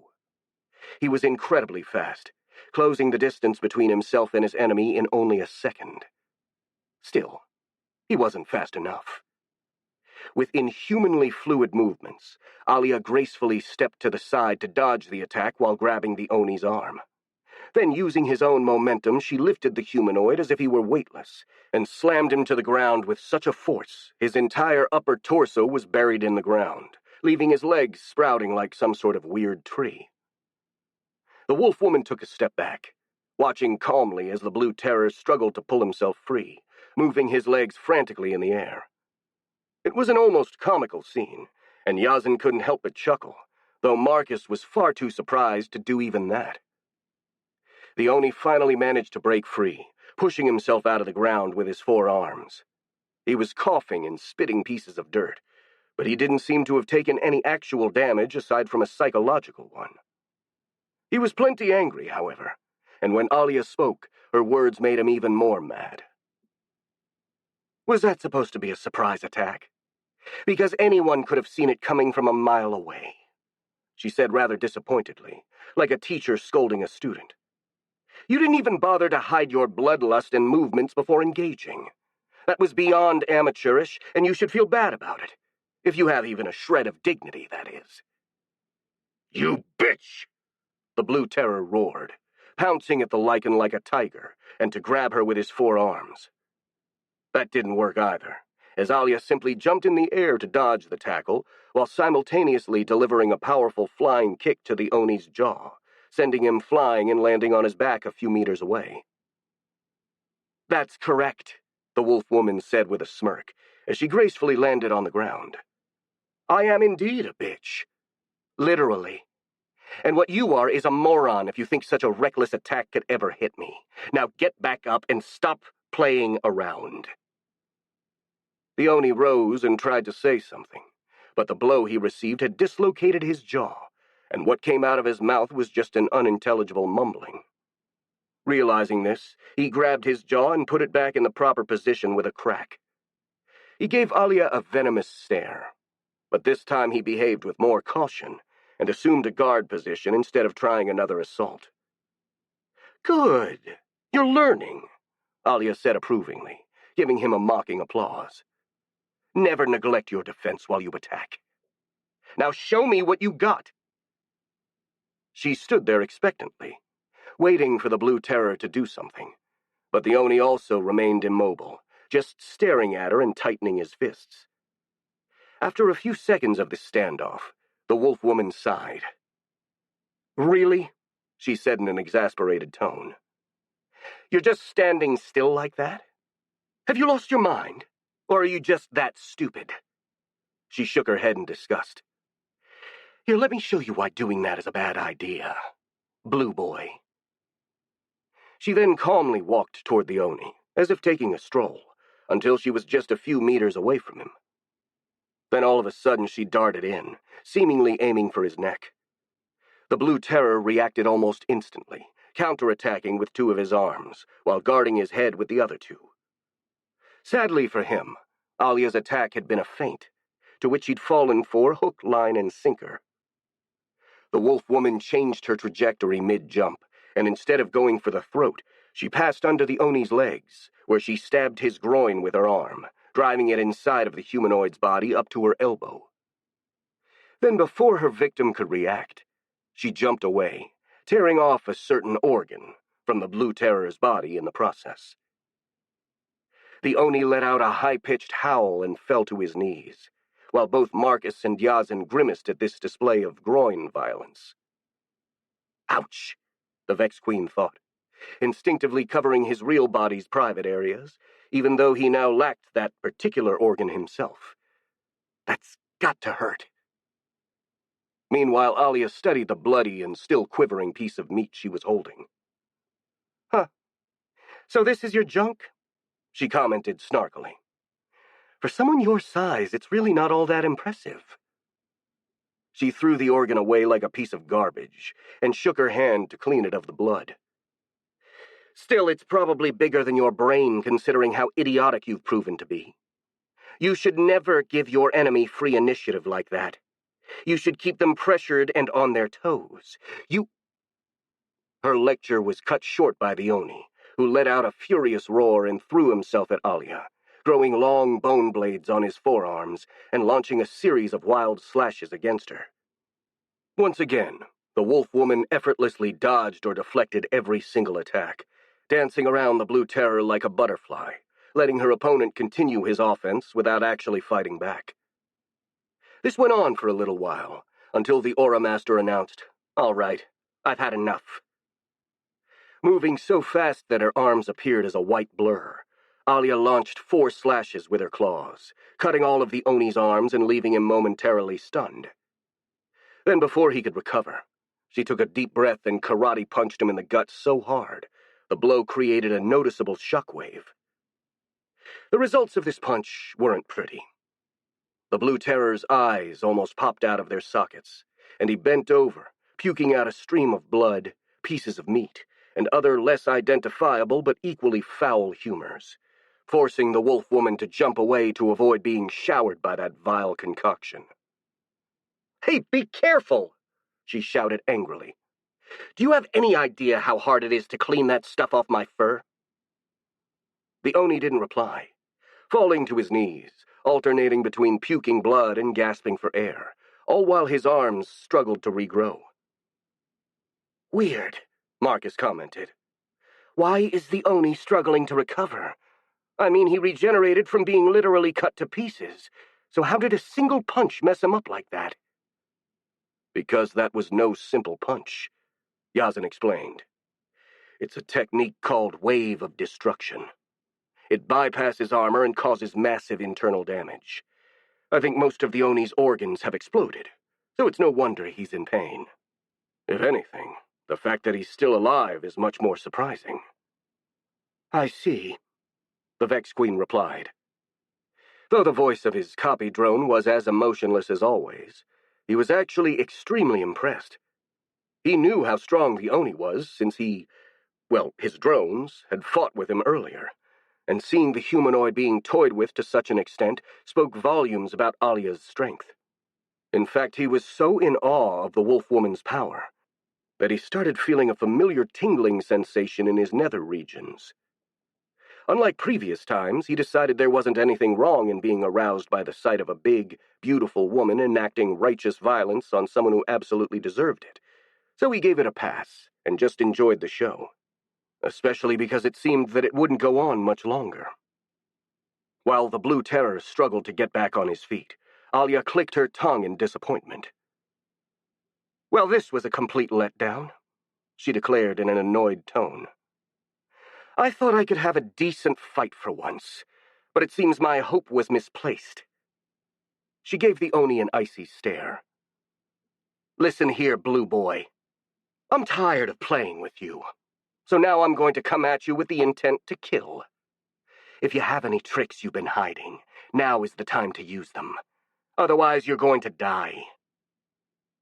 She then started walking toward the Oni, raising both of her arms in front of her with her fingers flexed like claws. As she did, she also took a deep breath, and her hands started vibrating incredibly fast, generating small sparks that crackled around her fingers, while a cold, murderous presence filled the air with a bloodlust so intense, Marcus was able to feel it even through his drones. Chapter 48. Don't lose your head. When Alia gave her ultimatum, Blueskin was still struggling to recover from having his arms cut off, and most of his internal organs turned into mush. However, these physical wounds were still nothing compared to how much damage he'd taken to his ego. The Oni's mind was a maelstrom of emotions, a kaleidoscope of fear, desperation, pain, anger, frustration, and confusion flashed inside of his head, preventing him from thinking straight. Never before had he found himself so powerless. While the Vex, Yazan, and even the Dragon had overwhelmed him with either numbers, speed, and technique, or just sheer strength, he'd always been able to hold his own and even fight back to an extent. Against Alia Vilka, he felt like a leaf caught in a tornado. The wolf woman seemed to have an answer for everything he tried, countering his every move while mockingly lecturing him about what he did wrong, just to humiliate him further. Worse still, judging by her words and casual attitude, she wasn't even putting effort into the fight, and was still easily dominating him. But now, as she calmly walked toward him, Blue could tell she was about to get serious and put an end to the duel. Her hands vibrated and crackled with sparks of lightning, while the cold bloodlust she emitted was enough to send a chill down the Oni's spine. For a brief moment, the Oni felt so desperate that he wanted to just lie down and let it all end. But his pride and will to live fought back, shaking him from his terror. "Screw that," he thought angrily. "I'm the fucking main character here. I can't die like this." He finished regenerating his body and pulled himself to his feet, trying to come up with a plan before Alia could launch her attack. However, he still couldn't find any way of getting out of this situation, no matter how much he racked his brain. "God damn it! Why is nothing going the right way?" he internally ranted. "This should be a perfect occasion to unlock a power-up, or some bullshit like that. So why isn't that happening? In all the manga I read, there would have been some kind of secret technique that would allow me to go berserk and defeat this bitch or something." Then a faint memory popped in his mind. The aura warrior he'd eaten earlier had known about something called berserk state, which was apparently rather easy to achieve for anyone with basic knowledge of aura arts, and that would allow even the most hapless novice to instinctively use aura techniques in battle. While it had some drawbacks, like losing your mind and risking to strain your aura, it was also the only way Blueskin could think of to defeat the wolf woman. The only problem was that the royal knight he'd eaten had never actually entered a berserk state himself, so Blueskin had no clear instruction on how to do that. He didn't have much time to experiment either, since Alia was just about to kill him then and there. His only hope for survival was to buy some time using whatever means necessary, and hope to find a way to trigger the berserk state in that span of time. Luckily, from what he'd seen of the Lycan's proud warrior gal personality, he knew exactly what buttons to push to stall her. "Wait a second," he cried, putting his hands in a time-out gesture. "If you only give me a moment, I have another technique to show you." The wolf woman, who seemed just about to charge at him, stopped in her tracks, a glint of interest in her eyes as her hands stopped vibrating and sending out sparks. "Is that so?" she asked in a suspicious tone, eyebrow raising. "Then why didn't you use it before?" It has some drawbacks," Blue justified himself. "And I thought I could win without using it. But now it's clear you're a worthy adversary, and I need to go all out to match you. I only need another minute to prepare." Then with a forced smirk added, "Unless, of course, you want to play it safe and kill me before I can unleash my full power. But that would be rather cowardly for a warrior like you." Alia remained silent, considering Blueskin's words. The Oni took advantage of this moment of respite to try and access the berserk state. However, while he was trying to focus, he was suddenly distracted by a shrill and alien voice that echoed in the clearing. "What a load of bullshit." This phrase took Blueskin by surprise, because it had been spoken in Earth's English, rather than this world's language. He turned and saw that the one who'd spoken was the Vex Queen. "He's clearly just stalling for time," the monster girl kept complaining to Yazin, this time in Imperial. "Alia should kill him and be done with it already. She's dragged this pointless fight on for far too long." "Patience, Sir Marcus," the knight replied. "I'm sure she will end the fight shortly, no matter what the Oni will do." The Vex Queen kept staring emotionlessly at Blueskin, who was trying to process what just occurred, and more importantly, how to use it to his advantage. He still needed time to find out how to activate the berserk state, so he decided to buy some more time by engaging in a conversation with the monster girl. And if he managed to turn her against the others, or cause some confusion, that would be even better. "Hey, you," he called out to the Vex Queen. "I heard you speak in English. Are you perhaps a reincarnated human?" "What if I am?" the monster girl replied. "Well, I'm one too. I was reincarnated here from Earth," the Oni said, waiting to see her reaction to this revelation. "I already knew that," she replied, without any particular emotion behind the words. Blueskin waited a few seconds for her to add something, but she remained silent, her face completely blank. She felt so cold and alien, the Oni would have believed her incapable of emotions if not for her earlier outburst. Since trying to sway or confuse her didn't work, the Oni settled for trying to cause some outrage instead. "If you know that, then why aren't you helping me?" he asked in a sly, provocative tone. "Why the hell should I help you?" the monster girl asked. She still sounded emotionless, but somehow it was clear that she was getting angry, or at least annoyed, just like Blueskin wanted.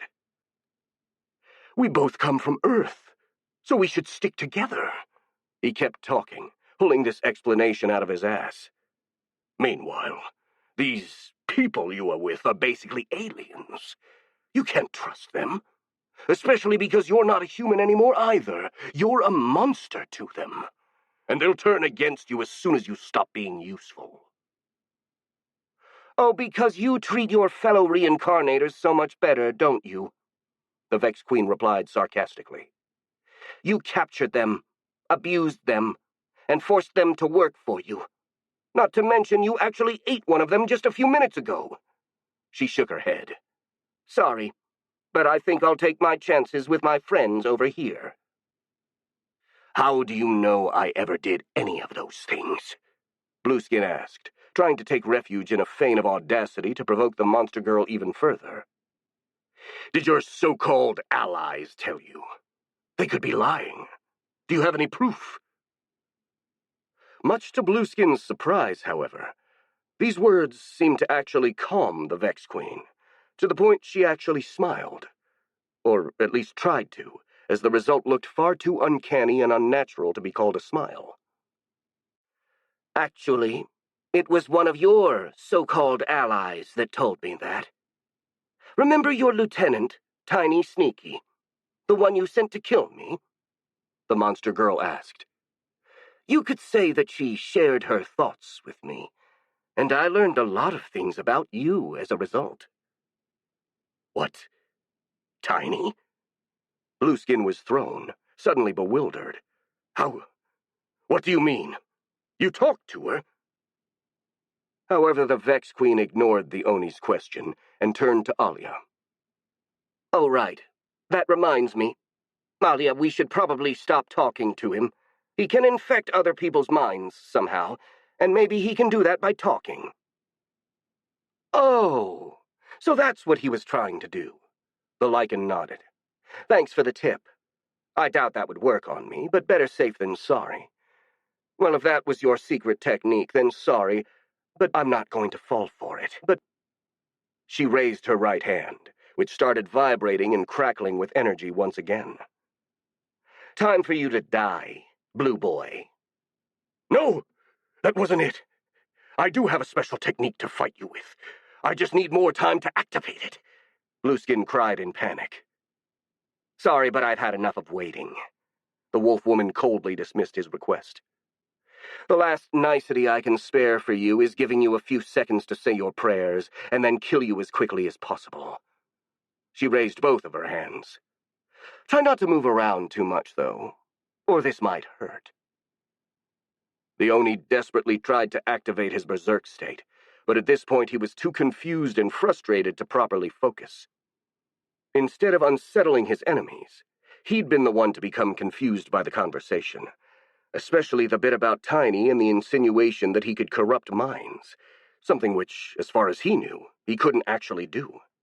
Then, all of a sudden, he managed to put together these pieces of information, and he reached a very unpleasant conclusion. Could it be that Tiny betrayed me? He thought with disbelief. Maybe after failing to kill the Vex Queen, she made up some sob story about how she was being mind-controlled to justify her actions, and then she sold me over to them in order to save her own skin. The more he thought about it, the more this theory made sense, and he got more and more angry as a result. How dare she! He screamed inside his mind. After all I did for that bitch, she repays me with treason. I'll fucking kill her if it is the last thing I do. I will skin her alive and... Huh? He stopped, as he realized that something weird was happening.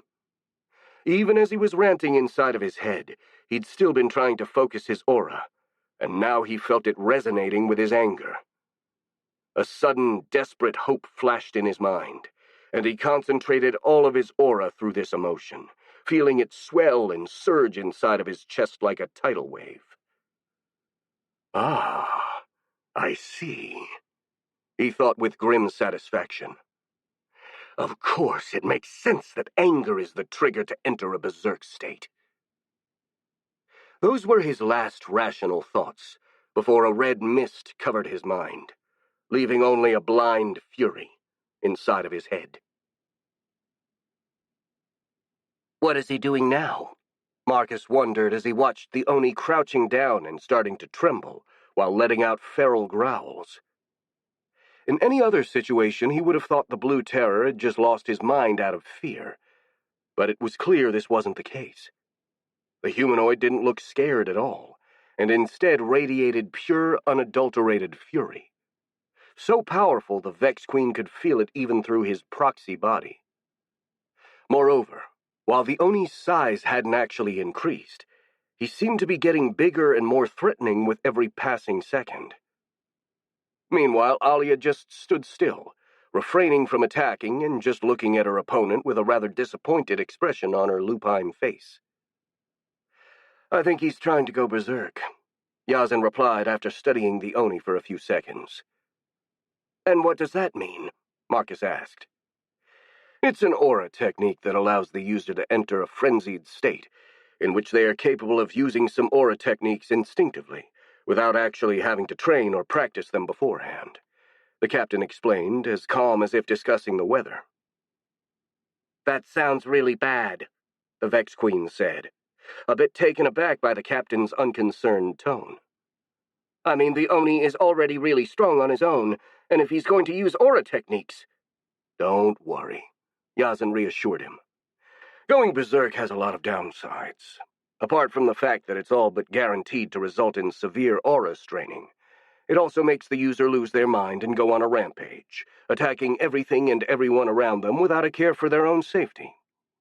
He smirked.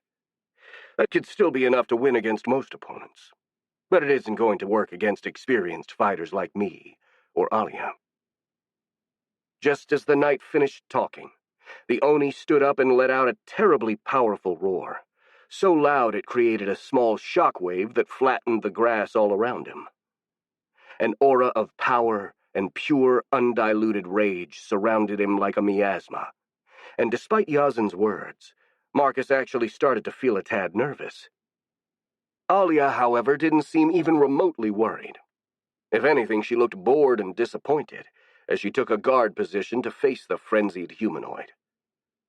Then the Blue Terror attacked. The Oni sprinted for Alia, moving so fast that the soil behind him was shredded, and lifted one of his right hands to deliver a mighty hammering blow to the wolf woman. However, as fast as the humanoid was, his opponent was faster. Moving with ethereal grace, Alia jumped to the side, neatly avoiding the Oni's arm, which instead impacted the ground, causing an explosion that sent pieces of dirt flying everywhere. Whoa, Marcus thought. That punch must have been stronger than a cannonball. Rah! The Oni screamed, throwing a flurry of wild punches, each so powerful that it created a gale of wind that rustled the leaves of the nearby trees. Once again, Alia easily dodged every blow with contemptuous ease, dancing through the attacks like a feather in the wind. See? Yazan said, using his glaive to point to the fight. I told you there was nothing to worry about. His attacks may have gotten faster and more powerful, but they are also more predictable now. Not to mention that he's leaving himself full of openings. He sneered. In these conditions, even I could finish him off instantly if I wanted to. The Vex Queen nodded and kept watching the fight, which seemed to be heading toward its conclusion, since Alia was losing patience. Her expression became more and more sour, until she sighed. Okay, that's enough, she spat. After dodging yet another punch, the lichen circled around the Oni and jumped. Then she swung her arm so fast that even to the destroyer's enhanced reflexes, it still looked like a blur, and the humanoid's head was sent flying away from his body. Finally, Marcus internally sighed in relief. I was getting tired of But before he could even finish this thought, tendrils of meat shot out of the Blue Terror's wound, instantly reconnecting the head with the rest of the body. And then before Alia could land on the ground, the Oni punched her with all of his might. The wolf woman managed to guard herself using her arms and legs as a shield, but the impact was so strong, it sent her flying away from the clearing, smashing through the trees and the Vex drones in her way like a cannonball, and disappearing inside of the forest. The Oni, now alone in the middle of the clearing, raised his head high and let out a ferocious roar of victory, while both Marcus and Yazan watched him completely appalled. Damn it! The knight cursed, dropping his relaxed stance and assuming a guard position. Careful, Sir Marcus. It seems that going berserk has made his regeneration stronger. Don't worry about me, the Vex Queen replied, as he also gave a mental command to his drones to get ready to fight. My actual body is far away from here. Anyway, how are we going to deal with him now? Just use your minions to restrict his movements, and I'll chop him to pieces, the Aura Master said. Meanwhile, the Blue Terror turned toward them and stared at them with a mad glow in his eyes. It was clear that he would attack at any moment, and so both the Vex Queen and the Captain prepared to take him on. Yazin gripped his glaive with both hands and started levitating a few centimeters off the ground, while Marcus made all of his drones advance into the clearing, ready to swarm the enemy with their sheer numbers. However, before either side could make a move, a loud and eerie howl echoed in the air, coming from the direction Alia had flown. Everyone turned to the source, and after a few seconds, a white figure entered the clearing as the Vex drones opened a passage for it. "Is that Alia?" Marcus asked. That was a legitimate question, because the creature that appeared only bore a passing resemblance to the wolf woman. For starters, it was much bigger, at least 2.5 meters tall, and it looked far less human. Whereas the lichen usually looked like a humanoid with some wolfish features, this creature was just a full-blown anthropomorphic animal, and a very wild and threatening-looking one at that. It reminded Marcus of the werewolves from the movies and comics he'd seen in his previous life.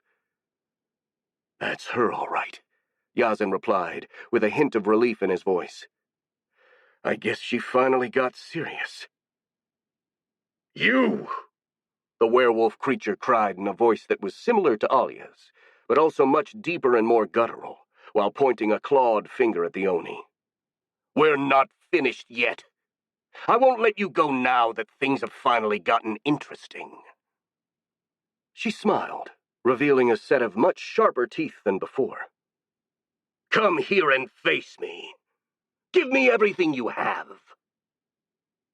As she spoke, she radiated a threatening aura so strong, it almost matched that of the Blue Terror. However, while the Oni's presence was one of burning hot anger, the lichen's was colder, icy even, like the winter wind during a snowstorm.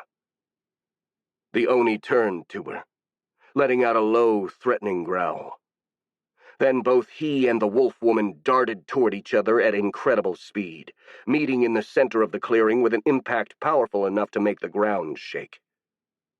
The Blue Terror threw dozens of punches, but as it happened before, Alia either dodged or deflected each blow with ease, countering with incredibly quick slashes of her claws, which tore apart the Oni's flesh.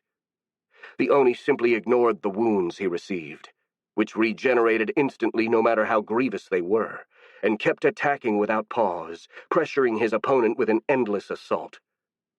As this stalemate went on, Marcus, who was still looking in awe at the show of strength from both fighters, leaned toward Yazin. Yazin, could you explain to me what happened to Alia? Why does she look like this?" "Oh, that's because of her condition," the knight replied without taking his eyes away from the fight. "It's called the Werebeast curse. It's some sort of innate condition that some Tulians suffer from, which gradually turns them into powerful but unthinking and dangerous beasts. However, Alia has managed to gain control over her curse, and can transform into that form at will. She only uses this power when she's serious, though, which doesn't happen very often. But when she does, she's easily the strongest warrior I've ever seen." Meanwhile, Alia had changed her strategy. Since counterattacking with surgical slashes didn't work, the lichen decided to try and overpower the Oni's regeneration with sheer damage. Her hands started vibrating again, generating small sparks of lightning, and she exchanged punches with the Blue Terror, though she was much better at it than he was. Whenever their fists met, the Oni's arms exploded into meaty offal strips up to his elbow, and when the wolf woman's blows connected to his body, the humanoid spat out blood and pieces of his internal organs. Yet the Blue Terror still kept fighting, refusing to go down despite the monumental amount of damage he was taking, stubbornly regenerating and keeping the lichen woman on her toes with lightning-quick attacks. Then, seeing as this strategy wasn't that effective either, Alia tried another. As the Oni threw yet another punch, instead of dodging or meeting it with one of her own, the wolf woman grabbed the humanoid's wrist and threw him in the air. Then, as he was airborne, she jumped to follow him and performed a series of incredibly fast slashes using her vibrating claws. Alia moved with supernatural speed. Marcus was barely able to see her after image. These attacks traveled through the air, creating countless wind blades that shredded the Oni's body to many small pieces and scattered them all over the clearing. And even this wasn't enough to put the Oni down for good. Tendrils of meat shot out of the scattered body parts of the Oni, even before they touched the ground, connecting with each other and pulling themselves together, literally rebuilding the Blue Terror like a living puzzle. Alia stood still and watched this happen with a pensive expression on her bestial face. What a stubborn son of a bitch, Marcus thought, a bit impressed despite himself. He really refuses to die no matter what. What otherworldly resilience, Yazin commented, also looking appalled by the Oni's sheer toughness. I've never seen something like that. Me neither, the Vex Queen replied. But maybe I know how we can deal with it. My drones could drench those pieces of meat in acid to keep them from regenerating. That could work, the captain nodded. And if I also join Alia in cutting the Oni to pieces, we should be able to do that quickly enough. The only problem is that she will never agree to this. Let's try to convince her at least, Marcus said. After all, she's won this fight. It's just that the Oni doesn't stay down. Well, it's certainly worth a shot, Yazin agreed. And then he raised his voice so the wolf woman could hear. Alia, how about we help you clean up? It's clear that you won, anyway. Shut up, the Lycan replied with a growl. This is my fight, and I'll be damned if I let you interfere now that it's got somewhat interesting. Besides, I'm going to bring this to an end with my next move, so I don't need your help. The Lycan woman turned to face the regenerating Oni, took a deep breath, and adopted a seemingly more relaxed stance. She closed her eyes while she kept focusing on her breathing, and put her hands together in a prayer-like gesture. As she stood in that position, a feeling of deep calmness started radiating from her. At first it was almost soothing and rather pleasant, but with every passing second it grew more and more intense, until it became almost unbearable. A sense of absolute peace, cold and inhuman, and yet still strangely alluring, which set all of the drones, and consequently Marcus, on edge. What? Yazin muttered, his eyes growing wide with surprise. She's using that technique. Has she lost her mind? Why, what technique is that? The Vex Queen asked, feeling more and more uncomfortable. Death Door, the captain replied. It's considered the ultimate attack of aura arts. Nothing can resist it, and wounds dealt with it can't be healed. He grimaced. But the downside is that the user also forgoes all defenses. It's a really dangerous gambit, and I can't believe Alia is actually going through with it when there are other options available. In his real body, Marcus grimaced. Unlike the knight, he could easily believe that the wolf woman would do anything to satisfy her thirst for a challenge.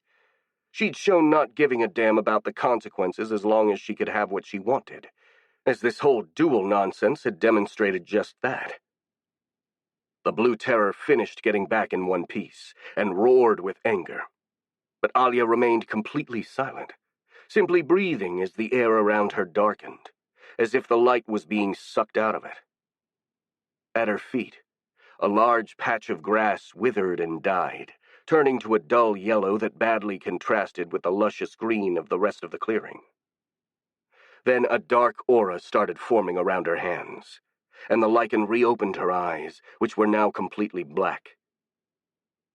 Heedless of the aura of absolute danger the wolf woman radiated, the Oni charged, raising his fists high to smash her into a pulp.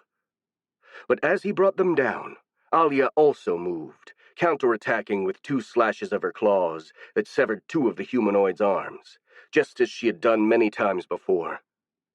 This time, however, the limbs didn't regenerate, and the flesh around the wounds blackened, as if affected by necrosis. Despite this, the Blue Terror didn't slow down, and instead used his 2 remaining arms to try and grab Alia into some sort of bear hug, clearly intending to squish her to death. But once again the Lycan used her claws to sever the limbs before they could close on her. Armless, but still not harmless. The Oni didn't give up his attack and brought down his head, opening his maw to try and bite his opponent to death. Before he could close his teeth on the wolf-woman, she swung her claws with a graceful and almost gentle movement and decapitated him. The humanoid's head flew in the air, before landing on the grass several meters away, where it contorted and grimaced. Meanwhile, his mangled body remained standing for a few more seconds, refusing to go down and even taking another step toward Alia, almost as if guided by a will of its own. Then it tripped and fell to the ground, twitching for a while before finally going limp and immobile. Alia remained on guard, looking at her felled enemy until she was sure he wouldn't get up again. Then, as it was clear the Oni was done for good, she took a deep breath and closed her eyes. She began shrinking, losing most of her more animalistic traits and returning to her usual appearance.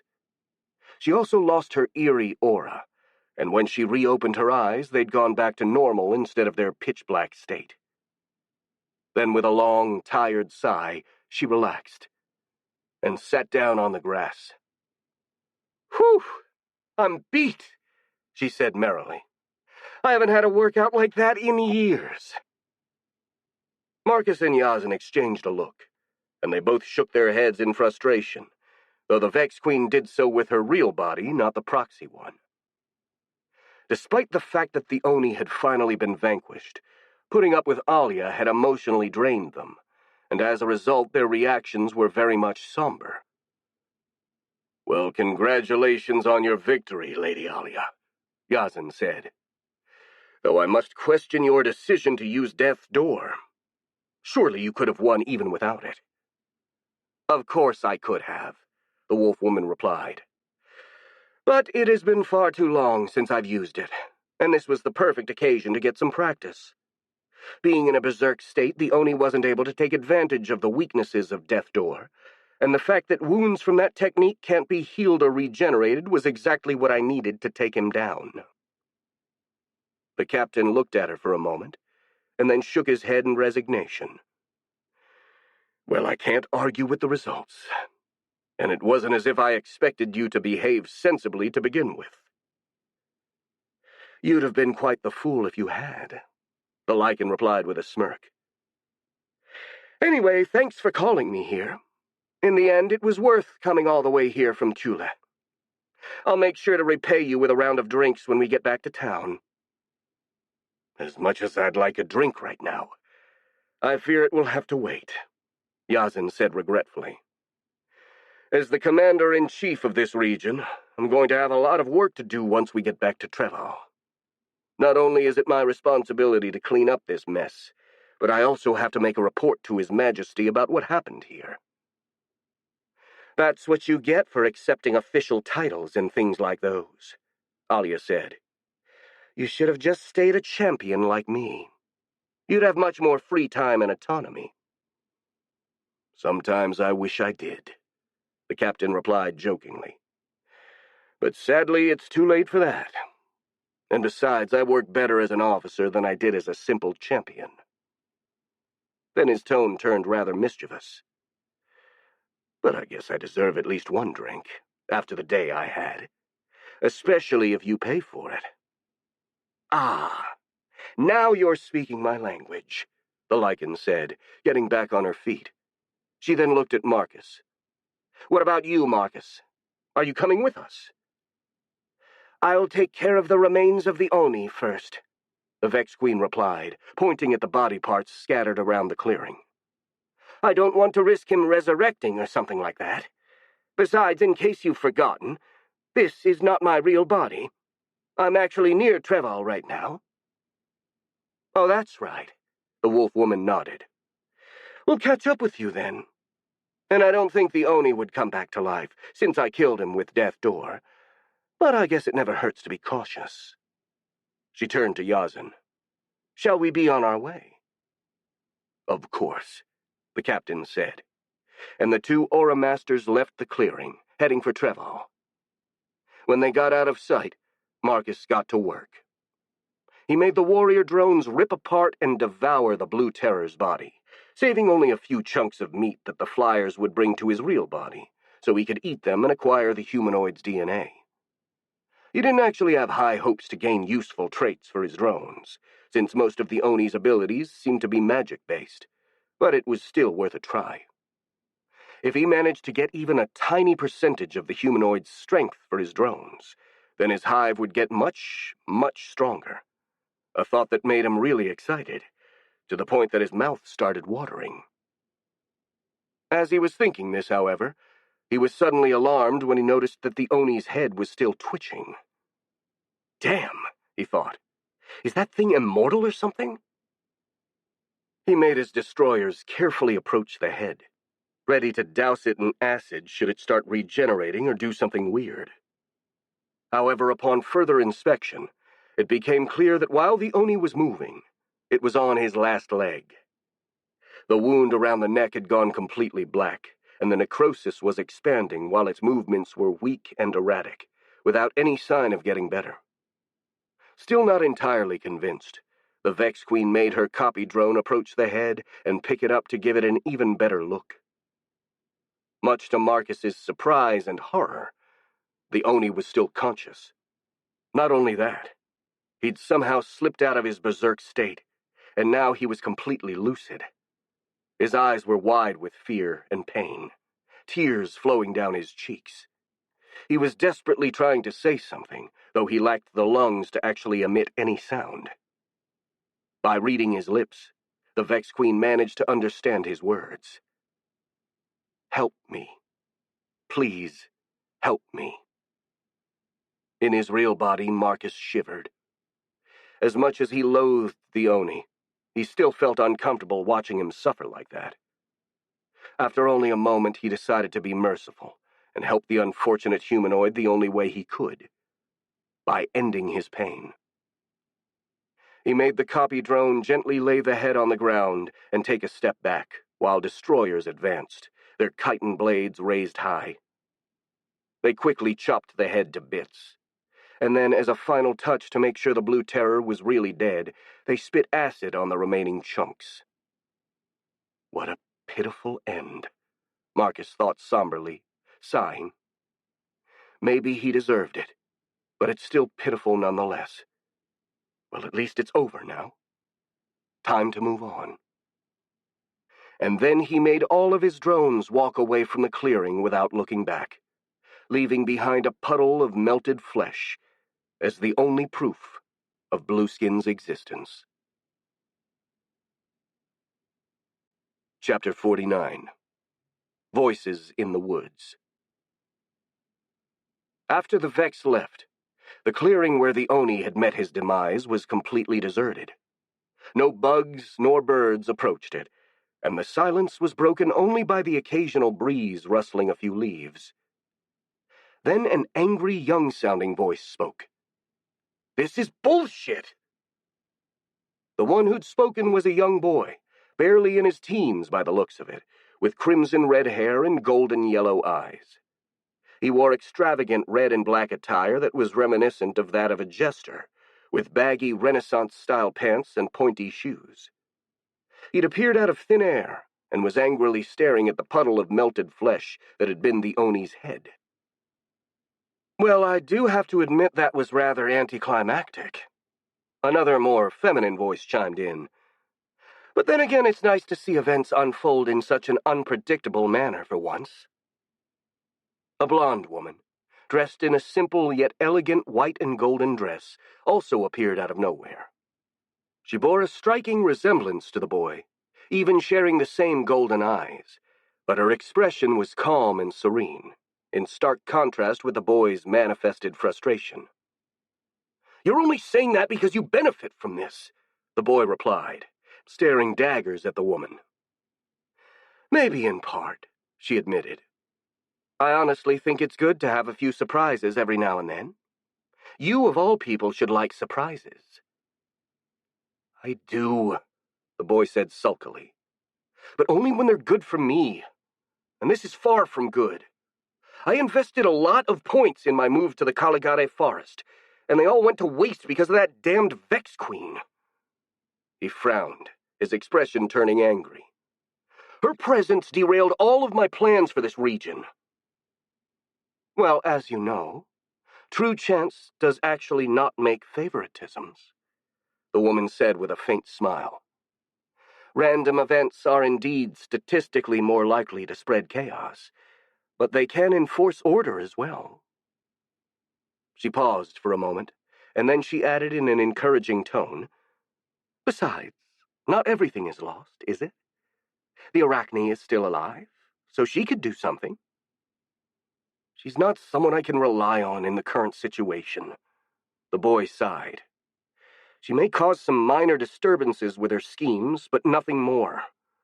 The Oni was the one I really put my hopes on.